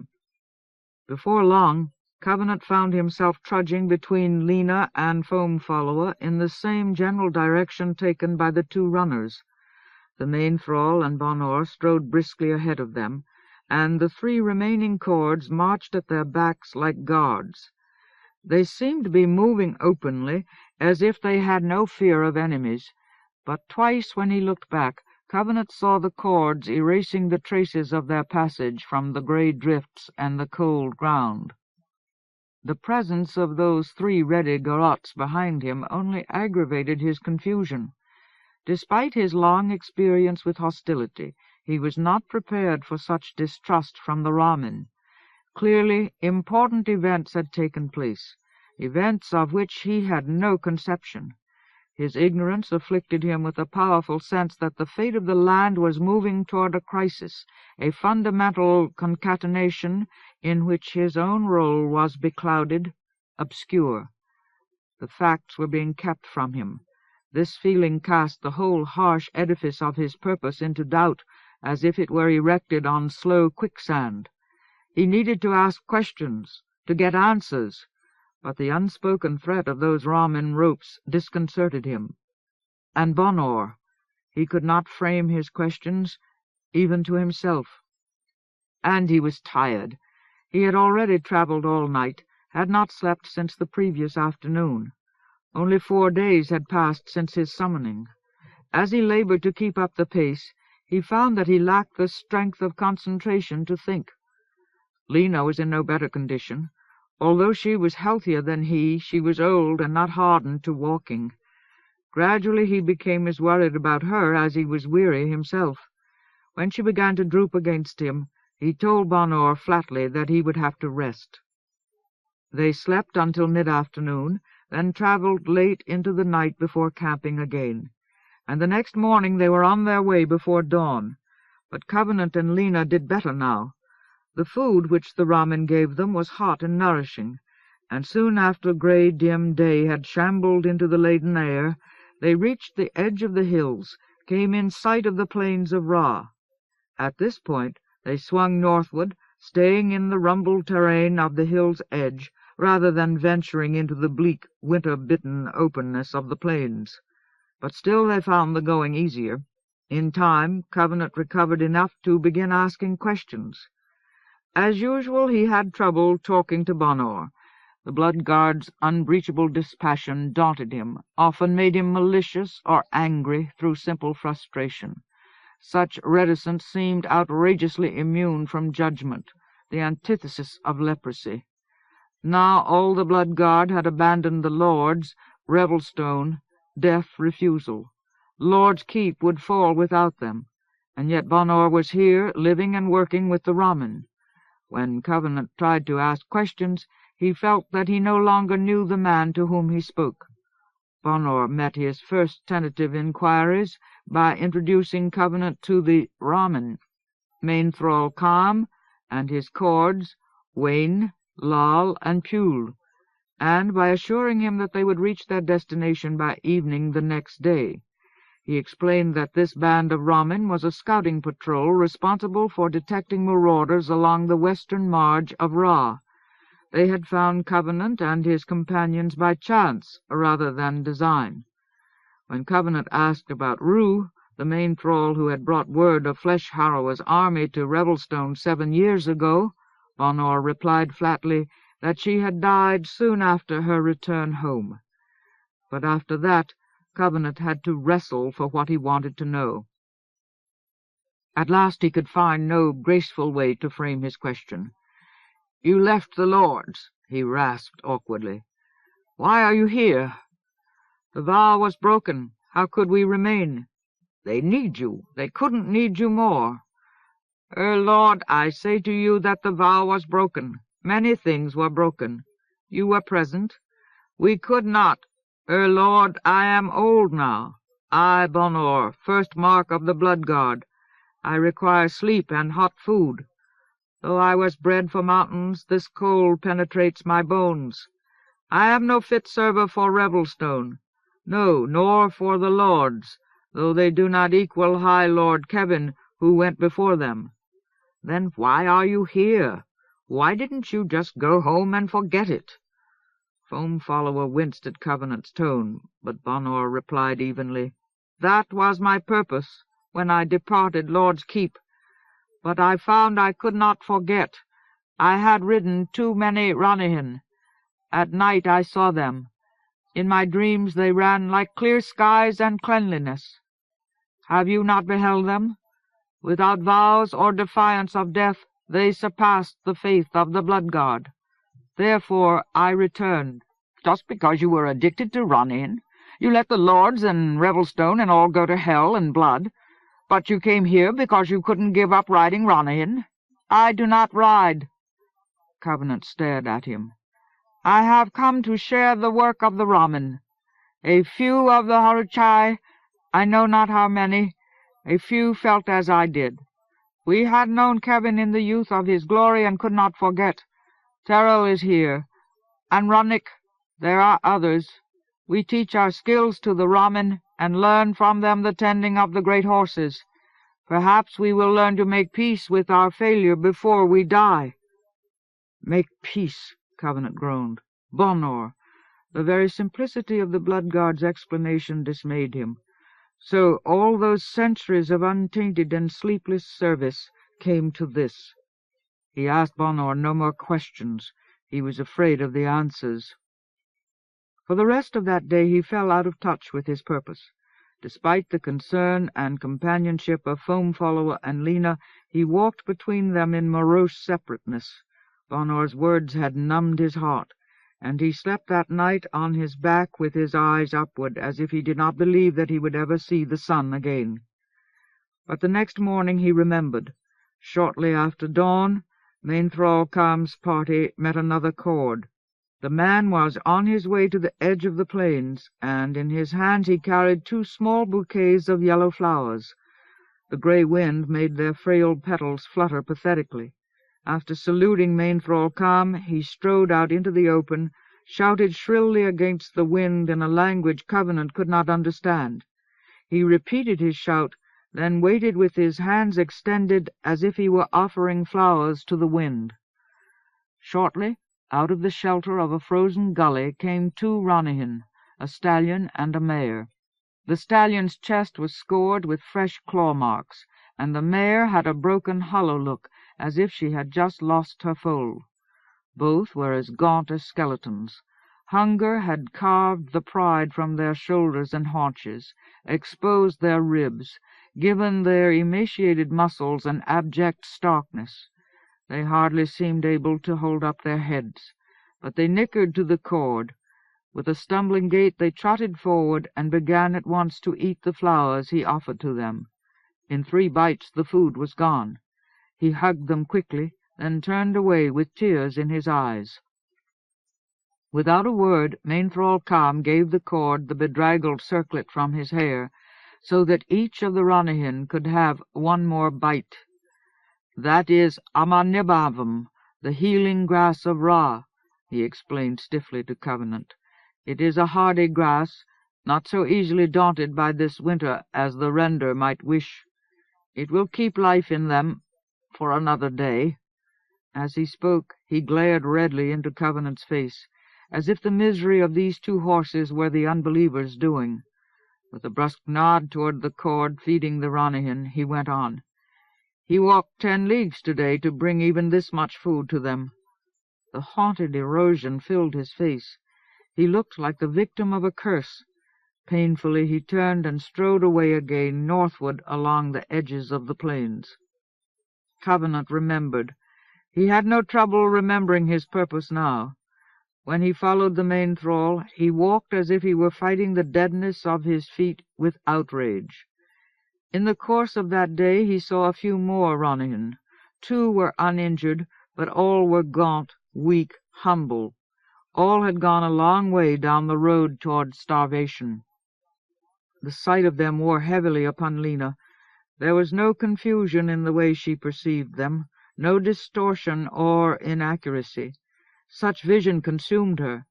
As time passed, her eyes sank back under her brows as if they were trying to hide in her skull, and dark circles like bruises grew around the orbs. She stared brittlely about her as if even Covenant were dim in her gaze, as if she beheld nothing but the protruding ribs and fleshless limbs of Ronihin. Covenant held her arm as they walked, guided and supported her as best he could. Weariness gradually became irrelevant to him. Even the keen wind, flaying straight toward him across the plains, seemed to lose its importance. He stamped along behind Calm like a wild prophet, come to forge the Ramen to his will. They reached the outposts of Calm's destination by mid-afternoon. Ahead of them 2 cords abruptly stepped out of a barren copse of wattle and saluted Main-Thrall Calm in the Ramen fashion, with their hands raised on either side of their heads and their palms open, weaponless. Calm returned the bow, spoke to the 2 briefly in a low, aspirated tongue, then motioned for Covenant, Lena, and Foam Follower to continue on with him. As they moved back into the hills, he told them, "My cords were able to summon only 3 other main thralls, but 4 will be enough." "Enough?" Covenant asked. "The Ramen will accept a judgment made by 4 main thralls." Covenant met Calm's glare squarely. A moment later the main thrall turned away with an oddly daunted air, as if he had remembered that Covenant's claim on him came from the Ronihin. Hurrying now, he led his company upward with the gray wind cutting at their backs. They climbed across 2 steep bluffs which gave them a panoramic view of the plains. The hard open ground lay ruined below them, scorched with winter and gray snow until it looked maimed and lifeless. But Main-Thrall Calm moved rapidly onward, ignoring the sight. He took his companions past the bluffs, down into a valley cunningly hidden among rough knolls and hilltops. This valley was largely sheltered from the wind, and faint cultivated patches of unripe Aman-Nibhavim grew on its sides. Now Covenant remembered what he had heard about Aman-Nibhavim during his previous visit to the plains of Ra. This grass, which held such a rare power of healing for horses, was poisonous to humans. Aside from the grass, the valley contained nothing but 3 dead copses leaning at various points against the steepest of the slopes. Main-Thrall Calm walked directly toward the thickest one. As he approached, 4 cords stepped out of the wood to meet him. They had a tense, frail air about them which made Covenant notice how young they were. Even the 2 older girls seemed to have had their cording thrust unready upon them. They saluted Calm nervously, and when he had returned their bow, they moved aside to let him enter the copse. Covenant followed Bonor into the wood and found that at its back was a narrow rift in the hillside. The rift did not close, but its upper reaches were so crooked that Covenant could not see out the top. Under his feet a layer of damp, dead leaves muffled his steps. He passed in silence like a shadow between the cold stone walls. A smell of musty age filled his nostrils, as if the packed leaves had been rotting in the rift for generations, and despite their wetness he felt dim warmth radiating from them. No one spoke. Gripping Lena's chill fingers in his numb hand, he moved behind Bonor as the cleft bent irregularly from side to side on its way through the rock. Then Raven stopped. When Covenant caught up with him, he said softly, "We now enter the secret places of a Ramen Covert. Be warned, Ringthane. If we are not taught to trust you and your companions, you will not leave this place. In all the plains of Ra and the surrounding hills, this is the last covert." At one time the Ramen held several such hidden places of refuge. In them the main thralls tended the grievous wounds of the Ranahin and trained cords in the secret rites of their maining. But one by one, in turn, each covert, calm-fixed Covenant with a demon-ridden gaze, has been betrayed. Though we have preserved them with our utterest skill, Creesh, Erviles, cave-whites, ill flesh in every shape, all have found our hidden coverts and ravaged them. He studied the Ringthane as if he were searching for some sign which would brand Covenant as the betrayer. "We will hold you here. We will kill your companions, rather than permit treachery to this place." Without allowing Covenant time to reply, he turned on his heel and stalked around another bend in the cleft. Covenant followed, scowling stormily. Beyond the bend he found himself in a large chamber. The air was dim, but he could see well enough to discern several Ranahin standing against the walls. They were eating scant bundles of grass, and in this closed space the sharp aroma of the Aman Ibhavan made his head ring. All of them were injured, some so severely that they could hardly stand. One had lost the side of its face in a fight, another still bled from a cruel fretwork of claw marks in its flanks, and two others had broken legs which hung limply, with excruciating bone splinters tearing the skin. As he stared gauntly at them, they became aware of him. A restless movement passed through them, and their heads came up painfully, turning soft, miserable eyes toward him. For a long moment they looked at him as if they should have been afraid, but were too badly hurt for fear. Then in agony even the horses with broken legs tried to rear. "Stop it! Stop!" Covenant hardly knew that he was moaning aloud.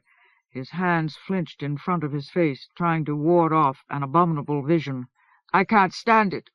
Firmly Bonor took his arm and drew him past the chamber into another passage through the rock. After a few steps his legs failed him, but Bonor gripped him, bore him up. Clutching with useless fingers at the Bloodguard's shoulders, he pulled himself around until he was facing Bonor. "Why?" he panted into Bonor's flat visage. "Why did they do that?" Bonor's face and voice revealed nothing. "You are the Ringthane. They have made promises to you." "Promises?" Covenant rubbed a hand over his eyes. The promises of the Ranahin limped across his memory. Hell and blood! With an effort he pushed away from Bonor. Bracing himself against the wall of the crevice, he clenched his trembling fists as if he were trying to squeeze steadiness out of them. His fingers ached for the Despiser's throat. "They should be killed," he raged thickly. "They should be put out of their misery. How can you be so cruel?" Main Thrall Calm spat. "Is that how it is done in your world, Ringthane?" But Bonor replied evenly, "They are the Ranahin. Do not presume to offer them kindness. How can any human decide the choices of death and pain for them?" At this, Foam Follower reached out and touched Bonor's shoulder in a gesture of respect. Covenant's jaw muscles jumped as he bit his shouts into silence. He followed the giant's gesture, turned, and looked greyly up at Foam Follower. Both the giant and Bonor had witnessed his bargain with the Ranahin 47 years ago, when the great horses had first reared to him. Bonor and Foam Follower and Moram and Quan might be the last remaining survivors of the quest for the Staff of Law, but they were enough. They could accuse him. The Ramen could accuse him. he still did not know all the things of which they could accuse him. His wedding band hung loosely on his right finger. He had lost weight, and the white gold dangled as if it were meaningless. He needed its power. Without power he was afraid to guess at the things which were being kept from him. Abruptly he stepped up to Calm, jabbed the main thrall's chest with one stiff finger. "I hell," he muttered into Calm's glare. "If you're only doing this out of pride, I hope you rot for it. You could have taken them south into the mountains. You could have saved them from this. Pride isn't a good enough excuse." Again the ghoul-begotten hurt darkened Calm's gaze. "It is not pride," he said softly. "The Ronihan do not choose to go." Without wanting to, Covenant believed him. He could not doubt what he saw in the main thrall. He drew back, straightened his shoulders, took a deep breath. "Then you'd better help me. Trust me whether you want to or not. I hate Foul just as much as you do." "That may be," Calm replied, recovering his severity. "We will not contradict the Ronihan concerning you. I saw. I would not have believed if I had not seen. To rear, hurt as they are. You need not fear us. But your companions are another matter. The woman—" He made an effort to speak calmly. "I do not distrust. Her love for the mains is in her face. But this giant, he must prove himself." "I hear you, main thrall," said Foam Follower quietly. "I will respect your distrust as best I can." Calm met the giant's look, then glanced over at Bonor. The blood-guard shrugged impassively. Calm nodded and led the way farther down the cleft. Before following, Covenant regained his grip on Lena's hand. She did not raise her head, and in the gloom he could see nothing of her eyes but the bruises under them. "Be brave," he said as gently as he could. "Maybe it won't all be this bad." She made no response, but when he drew her forward she did not resist. He kept her at his side, and soon they stepped together out the far end of the passage. The cleft opened into a hidden valley which seemed spacious after the constriction of its approach. Over a flat floor of packed dirt the sheer walls rose ruggedly to a narrow swath of evening sky. The valley itself was long and crooked. Its crooked length formed a vague S, ending in another crevice in the hills. Battered rock pillars and piles stood against the walls in several places, and in the corners and crannies around these immense stones, sheltered from any snowfall through the open roof, were Ramen tents, the nomadic homes of individual families. They seemed pitifully few in the canyon. Main thrall Calm had announced himself with a shout as he entered the valley, and when Covenant and Lena caught up with him, dozens of Ramen were already moving toward them from the tents. Covenant was struck by how much they all shared Calm's haunted air. In sharp contrast to the Ronihan, they were not ill-fed. The Ramen were renowned for their skill as hunters, and clearly they were better able to provide more meat for themselves than grass for the horses. Nevertheless, they were suffering. Every one of them who was not either a child or infirm wore the apparel of a cord, though even Covenant's untrained and superficial eyes could see how unready some were for the work and risk of being cords. This fact confirmed his earlier guess that the Ramen population had been dangerously reduced by winter or war, and they all had Calm's driven, sleepless aspect, as if they could not rest because their dreams were fraught with horror. Now Covenant knew intuitively what it was. All of them, even the children, were haunted by the bloody visage of Ronihan extermination. They were afraid that the meaning, the reason, of their entire race would soon be eradicated utterly from the land. The Ramen had always lived for the Ronihan, and now they believed they would only survive long enough to see the last Ronihan slaughtered. As long as the great horses refused to leave the plains, the Ramen were helpless to prevent that end. Only their stubborn fighting pride kept them from despair. They met Covenant, Lena, and the giant with silence and hollow stares. Lena hardly seemed to notice them, but Foam Follower gave them a bow in the Ramen style, and Covenant took his example, though the salute exposed his ring for all to see. Several chords murmured at the sight of the white gold, and one of the main thralls said grimly, "It is true, then. He has returned." When Calm told them what the wounded Ronihin had done, some recoiled in pained amazement, and others muttered angrily under their breath. Yet they all bowed to Covenant. The Ronihin had reared to him, and the Ramen could not refuse him welcome. Then the Winholmes, the Ramen who were too young or too old or too crippled to be cords, moved away, and the three main thralls Calm had mentioned earlier came forward to be introduced. When they had given their names, main thrall Jane, the grim woman who had just spoken, asked Calm, "Was it necessary to admit the giant?" "He's my friend," Covenant said at once, "and Bonor knows he can be trusted, even if the Blood Guard are too thick-headed to say such things out loud. I wouldn't be here if it weren't for Salt-Heart Foam-Follower." "You honor me too much," Foam-Follower said wryly. The main thralls weighed Covenant's words as if his speech had more than one meaning, but Bonor said, "Salt-Heart Foam-Follower shared the quest for the Staff of Law with High Lord Prothal, Earl Lord Covenant, and main thrall Leith. At that time he was worthy of trust, but I have seen many trusts fall into corruption. Perhaps nothing of the old giantish faith remains." "You don't believe that?" Covenant snapped. Bonor raised one eyebrow. "Have you seen the Grieve, Lord? Has Salt-Heart Foam-Follower told you what occurred in the Sea-Reach home of the giants?" "No." "Then you have been too quick with your trust." Covenant tightened his grip on himself. "Why don't you tell me about it?" "That is not my place.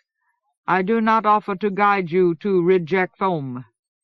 Covenant started to protest, but Foam-Follower placed a restraining hand on his shoulder. In spite of the conflicting emotions which knotted the giant's forehead, smoldered dangerously in his cavernous eye-sockets, his voice was steady as he said, "Is it the Ramen custom to keep their guests standing cold and hungry after a long journey?" Calm spat on the ground, but main thrall Jane replied tautly, "No, that is not our custom. Behold." She nodded toward the head of the canyon, where the Winholmes were busy around a large fire under the overhang of one of the pillars. "The food will be prepared soon. It is Krish meat, but you may eat it in safety. It has been cooked many times." Then she took Lena's arm and said, "Come, you have suffered at the sight of the Ronihin. Thus you share our pain. We will do what we can to restore you." As she spoke, she guided Lena toward the fire. Covenant was seething with frustration and dread, but he could not refuse the warmth of the campfire. His flesh needed it too badly. His fingertips and knuckles had a frostbitten look in addition to their sick numbness, and he knew that if he did not tend his feet soon he would be in danger of blood poisoning and gangrene. The effort of self-command hurt him, yet he followed Lena and Jane to the fire. As quietly as he could, he asked one of the Winholmes for hot water in which to bathe his feet. Despite his numbness, the soaking of his feet gave him relief. The hot water helped the fire's warmth thaw out his bones, and his feet were not as badly damaged as he had feared they would be. Both were swollen with infection, but the harm was no worse than it had been several days ago. For some reason his flesh was resisting the illness. He was glad to discover that he was in no immediate danger of losing his feet. A short time later the food was ready. Calm's 7 cords sat cross-legged around the fire with the 4 main thralls, Bonor, Foam-Follower, Lena, and Covenant, and the Winholmes set dry, brittle banana leaves in front of them as plates. Covenant found himself positioned between Lena and Bonor. A lame man, muttering dimly to himself, served the 3 of them stew and hot winter potatoes. Covenant did not relish the idea of eating Krish. He expected to find the meat rank and stringy. But it had been cooked so long with such potent herbs that only a faint bitterness remained, and it was hot. His appetite for heat seemed insatiable. He ate as if he could see long days of cold, scarce provender ahead of him. He had good reason. Without help, he and his companions would not be able to find enough food for the journey to Fowl's Creche. He seemed to remember having heard somewhere that aliantha did not grow in the spoiled plains. The hostility of the Ramen boded ill for him in more ways than one. Though he was afraid of it, he knew he would have to penetrate to the bottom of that hostility. He looked for an antidote to fear in food, but while he chewed and thought, he was interrupted by a strange man who strode unexpectedly into the covert. The man entered at the far end of the canyon and moved directly, deliberately, toward the seated men and women. His dress vaguely resembled that of the Ramen. He used the same materials to make his thin shirt and pants, his cloak, but he wore the cloak hanging from his shoulders in a way that affected his freedom of movement more than any Ramen would have tolerated, and he bore no cords anywhere about him. Instead of a Ramen garrote, he carried a short spear like a staff in one hand, and under his belt he wore a sharp wooden stave. Despite the directness with which he approached, he created an impression of uncomfortable daring, as if he had some reason to believe that the Ramen might jeer at him. His gaze flicked fearfully about him, jumping away from rather than toward what he saw. He had an air of blood about him that Covenant could not explain. He was clean, uninjured. Neither spear nor spike showed recent use. Yet something in him spoke of blood, of killing and hunger.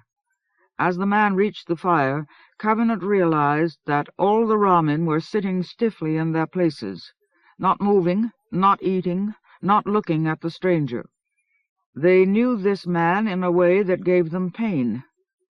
After a moment, the man said aggressively, "Do you eat without me? I, too, need food." Main Thrall Jane's eyes did not raise themselves from the ground.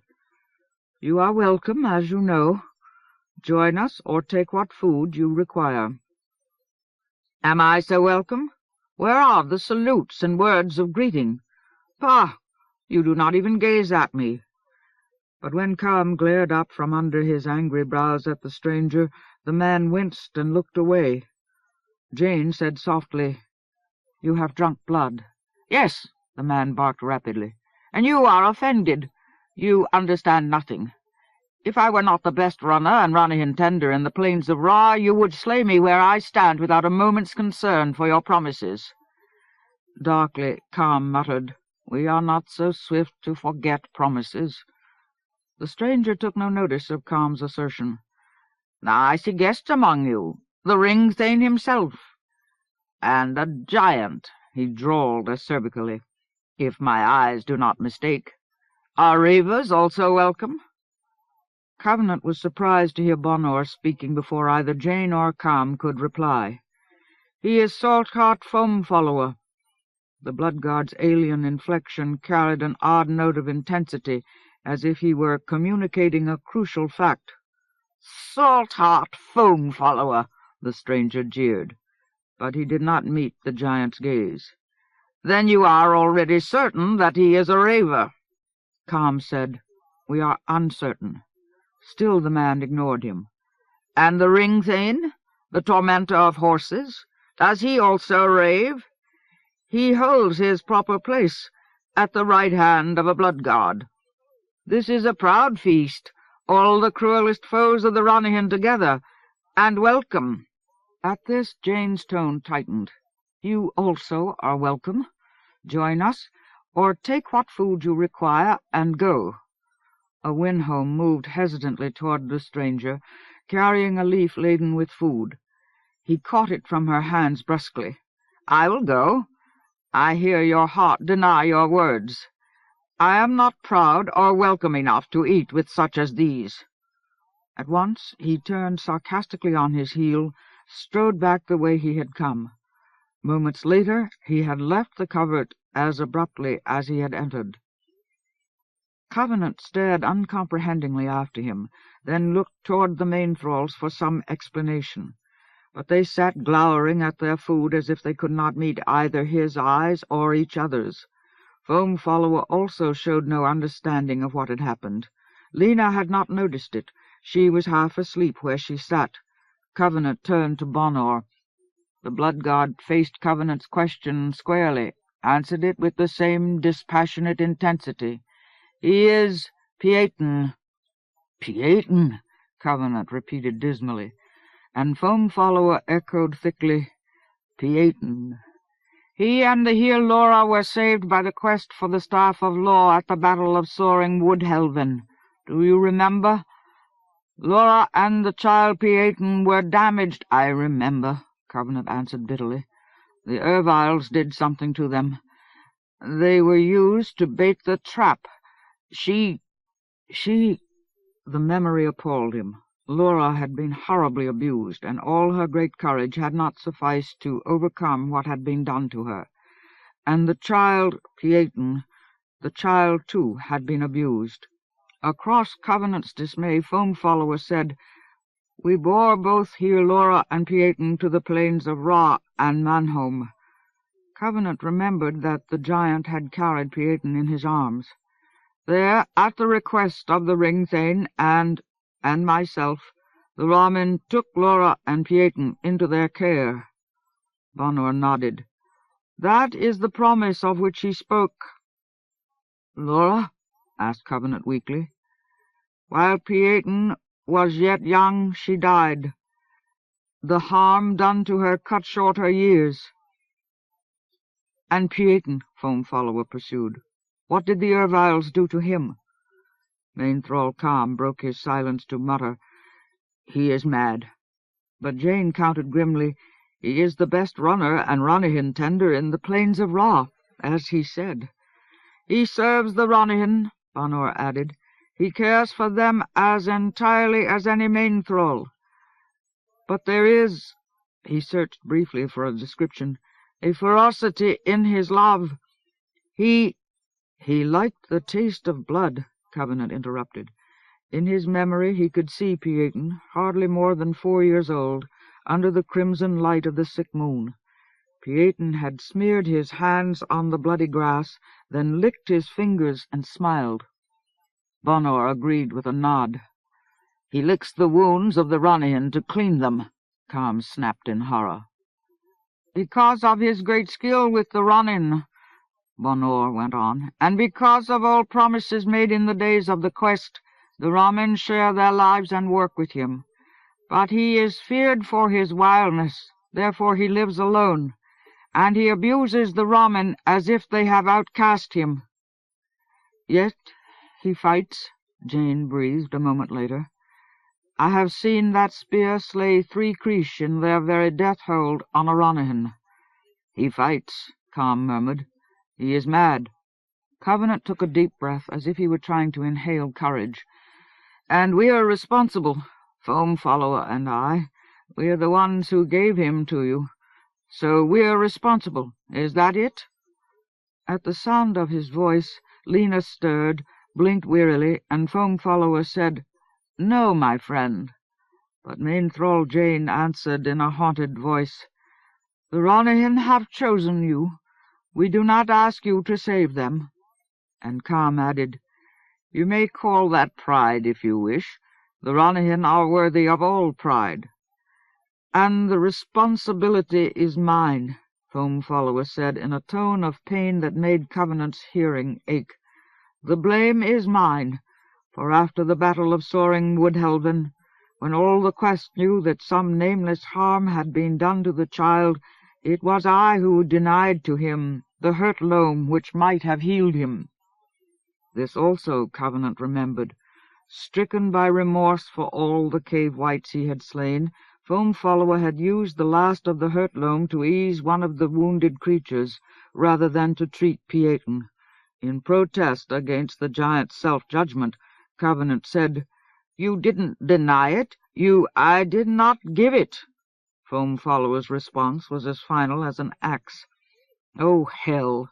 Covenant glared around the group, searching for some way in which to grasp the situation, but he did not find it. He had unintentionally roused Lena.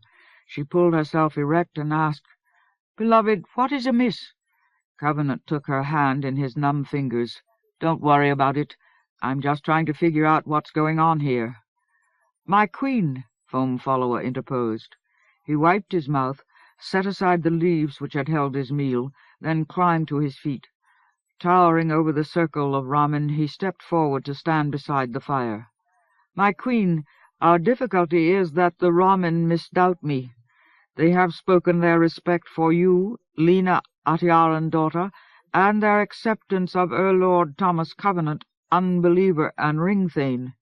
But me they distrust." Lena looked up at him. "Then they are fools," she said with dignity. "No," Foam Follower smiled wanly.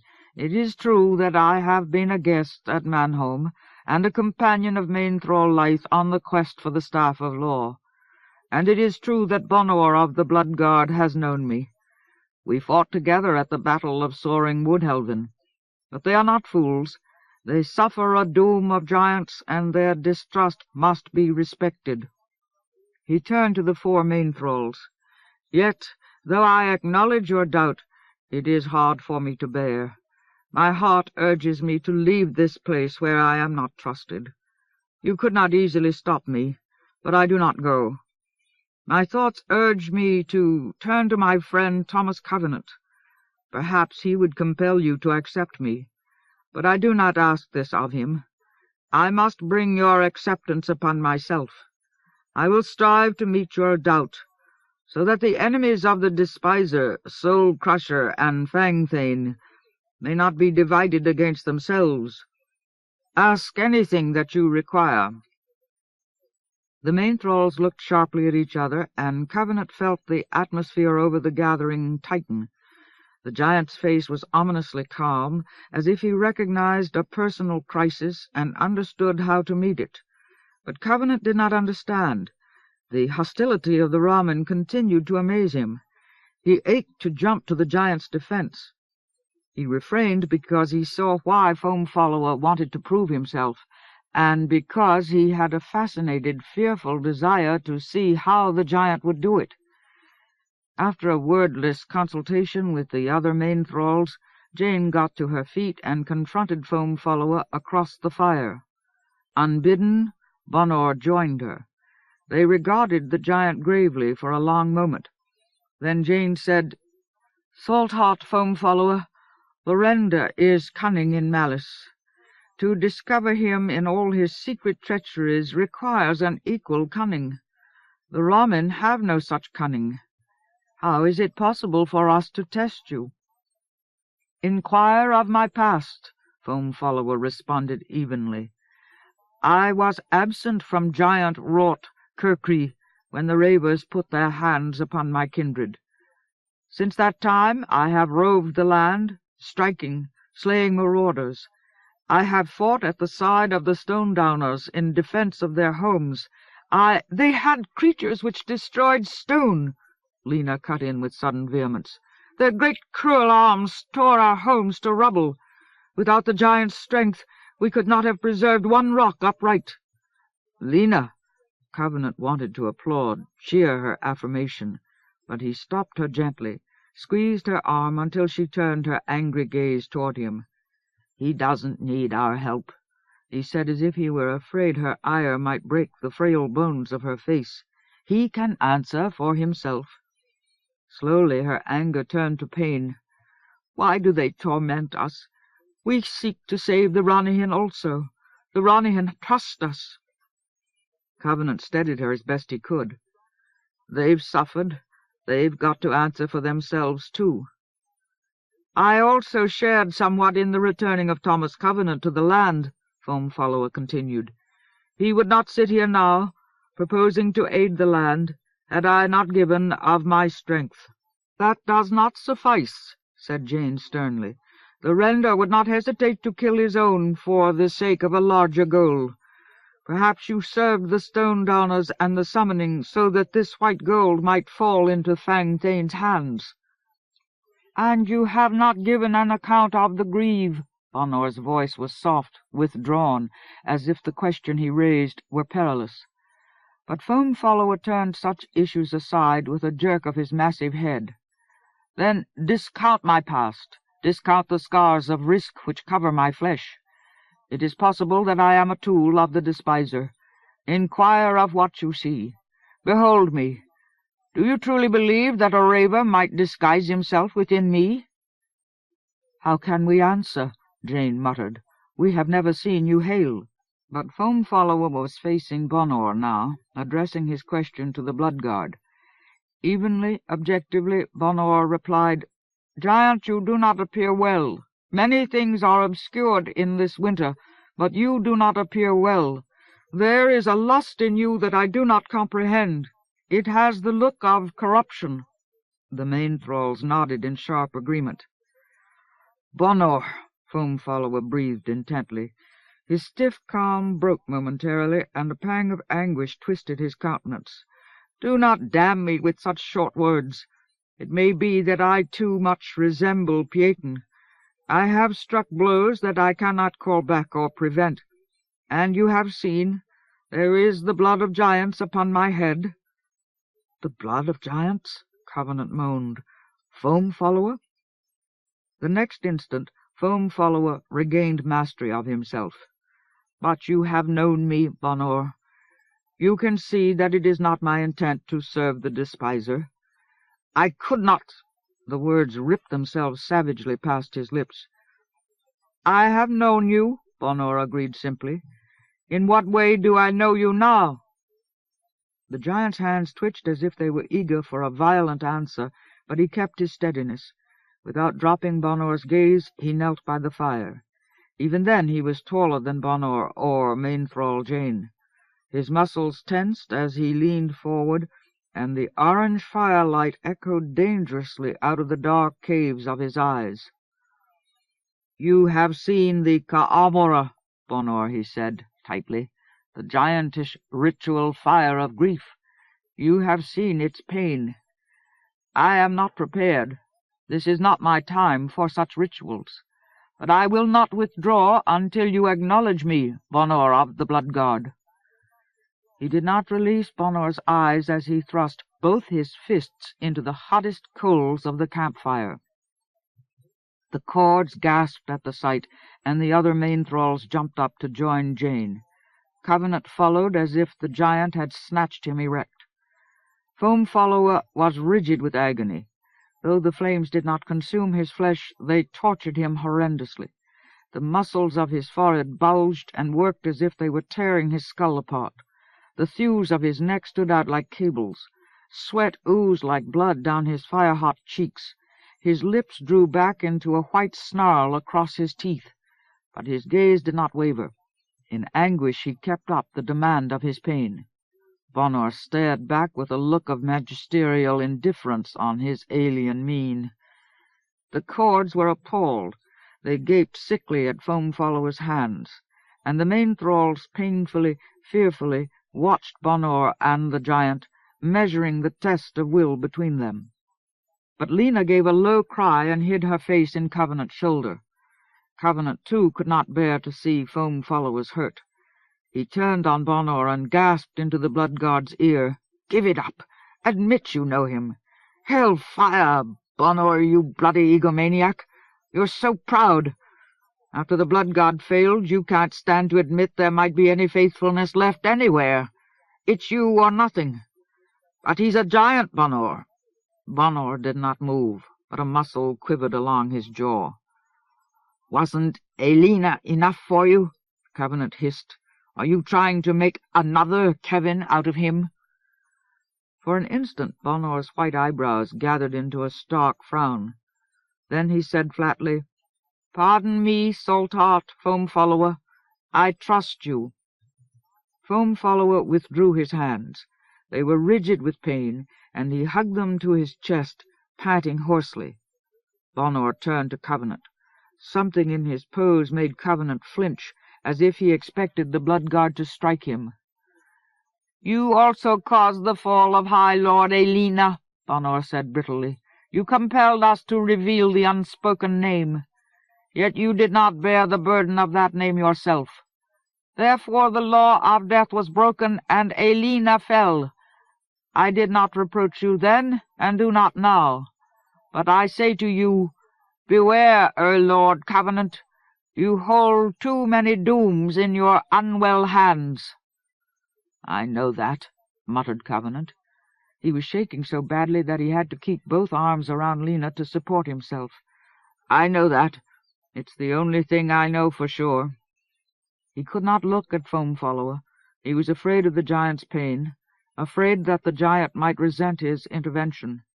Instead, he held on to Lena while his reaction to the strain surged into anger. "But I've had enough of this." His voice was too violent, but he did not care. He needed some outlet for his passion. "I'm not interested in asking for help any more. Now I'm going to tell you what to do. Main Thrall Lythe promised that the Ramen would do whatever I wanted. You care about promises? You keep this one. I want food, all we can carry. I want guides to take us to Landsdrop as fast as possible. I want scouts to help us get across the spoiled plains." Words tumbled through his teeth faster than he could control them. "If Foam Follower's been crippled, by hell you're going to make it up to him." "Ask for the moon," Main Thrall Calm muttered. "Don't tempt me." Hot shouts thronged in his throat like fire. He whirled to fling flames at the Main Thralls, but their haunted eyes stopped him. They did not deserve his rage.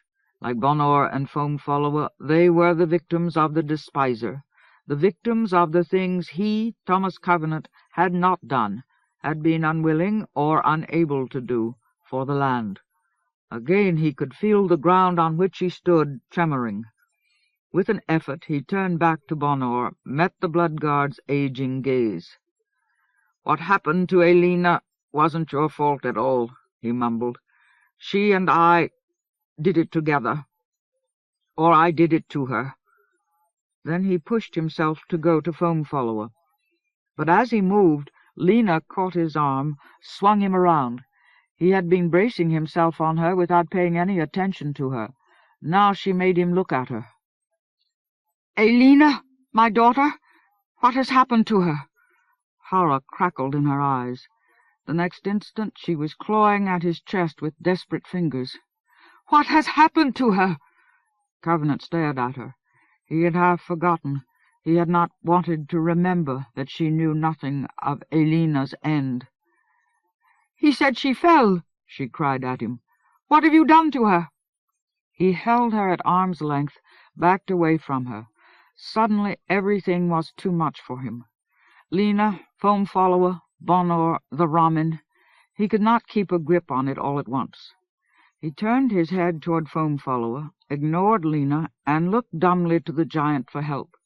But Foam Follower did not even see Covenant's stricken, silent plea. He was still wrapped in his own pain, struggling to flex his racked fingers. Covenant lowered his head and turned back toward Lena, as if she were a wall against which he had to batter himself. "She's dead," he said thickly. "It's my fault. She wouldn't have been in that mess if it hadn't been for me. I didn't save her because I didn't know how." He heard shouts behind him, but they made no impression on him. He was watching Lena. Slowly the import of his words penetrated her. "Dead," she echoed emptily. "Fault." As Covenant watched her, the light of consciousness in her eyes seemed to falter and go out. "Lena," he groaned. "Lena!" Her gaze did not recognize him. She stared blankly through him as if her soul had lapsed within her. The shouting behind him mounted. A voice nearby gasped out, "We are betrayed! Erviles and cave whites! The sentries were slain!" The urgency in the voice reached him. He turned dully. A young Cord, almost chattering with fear, stood before the Main Thralls and Bonor.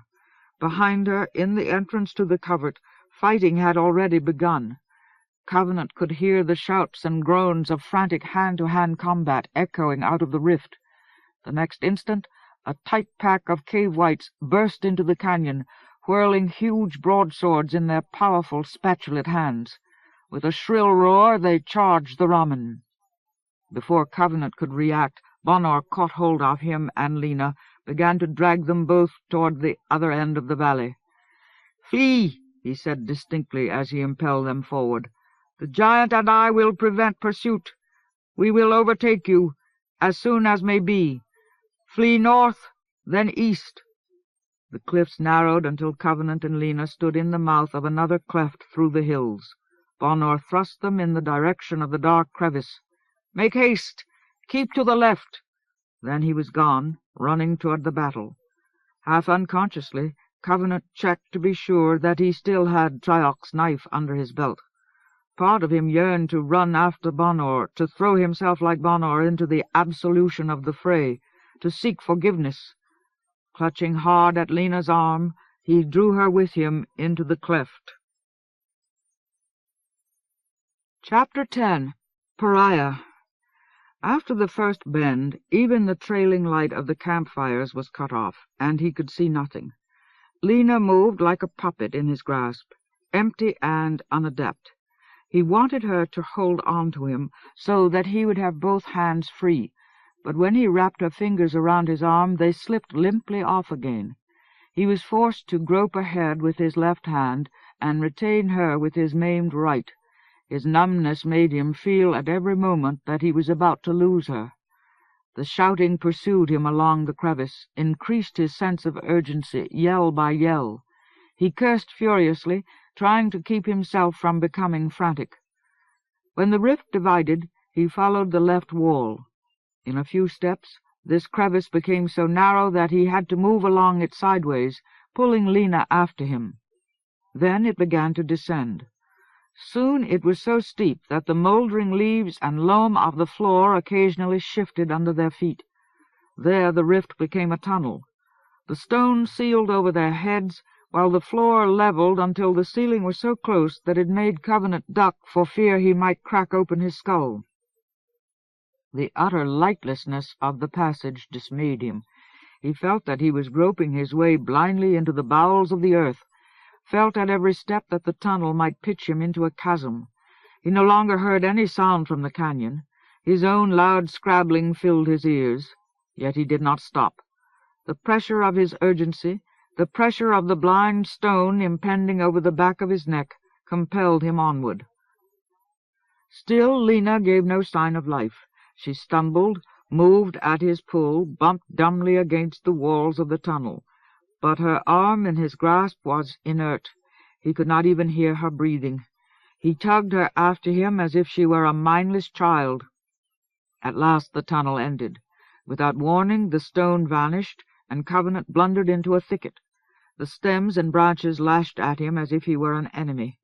Protecting his eyes with his forearm, he thrust ahead until he found himself on open ground, sweating in the teeth of the wind. The night was as dank and bitter as ever, but after the pitched blackness of the tunnel he found that he could see vaguely. He and Lena stood below a high, looming bluff. Thickets and brush covered most of its base, but beyond them the ground sloped down barrenly toward the plains of Ra. He paused in the scything wind and tried to take stock of the situation. The tunnel from this side was well disguised by the thickets and underbrush, but still the Ramen should have posted sentries here. Where were they? He saw no one, heard nothing but the wind. He was tempted to call out, but the frigid emptiness of the night restrained him. If the Ramen were defeated, the marauders would have no difficulty following him through the tunnel. Cave whites and Erviles could take such passages in the dark gleefully. Erviles might already be watching him from the thicket. North, then east, Bonor had said.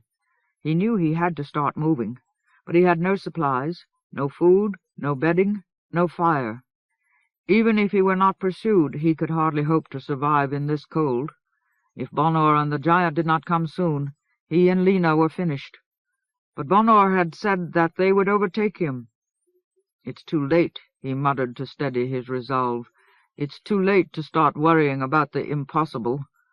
It's all been impossible from the beginning. Just get going. At least, get her out of this wind." He put Lena on his left, wrapped his arm around her, and started north across the preternatural current of the winter. He hurried as much as possible, supporting Lena, glancing fearfully back over his shoulder to see if they were being followed. When he reached a break in the hills on his left, he faced a difficult decision. Bonor and Foam-Follower would locate him more easily if he stayed on the edge of the plains, but if he moved up among the hills, he would have a better chance of finding shelter and Aliantha. After a painful moment he chose the hills. He would have to trust the hunting skills of his friends. Lena was his first concern. He labored strenuously up through the brake, half carrying his companion. Once he had passed beyond the first crests, he found a shallow valley running roughly northward which provided some cover from the wind. But he did not stop. He was not far enough from the tunnel. Instead, he took Lena along the valley and into the hills beyond it. On the way he stumbled by chance into a battered Aliantha. It had few berries, but its presence there reassured him somewhat. He ate 2 berries himself, then tried to get Lena to take the others. But she neither saw the Aliantha nor heard his demands. All her outer senses were blank. He ate the rest of the treasure berries so that they would not be wasted, then left the bush behind and took Lena along and out of the valley. For a long time after that he could not find an easy way through the hills. He struggled generally northward, searching for usable valleys or paths, but the terrain turned him insistently east, downhill toward the plains. Now the sweat was freezing in his beard again, and his muscles slowly stiffened against the icy cut of the wind. Whenever the wind hit Lena directly, she trembled. At last her need for shelter became imperative in his mind. When he saw a darker shadow which looked like a gully in the wasteland below him, he gave up on the hills and went down to it. It had not deceived him. It was a dry arroyo with sheer sides. In places its walls were more than 10 feet high. He took Lena down an uneven slope into the gully, then guided her under the lee of the opposite wall, and seated her with her back against the packed dirt. As he peered at her through the darkness, her condition scared him. She shivered constantly now, and her skin was cold and clammy. Her face held no recognition, no awareness of where she was or what was happening to her. He chafed her wrists roughly, but her arms remained limp, as if the cold had unmarrowed her bones. "Lena," he called to her hesitantly. Then with more force, "Lena!" She did not answer. She sat slack against the wall as if she had decided to freeze to death rather than acknowledge the fact that the man she loved was a murderer. "Lena," he begged gruffly, "don't make me do this. I don't want to do it again." She did not respond. The irregular moan and catch of her breathing gave no indication that she had heard him. She looked as brittle as frostbitten porcelain.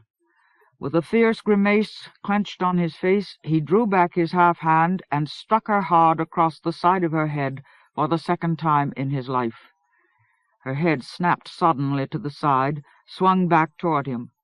For an instant her breath shuddered in her lungs, and her lips trembled as if the air hurt her mouth. Then suddenly her hands leaped out like claws. Her nails dug into the flesh of his face around his eyes. She gripped him there, gouging him, poised, ready to tear his eyes out. A sharp nausea of fear wrenched his guts, made him flinch, but he did not back away. After a moment she said starkly, "You slew Elena, my daughter." "Yes." Her fingers tightened. "I could blind you." "Yes." "Are you not afraid?" "I'm afraid." Her fingers tightened again. "Then why do you not resist?" Her nails drew blood from his left cheek. "Because I've got to talk to you. About what happened to Elena. I've got to tell you what she did, and what I did, and why I did it. You won't listen unless you decide—" "I will not listen at all." Her voice shook with weeping. Savagely she snatched back her hands and returned his blow, struck his cheek with all her strength. The sting brought water to his eyes. When he blinked them clear, he saw that she had clamped her hands to her face to keep herself from sobbing aloud. Awkwardly he put his arms around her. She did not resist. He held her firmly while she wept, and after a time she moved her head, pressed her face into his jacket. But soon she stiffened and withdrew. She wiped her eyes, averting her face as if she were ashamed of a momentary weakness. "I do not want your comfort, unbeliever. You have not been her father. It is a father's place to love his daughter, and you did not love her. Do not mistake my frail grief. I will not forget what you have done." Covenant hugged himself in an effort to contain his hurt. "I don't want you to forget." For that moment he would have been willing to lose his eyes if the pain of blindness would have enabled him to weep. "I don't want anyone to forget." But he was too barren for tears. The water which blurred his sight did not come from his heart. Roughly he forced himself to his feet. "Come on. We'll freeze to death if we don't get moving." Before she could respond, he heard feet hit the ground behind him. He whirled, waving his hands to ward off an attack. A dark figure stood opposite him in the gully. It was wrapped in a cloak. He could not discern its outlines, but it carried a spear like a staff in its right hand. "Pah!" the figure spat. "You would be dead 5 times if I had not chosen to watch over you." "Pieton?" Covenant asked in surprise. "What are you doing here?" Lena was at his side, but she did not touch him. "You are stupid as well as unskilled," rasped Pieton. "I saw at once that the Ramen would not defend you. I took the task upon myself. What folly made you deliver yourself into their hands?" "What happened in the fight?" Questions rushed up in Covenant. "What happened to Bonor and Foamfollower? Where are they?" "Come," the wood-helvenin snapped. "Those worm spawn are not far behind. We must move swiftly if you wish to live." Covenant stared. Pieton's attitude unnerved him. For an instant his jaw worked uselessly. Then he repeated with a note of desperation in his voice, "What happened to Bonor and Foamfollower?" "You will not see them again," Pieton sounded scornful. "You will see nothing again unless you follow me now. You have no food and no skill. Remain here, and you will be dead before I have gone a league."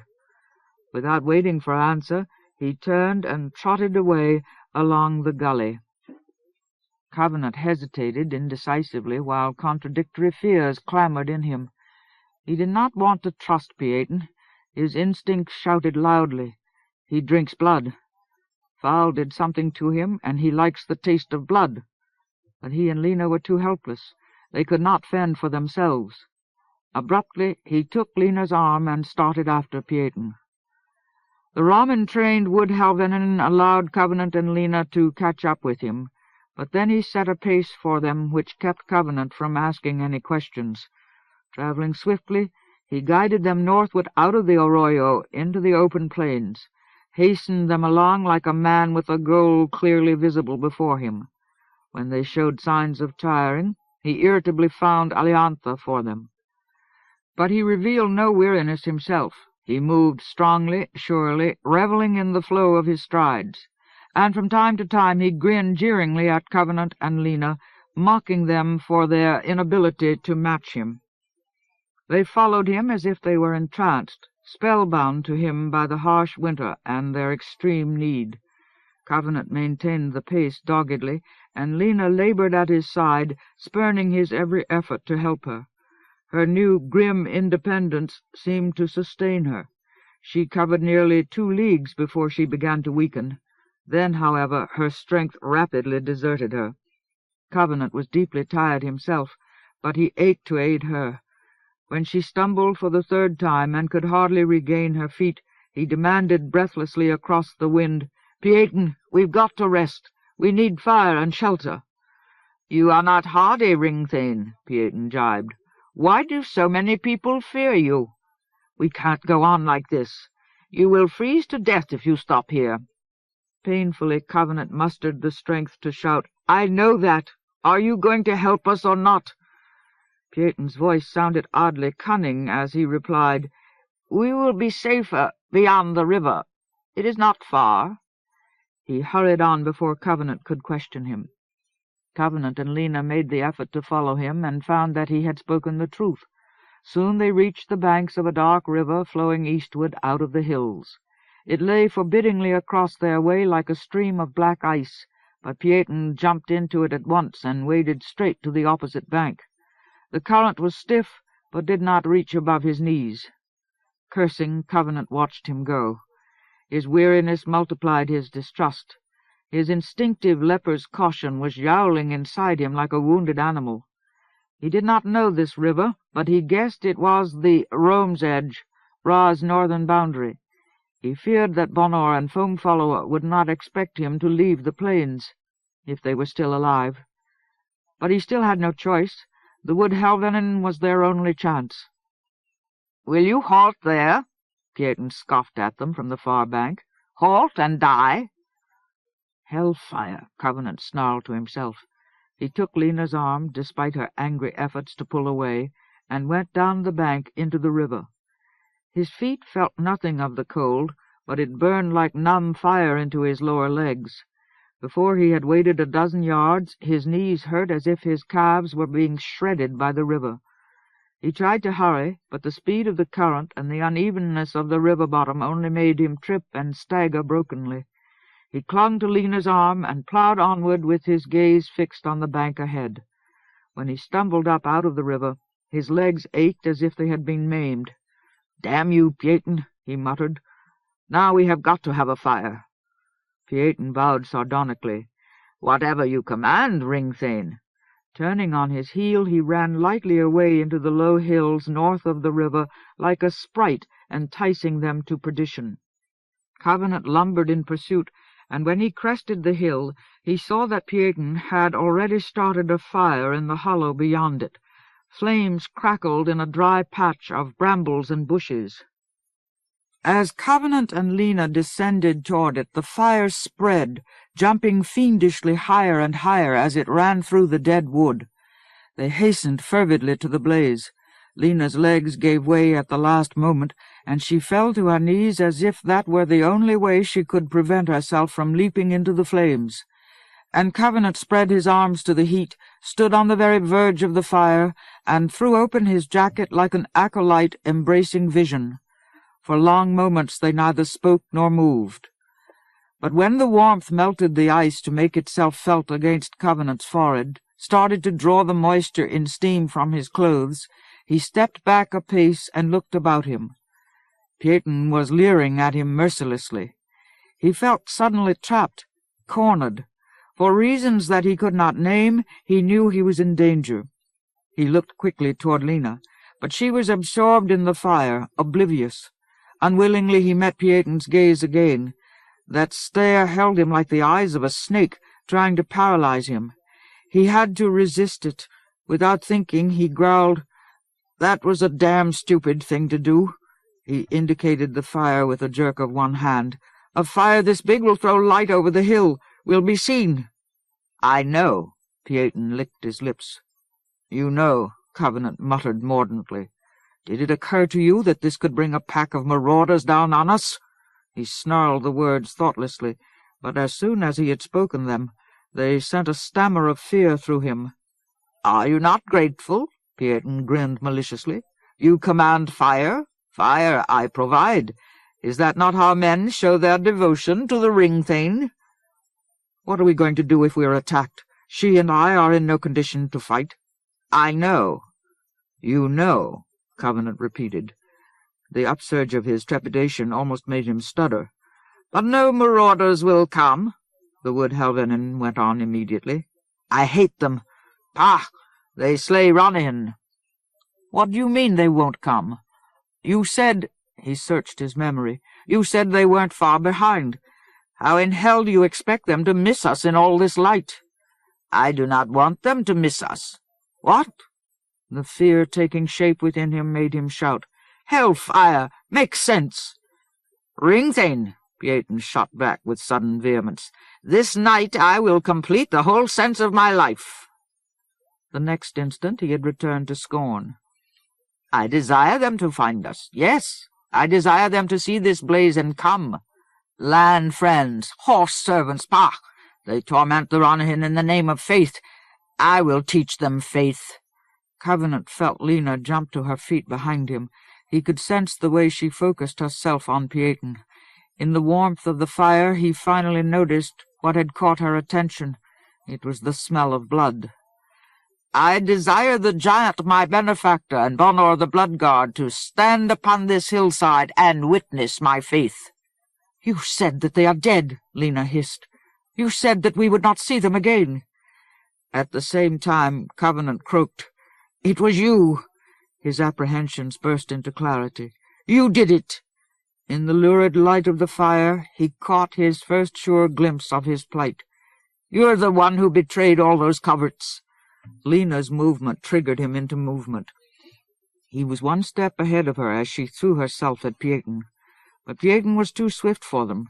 He aimed his spear and braced himself to impale the first attack.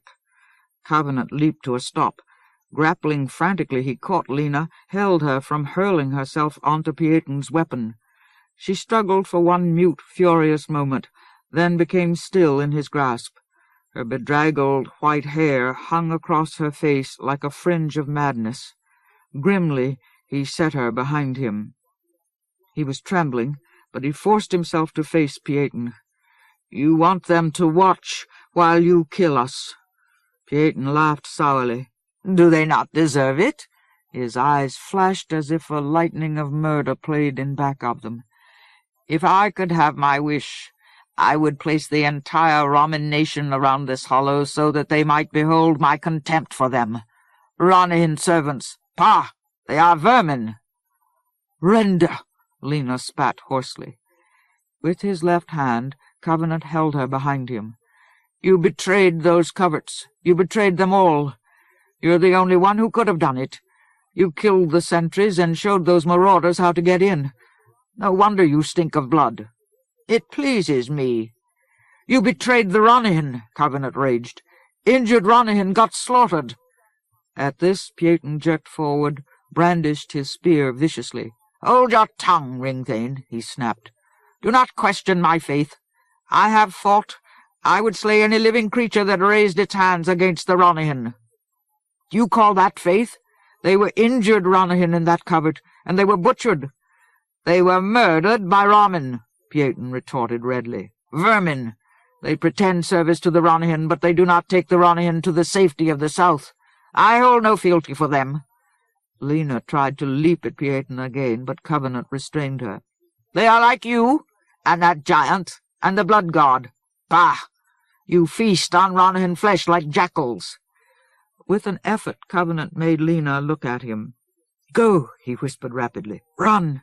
Get out of here. Get back across the river. Try to find Bonor or Foam Follower. He doesn't care about you. He won't chase you. He wants me." Pieton cocked his spear. "If you take one step to flee," he grated, "I will kill the Ringthane where he stands and hunt you down like a wolf." The threat carried conviction. "All right," Covenant groaned to Lena. "All right." Glowering thunderously, he swung back toward Pieton. "Do you remember Erviles, Pieton? Soaring Woodhelven? Fire and Erviles? They captured you. Do you remember?" Pieton stared back like lightning. "They captured you.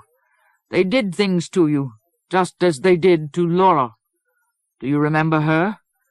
They hurt her inside so that she had to help trap the lords. The harder she tried to break free, the worse the trap got. Do you remember? It's just like that with you.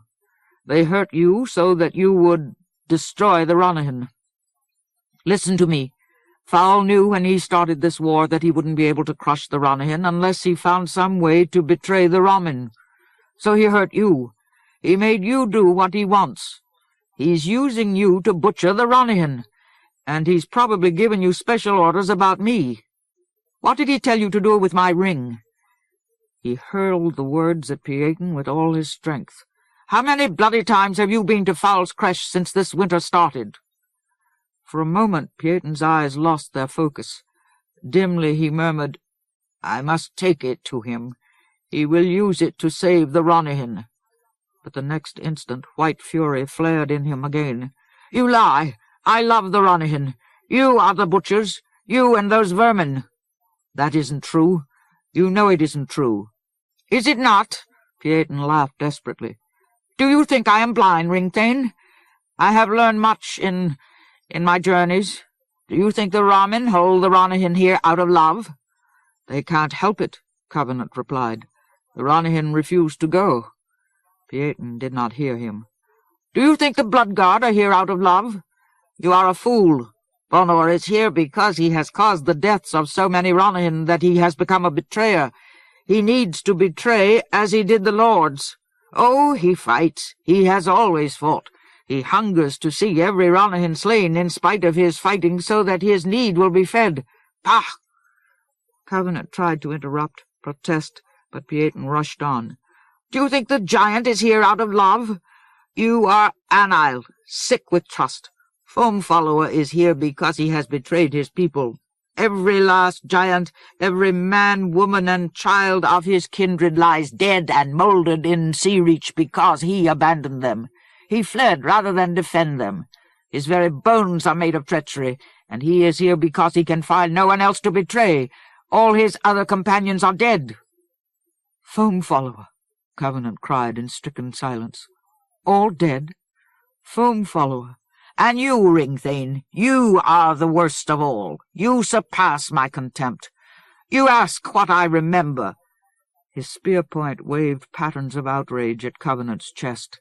I remember that the Ranahin reared to you. I remember that I strove to stop you. But you had already chosen to betray them. You bound them with promises, promises which you knew they could not break. Therefore the Ranahin cannot seek the safety of the mountains. They are shackled by commitments which you forced from them. You are the true butcher, Ringthane. I have lived my life for the chance to slay you. No, Covenant gasped. I didn't know. But he heard the truth in Pieton's accusation. Waves of crime seemed to spread from him in all directions. I didn't know. Bonor, he moaned. Foam Follower? A livid orange mist filled his sight like the radiance of brimstone. How could he have done so much harm? He had only wanted to survive, had only wanted to extract survival from the raw stuff of suicide and madness. The giants, lost like Elena, and now the Ranahin were being driven down the same bloody road. Foam Follower? Did I do this to you? He knew that he was defenseless, that he could have done nothing to ward off a spear thrust, but he was staring into the abyss of his own actions and could not look away. We're the same, he breathed without knowing what he was saying. Foul and I are the same. Then he became aware that hands were pulling at him. Lena had gripped his jacket and was shaking him as hard as she could. "Is it true?" she shouted at him. "Are they dying because you made them promise to visit me each year?" He met her eyes. They were full of firelight. They compelled him to recognize still another of his crimes. In spite of his peril, he could not refuse her the truth. "No," his throat was clogged with grief and horror. "That's only part. Even if they went to the mountains, they could still reach you. I... His voice ached thickly. "I made them promise to save me if I ever call them. I did it for myself." Pieton laughed. A cry of fury and despair tore between her lips. With the strength of revulsion, she thrust Covenant from her, and started to run out of the hollow. "Stop!" Pieton barked after her. "You cannot escape." He turned as she ran, following her with the tip of his spear. In the instant that Pieton cocked his arm to throw, Covenant charged. He got his hands on the spear, heaved his weight against Pieton, tried to tear the spear away. Pieton recoiled a few steps under the onslaught. They wrestled furiously, but the grip of Covenant's half-hand was too weak. With a violent wrench, Pieton twisted the spear free. Covenant grappled for Pieton's arms. Pieton knocked him back with the butt of the spear and stabbed its point at him. Covenant threw himself to the side, managed to avoid the thrust, but he landed heavily on one foot, with the ankle bent under his weight. Bones snapped. He heard them retorting through his flesh as he crashed to the ground, heard himself scream. Agony erupted in his leg, but he made himself roll, trying to evade the jabs of the spear. As he flopped onto his back, he saw Pieton standing over him with the spear clenched like a spike in both hands. Then Lena slammed into the Woodhalvinen. She launched her slight form at him with such ferocity that he fell under her, lost his grip on the spear. It landed across Covenant. He grabbed it, tried to lever himself to his feet with it, but the pain in his ankle held him down as if his foot had been nailed to the ground. "Lena!" he shouted wildly. "No!" Pieton threw her off him with one powerful sweep of his arm. She sprang up again and pulled a knife out of her robe. Rage contorted her fragile face as she hacked at Pieton. He evaded her strokes, backed away quickly for an instant to gather his balance. Then fiercely he grinned. "No!" Covenant shrieked. When Lena charged again, Pieton caught her knife wrist neatly and turned the blade away from him. Slowly he twisted her arm, forcing her down. She hammered at him with her free hand, but he held her. She could not resist his strength. She fell to her knees. "The run-in!" she gasped to Covenant. "Call the run-in!" "Lena!" Using the spear, he lunged to his feet, fell, tried to crawl forward. Slowly, inexorably, Pieton bent her backward until she lay writhing on the ground. Then he pulled his sharp wooden stave from his belt. With one savage blow he stabbed her in the stomach, spiked her to the frozen earth. Horror roared in Covenant's head. He seemed to feel himself shattering. Stricken with pain, he lost consciousness momentarily. When he opened his eyes, he found Pieton standing in front of him. Pieton was licking the blood off his hand. Covenant tried to raise the spear, but Pieton snatched it from him. "Now, Ringthane," he cried ecstatically, "now I will slay you. Kneel there, grovel before me. Bring my dreams to life. I will be fair. I will allow you a chance. From 10 paces I will hurl my spear. You may dodge, if your ankle permits. Do so. I relish it." With a grin like a snarl on his face, he strode away, turned and balanced the spear on his palm. "Do you not choose to live?" he jeered. "Kneel, then. Groveling becomes you." Numbly, as if he did not know what he was doing, Covenant raised the 2 fingers of his right hand to his mouth and let out a weak whistle. Ironihan appeared instantly over the hill crest and came galloping down into the hollow. It was miserably gaunt, reduced by the long winter to such inanition that only its chestnut coat seemed to hold its skeleton together. But it ran like indomitable pride straight toward Covenant. Pieton did not appear to see it coming. He was in a personal trance, exalted by blood. Obliviously he drew back his arm, bent his body until his muscles strained with passion. Obliviously he launched the spear like a bolt of retribution at Covenant's heart. The Ranahin veered, flashed between the 2 men, then fell tumbling like a sack of dismembered bones. When it came to rest on its side, both men saw Pieton's spear jutting from its blood-stained coat. The sight struck Pieton like a blast of chaos. He gaped at what he had done in disbelief, as if it were inconceivable, unendurable. His shoulders sagged, eyes stared widely. He seemed to lack language for what he saw. His lips fumbled over meaningless whimpers, and the muscles of his throat jerked as if he could not swallow. If he saw Covenant crawling terribly toward him, he gave no sign.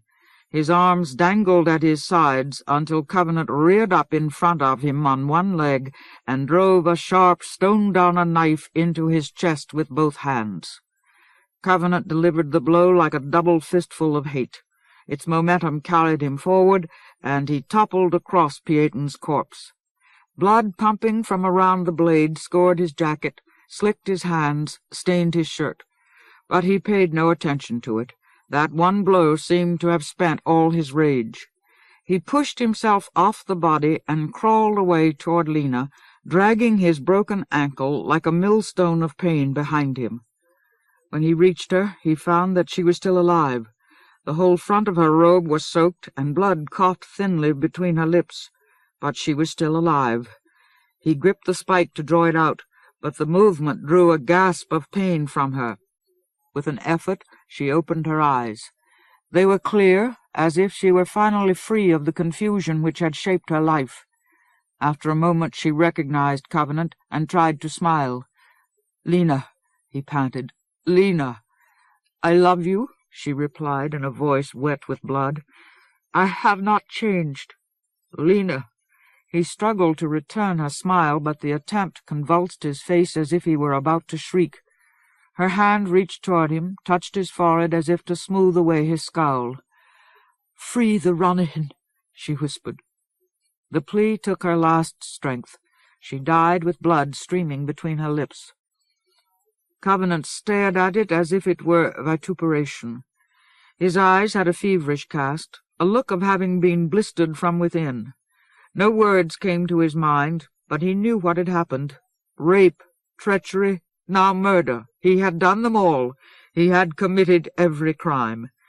He had broken the promise he had made after the battle of Soaring Woodhelven, when he swore that he would not kill again. For a long moment he regarded his numb fingers as if they were things of no importance. Only the blood on them mattered.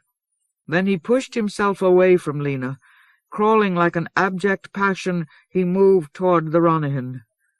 Its muzzle was frothed with pain, and its sides heaved horridly. But it watched Covenant's approach steadily, as if for the first time in its life it was not afraid of the bearer of white gold. When he reached it, he went directly to its wound. The spear was deeply embedded.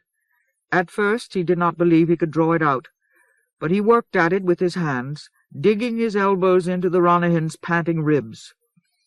At last the shaft tore free. Blood pulsed from the wound, yet the horse lurched to its feet, stood wavering weakly on splayed legs, and nuzzled him as if to tell him that it would live. "All right," he muttered, speaking half to himself. "Go back. Go. Tell all the others. Our bargain is over. No more bargains. No more—" The fire was falling into embers, and his voice faded as if he were losing strength along with it. Dark fog blew into him along the wind. But a moment later he rallied.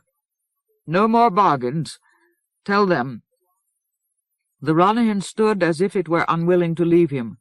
"Go on," he insisted thickly. "You're free. You've got to tell them. In the name of Calanbrabanal, father of horses. Go." At the sound of that name, the Ranahin turned painfully and started to limp out of the hollow. When it reached the crest of the hill, it stopped and faced him once more. For an instant he thought he could see it silhouetted against the night, rearing. Then it was gone. He did not wait, did not rest. He was past taking any account of the cost of his actions. He caught up Pieton's spear and used it as a staff to hold himself erect. His ankles screamed at him as it dragged the ground, but he set his teeth and struggled away from the fire. As soon as he left the range of its warmth, his wet clothing began to freeze. He had no idea where he was headed, but he knew he had to go. On each breath that panted through his locked teeth, he whispered hate as if it were a question. Chapter 11. The Ritual of Desecration. After Loria left him, High Lord Moram stayed on the tower for the rest of the night. He kept himself warm against the bitter wind by calling up a flow of power through his staff from time to time, and watched in silent dread as the pronged veins of malice in the ground pulsed at Revelstone like sick green-red lava oozing its way into the keep's courage. The ill might which spread from Samadhi Raver's stone and the staves of the Erviles lit the night garishly, and at irregular intervals fervid sparks writhed upward when the attack met resistance in the rock of the foothills. Though it moved slowly, the hungry agony of the attack was now only scant yards from Revelstone's walls. Through his feet, Moram could feel the keep moaning in silent immobility, as if it ached to recoil from the leering threat of those veins. But that was not why Moram stood throughout the long night exposed to the immedicable gall of the wind. He could have sensed the progress of the assault from anywhere in the keep, just as he did not need his eyes to tell him how close the inhabitants of the city were to gibbering collapse. He watched because it was only by beholding Satan's fist's might with all his senses, perceiving it with all his resources in all its horror, that he could deal with it. When he was away from the sight, dread seemed to fall on him from nowhere, adumbrate against his heart like the knell of an unmotivated doom. It confused his thoughts, paralyzed his instincts. Walking through the halls of Revelstone, he saw faces grey with inarticulate terror, heard above the constant, clenched mumble of sobs, children howling in panic at the sight of their parents, felt the rigid moral exhaustion of the stalwart few who kept the keep alive. Quan, the three lords, most of the lore wardens, Lillian Rill, and Radameil.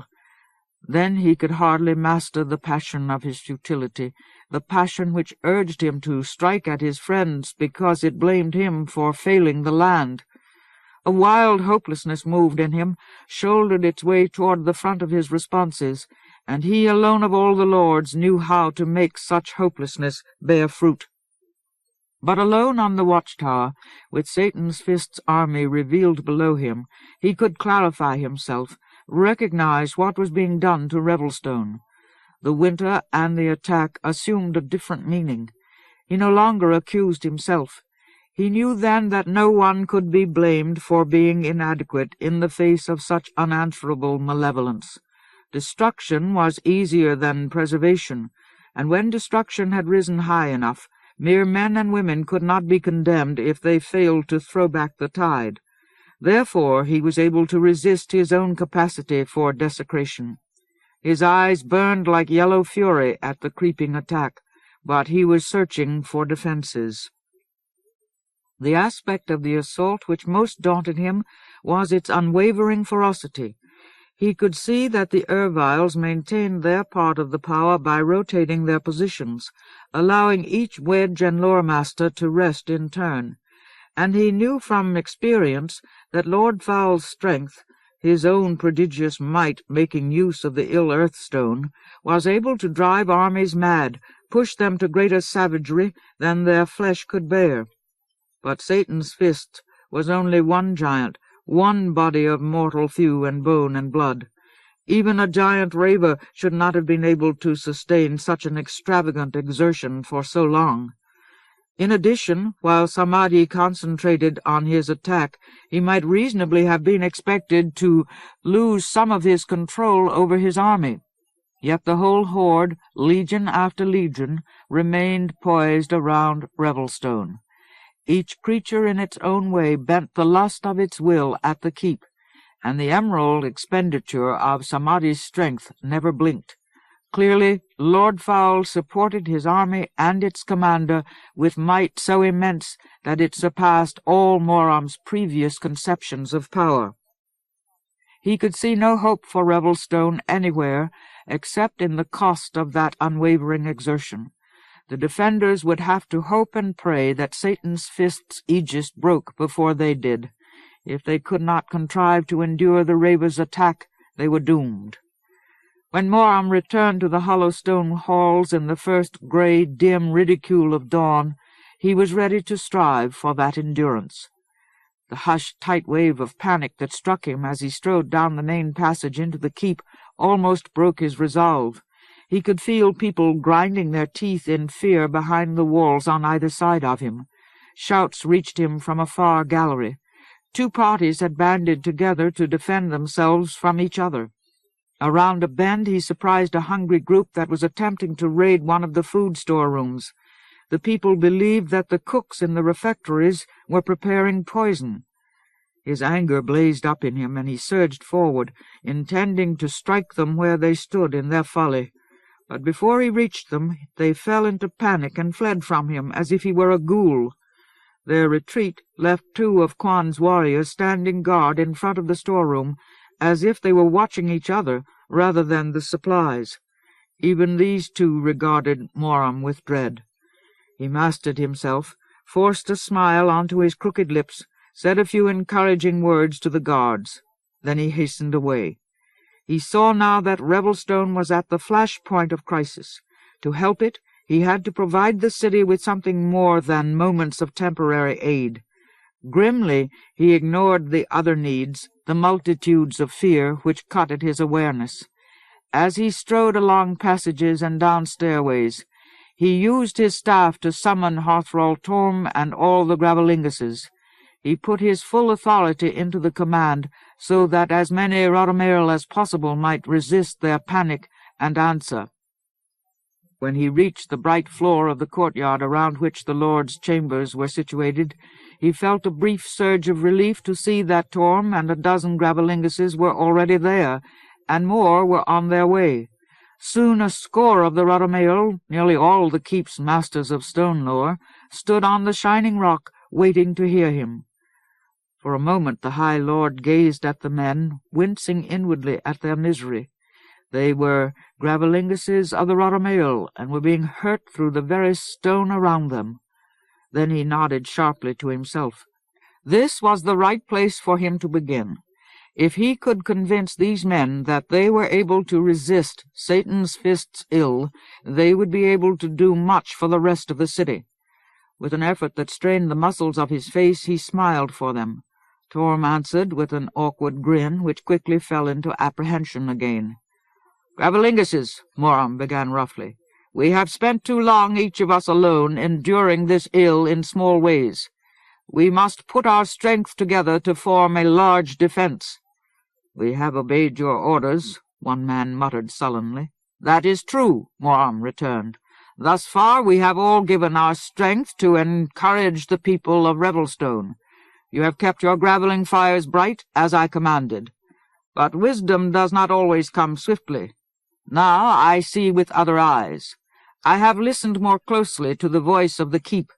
I have felt the rock itself cry out against this evil. And I say now that we must resist in other ways if Revelstone is to endure. We have mistaken our purpose. The land does not live for us. We live for the land. Gravelinguses, you must turn your lore to the defense of the stone. Here in this place," he touched the radiant floor with the heel of his staff, "slumbers power that perhaps only a Rothermael may comprehend. Make use of it. Make use of any possible lore. Do here together whatever must be done. But find some means to seal the heart rock of Revelstone against this blight. The people can provide for themselves if Revelstone remains brave." As he spoke, he realized that he should have understood these things all along.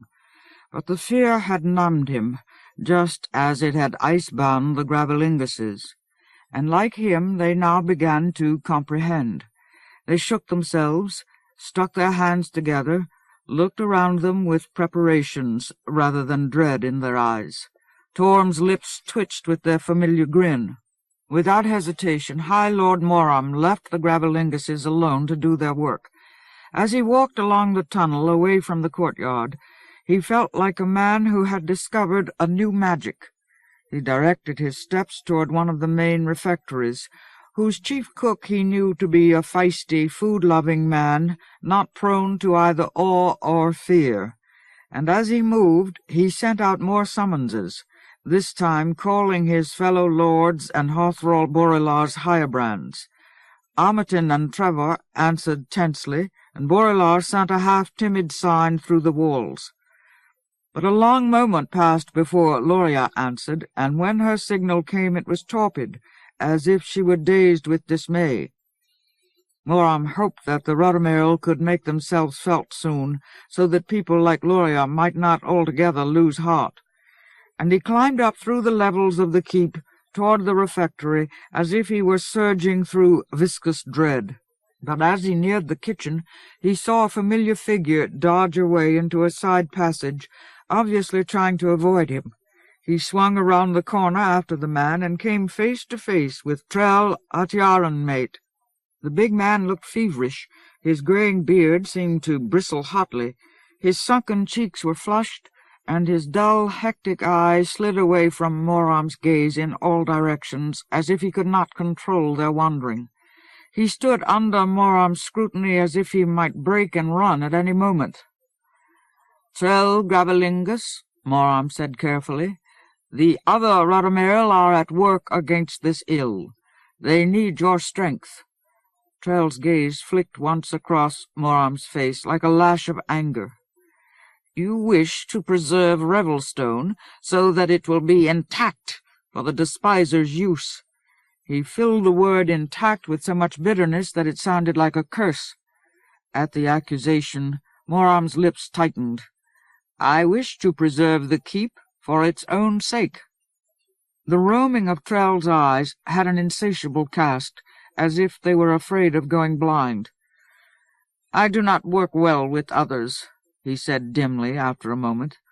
Then without transition he became urgent. "High Lord, tell me your secret." Moram was taken aback. "My secret? It is a secret of power. I must have power." "For what purpose?" At first Trell squirmed under the question, but then his gaze hit Moram again. "Do you wish Revelstone intact?" Again intact spat like gall past his lips. He turned sharply and strode away. For an instant Moram felt a cold hand of foreboding on the back of his neck, and he watched Trell go as if the big Gravelingus trailed plumes of calamity. But before he could grasp the perception, Revelstone's ambiance of dread clouded it, obscured it. He did not dare give Trell his secret knowledge. Even a Gravelingus might be capable of invoking the Ritual of Desecration. With an effort he remembered his purpose and started again toward the refectory. Because he had been delayed, all the people he had summoned were waiting for him. They stood ineffectively among the forlorn tables in the great empty hall, and watched his approach with trepidation, as if he were a paradoxically fatal hope, a saving doom. "High Lord," the chief cook began at once, quelling his fear with anger, "I cannot control these useless sheep disguised as cooks. Half have deserted me, and the rest will not work. They swing knives and refuse to leave the corners where they hide. Then we must restore their courage." Despite the scare Trell had given him, Moram found that he could smile more easily. He looked at the lords and hirebrands. "Do you not feel it?" Armiton nodded with tears in her eyes. Trevor grinned. A change was taking place under their feet. It was a small change, almost subliminal, yet soon even the hirebrands could feel it.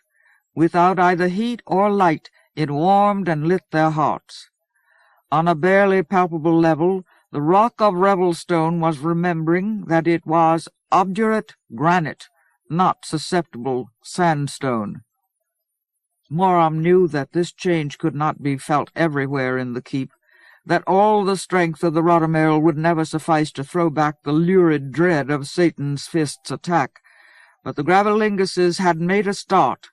Now anyone who felt the alteration would know that resistance was still possible. He let his companions taste the granite for a moment. Then he began the second part of his defense.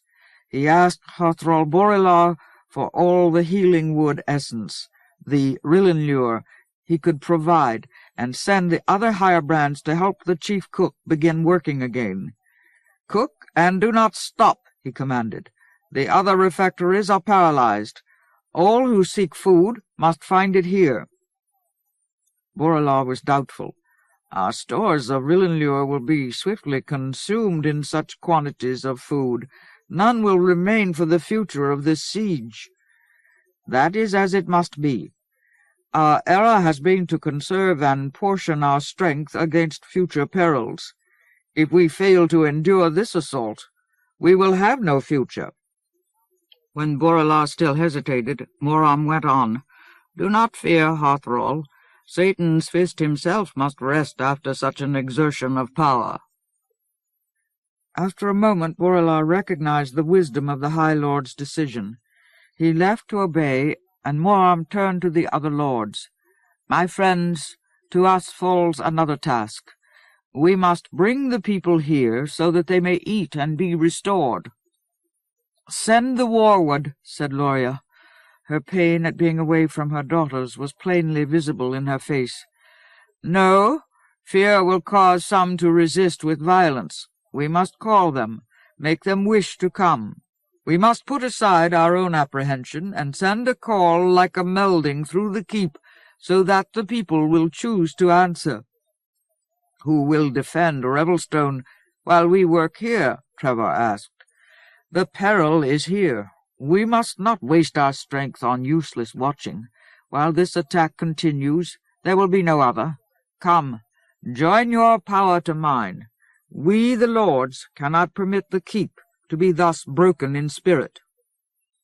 As he spoke, he drew a fire bright and luminescent from his staff. Turning it to the ambiance of the stone, he set it against one wall so that it ran through the rock like courage, urging all the people within its range to lift up their heads and come to the refectory. At his back he felt Armiton, Trevor, then Loria following his example. Their lord's fire joined his, their minds bent to the same task. With their help he pushed dread away, shared his own indomitable conviction, so that the appeal which radiated from them into Revelstone carried no flaw or dross of fear. Soon people began to answer. Hollow-eyed, like the victims of nightmares, they entered the refectory, accepted steaming trays from the chief cook and the higher brands, sat at the tables and began to eat, and when they had eaten, they found themselves ushered to a nearby hall, where the lore wardens enjoined them to sing boldly in the face of defeat. "Beric, Earth-friend, help and weal, battle aid against the foe. Earth gives and answers power's peal, ringing, Earth-friend, help and heal, clean the land from bloody death and woe." More and more people came, drawn by the music and the lords and the reaffirmation of Revelstone's granite. Supporting each other, carrying their children, dragging their friends, they fought their fear and came because the deepest impulses of their hearts responded to food, music, Rillenlure, rock, to the lords and the life of Revelstone. After the first influx, the lords took turns resting so that fatigue would not make their efforts waver. When the Rillenlure gave out, the higher brands provided special fires for the returning cooks and joined their own lore to the call of the lords. Quan's warriors gave up all pretense of guarding the walls and came to help the cooks, clearing tables, cleaning pots and trays, carrying supplies from the storerooms.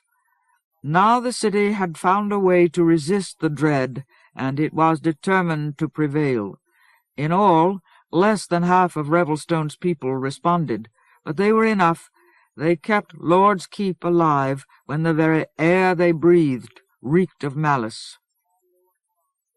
For 4 days and 4 nights, High Lord Moram did not leave his post. He rested and ate to sustain himself, but he stayed at his station by the refectory wall. After a time he hardly saw or heard the people moving around him. He concentrated on the stone, wrought himself to the pitch of Revelstone, to the pulse of its existence, and the battle for possession of its life rock. He saw as clearly as if he were standing on the watchtower that Satan's fist's livid power oozed close to the outer walls and then halted, hung poised while the keep struggled against it. He heard the muffled groaning of the rock as it fought to remember itself. He felt the exhaustion of the gravelinguses. All these things he took into himself, and against the despiser's wrong he placed his unbreaking will. And he won. Shortly before dawn on the 5th day, the onslaught broke like a tidal wave collapsing out to sea under its own weight. For a long, stunned moment, Moram felt jubilation running through the rock under his feet and could not understand it. Around him people gaped as if the sudden release of pressure astounded them. Then, swept together by a common impulse, he and everyone else dashed toward the outer battlements to look at the siege. The ground below them steamed and quivered like wounded flesh, but the malevolence which had stricken it was gone. Satan's fist's army lay prostrate from overexertion in its encampments. The giant raver himself was nowhere to be seen. Over all its walls from end to end, Revelstone erupted in the exultation of victory. Weak, Hoarse, ragged, starving voices cheered, wept, shouted raucous defiance, as if the siege had been beaten. Moram found his own vision blurred with relief. When he turned to go back into the keep, he discovered Loria behind him, weeping happily and trying to hug all three of her daughters at once. At her side Trevor crowed and tossed one of the girls giggling into the air. "Rest now, Moram," Loria said through her joy. "Leave the keep to us. We know what must be done." High Lord Moram nodded his mute gratitude and went wearily away to his bed. Yet even then he did not relax until he had felt the war would resume its defensive stance, felt search parties hunting through the keep for the most blighted survivors of the assault, felt order slowly reform the city like a mammoth being struggling out of chaos. Only then did he let himself flow with the slow pulse of the gut rock and lose his burdens in sleep, secure in the confidence of stone. By the time he awoke the next morning, Lord's Keep had been returned as much as possible to battle readiness. Warmark Quan brought a tray of breakfast to him in his private quarters and reported the news of the city to him while he ate. Thanks to its training and to exceptional service by some of the hafts and war-hafts, the Warwood had survived essentially unscathed. The Gravelinguses were exhausted but well. The lower wardens and higher brands had suffered only chance injuries from panic-stricken friends. But the people who had not answered the Lord's summons had not fared so well. Search parties had found several score dead, especially in ground-level apartments near the outer walls. Most of these people had died of thirst, but some were murdered by their fear-mad friends and neighbors, and of the hundreds of other survivors, 4 or 5 score appeared irreparably insane. After the search had ended, Lord Loria had taken to the healers all those who were physically and mentally damaged, as well as those who seemed to remember having committed murder. She was assisting the healers now. In other ways, Revelstone was swiftly recovering. The keep was intact. Moram listened in silence, then waited for the old Warmark to continue. But Quan fell studiously silent, and the High Lord was forced to ask, "What of the Ravers' army?" Quan spat in sudden vehemence. "They have not moved." It was true. Satan's Fist's hordes had retreated to their encampment and fallen into stasis, as if the force which animated them had been withdrawn. In the days that followed, they remained essentially still. They moved enough to perform the bare functions of their camp. They received dark supply wains from the south and east. From time to time an indefinite flicker of power ran among them, a half-hearted whip keeping surly beasts under control. But none of them approached within hailing distance of the keep. Samadhi Raver did not show himself.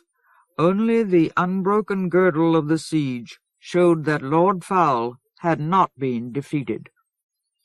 For 5 days, 10, 15, the enemy lay like a dead thing around Revelstone. At first, some of the more optimistic inhabitants of the city argued that the spirit of the attackers had been broken. But Warmark Quan did not believe this, and after one long look from the watchtower, Moram agreed with his old friend. Satan's Fist was simply waiting for Revelstone to eat up its supplies, weaken itself, before he launched his next assault. As the days passed, High Lord Moram lost his capacity to rest. He lay tense in his chambers and listened to the mood of the city turn sour. Slowly, day by day, Lord's Keep came to understand its predicament. The giants who had delved Revelstone out of the mountain rock thousands of years ago, in the age of Damelin, had made it to be impregnable, and all its inhabitants had lived from birth with the belief that this intention had succeeded. The walls were granite and the gates unbreakable. In a crisis, the fertile upland plateau could provide the keep with food, but the Despiser's unforeseeable winter had laid the upland barren. Crops and fruit could not grow, cattle or other animals could not live in the brazen wind, and the storerooms had already supplied the city since the natural onset of winter. For the first time in its long history, Revelstone's people saw that they might starve. In the initial days of waiting, the lords began a stricter rationing of the supplies. They reduced each person's daily share of food until everyone in Revelstone felt hungry all the time. They organized the refectories more stringently, so that food would not be wasted. But these measures were palpably inadequate. The city had many thousand inhabitants. Even on minimal rations, they consumed large portions of the stores every day. Their earlier elation ran out of them like water leaking into parched sand. The weight became first stupefying, then heavy and ominous, like pent thunder, then maddening. And High Lord Moram found himself yearning for the next attack. He could fight back against an attack. Gradually, the cold grey days of suspense began to weaken the keep's discretion, its pragmatic sense. Some of the farmers, people whose life work had been taken from them by the winter, crept out to the upland hills around Glimmermere, sneaking as if they were ashamed to be caught planting futile rows of seeds in the frozen earth. Lord Trevor began to neglect some of his duties. At odd times he forgot why he had become a lord, forgot the impulse which had made him a lord in defiance of his lack of belief in himself, and he shirked normal responsibilities as if he were inexplicably afraid of failure. Loria, his wife, remained staunch in her work, but she became distracted, almost furtive, as she moved through the keep. She often went hungry so that her daughters could have more food. Whenever she saw the High Lord, she glared at him with a strange resentment in her eyes. Like Loria, Lord Amerton grew slowly distant. At every free moment she plunged into a feverish study of the first and second wards, searching so hard for the unlocking of mysteries that when she went back to her public duties, her forehead looked as sore as if she had been battering it against her table. Several Hirebrands and the Gravelinguses took to carrying fire with them wherever they went, like men who were going incomprehensibly blind. And on the 20th day of the waiting, Warmark Quan abruptly reversed all his former decisions. Without consulting any of the lords, he sent a party of scouts out of the keep toward Satan's Fist's camp. None of them returned. Still the Raver's army lay like dormant chains, constricting the heart of Revelstone. Quan berated himself to the High Lord. "I am a fool," he articulated severely, "an old fool. Replace me before I am mad enough to send the Warward itself out to die." "Who can replace you?" Moram replied gently. "It is the Despiser's purpose to make mad all the defenders of the land." Quan looked around him as if to measure with his eyes the chill of Revelstone's travail. "He will succeed. He requires no weapon but patience." Moram shrugged. "Perhaps.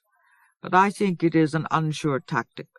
Lord Foul cannot foretell the size of our stores, or the extent of our determination. Then why does he wait?" The High Lord did not need to be a seer to answer this question. "Samadhi Raver awaits a sign, perhaps from us, perhaps from the Despiser."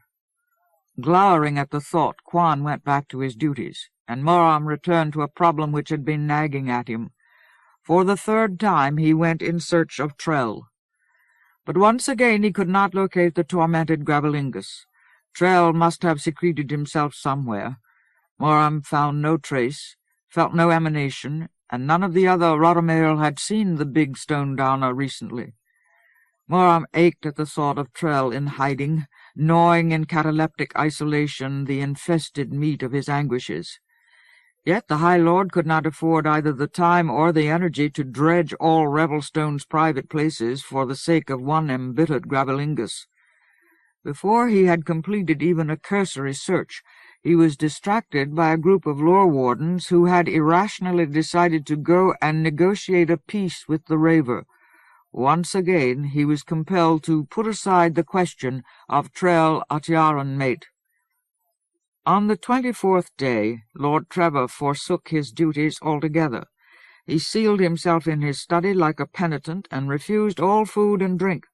Loria could get no response from him, and when the High Lord spoke to him, he said nothing except that he wished his wife and daughters to have his ration of food. "Now even I am a cause of pain to him," Loria murmured with hot tears in her eyes. "Because I have given some of my food to my daughters, he believes that he is an insufficient husband and father, and must sacrifice himself." She gave Moram one desperate glance, like a woman trying to judge the cost of abdication, then hurried away before he could reply. On the 25th day, Lord Armiton strode up to Moram and demanded without preface or explanation that he reveal to her his secret knowledge. "Ah, Armiton," he sighed, "are you so eager for burdens?" She turned at once and walked fragilely away as if he had betrayed her. When he went to stand his solitary watch on the tower, a dull, vermal mood was on him, and he felt that he had in fact betrayed her. He had withheld dangerous knowledge from her as if he judged her unable to bear it. Yet nowhere in his heart could he find the courage to give his fellow lords the key to the ritual of desecration. That key had a lurid, entrancing weight. It urged him to rage at Trevor, pummel the pain from Loria's face, shake Armiton's frail shoulders until she understood, call down fire from the hidden puissance of the skies on Satan's fist's head, and refuse to let him speak. On the 27th day, the first of the storerooms was emptied. Together the chief cook and the most experienced healer reported to Moram that the old and infirm would begin to die of hunger in a few days. When he went to his chambers to rest, he felt too cold to sleep. Despite the warm graveling, Lord Foul's winter reached through the stone walls at him as if the grey, unfaltering wind were tuned to his most vulnerable resonances. He lay wide-eyed on his pallet like a man in a fever of helplessness and imminent despair. The next night he was snatched off his bed shortly after midnight by the sudden thrill of trepidation which raced through the walls like a flame in the extreme tinder of the keep's anticipation. He was on his way before any summons could reach him. With his staff clenched whitely in his hand, he hastened toward the highest eastward battlements of the main keep. He focused on Quan's dour presence, found the war mark on a balcony overlooking the watchtower and the night soot of Satan's fist's army. As Moram joined him, Quan pointed one rigid arm like an indictment away toward the east. But the High Lord did not need Quan's gesture. The sight seemed to spring at him out of the darkness like a bright abomination on the wind. Running from the east toward Revelstone was a rift of the clouds, a break that stretched out to the north and south as far as Moram could see. The rift appeared wide, assertive, but the clouds behind it were as impenetrable as ever. It was so clearly visible because through it streamed light as green as the frozen essence of emerald. Its brightness made it seem swift, but it moved like a slow, ineluctable tide across the ice-blasted fields beyond the foothills. Its green, radiant swath swept like a blaze of wrong over the ground, igniting invisible contours into brilliance and then quenching them again. Moram watched it in stunned silence as it lit the Raver's army and rushed on into the foothills of the plateau. Like a tsunami of malignant scorn, it rolled upward and broke across the keep. People screamed when they saw the full emerald moon leering evilly at them through the rift. The High Lord himself flinched, raised his staff as if to ward off a nightmare. For a horrific moment while the rift moved, Lord Foul's moon dominated the clear, starless abysm of the sky like an incurable wound, a maiming of the very law of the heavens. Emerald radiance covered everything, drowned every heart, and drenched Revelstone's every upraised rock in fetid green defeat. Then the rift passed. Sick light slid away into the west. Lord's Keep sank like a broken sea-cliff into irreparable night. "Melanchurian, Quan panted as if he was suffocating. "Melancholian." Slowly, Moram realized that he was grimacing like a cornered madman. But while the darkness crashed and echoed around him, he could not relax his features. The contortion clung to his face like the grin of a skull. A long, taut time seemed to pass before he thought to peer through the night at Satan's Fist's army. When at last he compelled himself to look, he saw that the army had come to life. It sloughed off its uneasy repose and began to seethe, bristling in the darkness like reanimated lust. "Ready the warward," he said, fighting an unwonted tremor in his rough voice. "The Raver has been given his sign. He will attack." With an effort, Warmark Quan brought himself back under control and left the balcony, shouting orders as he moved. Moram hugged his staff to his chest and breathed deeply, heavily. At first the air shuddered in his lungs, and he could not pull the grimace off his face. But slowly he untied his muscles, turned his tension into other channels. His thoughts gathered themselves around the defence of the keep. Calling on the Hothralls and the other lords to join him, he went to the tower to watch what Samadhi Reva was doing. There, in the company of the two shaken sentries, he could follow the Raver's movements. Satan's Fist held his fragment of the ill-earth stone blazing aloft, an oriflamme of gelid fire, and its dark green illumination revealed him clearly as he moved among his forces, barking orders in a hoarse, alien tongue. Without haste he gathered erviles about him until their midnight forms spread out under his light like a lake of black water. Then he forged them into two immense wedges, one on either side of him, with their tips at his shoulders, facing Revelstone. In the garish stone light, the lore masters looked like Roinish compact power, fatal and eager. Waves of other creatures fanned out beyond them on either side as they began to approach the keep. Following the Raver's fire, they moved deliberately straight out of the southeast toward the knuckled and clenched gates at the base of the watchtower. High Lord Moram tightened his grip on his staff and tried to prepare himself for whatever might happen. At his back he felt Lord Armiton and Hothrall Borilar arrive, followed shortly by Torm and then Quan. Without taking his eyes off Satan's Fist's approach, the Warmark reported, "I have ordered 2 Eord into the tower. More would serve no purpose. They would block each other. Half are archers. They are good warriors," he added unnecessarily, as if to reassure himself, "and all their hafts and war-hafts are veterans of the war against Flesh-Harrower. The archers bear Lomillialor shafts. They will begin at your signal." Moram nodded his approval. "Tell half the archers to strike when the Raver enters arrow range. Hold the rest for my signal." The Warmark turned to deliver these instructions, but Moram abruptly caught his arm. A chill tightened the High Lord's scalp as he said, "Place more archers upon the battlements above the court of the Gildan. If by some great ill Satan's Fist breaches the gates, the defenders of the tower will require aid. And stand warriors ready to cut loose the crosswalks from the keep." "Yes, High Lord."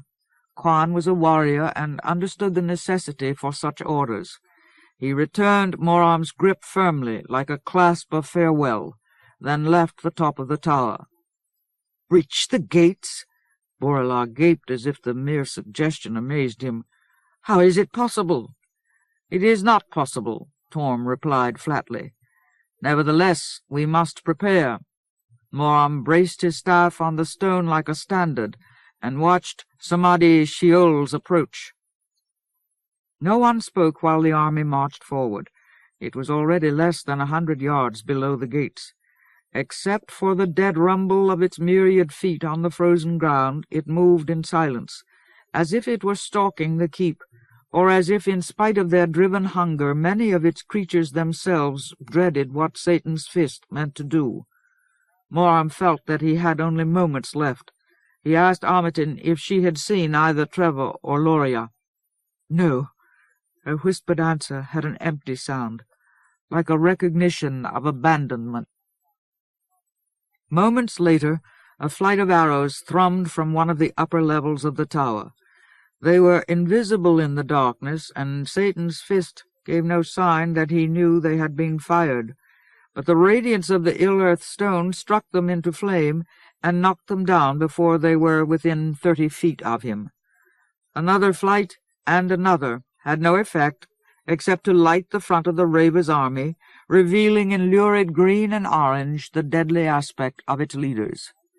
Then Samadhi halted. On either side of him the Erviles trembled. He coughed his orders. The wedges tightened. Snarling, the cave-whites and other creatures arranged themselves into formation, ready to charge. Without haste or hesitation, the giant Raver clenched his fist, so that iridescent steam plumed upward from his fragment of the stone. Moram could feel the stone's power mounting, radiating in tumid waves against his face. Abruptly, a bolt of force lashed from the stone and struck the ground directly before one of the lore masters. The blast continued until the soil and rock caught fire, burned with green flames, crackled like firewood. Then Samadhi moved his bolt, drew it over the ground in a wide, slow arc toward the other lore master. His power left behind a groove that flamed and smoldered, flared and groaned in earthen agony. When the arc was complete, it enclosed Satan's fist from side to side, a half-circle of emerald coals standing in front of him like a harness anchored by the 2 Ervile wedges. Remembering the vortex of trepidation with which Flesh-Harrower had attacked the Warwood at Doriand or Koreshev, Moram strode across the tower and shouted up at the keep, "Leave the battlements! All but the warriors must take shelter. Do not expose yourselves, lest the sky itself assail you." Then he returned to Lord Armiton's side. Below him the 2 great lore masters raised their staves and jabbed them into the ends of the arc. At once dim vitriol began to pulse wetly along the groove. The green flames turned black. They bubbled, spattered, burst out of the arc as if Satan's fist had tapped a vein of earth blood in the ground. By the time Warmark Kwan had returned to the tower, Moram knew that Samadhi was not summoning a vortex. The Raver's exertion was like nothing he had ever seen before, and it was slower than he had expected it to be. Once the Erviles had tied themselves to the arc, Satan's fist started to work with his stone. From its incandescent core, he drew a fire that gushed to the ground and poured into the groove of the arc. This force combined with the black fluid of the Erviles to make a mixture of ghastly potency. Soon black-green snake tongues of lightning were flicking into the air from the whole length of the groove, and these bursts carried to the onlookers a gut-deep sense of violation, as if the rocky foundations of the foothills were under assault, as if the despiser dared traduce even the necessary bones of the earth. Yet the power did nothing except grow. Tongues of lightning leaped higher, joined together, became gradually but steadily more brilliant and wrong. Their violence increased until Moram felt that the nerves of his skin and eyes could endure no more, and went on increasing. When dawn began to bleed into the night at Satan's fist's back, the individual tongues had merged into 3 continuous bolts, striking without thunder into the deepest darkness of the clouds. The High Lord's throat was too dry. He had to swallow roughly several times before he could muster enough moisture to speak. "Arthrol Torm," still he almost gagged on the words, "they will attack the gates. This power will attack the gates. Send any Gravelinguses who will go to the aid of the stone." Torm started at the sound of his name, then hurried away as if he were glad to remove himself from the baleful glare of the arc. While grey daylight spread over the siege, the 3 unbroken bolts jumped and gibbered maniacally, raged at the silent clouds, drew closer to each other. Behind them, the army began to howl as the pressure became more and more unendurable. Lord Armiton dug her thin fingers into the flesh of Moram's arm. Quan had crossed his arms over his chest and was straining against himself to keep from shouting. Variol's hand scrubbed fervidly over his features in an effort to erase the sensation of wrong. His staff lay useless at his feet. The High Lord prayed for them all and fought his dread. Then, abruptly, the Raver whirled his stone and, roaring, threw still more power into the arc. The three great columns of lightning sprang together, became one. The earth shook with thunder in answer to that single prodigious bolt. At once the lightning vanished, though Samadhi and the Erbiles did not withdraw their power from the ark. The thunder continued. Tremors jolted the ground. In moments the tower was trembling as if its foundations were about to crack open and swallow it. Immensely, tortuously, the ground of the foothills began to shift. It writhed, jerked, cracked, and through the cracks stone shapes thrust upward. To his horror, Moram saw the forms of humans and giants and horses rip themselves out of the earth. The forms were blunt, misshapen, insensate. They were articulated stone, the ancient fossilized remains of buried bodies. The memory of Asaraka's cry from Revelwood echoed in Moram's ears. He resurrected the old death. By hundreds and then thousands, the stone shapes heaved up out of the ground. Amid the colossal thunder of the breaking earth, they thrust free of their millennia-long graves and lumbered blindly toward the gates of Revelstone. "Defend the tower!" Moram cried to Quan, "but do not waste lives. Armiton, fight here. Flee if the tower falls. I go to the gates."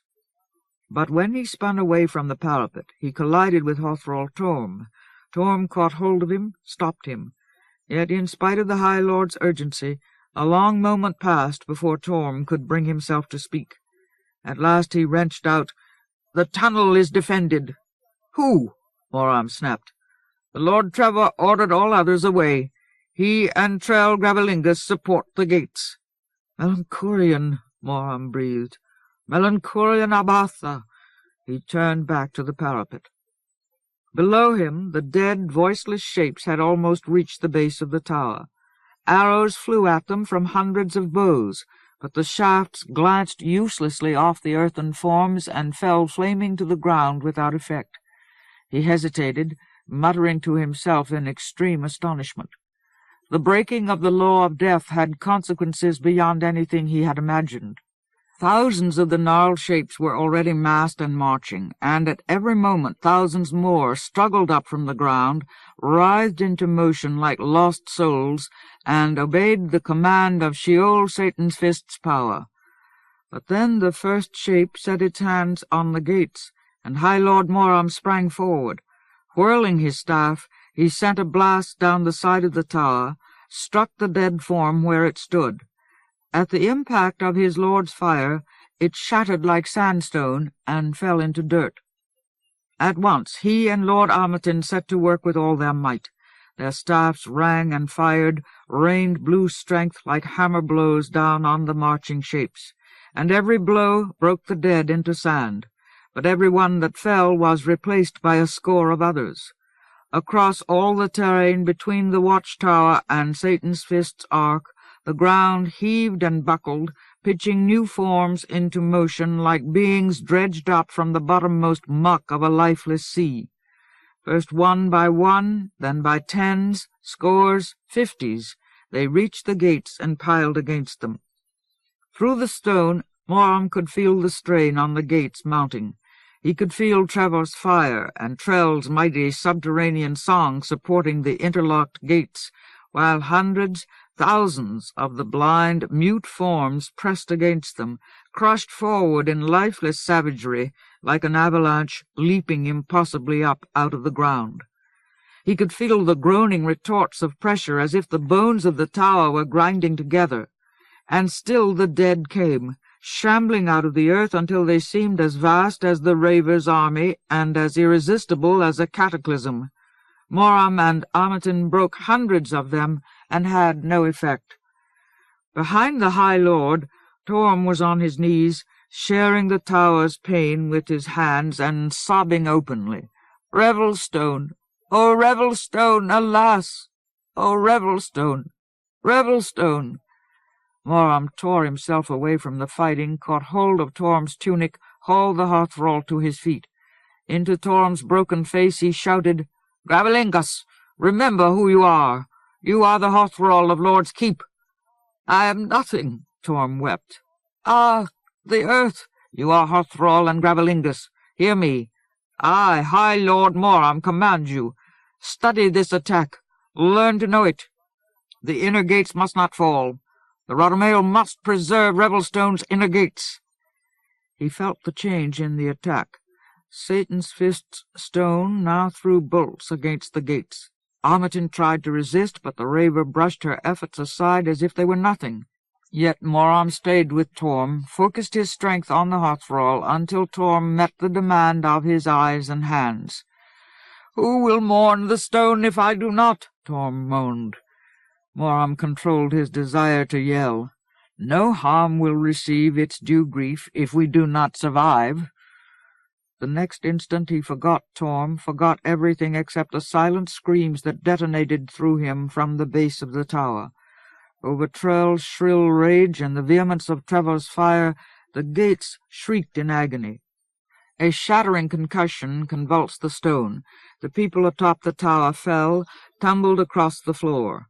Huge thunder, like a howl of victory, crashed somewhere between earth and sky, as if the very firmament of existence had been rent asunder. The gates split inward. Torrents of dead stone flooded into the tunnel under the tower. Moram was shouting at Quan and Armiton, "Defend the tower!" The shaking subsided, and he staggered erect. Pulling Torm with him, he yelled, "Come, rally the Gravelinguses! The inner gates must not fall!" Though the tower was still trembling, he started toward the stairs. But before he could descend, he heard a rush of cries, human cries, and anguish like rage lashed through the roiling throng of his emotions. "Quan!" he roared, though the old war-mark had almost caught up with him. "The warriors attack!" Quan nodded bitterly as he reached Moram's side. "Stop them! They cannot fight these dead. Swords will not avail." With Torm and Quan, the High Lord raced down the stairs, leaving Armiton to wield her fire from the edge of the parapet. Quan went straight down through the tower, but Moram took Torm out over the courtyard between the tower and the keep on the highest crosswalk. From there he saw that Trell and Lord Trevor had already been driven back out of the tunnel. They were fighting for their lives against the slow, blind march of the dead. Trevor exerted an extreme force like nothing Moram had ever seen in him before, battering the foremost attackers, breaking them rapidly, continuously into sand. And Trell wielded in both hands a massive fragment of one gate. He used the fragment like a club with such ferocious strength that even shapes vaguely resembling horses and giants went down under his blows. But the two men had no chance. Swords and spears and arrows had no effect on the marching shapes. Scores of warriors who leaped into the tunnel and the courtyard were simply crushed underfoot, and the cries of the crushed were fearful to hear. While Moram watched, the dead pushed Trell and Trevor back past the old Gildan tree toward the closed inner gates. Moram shouted to the warriors on the battlements below him, commanding them to stay out of the courtyard. Then he ran across to the keep and dashed down the stairways toward the lower levels. With Torm behind him, he reached the first abutment over the inner gates, in time to see cave-whites spill through the tunnel, squirming their way among the dead to attack the side doors which provided the only access to the tower. Some of them fell at once with arrows in their throats and bellies, and others were cut down by the few warriors in the court who had avoided being crushed. But their thick, heavy jerkins protected them from most of the shafts and swords. With their great strength and their knowledge of stone, they threw themselves at the doors, and soon the gangrel creatures were swarming through the tunnel in large numbers. The High Lord saw that the warriors alone could not keep Samadhi's creatures out of the tower. For a harsh moment he pushed Trevor and Trell, cave-whites, warriors, animated dead earth from his mind, and faced the decision he had to make. If Revelstone were to retain any viable defense, either the tower or the inner gates must be preserved. Without the gates, the tower might still restrict Satan's fist's approach enough to keep Revelstone alive. Without the tower, the gates could still seal out Satan's fist. Without one or the other, Revelstone was defeated. But Moram could not fight for both, could not be in both places at once. He had to choose where to concentrate the keep's defense. He chose the gates.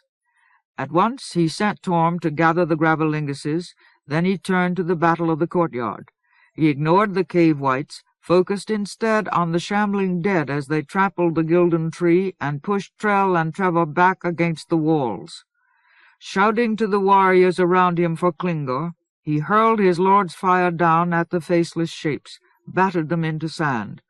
Together he and Trevor cleared a space in which the trapped men could make their escape. Almost immediately the sentries brought 2 tough Klingor lines, anchored them, tossed them down to Trevor and Trell. But in the brief delay, a new wave of cave whites rode into the courtyard on the shoulders of the dead and joined the assault on the doors. With a nauseating sound like the breaking of bones, they tore the doors off the hinges, tossed the stone slabs aside, and charged roaring into the tower. They were met instantly by staunch, dure-handed warriors, but the momentum and strength of the cave whites carried them inward. When he saw the doors broken, Trell gave a cry of outrage and tried to attack the cave whites. Slapping aside the Klingor line, he rushed the dead as if he believed he could fight his way through them to join the defense of the tower. For a moment his granite club and his Lomillialor broke passage for him, and he advanced a few steps across the court. But then even his club snapped. He went down under the prodigious weight of the dead. Trevor sprang after him, aided by Moram's fire. The Lord reached Trell. One of the dead stamped a glancing blow along his ankle, but he ignored the pain, took hold of Trell's shoulders, dragged him back. As soon as he was able to regain his feet, Trell pushed Trevor away and attacked the insensate forms with his fists. Trevor snatched up one of the Klingor lines and whipped it several times around his chest. Then he pounced at Trell's back. With his arms under Trell's, he gripped his staff like a bar across Trell's chest and shouted for the warriors to pull him up. Instantly, 10 warriors caught the line and hauled. While Moram protected the 2 men, they were drawn up the wall and over the parapet of the abutment. With a sickening jolt, the dead thudded against the inner gates. Amid the cries of battle from the tower and the mute pressure building sharply against the gates, High Lord Moram turned his attention to Trell and Lord Trevor. The Gravelingus struggled free of Trevor's hold and the hands of the warriors, thrust himself erect and faced Moram as if he meant to leap at the High Lord's throat. His face flamed with exertion and fury. "Intact!" he rasped horribly. "The tower lost, intact for Sheol's use. Is that your purpose for Revelstone? Better that we destroy it ourselves." Swinging his powerful arms to keep anyone from touching him, he spun wildly and lurched away into the keep. Moram's gaze burned dangerously, but he bit his lips, kept himself from rushing after the Gravelingus. Trell had spent himself extravagantly and failed. He could not be blamed for hating his inadequacy. He should be left in peace. But his voice had sounded like the voice of a man who had lost all peace forever. Torn within himself, Moram sent 2 warriors to watch over Trell, then turned toward Trevor. The Lord stood panting against the back wall. Blood streamed from his injured ankle. His face was stained with the grime of battle, and he shuddered as the effort of breathing racked his chest. Yet he seemed unconscious of his pain, unconscious of himself. His eyes gleamed with eldritch perceptions. When Moram faced him, he gasped, "I have felt it. I know what it is." Moram shouted for a healer, but Trevor shrugged away any suggestion that he needed help. He met the High Lord like a man exalted and repeated, "I have felt it, Moram." Moram controlled his concern. "Felt it? Lord Foul's power, the power which makes all this possible." "The stone," Moram began, "the stone does not suffice. This weather, the speed with which he became so mighty after his defeat in Garroting Deep, the force of this army, though it is so far from his command, these dead shapes, compelled from the very ground by power so vast, the stone does not suffice. I have felt it. Even Lord Foul the Despiser could not become so much more unconquerable in 7 short years." "Then how?" the High Lord breathed. "This weather, this winter, it sustains and drives the army. It frees Satan's fist. It frees the Despiser himself for other work, the work of the stone, the work of these dead. Moram, do you remember Drool Rockworm's power over the weather and the moon?" Moram nodded in growing amazement and dread. "I have felt it. Lord Foul holds the staff of law." A cry tore itself past Moram's lips, despite his instantaneous conviction that Trevor was right. "How is it possible? The staff fell with High Lord Elena under Melanchurian Skyweir." "I do not know. Perhaps the same being who slew Elena bore the staff to Foul's creche. Perhaps it is dead Kevin himself who wields the staff on Foul's behalf, so that the Despiser need not personally use a power not apt for his control. But I have felt the staff, Moram, the staff of law beyond all question." Moram nodded, fought to contain the amazed fear that seemed to echo illimitably within him. The staff. Battle raged around him. He could afford neither time nor strength for anything but the immediate task. Lord Foul held the staff. If he allowed himself to think about such a thing, he might lose himself in panic. Eyes flashing, he gave Trevor's shoulder a hard clasp of praise and comradeship, then turned back toward the courtyard. For a moment he pushed his perceptions through the din and clangor, bent his senses to assess Revelstone's situation. He could feel Lord Armiton atop the tower, still waging her fire against the dead. She was weakening. Her continuous exertions had long since passed the normal limits of her stamina.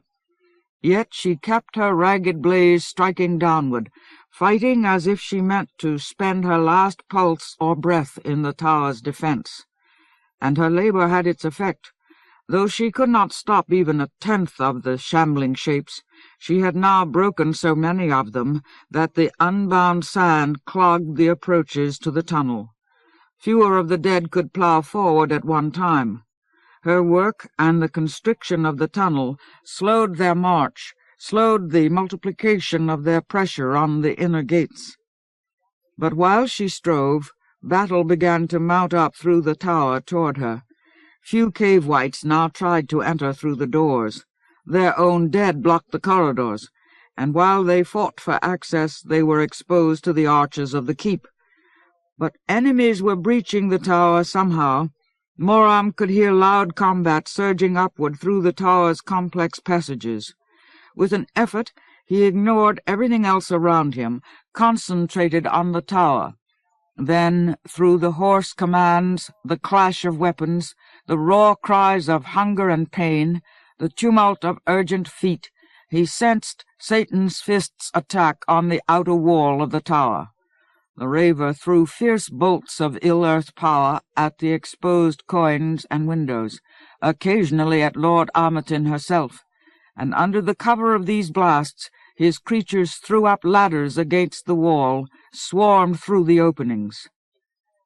In the stone under his feet, High Lord Moram could feel the inner gates groaning.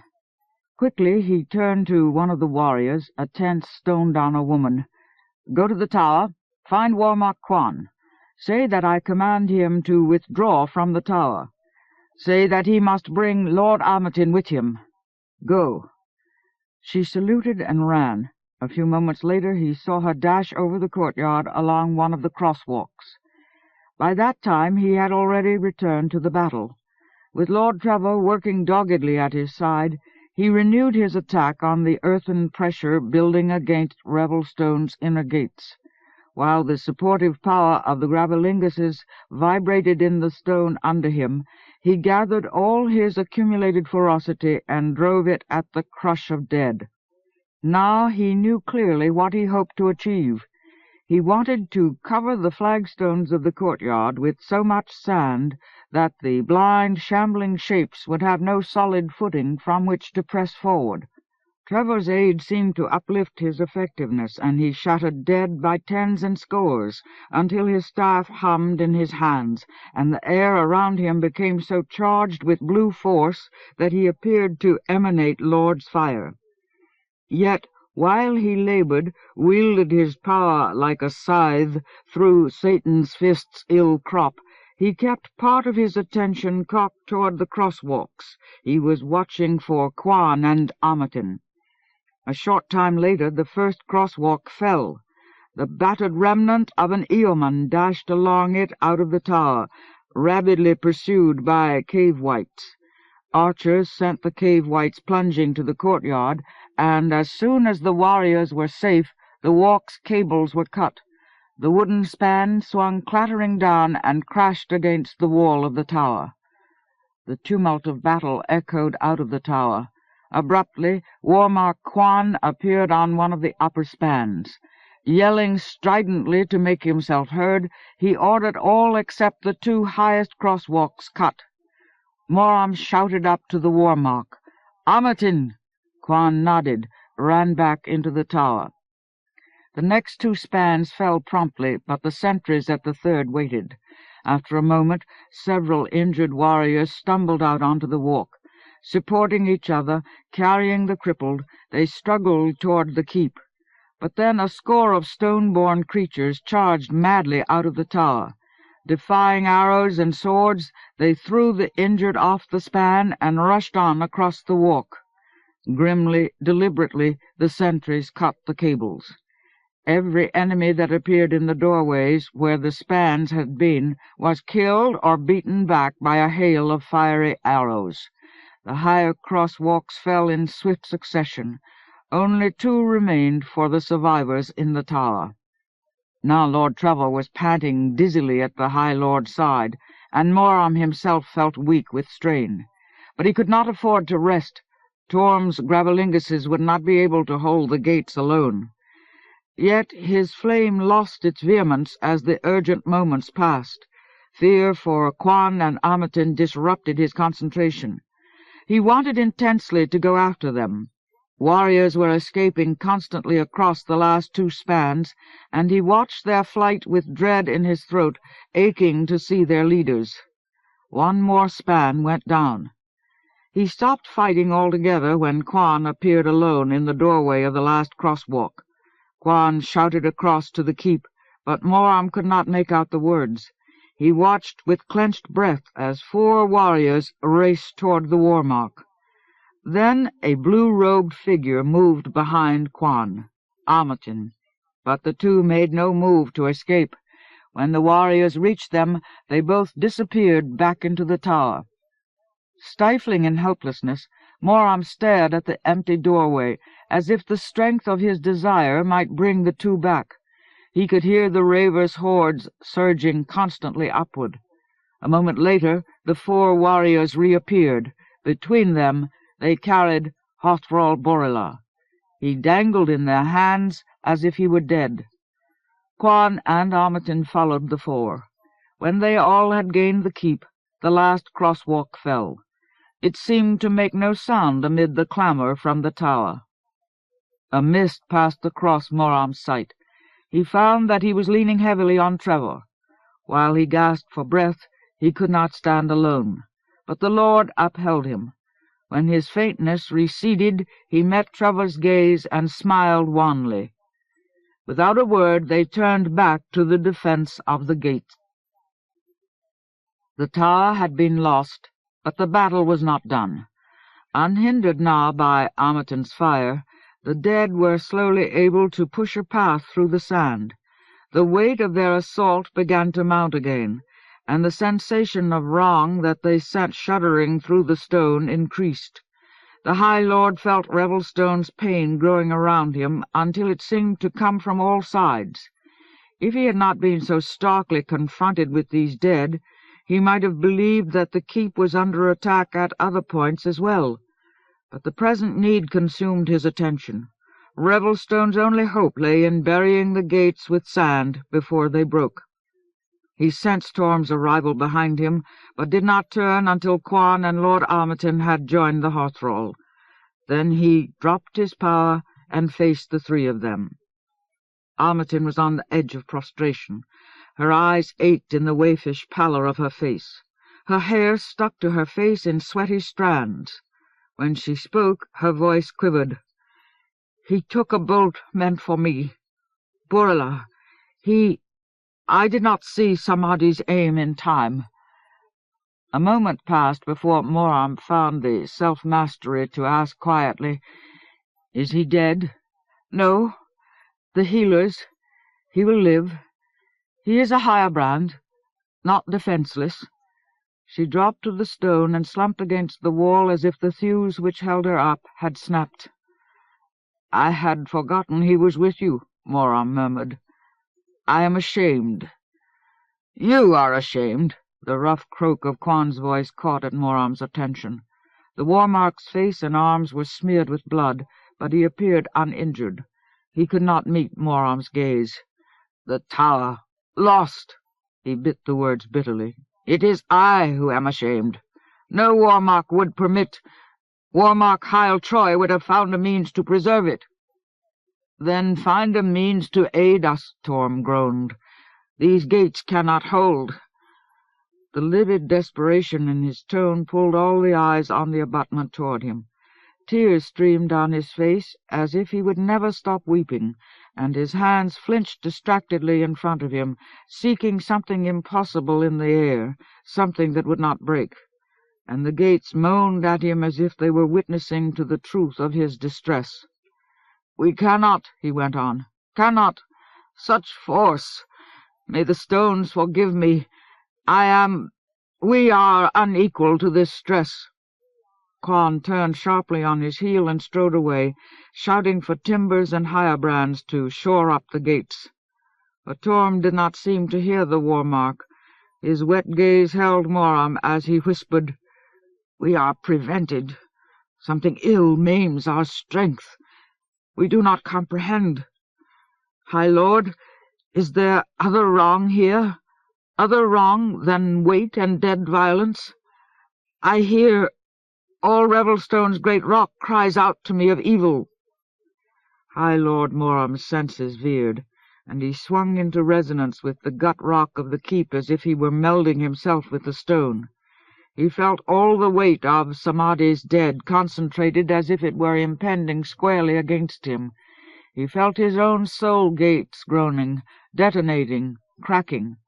For an instant, like an ignition of prophecy, he became the keep, took its life and pain into himself, experienced the horrific might which threatened to rend it, and something else too, something distinct, private, terrible.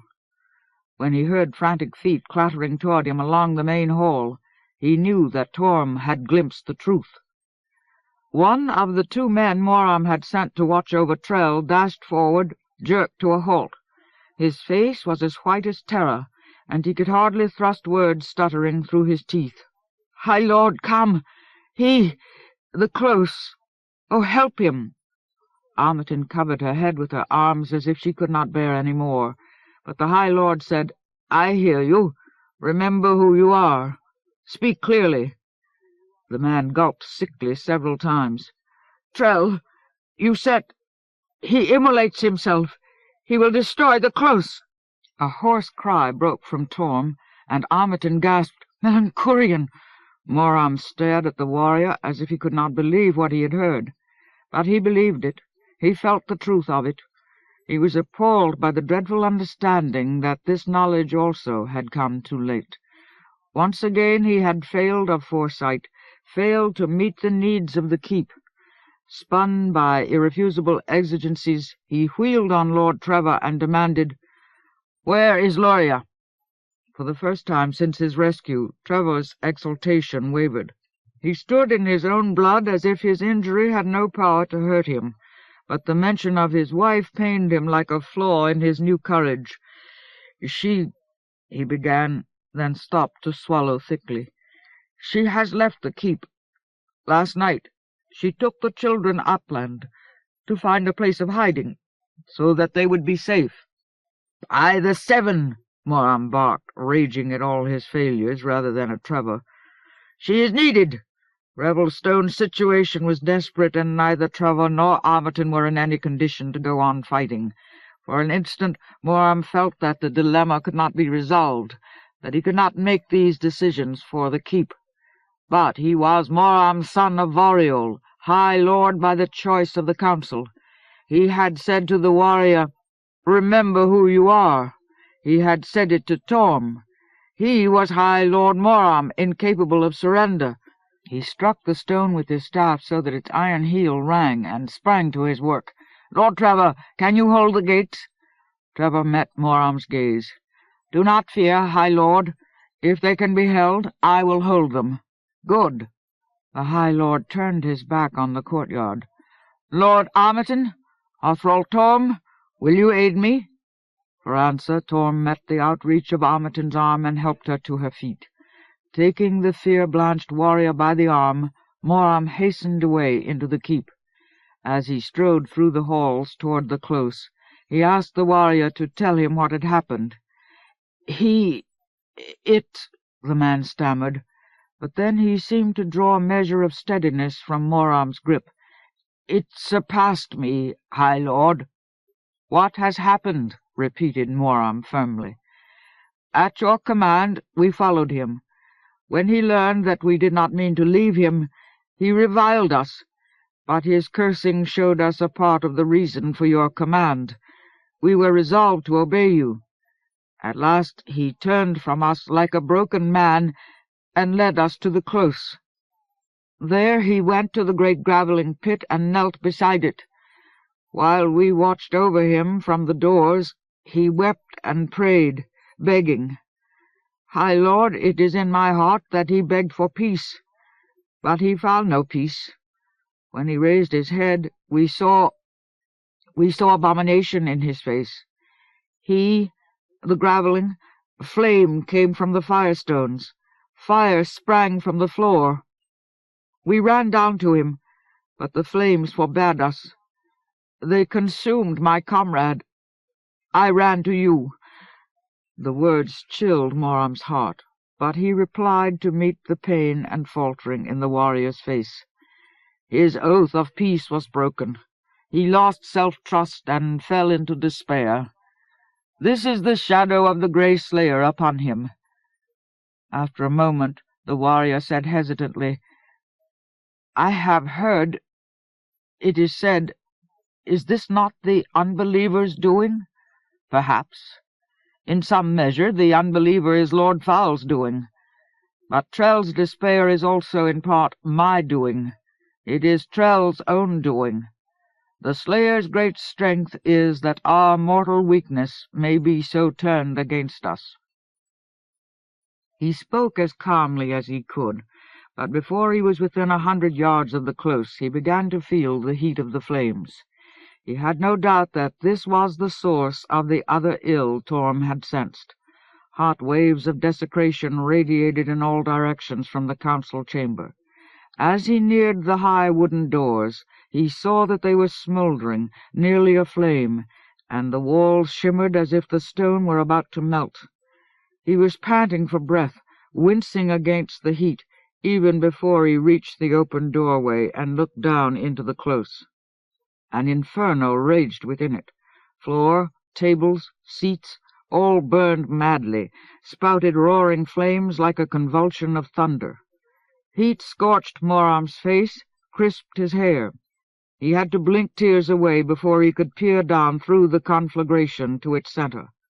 There Trell stood in the gravelling pit like the core of a holocaust, bursting with flames and hurling great gouts of fire at the ceiling with both fists.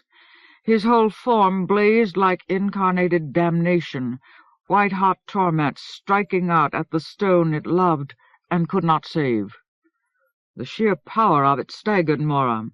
He was looking at the onset of a ritual of desecration. Trell had found in his own despair the secret which Moram had guarded so fearfully, and he was using that secret against Revelstone. If he were not stopped, the gates would only be the first part of the keep to break, the first and last link in a chain of destruction which might tear the whole plateau to rubble. He had to be stopped. That was imperative. But Moram was not a Gravelingus, had no stone lore to counter the might which made this fire possible. He turned to Torm. "You are of the Rotamail," he shouted over the raving of the fire. "You must silence this flame." "Silence it?" Torm was staring, aghast, into the blaze. He had the stricken look of a man witnessing the ravage of his dearest love. "Silence it?" He did not shout. Moram could only comprehend him by reading his lips. "I have no strength to equal this. I am a Gravelingus of the Rotamail, not earth power incarnate. He will destroy us all." "Torm," the High Lord cried, "you are the hearthrall of Lord's Keep. You or no one can meet this need."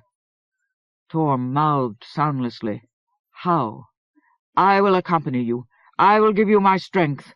I will place all my power in you."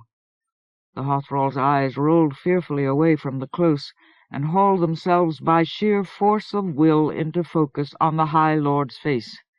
"We will burn. We will endure." Torm met Moram's demand for a long moment. Then he groaned.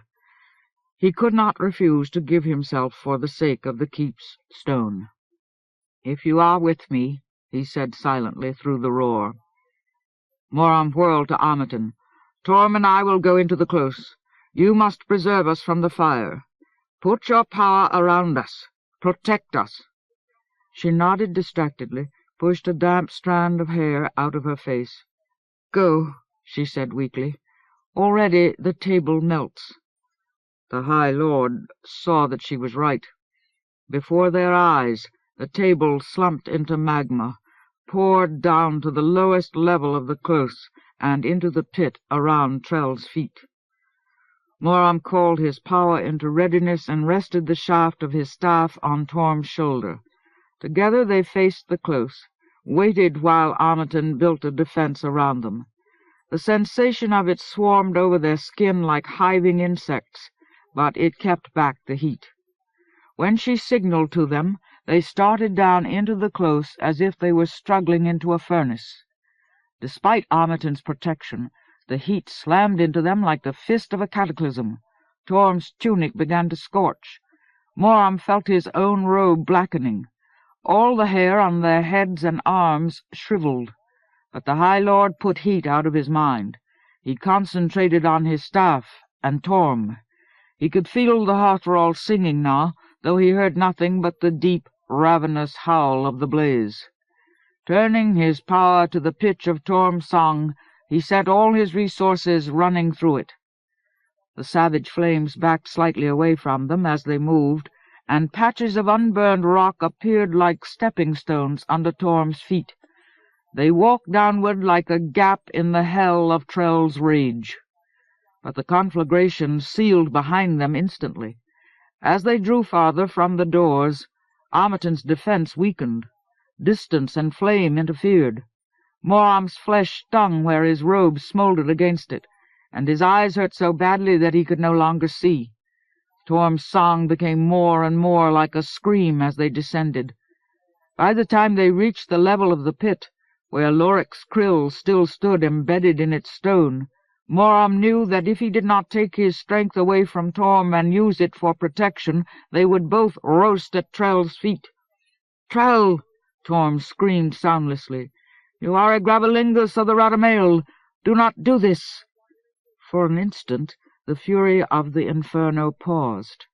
Trell looked at them, seemed to see them, recognized them. "Trell!" But he had fallen too far under the power of his own holocaust. He pointed a rigid, accusing finger, then stooped to the graveling, and heaved a double armful of fire at them. At the same moment a thrill of strength ran through Moram. Armiton's protection steadied, stiffened. Though the force of Trell's attack knocked Torm back into Moram's arms, the fire did not touch them, and Armiton's sudden discovery of power called up an answer in the High Lord.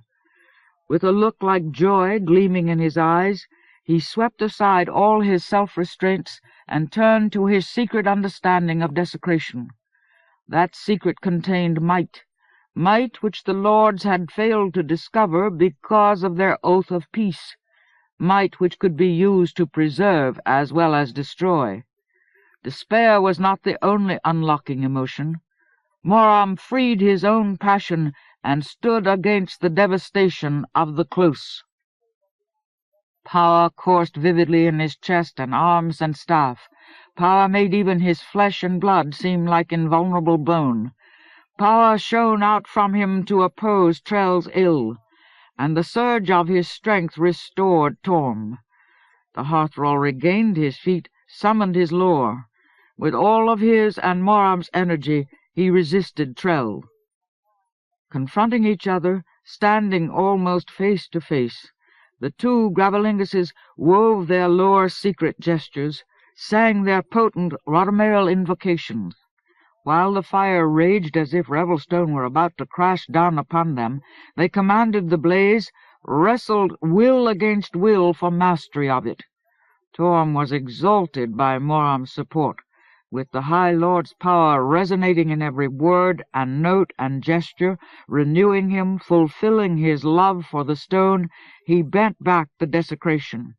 After a last convulsive exertion, Trell fell to his knees, and his fire began to fail. It ran out of the Close like the recession of a tide, slowly at first, then faster, as the force which had raised it broke. The heat declined. Cool, fresh air poured around Moram from the airways of the keep. Sight returned to his scorched eyes. For a moment he feared that he would lose consciousness in relief. Weeping with joy and grief, he went to help Torm lift Trell Atiarian mate from the graveling pit. Trell gave no sign that he felt them, knew in any way that they were present. He looked around with hollow eyes, muttering brokenly, "Intact. There is nothing intact. Nothing."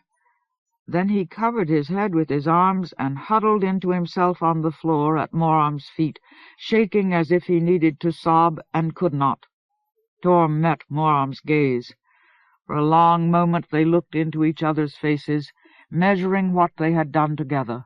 Torm's features had the burned aspect of a wilderland, a place that would never grin again. But his emotion was clear and clean as he murmured at last, "We will grieve for him. The Rhodomeral will grieve. The time has come for mourning." From the top of the stairs an excited voice cried, "High Lord! The dead! They have all fallen into sand. Satan's fist has exhausted this attack. The gates hold."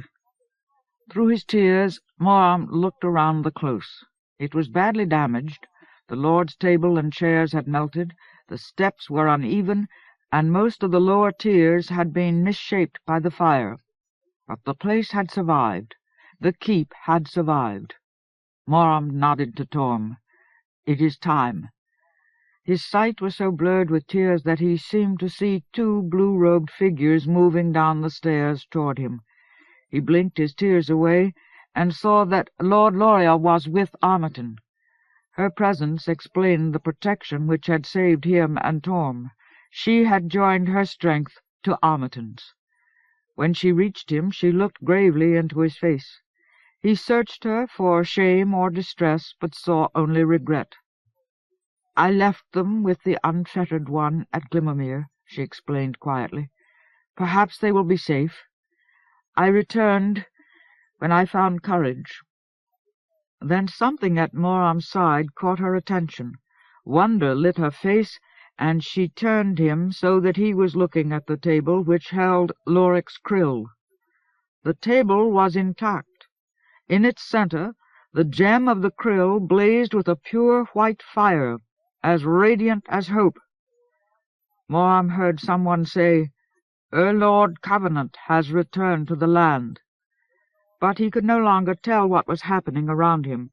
His tears seemed to blind all his senses. Following the light of the gem, he reached out his hand and clasped the krill's haft. In its intense heat, he felt the truth of what he had heard. The Unbeliever had returned. With his new might, he gripped the krill and pulled it easily from the stone. Its edges were so sharp that when he held the knife in his hand, he could see their keenness.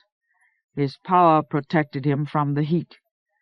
He turned to his companions with a smile that felt like a ray of sunshine on his face. "Summon Lord Trevor," he said gladly. "I have a knowledge of power that I wish to share with you."